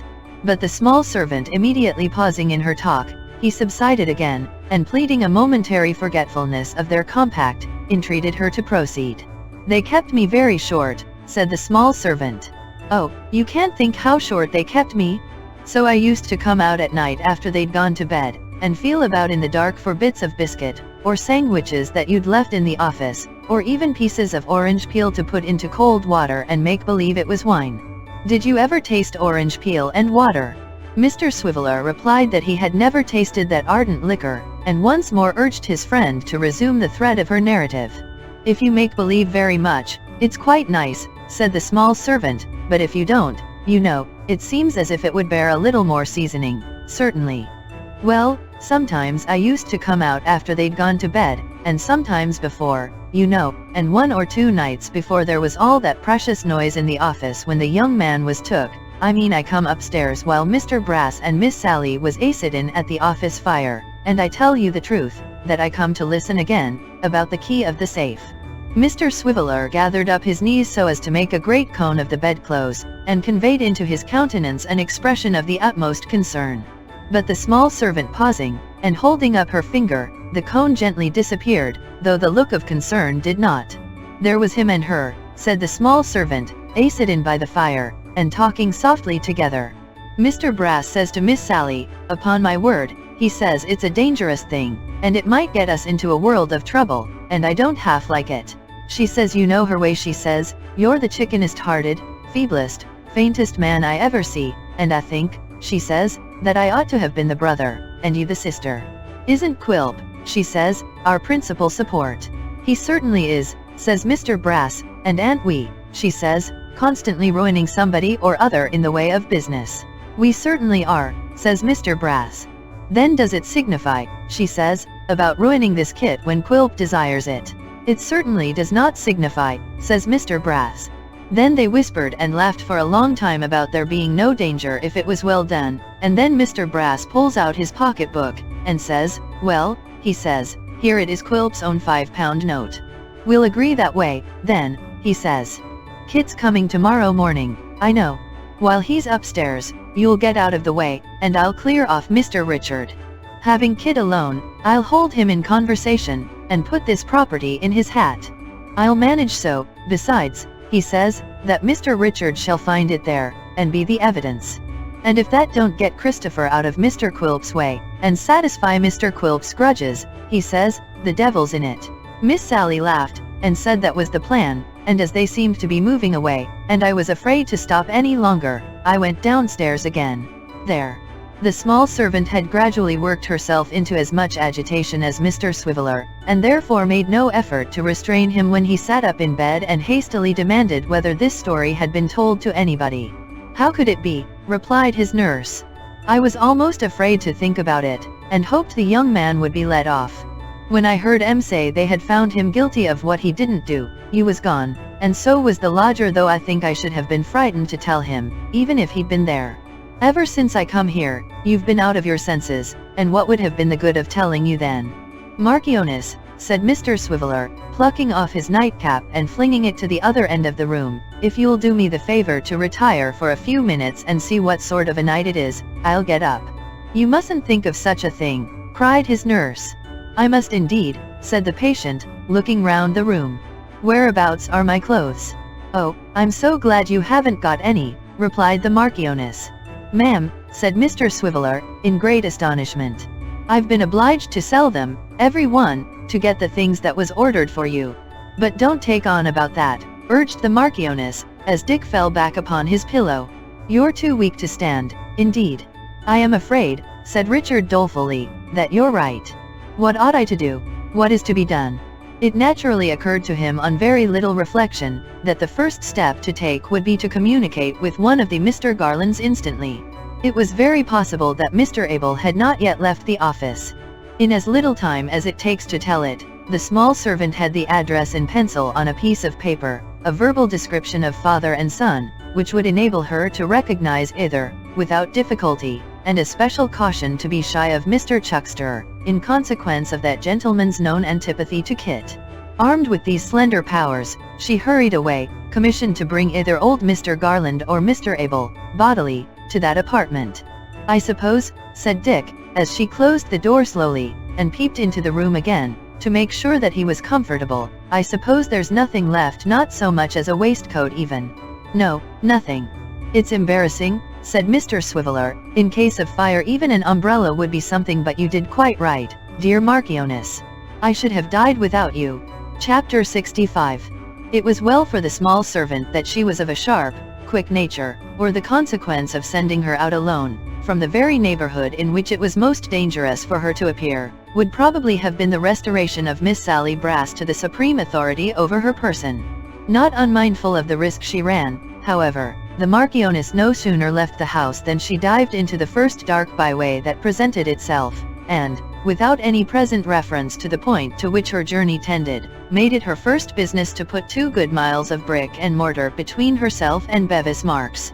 When she had accomplished this object, she began to shape her course for the notary's office, to which shrewdly inquiring of apple women and oyster sellers at street corners, rather than in lighted shops or of well-dressed people, at the hazard of attracting notice she easily procured a direction.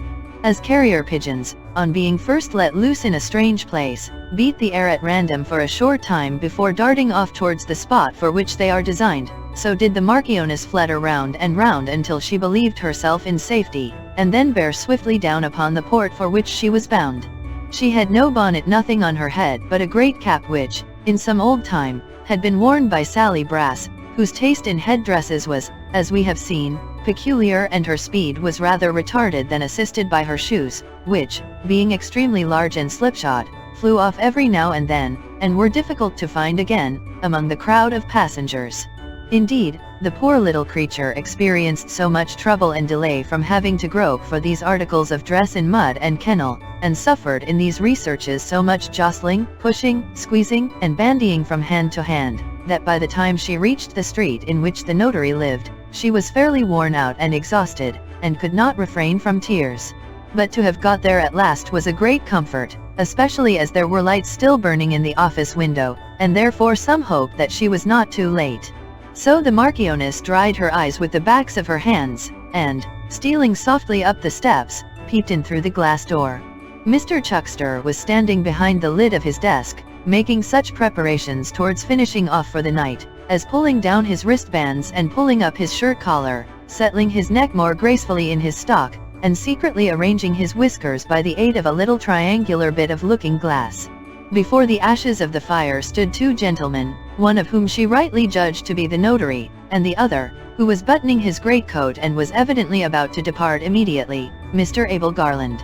Having made these observations, the small spy took counsel with herself, and resolved to wait in the street until Mr. Abel came out, as there would be then no fear of having to speak before Mr. Chuckster, and less difficulty in delivering her message. With this purpose she slipped out again, and crossing the road, sat down upon a doorstep just opposite. She had hardly taken this position, when there came dancing up the street, with his legs all wrong, and his head everywhere by turns, a pony. This pony had a little phaeton behind him, and a man in it, but neither man nor phaeton seemed to embarrass him in the least, as he reared up on his hind legs, or stopped, or went on, or stood still again, or backed, or went sideways, without the smallest reference to them, just as the fancy seized him, and as if he were the freest animal in creation. When they came to the notary's door, the man called out in a very respectful manner, "Woa," then intimating that if he might venture to express a wish, it would be that they stopped there.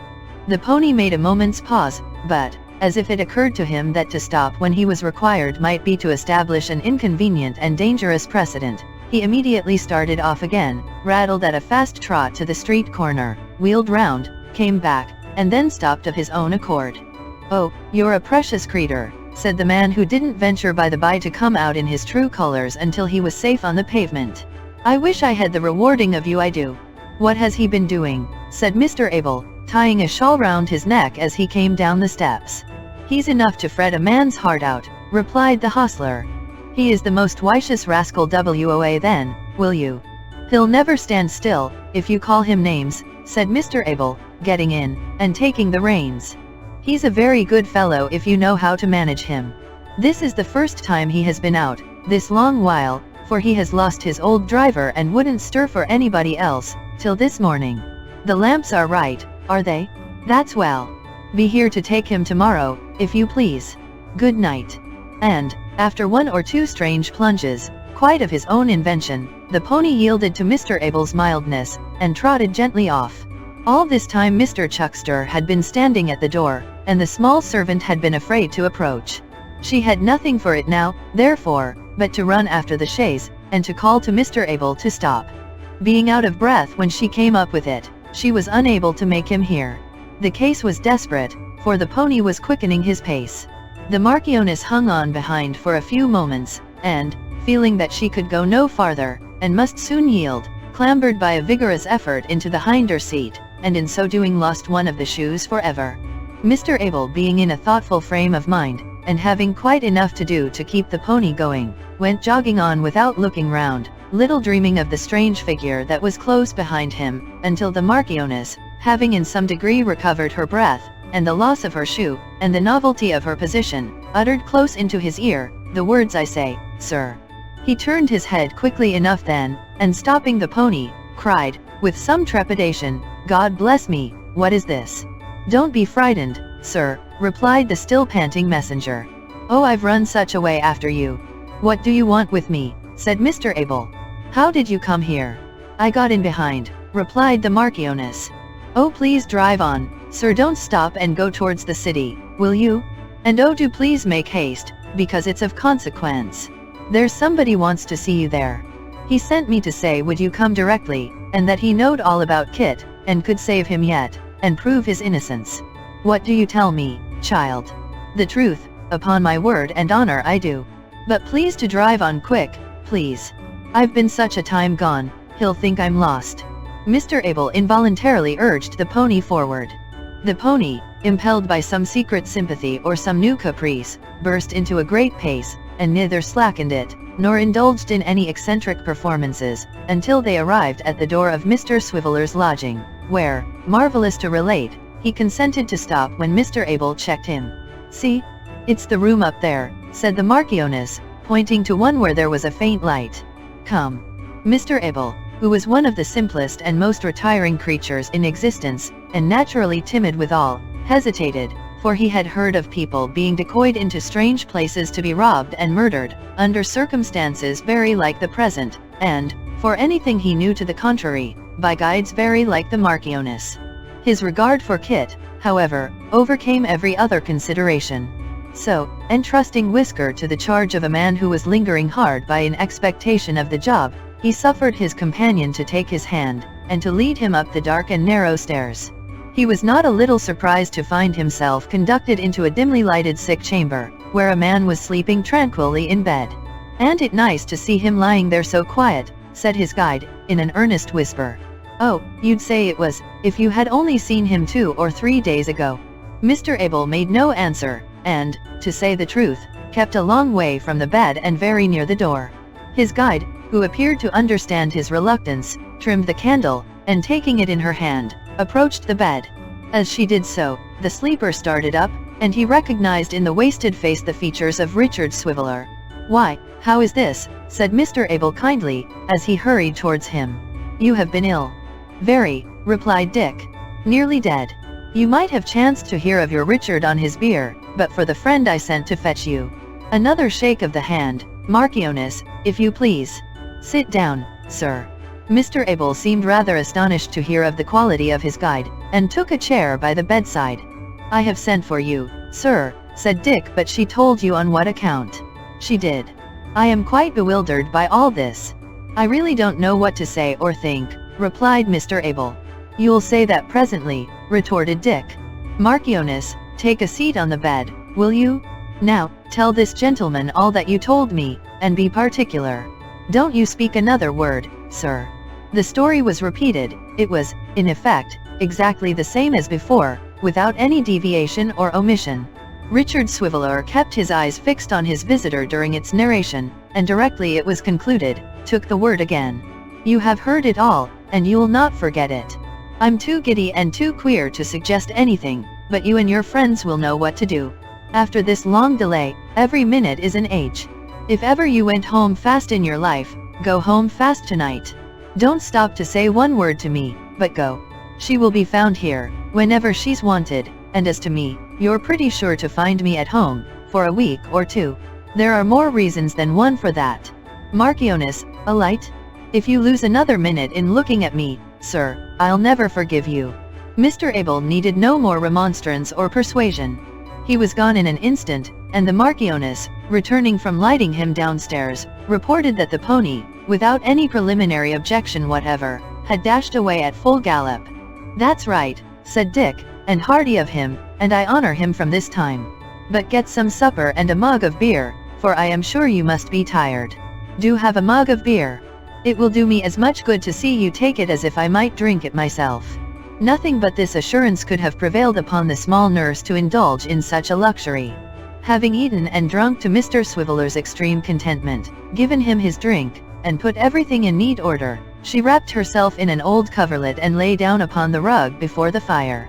Mr. Swiveller was by that time murmuring in his sleep, "Strew then, oh strew, a bed of rushes. Here will we stay, till morning blushes. Good night, Marchioness." Chapter 66. On awaking in the morning, Richard Swiveller became conscious, by slow degrees, of whispering voices in his room. Looking out between the curtains, he espied Mr. Garland, Mr. Abel, the notary, and the single gentleman, gathered round the Marchioness, and talking to her with great earnestness but in very subdued tones, fearing, no doubt, to disturb him. He lost no time in letting them know that this precaution was unnecessary, and all 4 gentlemen directly approached his bedside. Old Mr. Garland was the first to stretch out his hand, and inquire how he felt. Dick was about to answer that he felt much better, though still as weak as need be, when his little nurse, pushing the visitors aside and pressing up to his pillow as if in jealousy of their interference, set his breakfast before him, and insisted on his taking it before he underwent the fatigue of speaking or of being spoken to. Mr. Swiveller, who was perfectly ravenous, and had had, all night, amazingly distinct and consistent dreams of mutton chops, double stout, and similar delicacies, felt even the weak tea and dry toast such irresistible temptations, that he consented to eat and drink on one condition. "And that is," said Dick, returning the pressure of Mr. Garland's hand, "that you answer me this question truly, before I take a bit or drop." "Is it too late for completing the work you began so well last night?" returned the old gentleman. "No. Set your mind at rest on that point. It is not, I assure you." Comforted by this intelligence, the patient applied himself to his food with a keen appetite, though evidently not with a greater zest in the eating than his nurse appeared to have in seeing him eat.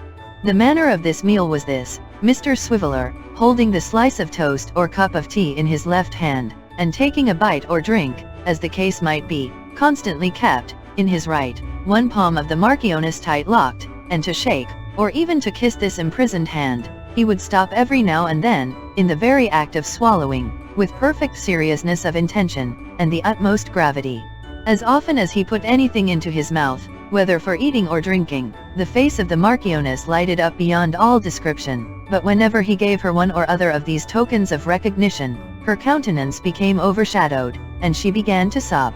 Now, whether she was in her laughing joy, or in her crying one, the Marchioness could not help turning to the visitors with an appealing look, which seemed to say, "You see this fellow, can I help this?" And they, being thus made, as it were, parties to the scene, as regularly answered by another look, "No, certainly not."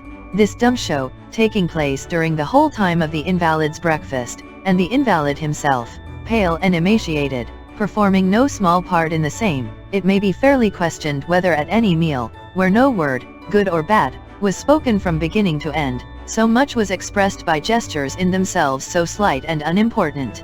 At length, and to say the truth, before very long, Mr. Swiveller had dispatched as much toast and tea as in that stage of his recovery it was discreet to let him have.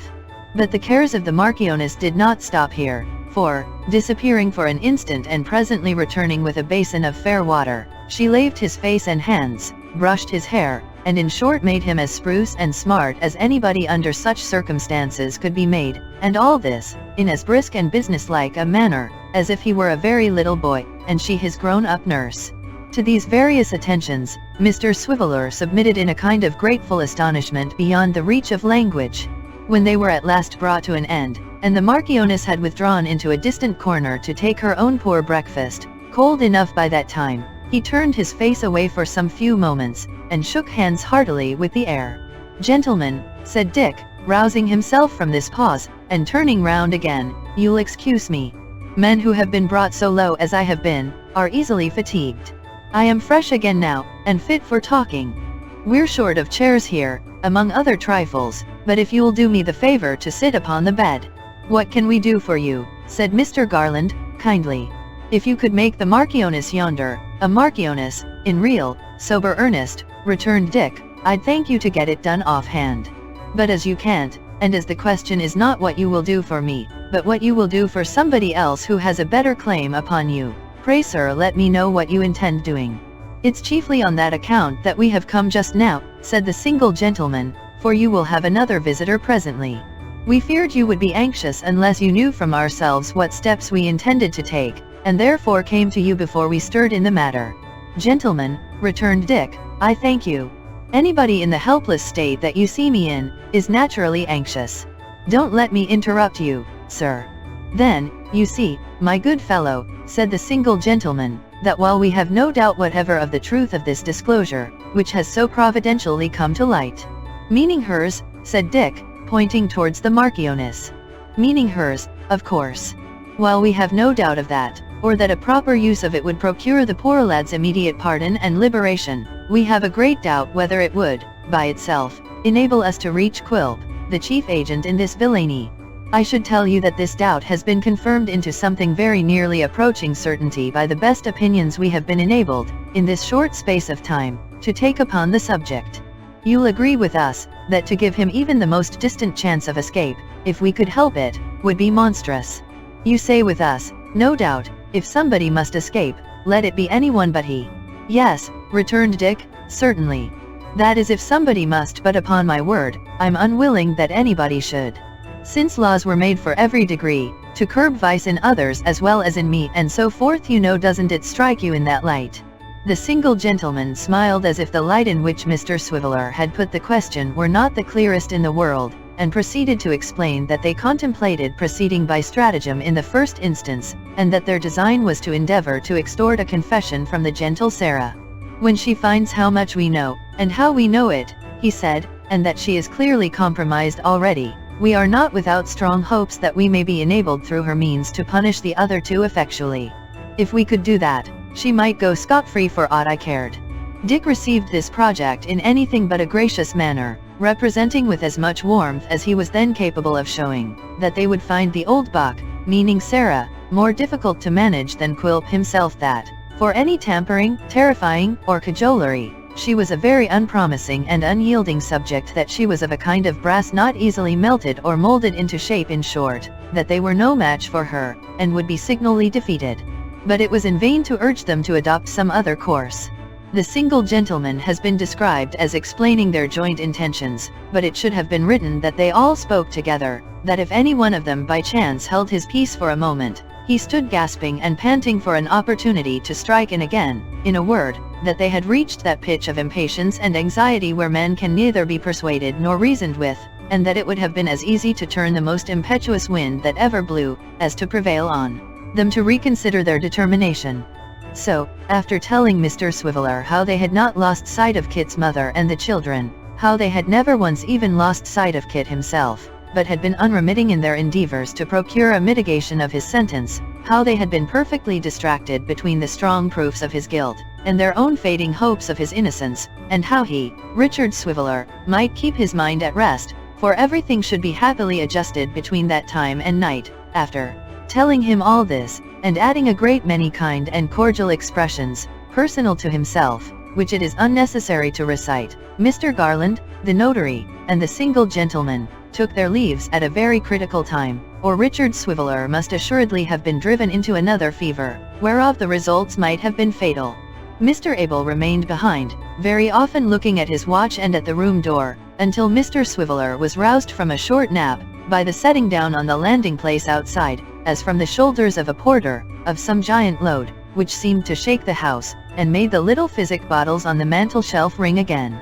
Directly this sound reached his ears, Mr. Abel started up, and hobbled to the door, and opened it, and behold, there stood a strong man, with a mighty hamper, which, being hauled into the room and presently unpacked, disgorged such treasures as tea, and coffee, and wine, and rusks, and oranges, and grapes, and fowls ready trussed for boiling, and calf's foot jelly, and arrowroot, and sago, and other delicate restoratives, that the small servant, who had never thought it possible that such things could be, except in shops, stood rooted to the spot in her one shoe, with her mouth and eyes watering in unison, and her power of speech quite gone.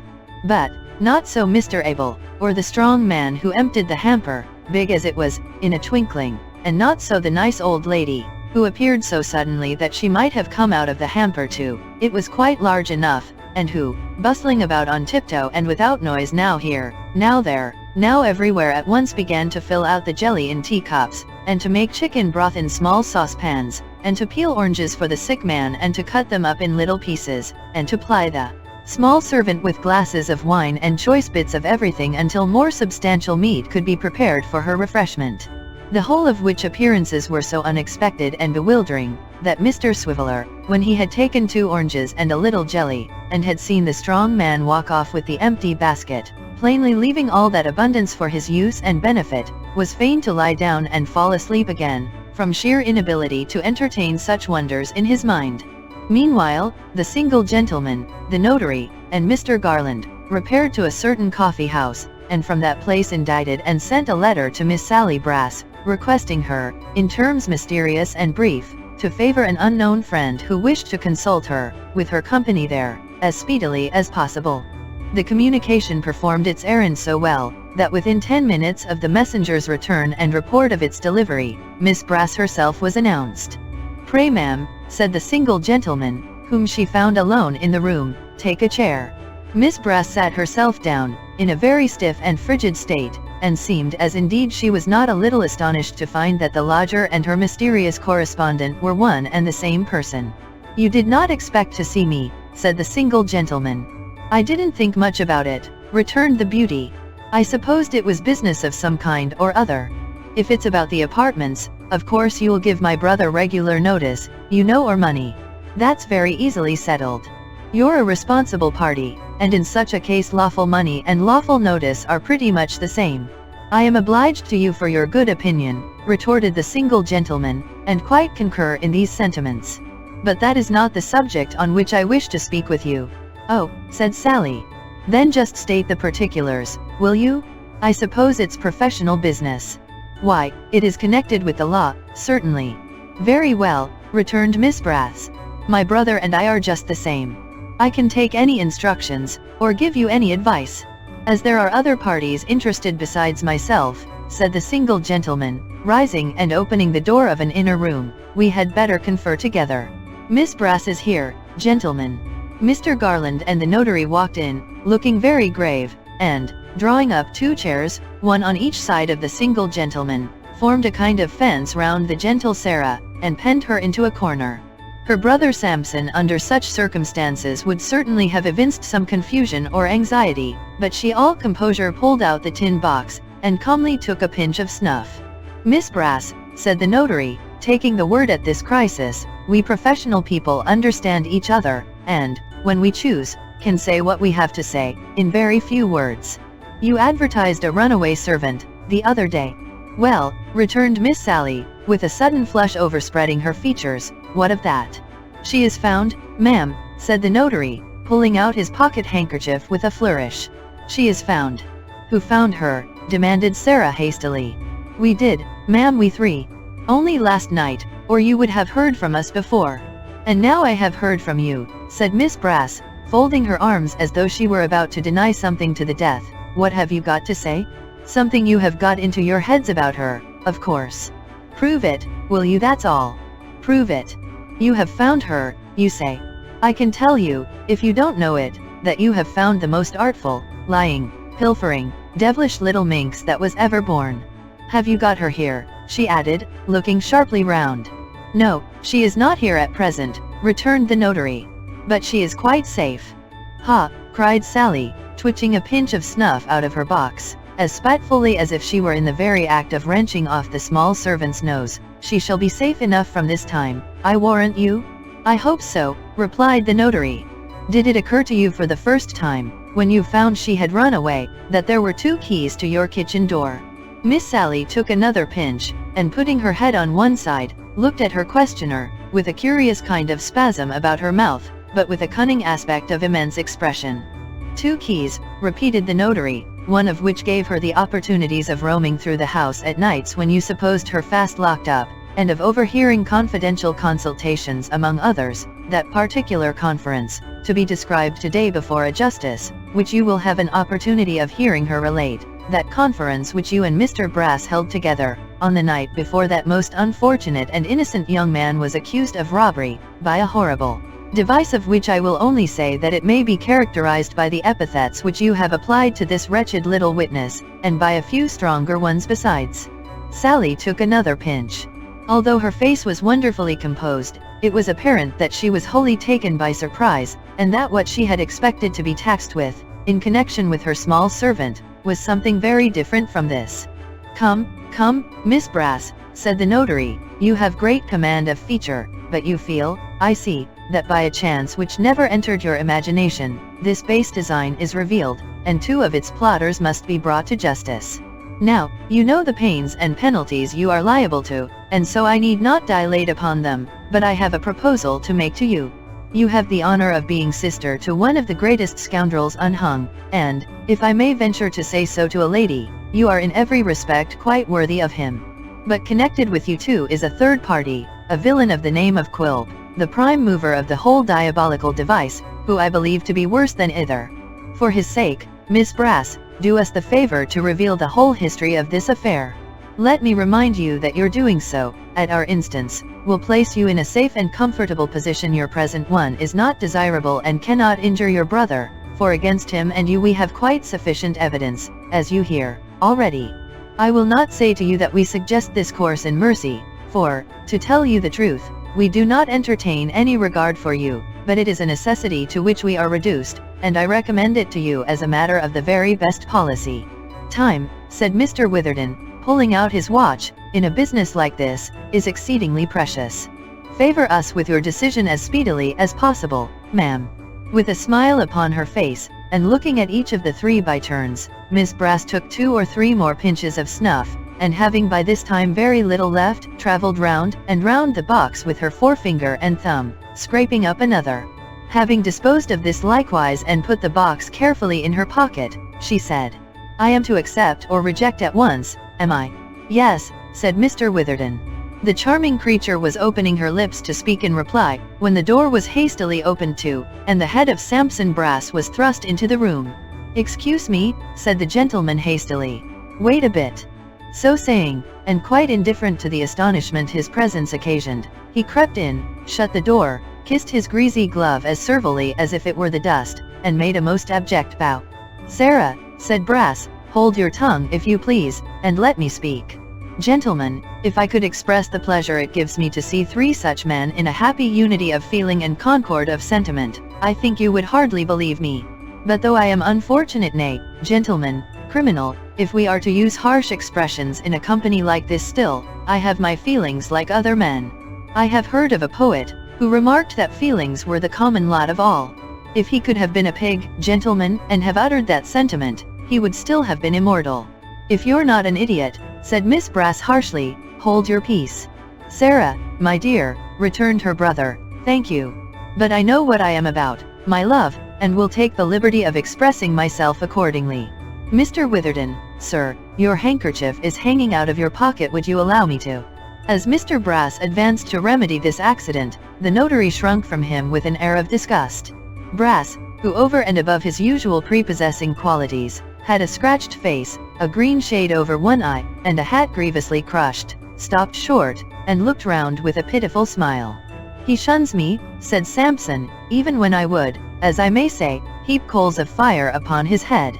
Well, but I am a falling house, and the rats, if I may be allowed the expression in reference to a gentleman I respect and love beyond everything, fly from me. Gentlemen, regarding your conversation just now, I happened to see my sister on her way here, and, wondering where she could be going to, and being, may I venture to say, naturally of a suspicious turn, followed her. Since then, I have been listening." "If you're not mad," interposed Miss Sally, "stop there, and say no more." "Sarah, my dear," rejoined Brass with undiminished politeness, "I thank you kindly, but will still proceed. Mr. Witherden, sir, as we have the honor to be members of the same profession, to say nothing of that other gentleman having been my lodger, and having partaken, as one may say, of the hospitality of my roof, I think you might have given me the refusal of this offer in the first instance." "I do indeed." "Now, my dear sir," cried Brass, seeing that the notary was about to interrupt him, "suffer me to speak, I beg." Mr. Witherden was silent, and Brass went on. "If you will do me the favor," he said, holding up the green shade, and revealing an eye most horribly discolored, "to look at this, you will naturally inquire, in your own minds, how did I get it? If you look from that, to my face, you will wonder what could have been the cause of all these scratches. And if from them to my hat, how it came into the state in which you see it. Gentlemen," said Brass, striking the hat fiercely with his clenched hand, "to all these questions I answer Quilp." The three gentlemen looked at each other, but said nothing. "I say," pursued Brass, glancing aside at his sister, as though he were talking for her information, and speaking with a snarling Molly Goodnighty, in violent contrast to his usual smoothness, "that I answer to all these questions, Quilp, who deludes me into his infernal den, and takes a delight in looking on and chuckling while I scorch, and burn, and bruise, and maim myself, Quilp, who never once, no never once, in all our communications together, has treated me otherwise than as a dog, Quilp, whom I have always hated with my whole heart, but never so much as lately. He gives me the cold shoulder on this very matter as if he had had nothing to do with it, instead of being the first to propose it. I can't trust him. In one of his howling, raving, blazing humors, I believe he'd let it out, if it was murder, and never think of himself so long as he could terrify me.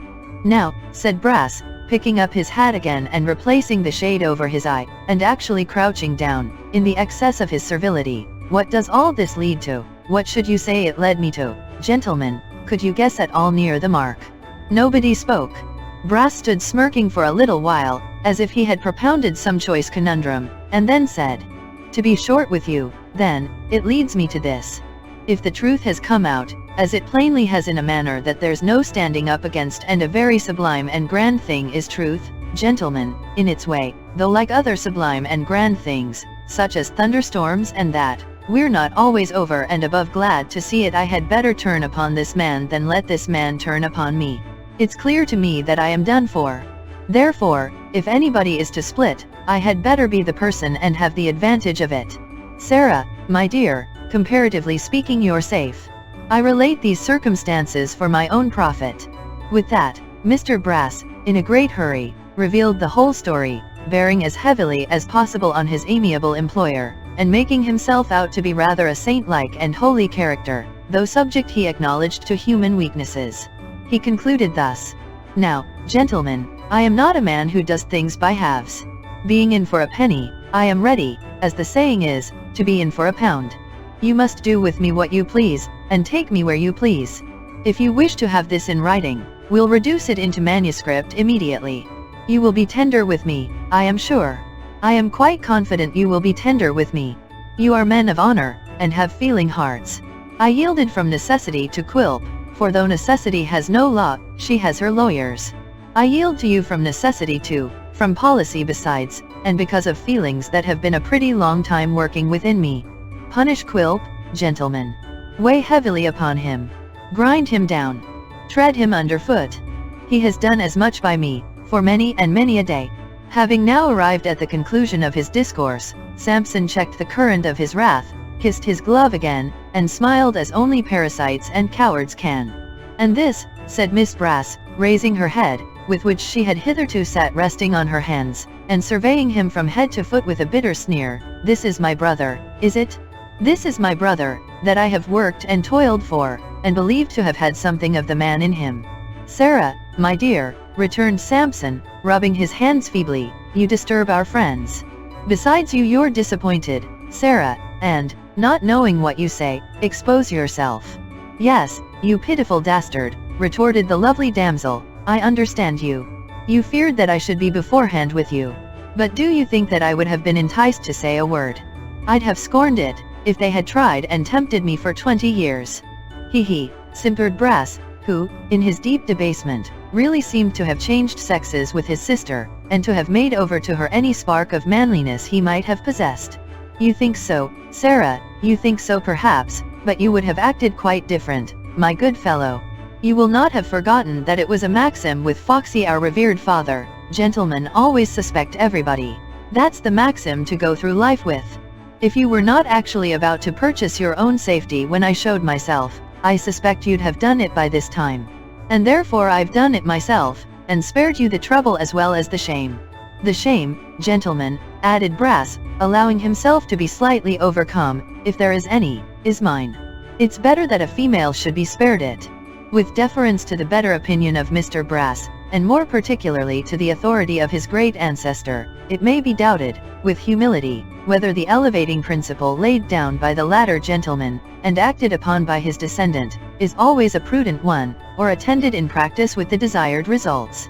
This is, beyond question, a bold and presumptuous doubt, inasmuch as many distinguished characters, called men of the world, long-headed customers, knowing dogs, shrewd fellows, capital hands at business, and the like, have made, and do daily make, this axiom their polar star and compass. Still, the doubt may be gently insinuated.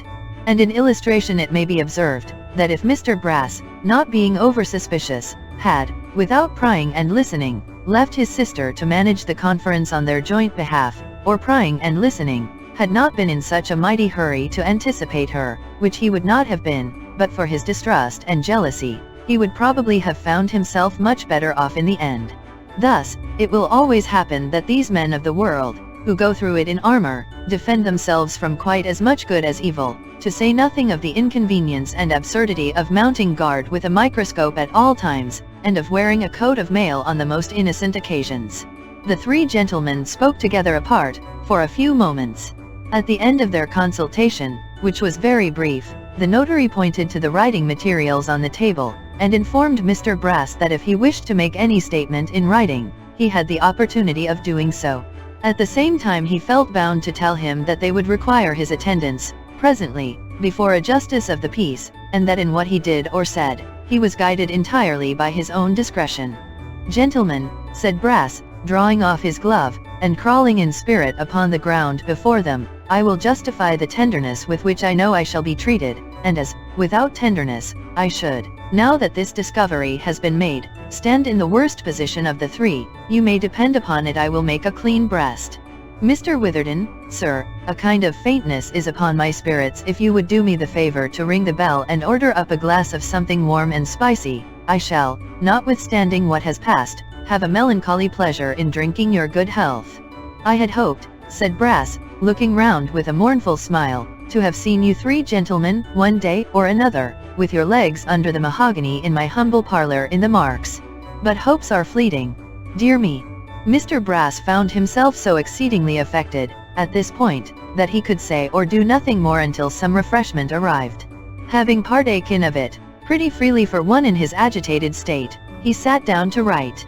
The lovely Sarah, now with her arms folded, and now with her hands clasped behind her, paced the room with manly strides while her brother was thus employed, and sometimes stopped to pull out her snuff-box and bite the lid.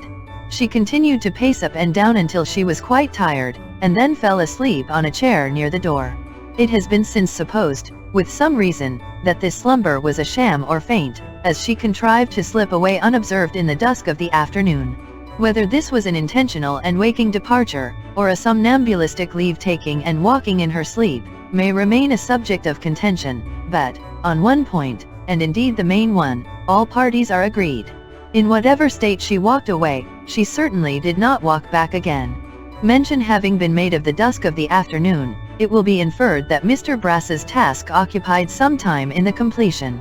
It was not finished until evening, but, being done at last, that worthy person and the three friends adjourned in a hackney coach to the private office of a justice, who, giving Mr. Brass a warm reception and detaining him in a secure place that he might ensure to himself the pleasure of seeing him on the morrow, dismissed the others with the cheering assurance that a warrant could not fail to be granted next day for the apprehension of Mr. Quilp, and that a proper application and statement of all the circumstances to the Secretary of State, who was fortunately in town, would no doubt procure Kit's free pardon and liberation without delay.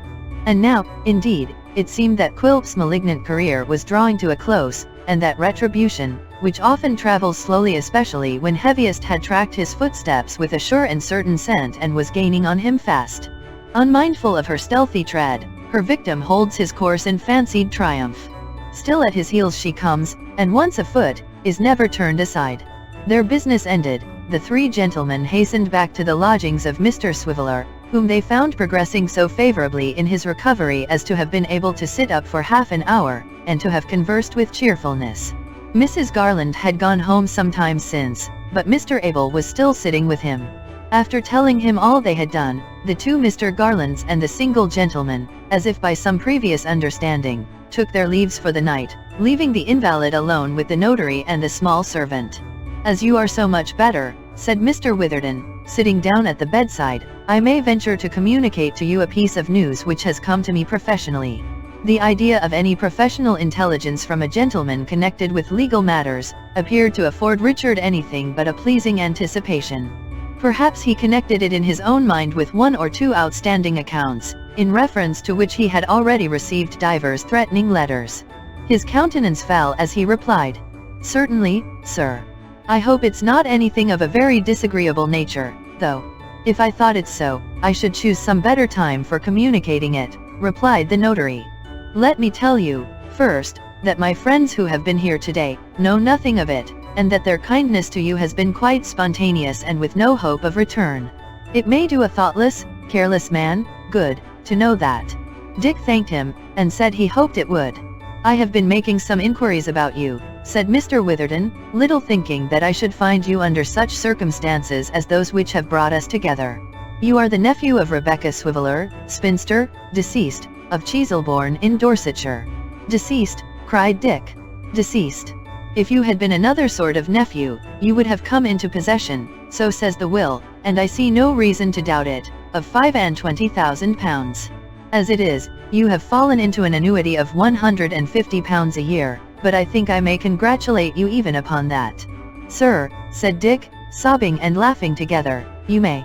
For, please God, we'll make a scholar of the poor Marchioness yet. And she shall walk in silk attire, and siller have to spare, or may I never rise from this bed again. Chapter 67. Unconscious of the proceedings faithfully narrated in the last chapter, and little dreaming of the mine which had been sprung beneath him, for, to the end that he should have no warning of the business afoot, the profoundest secrecy was observed in the whole transaction, Mr. Quilp remained shut up in his hermitage, undisturbed by any suspicion, and extremely well satisfied with the result of his machinations. Being engaged in the adjustment of some accounts, an occupation to which the silence and solitude of his retreat were very favorable, he had not strayed from his den for 2 whole days. The 3rd day of his devotion to this pursuit found him still hard at work, and little disposed to stir abroad. It was the day next after Mr. Brass's confession, and consequently, that which threatened the restriction of Mr. Quilp's liberty, and the abrupt communication to him of some very unpleasant and unwelcome facts. Having no intuitive perception of the cloud which lowered upon his house, the dwarf was in his ordinary state of cheerfulness, and, when he found he was becoming too much engrossed by business with a due regard to his health and spirits, he varied its monotonous routine with a little screeching, or howling, or some other innocent relaxation of that nature. He was attended, as usual, by Tom Scott, who sat crouching over the fire after the manner of a toad, and, from time to time, when his master's back was turned, imitating his grimaces with a fearful exactness. The figurehead had not yet disappeared, but remained in its old place. The face, horribly seared by the frequent application of the red-hot poker, and further ornamented by the insertion, in the tip of the nose, of a 10-penny nail, yet smiled blandly in its less lacerated parts, and seemed, like a sturdy martyr, to provoke its tormentor to the commission of new outrages and insults. The day, in the highest and brightest quarters of the town, was damp, dark, cold and gloomy. In that low and marshy spot, the fog filled every nook and corner with a thick dense cloud. Every object was obscure at 1 or 2 yards distance. The warning lights and fires upon the river were powerless beneath this pall, and, but for a raw and piercing chillness in the air, and now and then the cry of some bewildered boatman as he rested on his oars and tried to make out where he was, the river itself might have been miles away. The mist, though sluggish and slow to move, was of a keenly searching kind. No muffling up in furs and broadcloth kept it out. It seemed to penetrate into the very bones of the shrinking wayfarers, and to rack them with cold and pains. Everything was wet and clammy to the touch. The warm blaze alone defied it, and leaped and sparkled merrily. It was a day to be at home, crowding about the fire, telling stories of travelers who had lost their way in such weather on heaths and moors, and to love a warm hearth more than ever. The dwarf's humor, as we know, was to have a fireside to himself, and when he was disposed to be convivial, to enjoy himself alone. By no means insensible to the comfort of being within doors, he ordered Tom Scott to pile the little stove with coals, and, dismissing his work for that day, determined to be jovial. To this end, he lighted up fresh candles and heaped more fuel on the fire, and having dined off a beefsteak, which he cooked himself in somewhat of a savage and cannibal-like manner, brewed a great bowl of hot punch, lighted his pipe, and sat down to spend the evening. At this moment, a low knocking at the cabin door arrested his attention. When it had been twice or thrice repeated, he softly opened the little window, and thrusting his head out, demanded who was there. "Only me, Quilp," replied a woman's voice. "Only you," cried the dwarf, stretching his neck to obtain a better view of his visitor. "And what brings you here, you jade? How dare you approach the ogre's castle?" "I have come with some news," rejoined his spouse. "Don't be angry with me. Is it good news, pleasant news, news to make a man skip and snap his fingers?" said the dwarf. "Is the dear old lady dead?" "I don't know what news it is, or whether it's good or bad," rejoined his wife. "Then she's alive," said Quilp, "and there's nothing the matter with her. Go home again, you bird of evil note, go home." "I have brought a letter," cried the meek little woman. "Toss it in at the window here, and go your ways," said Quilp, interrupting her, "or I'll come out and scratch you." "No, but please, Quilp, do hear me speak," urged his submissive wife, in tears. "Please do." "Speak then," growled the dwarf with a malicious grin. "Be quick and short about it. Speak, will you?" "It was left at our house this afternoon," said Mrs. Quilp, trembling, "by a boy who said he didn't know from whom it came, but that it was given to him to leave, and that he was told to say it must be brought on to you directly, for it was of the very greatest consequence. But please," she added, as her husband stretched out his hand for it, "please let me in.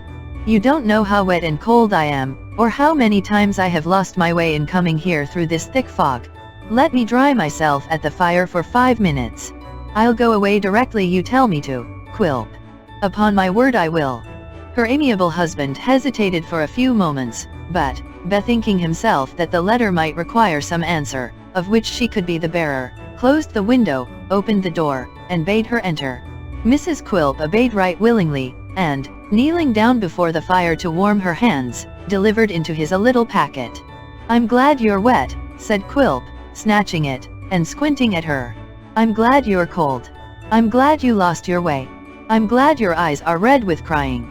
It does my heart good to see your little nose so pinched and frosty." "Oh, Quilp," sobbed his wife. "How cruel it is of you." "Did she think I was dead?" said Quilp, wrinkling his face into a most extraordinary series of grimaces. "Did she think she was going to have all the money, and to marry somebody she liked? Ha ha ha, did she?" These taunts elicited no reply from the poor little woman, who remained on her knees, warming her hands, and sobbing, to Mr. Quilp's great delight.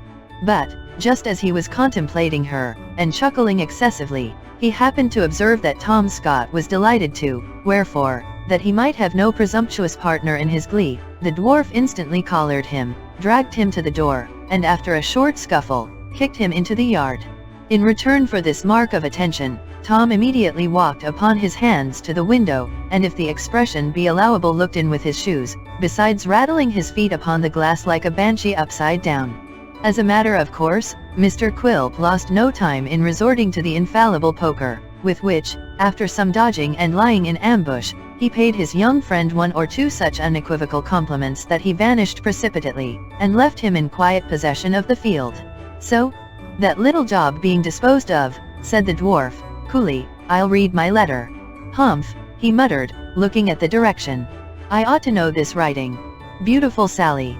Opening it, he read, in a fair, round, legal hand, as follows: "Sammy has been practiced upon, and has broken confidence.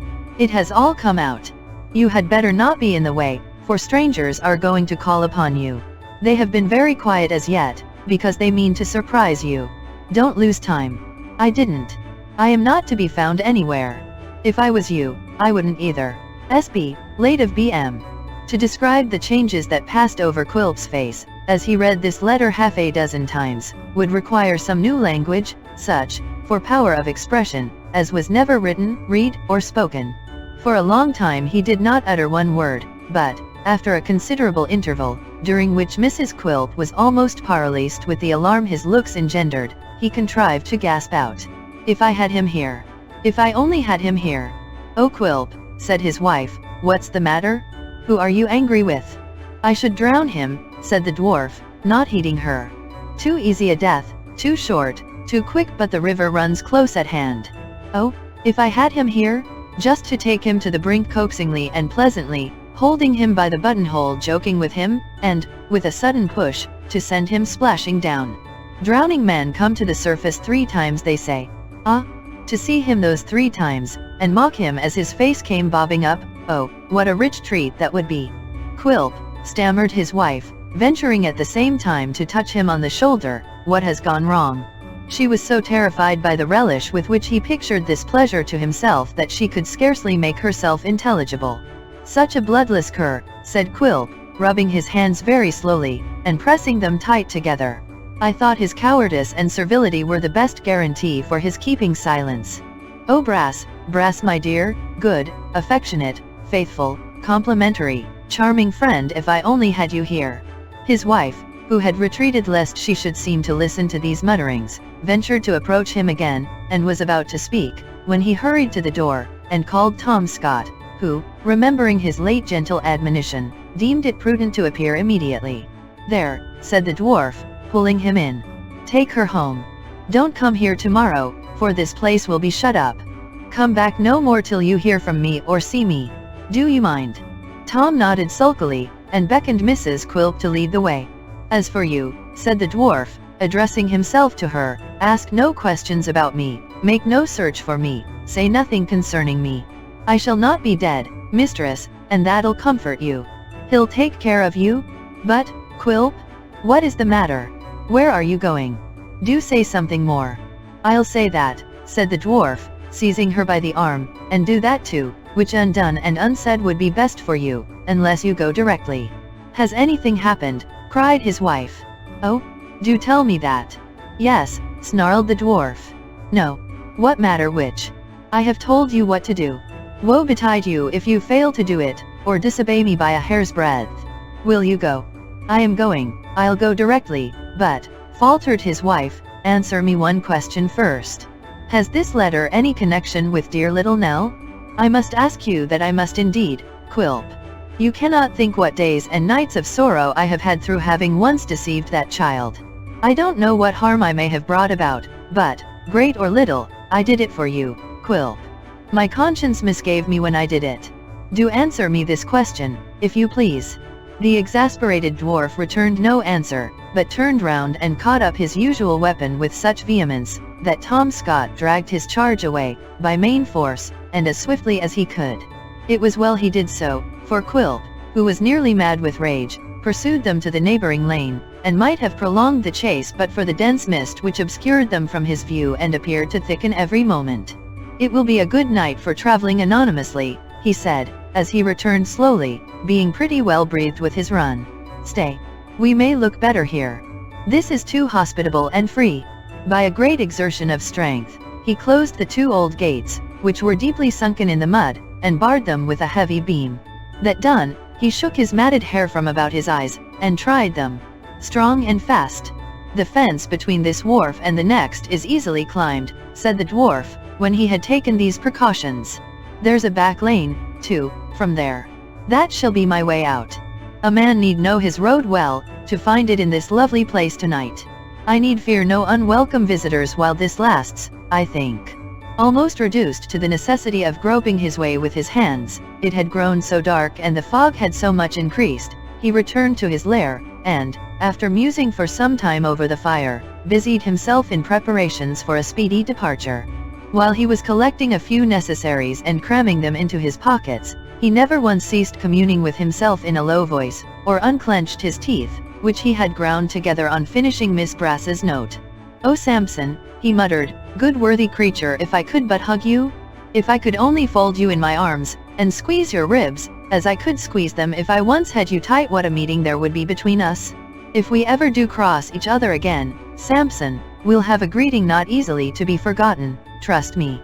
This time, Samson, this moment when all had gone on so well, was so nicely chosen? It was so thoughtful of you, so penitent, so good. Oh, if we were face to face in this room again, my white-livered man of law, how well contented one of us would be." There he stopped, and raising the bowl of punch to his lips, drank a long deep draught, as if it were fair water and cooling to his parched mouth. Setting it down abruptly, and resuming his preparations, he went on with his soliloquy. "There's Sally," he said, with flashing eyes, "the woman has spirit, determination, purpose. Was she asleep, or petrified? She could have stabbed him, poisoned him safely. She might have seen this coming on. Why does she give me notice when it's too late? When he sat there, yonder there, over there, with his white face, and red head, and sickly smile, why didn't I know what was passing in his heart? It should have stopped beating, that night, if I had been in his secret, or there are no drugs to lull a man to sleep, or no fire to burn him." Another draught from the bowl, and, cowering over the fire with a ferocious aspect, he muttered to himself again. "And this, like every other trouble and anxiety I have had of late times, springs from that old dotard and his darling child, 2 wretched feeble wanderers. I'll be their evil genius yet. And you, sweet Kit, honest Kit, virtuous, innocent Kit, look to yourself. Where I hate, I bite. I hate you, my darling fellow, with good cause, and proud as you are tonight, I'll have my turn. What's that?" A knocking at the gate he had closed. A loud and violent knocking. Then, a pause, as if those who knocked had stopped to listen.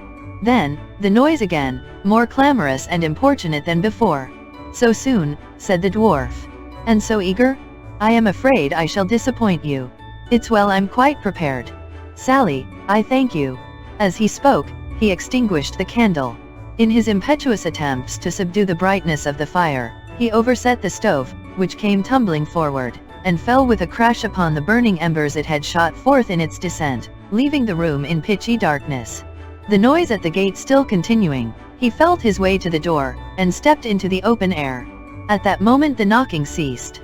It was about 8 o'clock, but the dead of the darkest night would have been as noonday in comparison with the thick cloud which then rested upon the earth, and shrouded everything from view.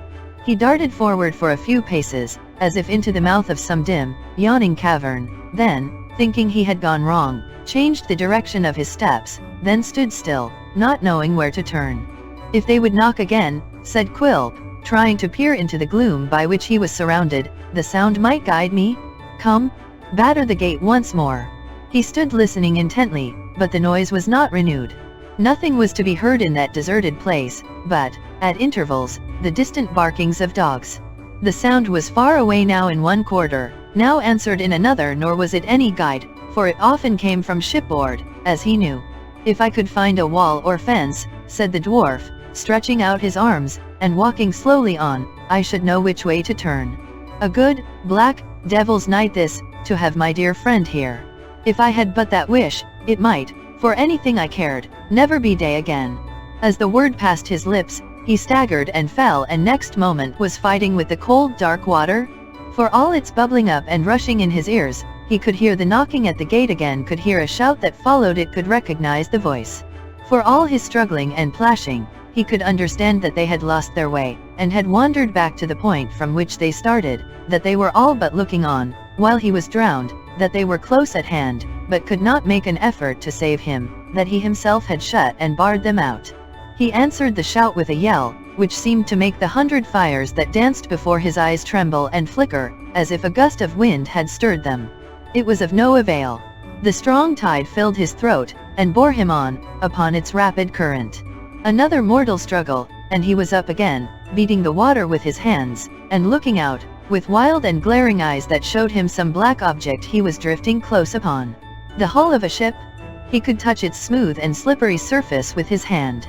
One loud cry, now, but the resistless water bore him down before he could give it utterance, and, driving him under it, carried away a corpse. It toyed and sported with its ghastly freight, now bruising it against the slimy piles, now hiding it in mud or long rank grass, now dragging it heavily over rough stones and gravel, now feigning to yield it to its own element, and in the same action luring it away, until, tired of the ugly plaything, it flung it on a swamp, a dismal place where pirates had swung in chains through many a wintry night, and left it there to bleach. And there it lay alone. The sky was red with flame, and the water that bore it there had been tinged with the sullen light as it flowed along. The place the deserted carcass had left so recently, a living man, was now a blazing ruin. There was something of the glare upon its face. The hair, stirred by the damp breeze, played in a kind of mockery of death, such a mockery as the dead man himself would have delighted in when alive, about its head, and its dress fluttered idly in the night wind. Chapter 68. Lighted rooms, bright fires, cheerful faces, the music of glad voices, words of love and welcome, warm hearts, and tears of happiness. What a change is this! But it is to such delights that Kit is hastening. They are awaiting him, he knows. He fears he will die of joy before he gets among them. They have prepared him for this, all day. He is not to be carried off tomorrow with the rest, they tell him first. By degrees they let him know that doubts have arisen, that inquiries are to be made, and perhaps he may be pardoned after all. At last, the evening being come, they bring him to a room where some gentlemen are assembled. Foremost among them is his good old master, who comes and takes him by the hand. He hears that his innocence is established, and that he is pardoned. He cannot see the speaker, but he turns towards the voice, and in trying to answer, falls down insensible. They recover him again, and tell him he must be composed, and bear this like a man. Somebody says he must think of his poor mother. It is because he does think of her so much, that the happy news had overpowered him. They crowd about him, and tell him that the truth has gone abroad, and that all the town and country ring with sympathy for his misfortunes. He has no ears for this. His thoughts, as yet, have no wider range than home. Does she know it? What did she say? Who told her? He can speak of nothing else. They make him drink a little wine, and talk kindly to him for a while, until he is more collected, and can listen, and thank them. He is free to go. Mr. Garland thinks, if he feels better, it is time they went away. The gentlemen cluster round him, and shake hands with him. He feels very grateful to them for the interest they have in him, and for the kind promises they make, but the power of speech is gone again, and he has much ado to keep his feet, even though leaning on his master's arm. As they come through the dismal passages, some officers of the jail who are in waiting there, congratulate him, in their rough way, on his release.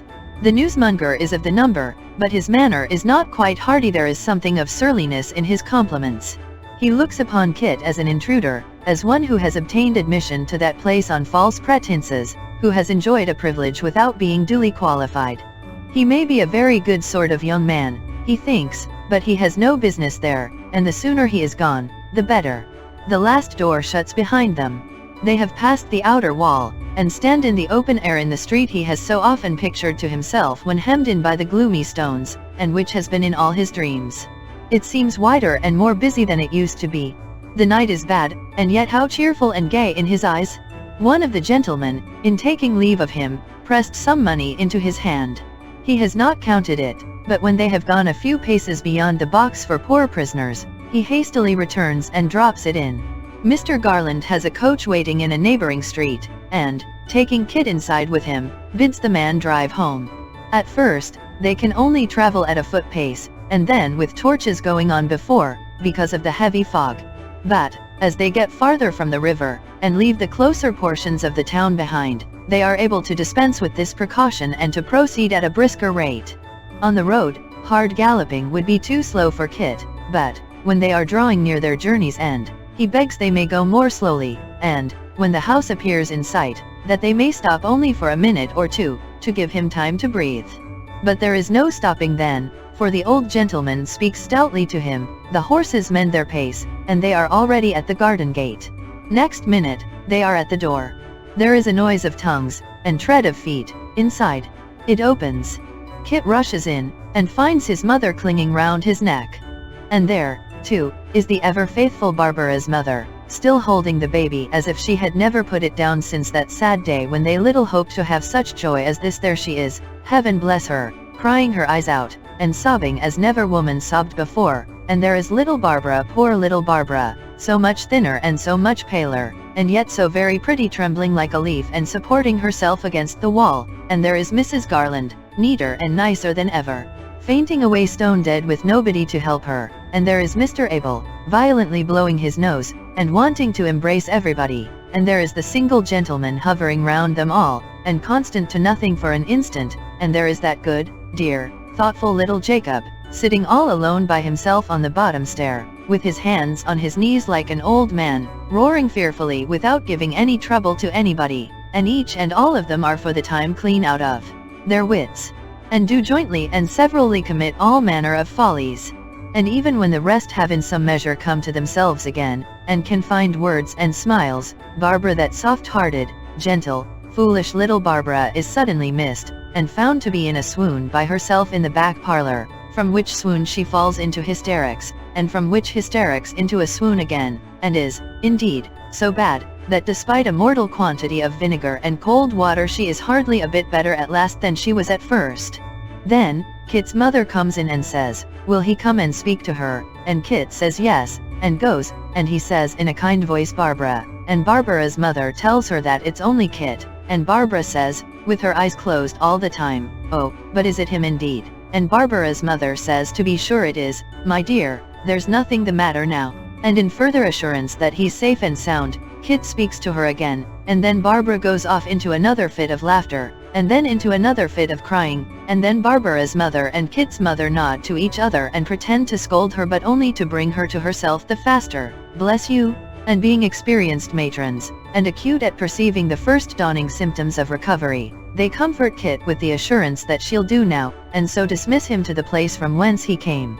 Well, in that place, which is the next room, there are decanters of wine, and all that sort of thing, set out as grand as if Kit and his friends were first-rate company, and there is little Jacob, walking, as the popular phrase is, into a homemade plum cake, at a most surprising pace, and keeping his eye on the figs and oranges which are to follow, and making the best use of his time, you may believe. Kit no sooner comes in, than that single gentleman, never was such a busy gentleman, charges all the glasses bumpers and drinks his health, and tells him he shall never want a friend while he lives, and so does Mr. Garland, and so does Mrs. Garland, and so does Mr. Abel. But even this honor and distinction is not all, for the single gentleman forthwith pulls out of his pocket a massive silver watch going hard, and right to half a second, and upon the back of this watch is engraved Kit's name, with flourishes all over, and in short it is Kit's watch, bought expressly for him, and presented to him on the spot. You may rest assured that Mr. and Mrs. Garland can't help hinting about their present in store, and that Mr. Abel tells outright that he has his, and that Kit is the happiest of the happy.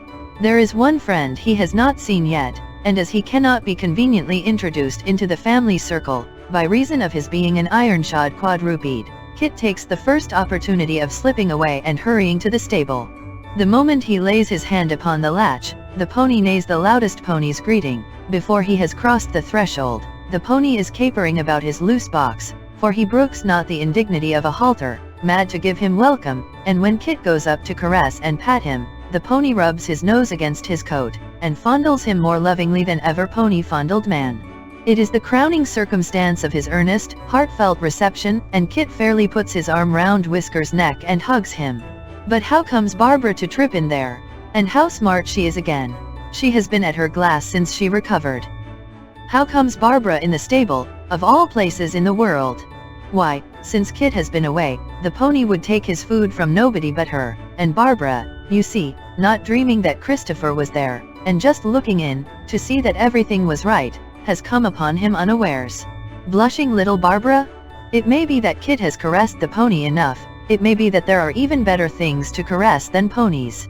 He leaves him for Barbara at any rate, and hopes she is better. Yes. Barbara is a great deal better. She is afraid, and here Barbara looks down and blushes more that he must have thought her very foolish. Not at all, says Kit. Barbara is glad of that, and coughs hem, just the slightest cough possible, not more than that. What a discreet pony when he chooses. He is as quiet now as if he were of marble. He has a very knowing look, but that he always has. We have hardly had time to shake hands, Barbara, says Kit. Barbara gives him hers. Why, she is trembling now. Foolish, fluttering Barbara? Arm's length? The length of an arm is not much. Barbara's was not a long arm, by any means, and besides, she didn't hold it out straight, but bent a little. Kit was so near her when they shook hands, that he could see a small tiny tear, yet trembling on an eyelash. It was natural that he should look at it, unknown to Barbara. It was natural that Barbara should raise her eyes unconsciously, and find him out. Was it natural that at that instant, without any previous impulse or design, Kit should kiss Barbara? He did it, whether or no. Barbara said for shame, but let him do it too twice. He might have done it thrice, but the pony kicked up his heels and shook his head, as if he were suddenly taken with convulsions of delight, and Barbara, being frightened, ran away, not straight to where her mother and Kit's mother were, though, lest they should see how red her cheeks were, and should ask her why. Sly little Barbara? When the first transports of the whole party had subsided, and Kit and his mother, and Barbara and her mother, with little Jacob and the baby to boot, had had their suppers together, which there was no hurrying over, for they were going to stop there all night, Mr. Garland called Kit to him, and taking him into a room where they could be alone, told him that he had something yet to say, which would surprise him greatly. Kit looked so anxious and turned so pale on hearing this, that the old gentleman hastened to add, he would be agreeably surprised, and asked him if he would be ready next morning for a journey. For a journey, sir, cried Kit. In company with me and my friend in the next room. Can you guess its purpose? Kit turned paler yet, and shook his head. Oh yes. I think you do already, said his master. Try. Kit murmured something rather rambling and unintelligible, but he plainly pronounced the words Miss Nell, 3 or 4 times, shaking his head while he did so, as if he would add that there was no hope of that. But Mr. Garland, instead of saying try again, as Kit had made sure he would, told him very seriously, that he had guessed right. The place of their retreat is indeed discovered, he said, at last. And that is our journey's end. Kit faltered out such questions as, where was it, and how had it been found, and how long since, and was she well and happy? Happy she is, beyond all doubt, said Mr. Garland. And well, I trust she will be soon. She has been weak and ailing, as I learn, but she was better when I heard this morning, and they were full of hope. Sit you down, and you shall hear the rest. Scarcely venturing to draw his breath, Kit did as he was told. Mr. Garland then related to him, how he had a brother, of whom he would remember to have heard him speak, and whose picture, taken when he was a young man, hung in the best room, and how this brother lived a long way off, in a country place, with an old clergyman who had been his early friend. How, although they loved each other as brothers should, they had not met for many years, but had communicated by letter from time to time, always looking forward to some period when they would take each other by the hand once more, and still letting the present time steal on, as it was the habit for men to do, and suffering the future to melt into the past. How this brother, whose temper was very mild and quiet and retiring, such as Mr. Ebles, was greatly beloved by the simple people among whom he dwelt, who quite revered the bachelor, for so they called him, and had every one experienced his charity and benevolence. How even those slight circumstances had come to his knowledge, very slowly and in course of years, for the bachelor was one of those whose goodness shuns the light, and who have more pleasure in discovering and extolling the good deeds of others, than in trumpeting their own, be they never so commendable. How, for that reason, he seldom told them of his village friends, but how, for all that, his mind had become so full of two among them, a child and an old man, to whom he had been very kind, that, in a letter received a few days before, he had dwelt upon them from first to last, and had told such a tale of their wandering, and mutual love, that few could read it without being moved to tears. How he, the recipient of that letter, was directly led to the belief that these must be the very wanderers for whom so much search had been made, and whom heaven had directed to his brother's care. How he had written for such further information as would put the fact beyond all doubt, how it had that morning arrived, had confirmed his first impression into a certainty, and was the immediate cause of that journey being planned, which they were to take tomorrow. In the meantime, said the old gentleman, rising, and laying his hand on Kit's shoulder, you have a great need of rest, for such a day as this would wear out the strongest man. Good night, and heaven send our journey may have a prosperous ending. Chapter 69. Kit was no sluggard next morning, but, springing from his bed some time before day, began to prepare for his welcome expedition. The hurry of spirits consequent upon the events of yesterday, and the unexpected intelligence he had heard at night, had troubled his sleep through the long dark hours, and summoned such uneasy dreams about his pillow that it was best to rise.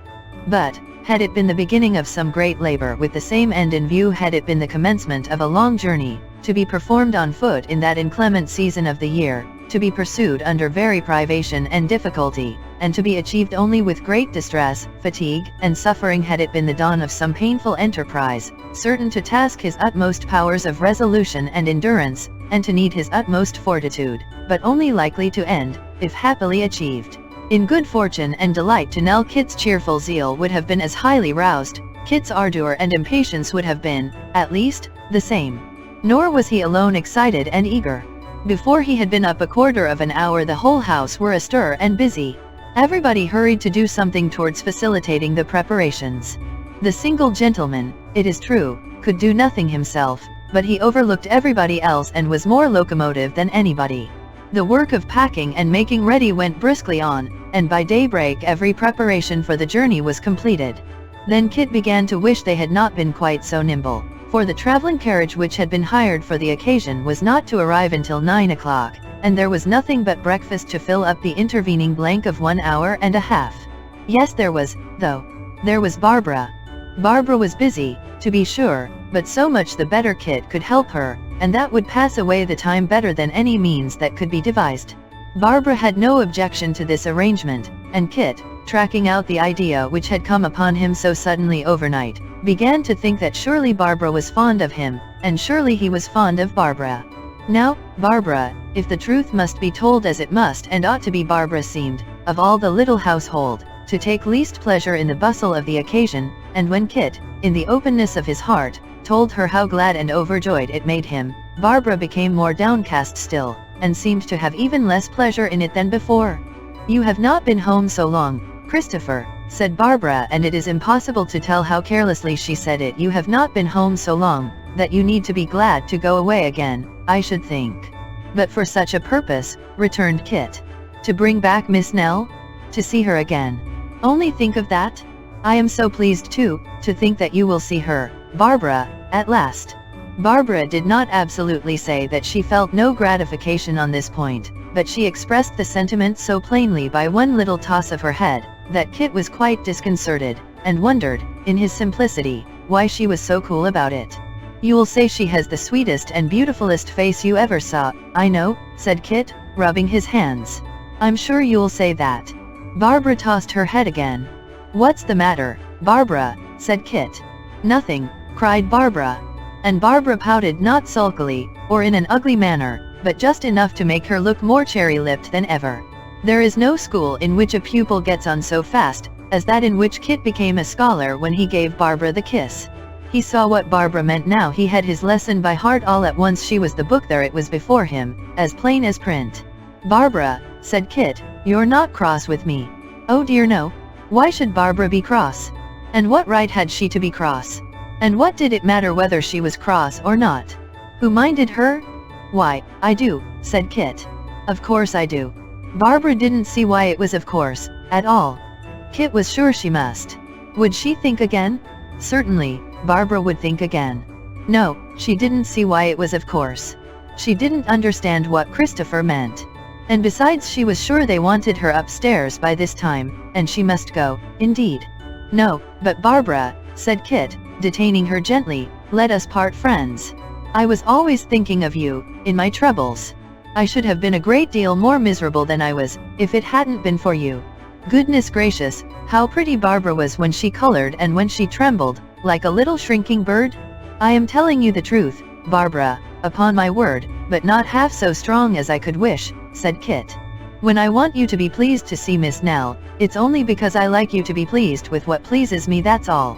As to her, Barbara, I think I could almost die to do her service, but you would think so too, if you knew her as I do. I am sure you would." Barbara was touched, and sorry to have appeared indifferent. "I have been used, you see," said Kit, "to talk and think of her, almost as if she was an angel. When I look forward to meeting her again, I think of her smiling as she used to do, and being glad to see me, and putting out her hand and saying, 'It's my own old Kit,' or some such words as those, like what she used to say. I think of seeing her happy, and with friends about her, and brought up as she deserves, and as she ought to be. When I think of myself, it's as her old servant, and one that loved her dearly, as his kind, good, gentle mistress, and who would have gone, yes, and still would go through any harm to serve her. Once, I couldn't help being afraid that if she came back with friends about her she might forget, or be ashamed of having known, a humble lad like me, and so might speak coldly, which would have cut me, Barbara, deeper than I can tell. But when I came to think again, I felt sure that I was doing her wrong in this, and so I went on, as I did at first, hoping to see her once more, just as she used to be. Hoping this, and remembering what she was, has made me feel as if I would always try to please her, and always be what I should like to seem to her if I was still her servant. If I'm the better for that, and I don't think I'm the worse, I am grateful to her for it, and love and honor her the more. That's the plain honest truth, dear Barbara, upon my word it is." Little Barbara was not of a wayward or capricious nature, and, being full of remorse, melted into tears. To what more conversation this might have led, we need not stop to inquire, for the wheels of the carriage were heard at that moment, and, being followed by a smart ring at the garden gate, caused the bustle in the house, which had laid dormant for a short time, to burst again into tenfold life and vigor. Simultaneously with the traveling equipage, arrived Mr. Chuckster in a hackney cab, with certain papers and supplies of money for the single gentleman, into whose hands he delivered them. This duty discharged, he subsided into the bosom of the family, and, entertaining himself with a strolling or peripatetic breakfast, watched, with genteel indifference, the process of loading the carriage. "Snobbis in this, I see, sir," he said to Mr. Abel Garland. "I thought he wasn't in the last trip because it was expected that his presence wouldn't be acceptable to the ancient buffalo." "To whom, sir?" demanded Mr. Abel. "To the old gentleman," returned Mr. Chuckster, slightly abashed. "Our client prefers to take him now," said Mr. Abel, drily. "There is no longer any need for that precaution, as my father's relationship to a gentleman in whom the objects of his search have full confidence, will be a sufficient guarantee for the friendly nature of their errand." "Ah," thought Mr. Chuckster, looking out of window, "anybody but me? Snob before me, of course. He didn't happen to take that particular £5 note, but I have not the smallest doubt that he's always up to something of that sort. I always said it, long before this came out. Devilish pretty girl that? Pon my soul, an amazing little creature." Barbara was the subject of Mr. Chuckster's commendations, and as she was lingering near the carriage, all being now ready for its departure, that gentleman was suddenly seized with a strong interest in the proceedings, which impelled him to swagger down the garden, and take up his position at a convenient ogling distance. Having had great experience of the sex, and being perfectly acquainted with all those little artifices which find the readiest road to their hearts, Mr. Chuckster, on taking his ground, planted one hand on his hip, and with the other adjusted his flowing hair. This is a favorite attitude in the polite circles, and, accompanied with a graceful whistling, has been known to do immense execution. Such, however, is the difference between town and country, that nobody took the smallest notice of this insinuating figure, the wretches being wholly engaged in bidding the travelers farewell, in kissing hands to each other, waving handkerchiefs, and the like tame and vulgar practices. For now the single gentleman and Mr. Garland were in the carriage, and the postboy was in the saddle, and Kit, well wrapped and muffled up, was in the rumble behind, and Mrs. Garland was there, and Mr. Abel was there, and Kit's mother was there, and little Jacob was there, and Barbara's mother was visible in remote perspective, nursing the ever-wakeful baby, and all were nodding, beckoning, curtsaying, or crying out, "Goodbye," with all the energy they could express. In another minute, the carriage was out of sight, and Mr. Chuckster remained alone on the spot where it had lately been, with a vision of Kit standing up in the rumble waving his hand to Barbara, and of Barbara in the full light and luster of his eyes Chuckster the successful on whom ladies of quality had looked with favor from phaetons in the parks on Sundays waving hers to Kit. How Mr. Chuckster, entranced by this monstrous fact, stood for some time rooted to the earth, protesting within himself that Kit was the prince of felonious characters, and very emperor or great mogul of snobs, and how he clearly traced this revolting circumstance back to that old villainy of the shilling, are matters foreign to our purpose, which is to track the rolling wheels, and bear the travelers company on their cold, bleak journey. It was a bitter day. A keen wind was blowing, and rushed against them fiercely, bleaching the hard ground, shaking the white frost from the trees and hedges, and whirling it away like dust. But little cared Kit for weather. There was a freedom and freshness in the wind, as it came howling by, which, let it cut never so sharp, was welcome. As it swept on with its cloud of frost, bearing down the dry twigs and boughs and withered leaves, and carrying them away pell-mell, it seemed as though some general sympathy had got abroad, and everything was in a hurry, like themselves. The harder the gusts, the better progress they appeared to make.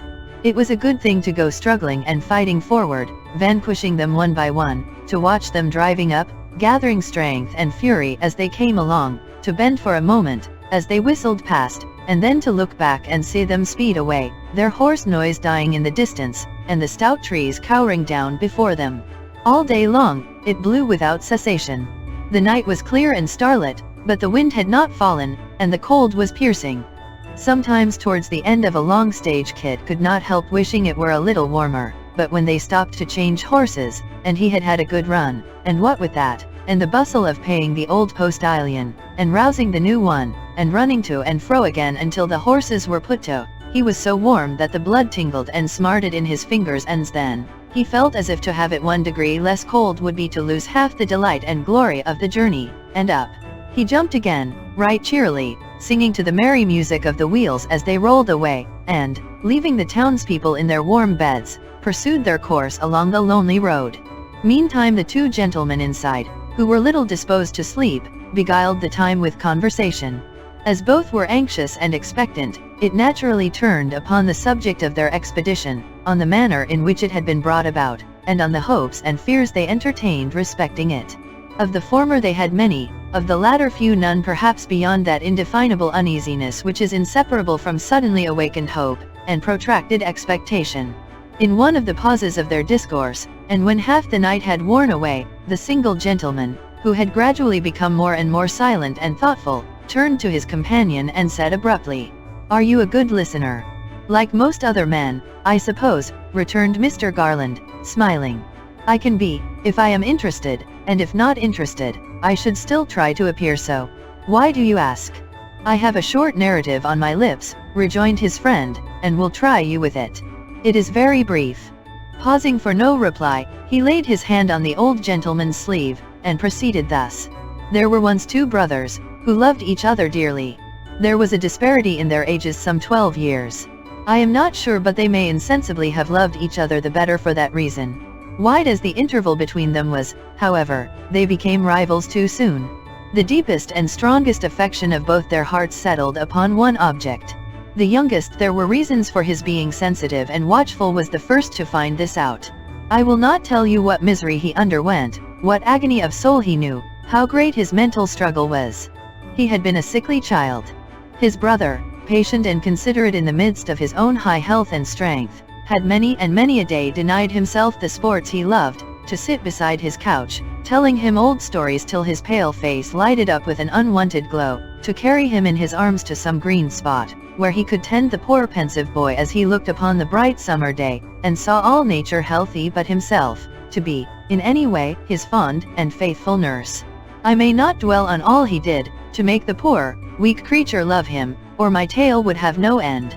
But when the time of trial came, the younger brother's heart was full of those old days. Heaven strengthened it to repay the sacrifices of inconsiderate youth by one of thoughtful manhood. He left his brother to be happy. The truth never passed his lips, and he quitted the country, hoping to die abroad. The elder brother married her. She was in heaven before long, and left him with an infant daughter.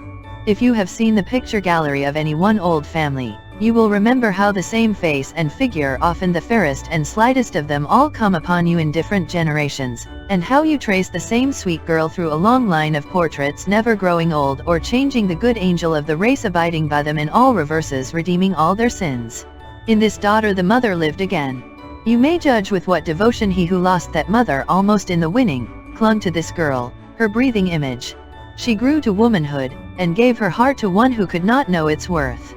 Well, her fond father could not see her pine and droop. He might be more deserving than he thought him.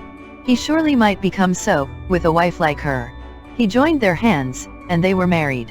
Through all the misery that followed this union, through all the cold neglect and undeserved reproach, through all the poverty he brought upon her, through all the struggles of their daily life, too mean and pitiful to tell, but dreadful to endure, she toiled on, in the deep devotion of her spirit, and in her better nature, as only women can.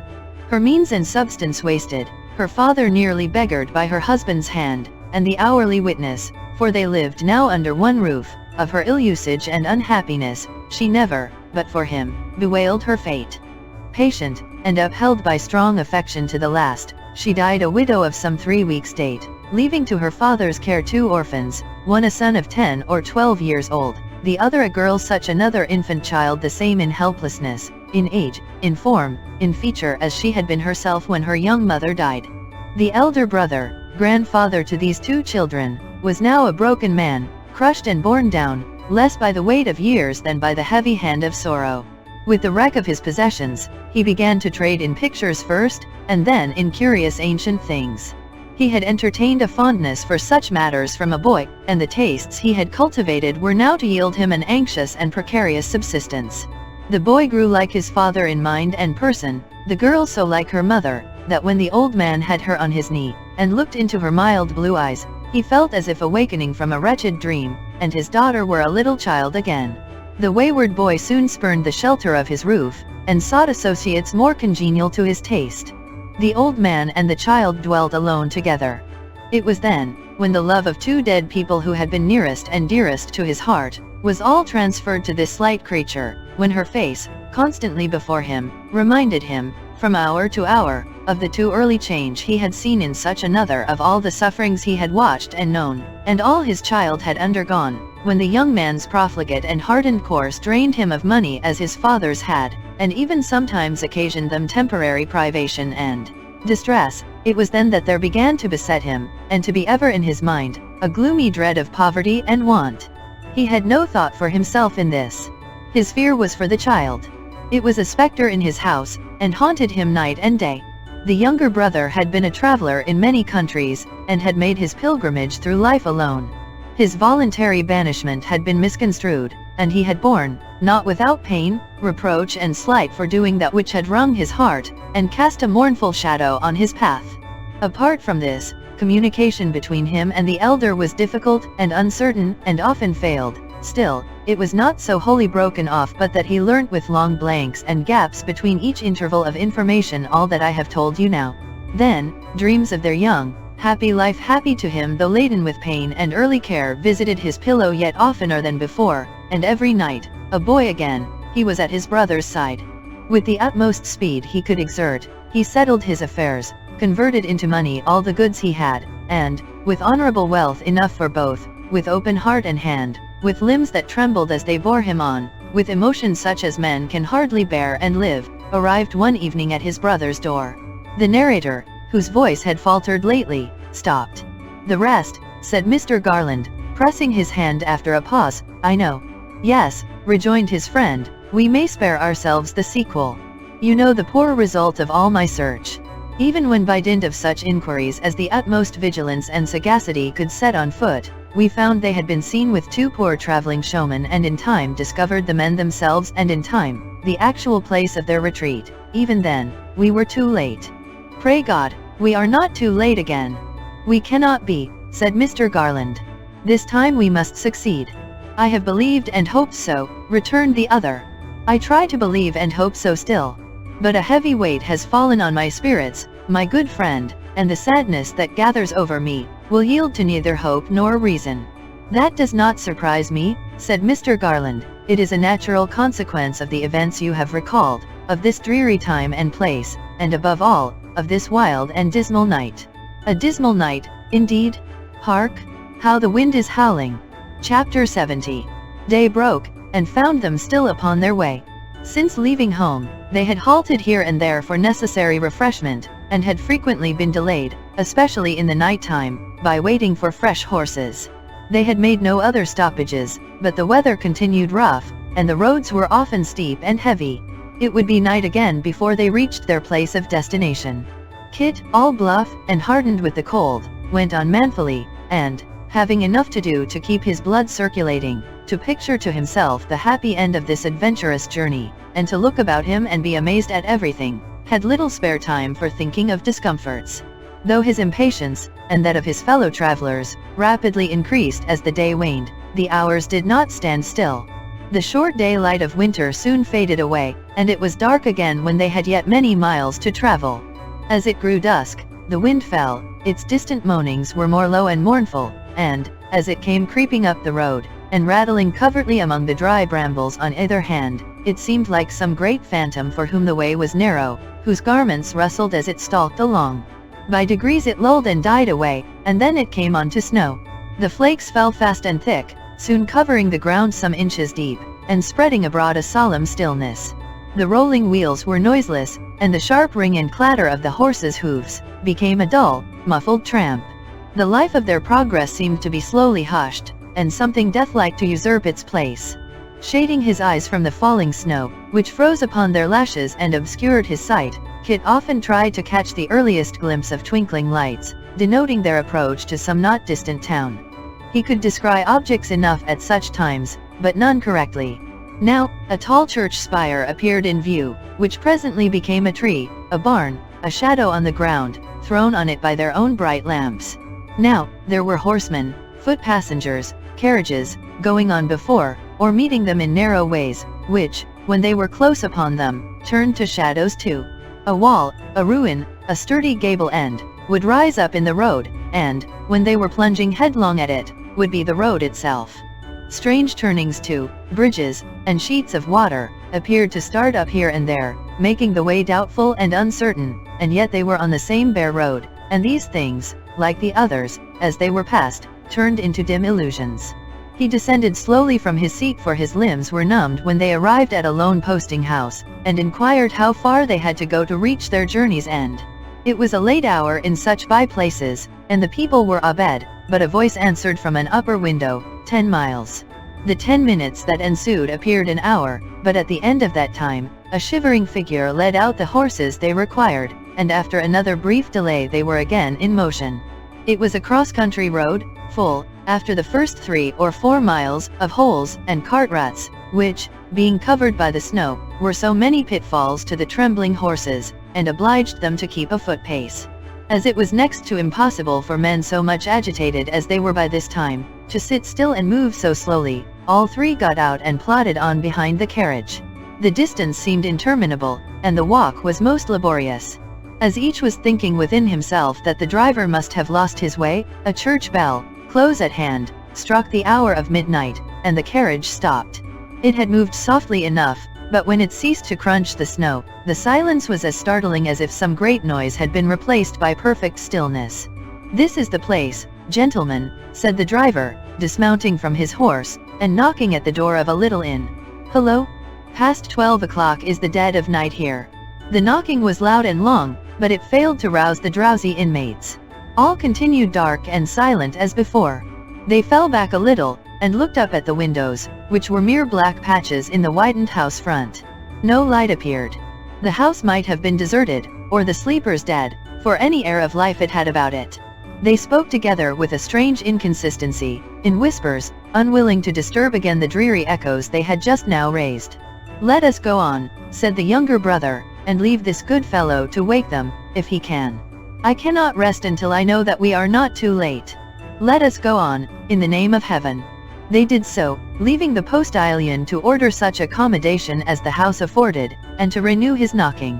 Kit accompanied them with a little bundle, which he had hung in the carriage when they left home, and had not forgotten since the bird in his old cage just as she had left him. She would be glad to see her bird, he knew.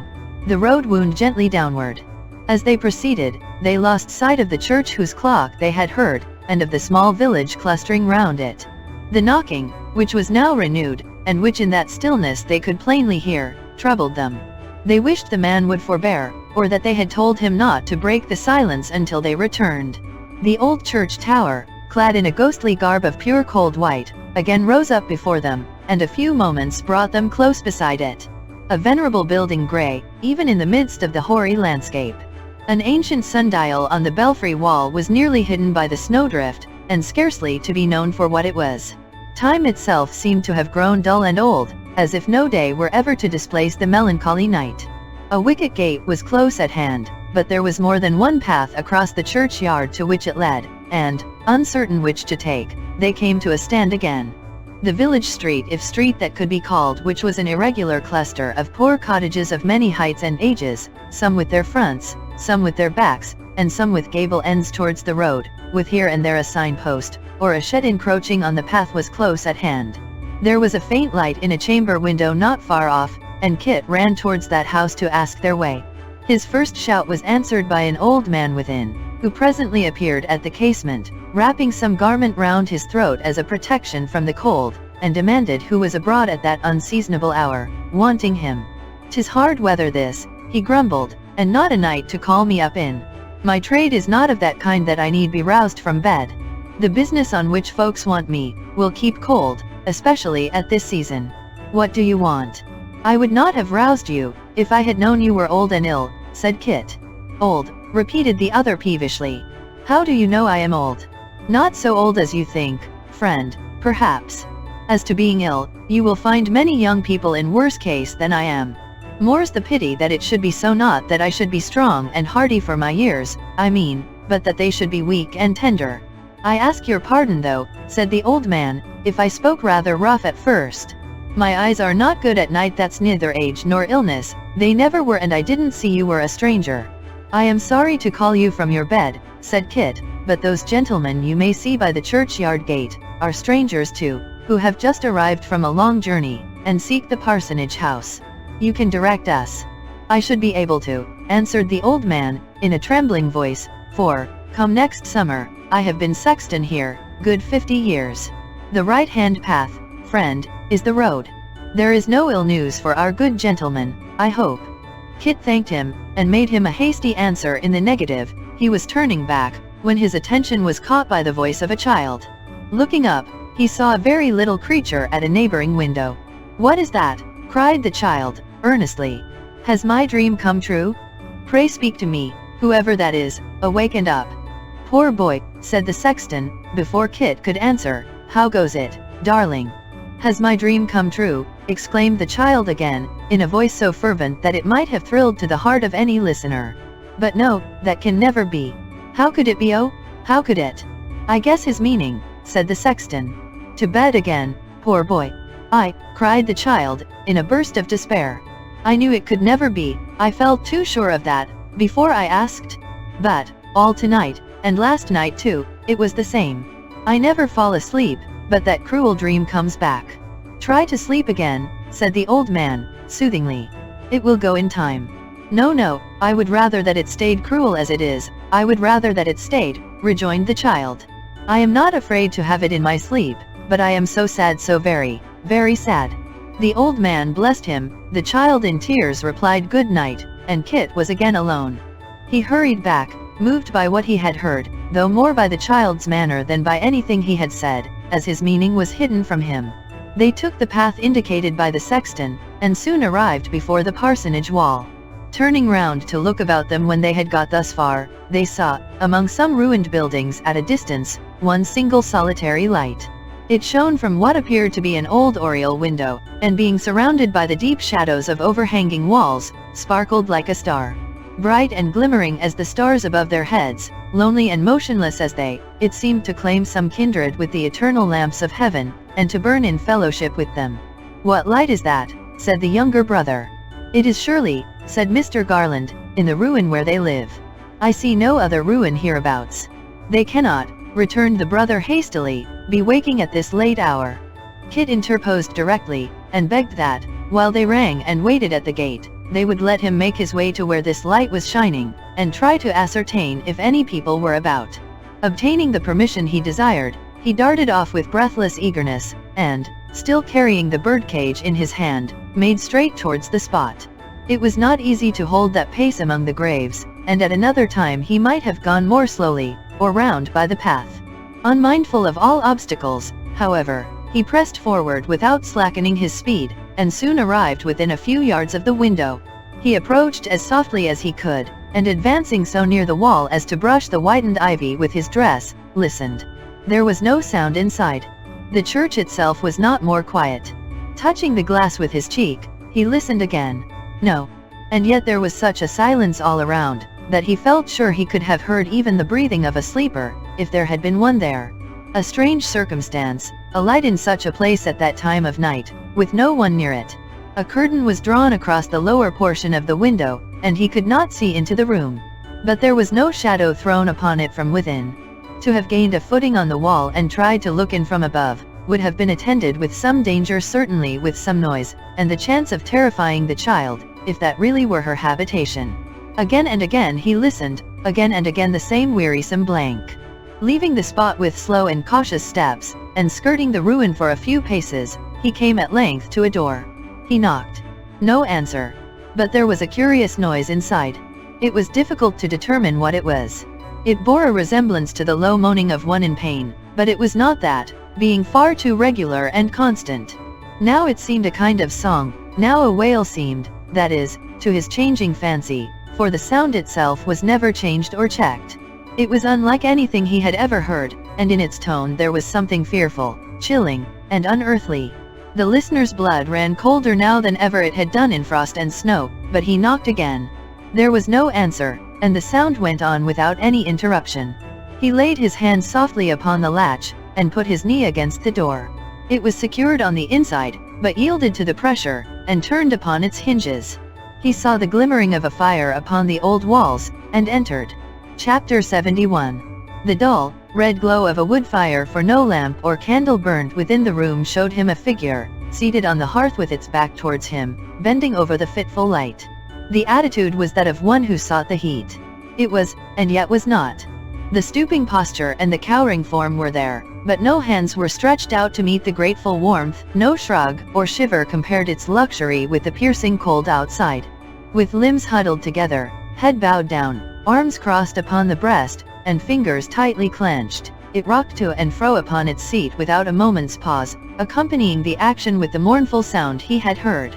The heavy door had closed behind him on his entrance, with a crash that made him start. The figure neither spoke, nor turned to look, nor gave in any other way the faintest sign of having heard the noise. The form was that of an old man, his white head akin in color to the mouldering embers upon which he gazed. He, and the failing light and dying fire, the time-worn room, the solitude, the wasted life, and gloom, were all in fellowship. Ashes, and dust, and ruin? Kit tried to speak, and did pronounce some words, though what they were he scarcely knew. Still the same terrible low cry went on, still the same rocking in the chair, the same stricken figure was there, unchanged and heedless of his presence. He had his hand upon the latch, when something in the form distinctly seen as one log broke and fell, and, as it fell, blazed up arrested it. He returned to where he had stood before, advanced a pace, another still. Another, and he saw the face. Yes? Changed as it was, he knew it well. Master, he cried, stooping on one knee and catching at his hand. Dear master, speak to me. The old man turned slowly towards him, and muttered in a hollow voice. This is another?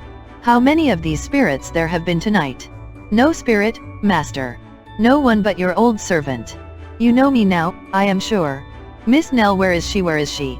They all say that, cried the old man. They all ask the same question. A spirit. Where is she? Demanded Kit. Oh, tell me but that, dear master. She is asleep yonder in there. Thank God. Thank God, returned the old man. I have prayed to him, many a livelong night, when she has been asleep, he knows. Hark! Did she call? I heard no voice. You did. You hear her now. Do you tell me that you don't hear that? He started up, and listened again. Nor that, he cried, with a triumphant smile, can anybody know that voice so well as I? Hush! Hush! Motioning to him to be silent, he stole away into another chamber. After a short absence, during which he could be heard to speak in a softened, soothing tone, he returned, bearing in his hand a lamp. She is still asleep, he whispered. You were right. She did not call unless she did so in her slumber. She has called to me in her sleep before now, sir, as I have sat by, watching, I have seen her lips move, and have known, though no sound came from them, that she spoke of me. I feared the light might dazzle her eyes and wake her, so I brought it here. He spoke rather to himself than to the visitor, but when he had put the lamp upon the table, he took it up, as if impelled by some momentary recollection or curiosity, and held it near his face. Then, as if forgetting his motive in the very action, he turned away and put it down again. She is sleeping soundly, he said, but no wonder. Angel hands have strewn the ground deep with snow, that the lightest footstep may be lighter yet, and the very birds are dead, that they may not wake her. She used to feed them, sir. Though never so cold and hungry, the timid things would fly from us. They never flew from her. Again he stopped to listen, and scarcely drawing breath, listened for a long time. That fancy passed, he opened an old chest, took out some clothes as fondly as if they had been living things, and began to smooth and brush them with his hand. Why dost thou lie so idle there, dear Nell, he murmured, when there are bright red berries out of doors waiting for thee to pluck them? Why dost thou lie so idle there, when thy little friends come creeping to the door, crying, where is Nell, sweet Nell, and sob, and weep, because they do not see thee? She was always gentle with children. The wildest would do her bidding. She had a tender way with them, indeed she had. Kit had no power to speak. His eyes were filled with tears. Her little homely dress, her favorite, cried the old man, pressing it to his breast, and patting it with his shriveled hand. She will miss it when she wakes.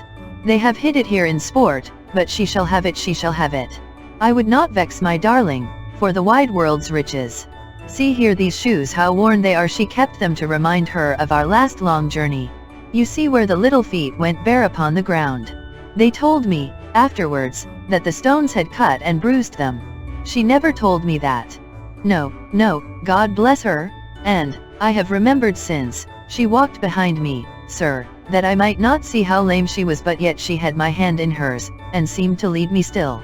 He pressed them to his lips, and having carefully put them back again, went on communing with himself, looking wistfully from time to time towards the chamber he had lately visited. She was not wont to be a lie-abed, but she was well then. We must have patience.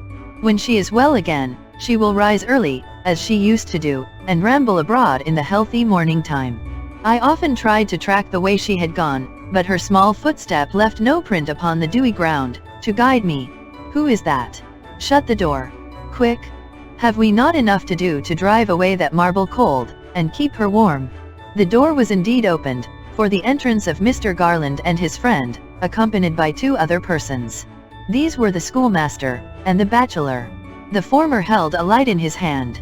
He had, it seemed, but gone to his own cottage to replenish the exhausted lamp, at the moment when Kit came up and found the old man alone. He softened again at sight of these two friends, and, laying aside the angry manner, if to anything so feeble and so sad the term can be applied, in which he had spoken when the door opened, resumed his former seat, and subsided, by little and little, into the old action, and the old, dull, wandering sound. Of the strangers, he took no heed whatever. He had seen them, but appeared quite incapable of interest or curiosity. The younger brother stood apart. The bachelor drew a chair towards the old man, and sat down close beside him. After a long silence, he ventured to speak. "Another night, and not in bed," he said softly. "I hoped you would be more mindful of your promise to me. Why do you not take some rest?" "Sleep has left me," returned the old man. "It is all with her. It would pain her very much to know that you were watching thus," said the bachelor. "You would not give her pain." "I am not so sure of that, if it would only rouse her. She has slept so very long. And yet I am rash to say so. It is a good and happy sleep, eh?" "Indeed it is," returned the bachelor. Indeed, it is." "That's well," and the waking faltered the old man. "Happy too. Happier than tongue can tell, or heart of man conceive." They watched him as he rose and stole on tiptoe to the other chamber where the lamp had been replaced. They listened as he spoke again within its silent walls. They looked into the faces of each other, and no man's cheek was free from tears. He came back, whispering that she was still asleep, but that he thought she had moved.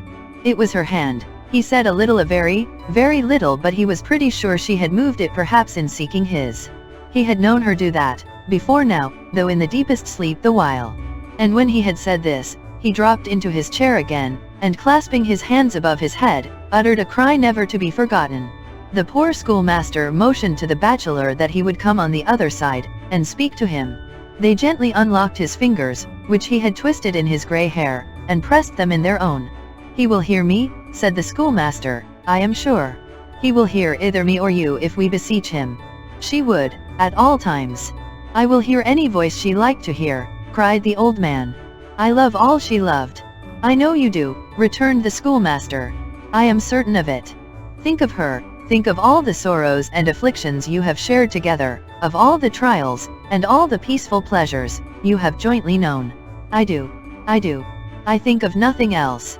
I would have you think of nothing else tonight, of nothing but those things which will soften your heart, dear friend, and open it to old affections and old times. It is so that she would speak to you herself, and in her name it is that I speak now." "You do well to speak softly," said the old man. "We will not wake her. I should be glad to see her eyes again, and to see her smile. There is a smile upon her young face now, but it is fixed and changeless. I would have it come and go. That shall be in heaven's good time. We will not wake her. Let us not talk of her in her sleep, but as she used to be when you were journeying together, far away as she was at home, in the old house from which you fled together, as she was, in the old cheerful time," said the schoolmaster. "She was always cheerful, very cheerful," cried the old man, looking steadfastly at him. "There was ever something mild and quiet about her, I remember, from the first, but she was of a happy nature. We have heard you say," pursued the schoolmaster, "that in this and in all goodness, she was like her mother. You can think of, and remember her." He maintained his steadfast look, but gave no answer. "Or even one before her," said the bachelor. "It is many years ago, and affliction makes the time longer, but you have not forgotten her whose death contributed to make this child so dear to you, even before you knew her worth or could read her heart. Say, that you could carry back your thoughts to very distant days, to the time of your early life when, unlike this fair flower, you did not pass your youth alone. Say, that you could remember, long ago, another child who loved you dearly, you being but a child yourself. Say, that you had a brother, long forgotten, long unseen, long separated from you, who now, at last, in your utmost need came back to comfort and console you. To be to you what you were once to him," cried the younger, falling on his knee before him, "to repay your old affection, brother dear, by constant care, solicitude, and love, to be, at your right hand, what he has never ceased to be when oceans rolled between us, to call to witness his unchanging truth and mindfulness of bygone days, whole years of desolation. Give me but one word of recognition, brother, and never, no never, in the brightest moment of our youngest days, when, poor silly boys, we thought to pass our lives together, have we been half as dear and precious to each other as we shall be from this time hence." The old man looked from face to face, and his lips moved, but no sound came from them in reply. If we were knit together then, pursued the younger brother, what will be the bond between us now? Our love and fellowship began in childhood, when life was all before us, and will be resumed when we have proved it, and are but children at the last. As many restless spirits, who have hunted fortune, fame, or pleasure through the world, retire in their decline to where they first drew breath, vainly seeking to be children once again before they die, so we, less fortunate than they in early life, but happier in its closing scenes, will set up our rest again among our boyish haunts, and going home with no hope realized, that had its growth in manhood, carrying back nothing that we brought away, but our old yearnings to each other, saving no fragment from the wreck of life, but that which first endeared it may be, indeed, but children as at first. And even, he added in an altered voice, even if what I dread to name has come to pass, even if that be so, or is to be, which heaven forbid and spare us, still, dear brother, we are not apart, and have that comfort in our great affliction. By little and little, the old man had drawn back towards the inner chamber, while these words were spoken. He pointed there, as he replied, with trembling lips. You plot among you to wean my heart from her. You never will do that, never while I have life. I have no relative or friend but her, I never had, I never will have. She is all in all to me. It is too late to part us now. Waving them off with his hand, and calling softly to her as he went, he stole into the room. They who were left behind, drew close together, and after a few whispered words not unbroken by emotion, or easily uttered, followed him. They moved so gently, that their footsteps made no noise, but there were sobs from among the group, and sounds of grief and mourning. For she was dead. There, upon her little bed, she lay at rest. The solemn stillness was no marvel now. She was dead. No sleep so beautiful and calm, so free from trace of pain, so fair to look upon. She seemed a creature fresh from the hand of God, and waiting for the breath of life, not one who had lived and suffered death. Her couch was dressed with here and there some winter berries and green leaves, gathered in a spot she had been used to favor. When I die, put near me something that has loved the light, and had the sky above it always. Those were her words. She was dead. Dear, gentle, patient, noble Nell was dead. Her little bird, a poor slight thing the pressure of a finger would have crushed, was stirring nimbly in its cage, and the strong heart of its child mistress was mute and motionless forever. Where were the traces of her early cares, her sufferings, and fatigues? All gone. Sorrow was dead indeed in her, but peace and perfect happiness were born, imaged in her tranquil beauty and profound repose. And still her former self lay there, unaltered in this change. Yes. The old fireside had smiled upon that same sweet face. It had passed, like a dream, through haunts of misery and care, at the door of the poor schoolmaster on the summer evening, before the furnace fire upon the cold wet night, at the still bedside of the dying boy, there had been the same mild lovely look. So shall we know the angels in their majesty, after death. The old man held one languid arm in his, and had the small hand tight folded to his breast, for warmth. It was the hand she had stretched out to him with her last smile, the hand that had led him on, through all their wanderings. Ever and anon he pressed it to his lips, then hugged it to his breast again, murmuring that it was warmer now, and, as he said it, he looked, in agony, to those who stood around, as if imploring them to help her. She was dead, and past all help, or need of it. The ancient rooms she had seemed to fill with life, even while her own was waning fast. The garden she had tended, the eyes she had gladdened, the noiseless haunts of many a thoughtful hour, the paths she had trodden as it were but yesterday, could know her never more. It is not, said the schoolmaster, as he bent down to kiss her on the cheek, and gave his tears free vent, it is not on earth that heaven's justice ends. Think what earth is, compared with the world to which her young spirit has winged its early flight, and say, if one deliberate wish expressed in solemn terms above this bed could call her back to life, which of us would utter it? Chapter 72. When morning came, and they could speak more calmly on the subject of their grief, they heard how her life had closed. She had been dead 2 days. They were all about her at the time, knowing that the end was drawing on. She died soon after daybreak. They had read and talked to her in the earlier portion of the night, but as the hours crept on, she sunk to sleep. They could tell, by what she faintly uttered in her dreams, that they were of her journeyings with the old man. They were of no painful scenes, but of people who had helped and used them kindly, for she often said God bless you, with great fervour. Waking, she never wandered in her mind but once, and that was of beautiful music which she said was in the air. God knows. It may have been. Opening her eyes at last, from a very quiet sleep, she begged that they would kiss her once again. That done, she turned to the old man with a lovely smile upon her face, such, they said, as they had never seen, and never could forget, and clung with both her arms about his neck. They did not know that she was dead, at first. She had spoken very often of the two sisters, who, she said, were like dear friends to her. She wished they could be told how much she thought about them, and how she had watched them as they walked together, by the riverside at night. She would like to see poor Kit, she had often said of late. She wished there was somebody to take her love to Kit. And, even then, she never thought or spoke about him, but with something of her old, clear, merry laugh. For the rest, she had never murmured or complained, but with a quiet mind, and manner quite unaltered, save that she every day became more earnest and more grateful to them, faded like the light upon a summer's evening. The child who had been her little friend came there, almost as soon as it was day, with an offering of dried flowers which he begged them to lay upon her breast. It was he who had come to the window overnight and spoken to the sexton, and they saw in the snow traces of small feet, where he had been lingering near the room in which she lay, before he went to bed. He had a fancy, it seemed, that they had left her there alone, and could not bear the thought. He told them of his dream again, and that it was of her being restored to them, just as she used to be. He begged hard to see her, saying that he would be very quiet, and that they need not fear his being alarmed, for he had sat alone by his young brother all day long when he was dead, and had felt glad to be so near him. They let him have his wish, and indeed he kept his word, and was, in his childish way, a lesson to them all. Up to that time, the old man had not spoken once except to her or stirred from the bedside. But, when he saw her little favorite, he was moved as they had not seen him yet, and made as though he would have him come nearer. Then, pointing to the bed, he burst into tears for the first time, and they who stood by, knowing that the sight of this child had done him good, left them alone together.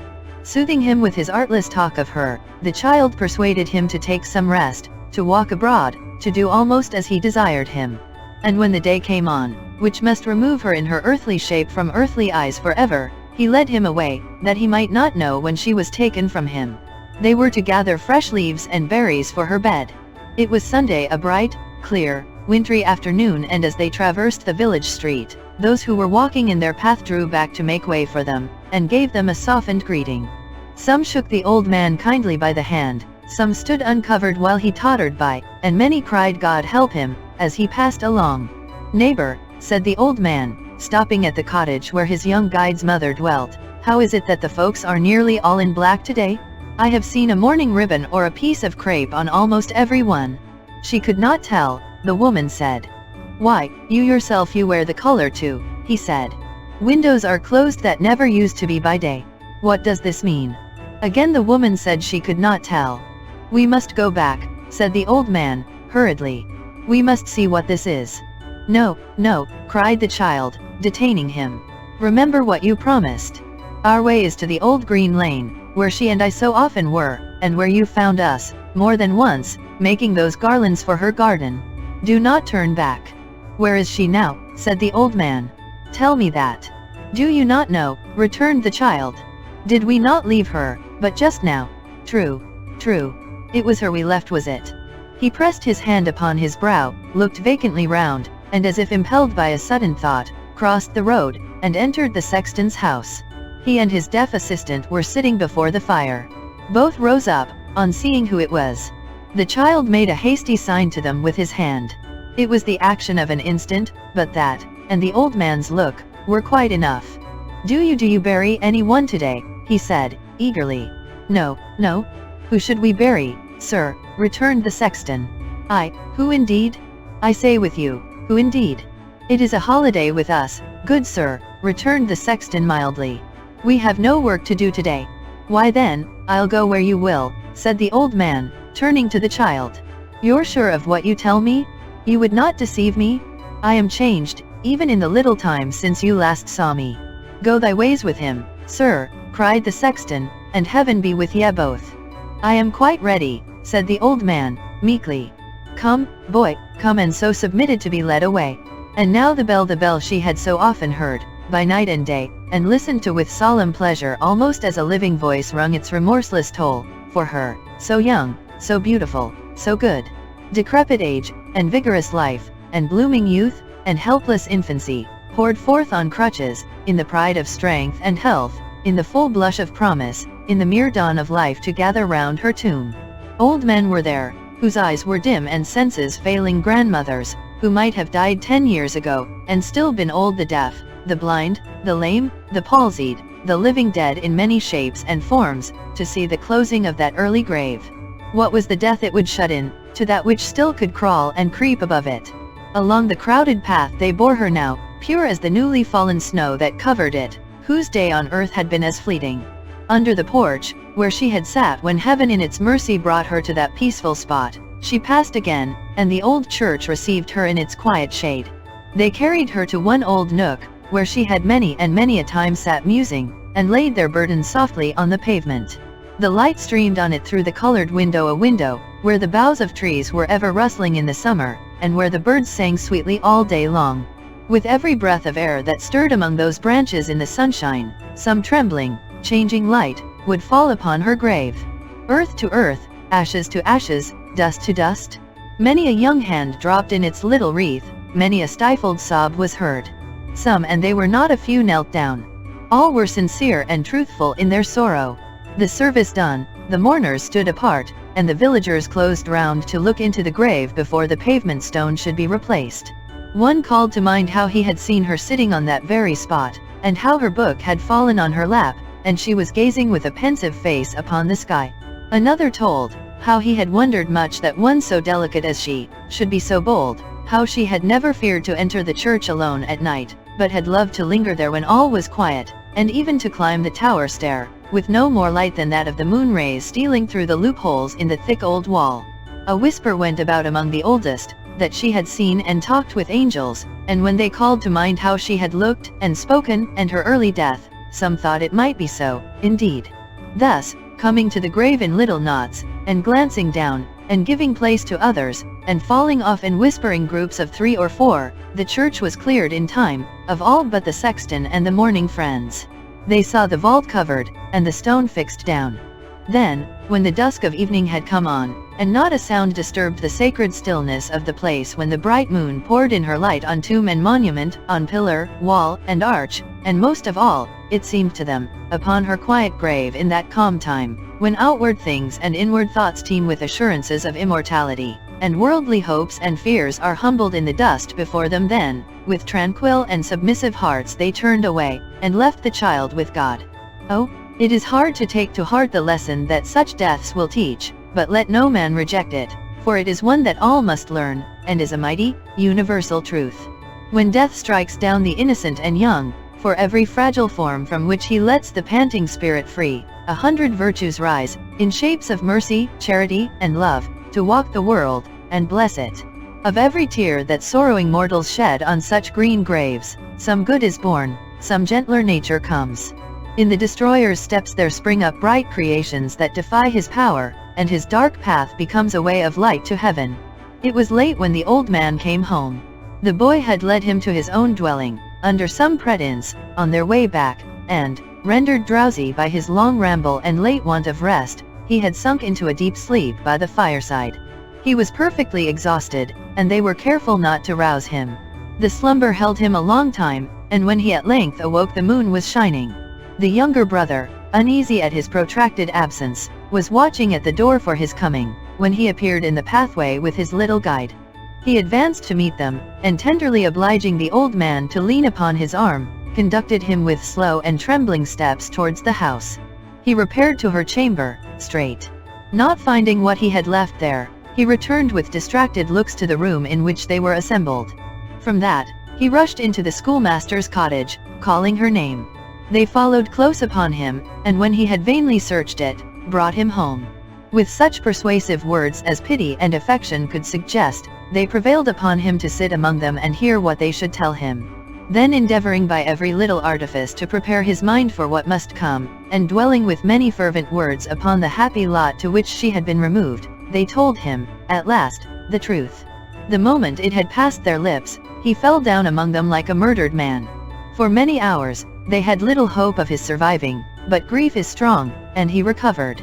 If there be any who have never known the blank that follows death, the weary void, the sense of desolation that will come upon the strongest minds, when something familiar and beloved is missed at every turn, the connection between inanimate and senseless things, and the object of recollection, when every household god becomes a monument and every room a grave, if there be any who have not known this, and proved it by their own experience, they can never faintly guess how, for many days, the old man pined and moped away the time, and wandered here and there as seeking something, and had no comfort.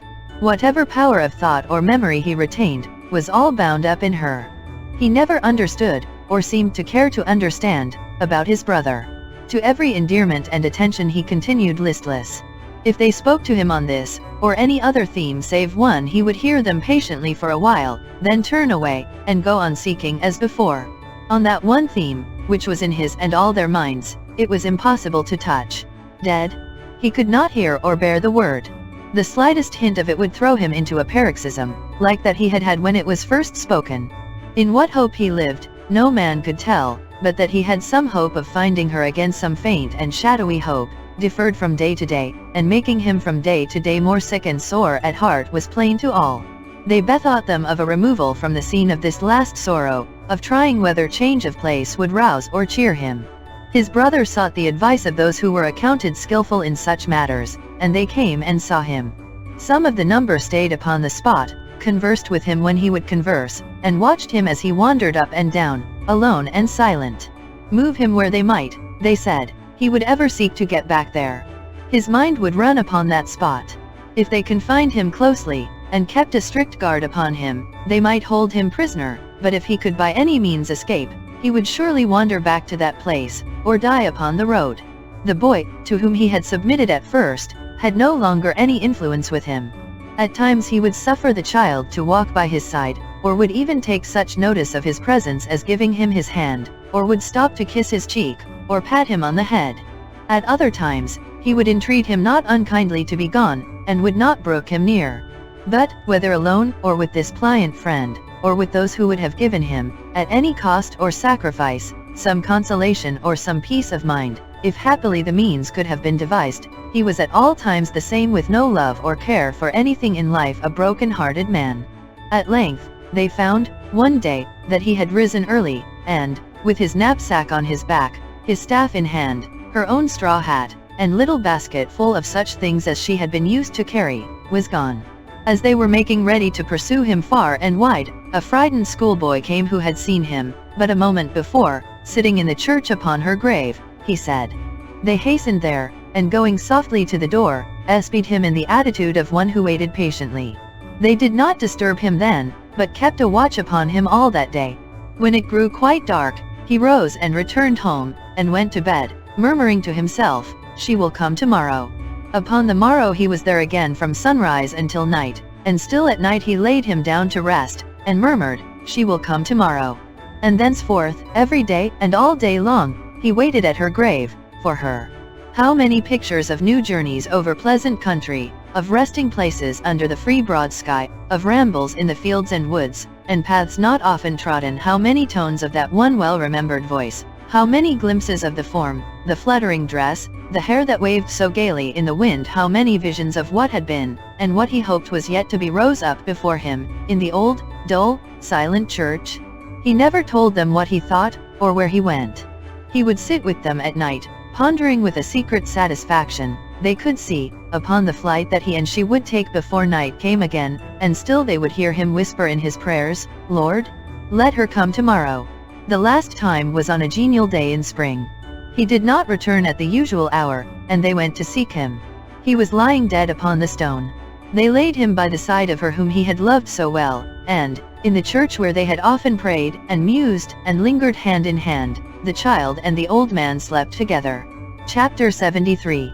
The magic reel, which, rolling on before, has led the chronicler thus far, now slackens in its pace, and stops. It lies before the goal, the pursuit is at an end. It remains but to dismiss the leaders of the little crowd who have borne us company upon the road, and so to close the journey. Foremost among them, smooth Samson, Brass and Sally, arm in arm, claim our polite attention.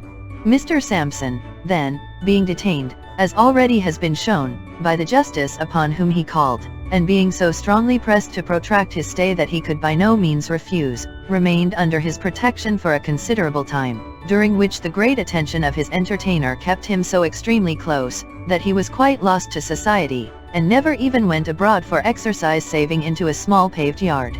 So well, indeed, was his modest and retiring temper understood by those with whom he had to deal, and so jealous were they of his absence, that they required a kind of friendly bond to be entered into by two substantial housekeepers, in the sum of £1,500 apiece, before they would suffer him to quit their hospitable roof, doubting, it appeared, that he would return, if once let loose, on any other terms.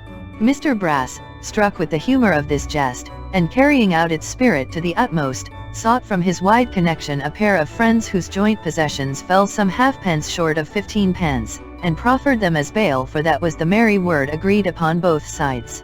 These gentlemen being rejected after 24 hours' pleasantry, Mr. Brass consented to remain, and did remain, until a club of choice spirits called a grand jury, who were in the joke, summoned him to a trial before 12 other wags for perjury and fraud, who in their turn found him guilty with a most facetious joy. Nay, the very populace entered into the whim, and when Mr. Brass was moving in a hackney coach towards the building where these wags assembled, saluted him with rotten eggs and carcases of kittens, and feigned to wish to tear him into shreds, which greatly increased the comicality of the thing, and made him relish it the more, no doubt. To work this sportive vein still further, Mr. Brass, by his counsel, moved in arrest of judgment that he had been led to criminate himself, by assurances of safety and promises of pardon, and claimed the leniency which the law extends to such confiding natures as are thus deluded. After solemn argument, this point, with others of a technical nature, whose humorous extravagance it would be difficult to exaggerate, was referred to the judges for their decision, Sampson being meantime removed to his former quarters. Finally, some of the points were given in Sampson's favor, and some against him, and the upshot was, that, instead of being desired to travel for a time in foreign parts, he was permitted to grace the mother country under certain insignificant restrictions. These were, that he should, for a term of years, reside in a spacious mansion where several other gentlemen were lodged and boarded at the public charge, who went clad in a sober uniform of grey turned up with yellow, had their hair cut extremely short, and chiefly lived on gruel and light soup. It was also required of him that he should partake of their exercise of constantly ascending an endless flight of stairs, and, lest his legs, unused to such exertion, should be weakened by it, that he should wear upon one ankle an amulet or charm of iron. These conditions being arranged, he was removed one evening to his new abode, and enjoyed, in common with 9 other gentlemen, and 2 ladies, the privilege of being taken to his place of retirement in one of royalty's own carriages. Over and above these trifling penalties, his name was erased and blotted out from the roll of attorneys, which erasure has been always held in these latter times to be a great degradation and reproach, and to imply the commission of some amazing villainy, as indeed it would seem to be the case, when so many worthless names remain among its better records, unmolested. Of Sally Brass, conflicting rumors went abroad. Some said with confidence that she had gone down to the docks in male attire, and had become a female sailor. Others darkly whispered that she had enlisted as a private in the 2nd Regiment of Foot Guards, and had been seen in uniform, and on duty, to wit, leaning on her musket and looking out of a sentry box in St. James's Park, one evening. There were many such whispers as these in circulation, but the truth appears to be that, after the lapse of some 5 years, during which there is no direct evidence of her having been seen at all, 2 wretched people were more than once observed to crawl at dusk from the inmost recesses of St. Giles's, and to take their way along the streets, with shuffling steps and cowering shivering forms, looking into the roads and kennels as they went in search of refuse food or disregarded offal. These forms were never beheld but in those nights of cold and gloom, when the terrible spectres, who lie at all other times in the obscene hiding places of London, in archways, dark vaults and cellars, venture to creep into the streets, the embodied spirits of disease, and vice, and famine. It was whispered by those who should have known, that these were Sampson and his sister Sally, and to this day, it is said, they sometimes pass, on bad nights, in the same loathsome guise, close at the elbow of the shrinking passenger. The body of Quill being found, though not until some days had elapsed, an inquest was held on it near the spot where it had been washed ashore. The general supposition was that he had committed suicide, and, this appearing to be favored by all the circumstances of his death, the verdict was to that effect. He was left to be buried with a stake through his heart in the center of 4 lonely roads. It was rumored afterwards that this horrible and barbarous ceremony had been dispensed with, and that the remains had been secretly given up to Tom Scott. But even here, opinion was divided, for some said Tom dug them up at midnight, and carried them to a place indicated to him by the widow. It is probable that both these stories may have had their origin in the simple fact of Tom's shedding tears upon the inquest, which he certainly did, extraordinary as it may appear. He manifested, besides, a strong desire to assault the jury, and being restrained and conducted out of court, darkened its only window by standing on his head upon the sill, until he was dexterously tilted upon his feet again by a cautious beadle. Being cast upon the world by his master's death, he determined to go through it upon his head and hands, and accordingly began to tumble for his bread. Finding, however, his English birth an insurmountable obstacle to his advancement in this pursuit, notwithstanding that his art was in high repute and favor, he assumed the name of an Italian image lad, with whom he had become acquainted, and afterwards tumbled with extraordinary success, and to overflowing audiences. Little Mrs. Quilp never quite forgave herself the one deceit that lay so heavy on her conscience, and never spoke or thought of it but with bitter tears. Her husband had no relations, and she was rich. He had made no will, or she would probably have been poor. Having married the first time at her mother's instigation, she consulted in her second choice nobody but herself. It fell upon a smart young fellow enough, and as he made it a preliminary condition that Mrs. Ginny Wynne should be thenceforth an out-pensioner, they lived together after marriage with no more than the average amount of quarreling, and led a merry life upon the dead dwarf's money. Mr. and Mrs. Garland, and Mr. Abel, went out as usual, except that there was a change in their household, as will be seen presently, and in due time the latter went into partnership with his friend the notary, on which occasion there was a dinner, and a ball, and great extent of dissipation. Unto this ball there happened to be invited the most bashful young lady that was ever seen, with whom Mr. Abel happened to fall in love. How it happened, or how they found it out, or which of them first communicated the discovery to the other, nobody knows.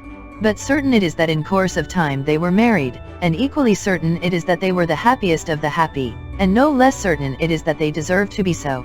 And it is pleasant to write down that they reared a family, because any propagation of goodness and benevolence is no small addition to the aristocracy of nature, and no small subject of rejoicing for mankind at large. The pony preserved his character for independence and principle down to the last moment of his life, which was an unusually long one, and caused him to be looked upon, indeed, as the very old par of ponies.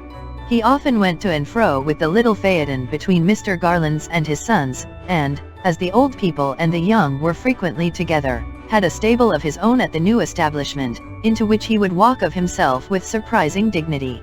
He condescended to play with the children, as they grew old enough to cultivate his friendship, and would run up and down the little paddock with them like a dog, but though he relaxed so far, and allowed them such small freedoms as caresses, or even to look at his shoes or hang on by his tail, he never permitted anyone among them to mount his back or drive him, thus showing that even their familiarity must have its limits, and that there were points between them far too serious for trifling.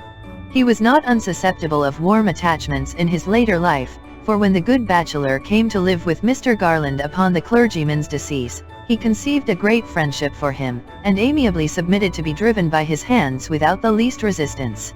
He did no work for 2 or 3 years before he died, but lived in clover, and his last act, like a choleric old gentleman, was to kick his doctor.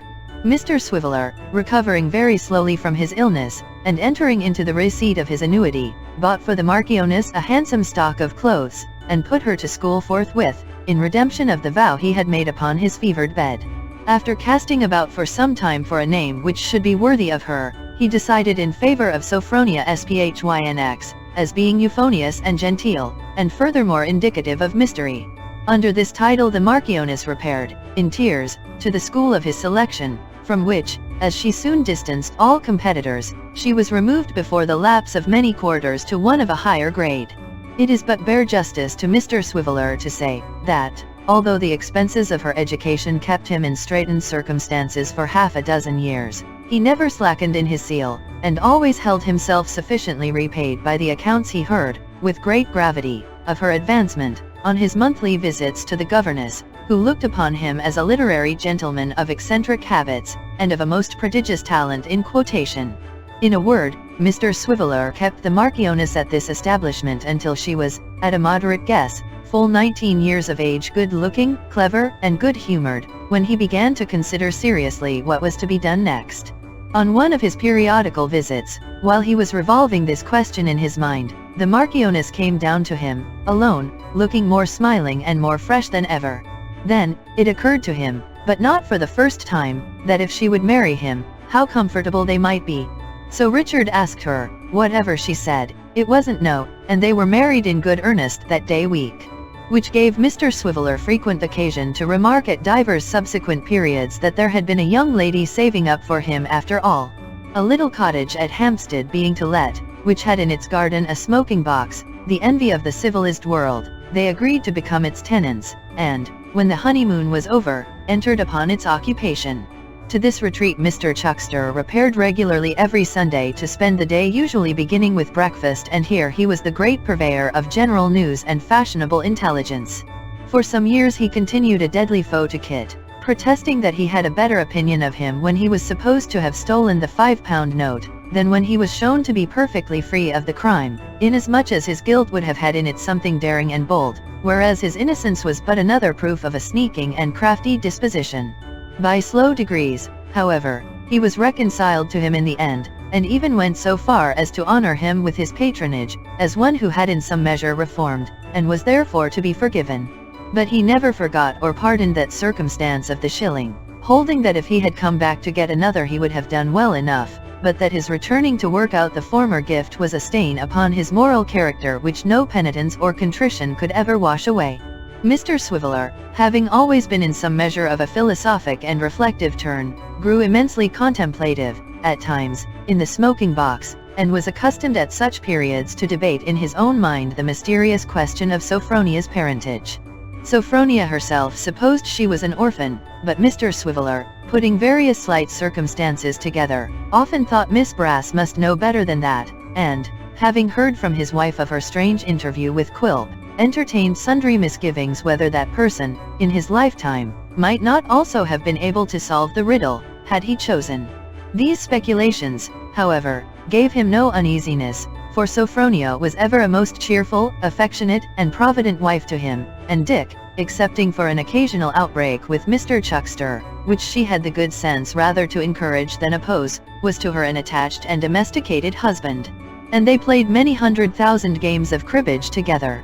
And let it be added, to Dick's honor, that, though we have called her Sophronia, he called her the Marchioness from first to last, and that upon every anniversary of the day on which he found her in his sick room, Mr. Chuckster came to dinner, and there was great glorification. The gamblers, Isaac List and Jowl, with their trusty confederate Mr. James Groves of unimpeachable memory, pursued their course with varying success, until the failure of a spirited enterprise in the way of their profession, dispersed them in various directions, and caused their career to receive a sudden check from the long and strong arm of the law. This defeat had its origin in the untoward detection of a new associate, young Frederick Trent, who thus became the unconscious instrument of their punishment and his own.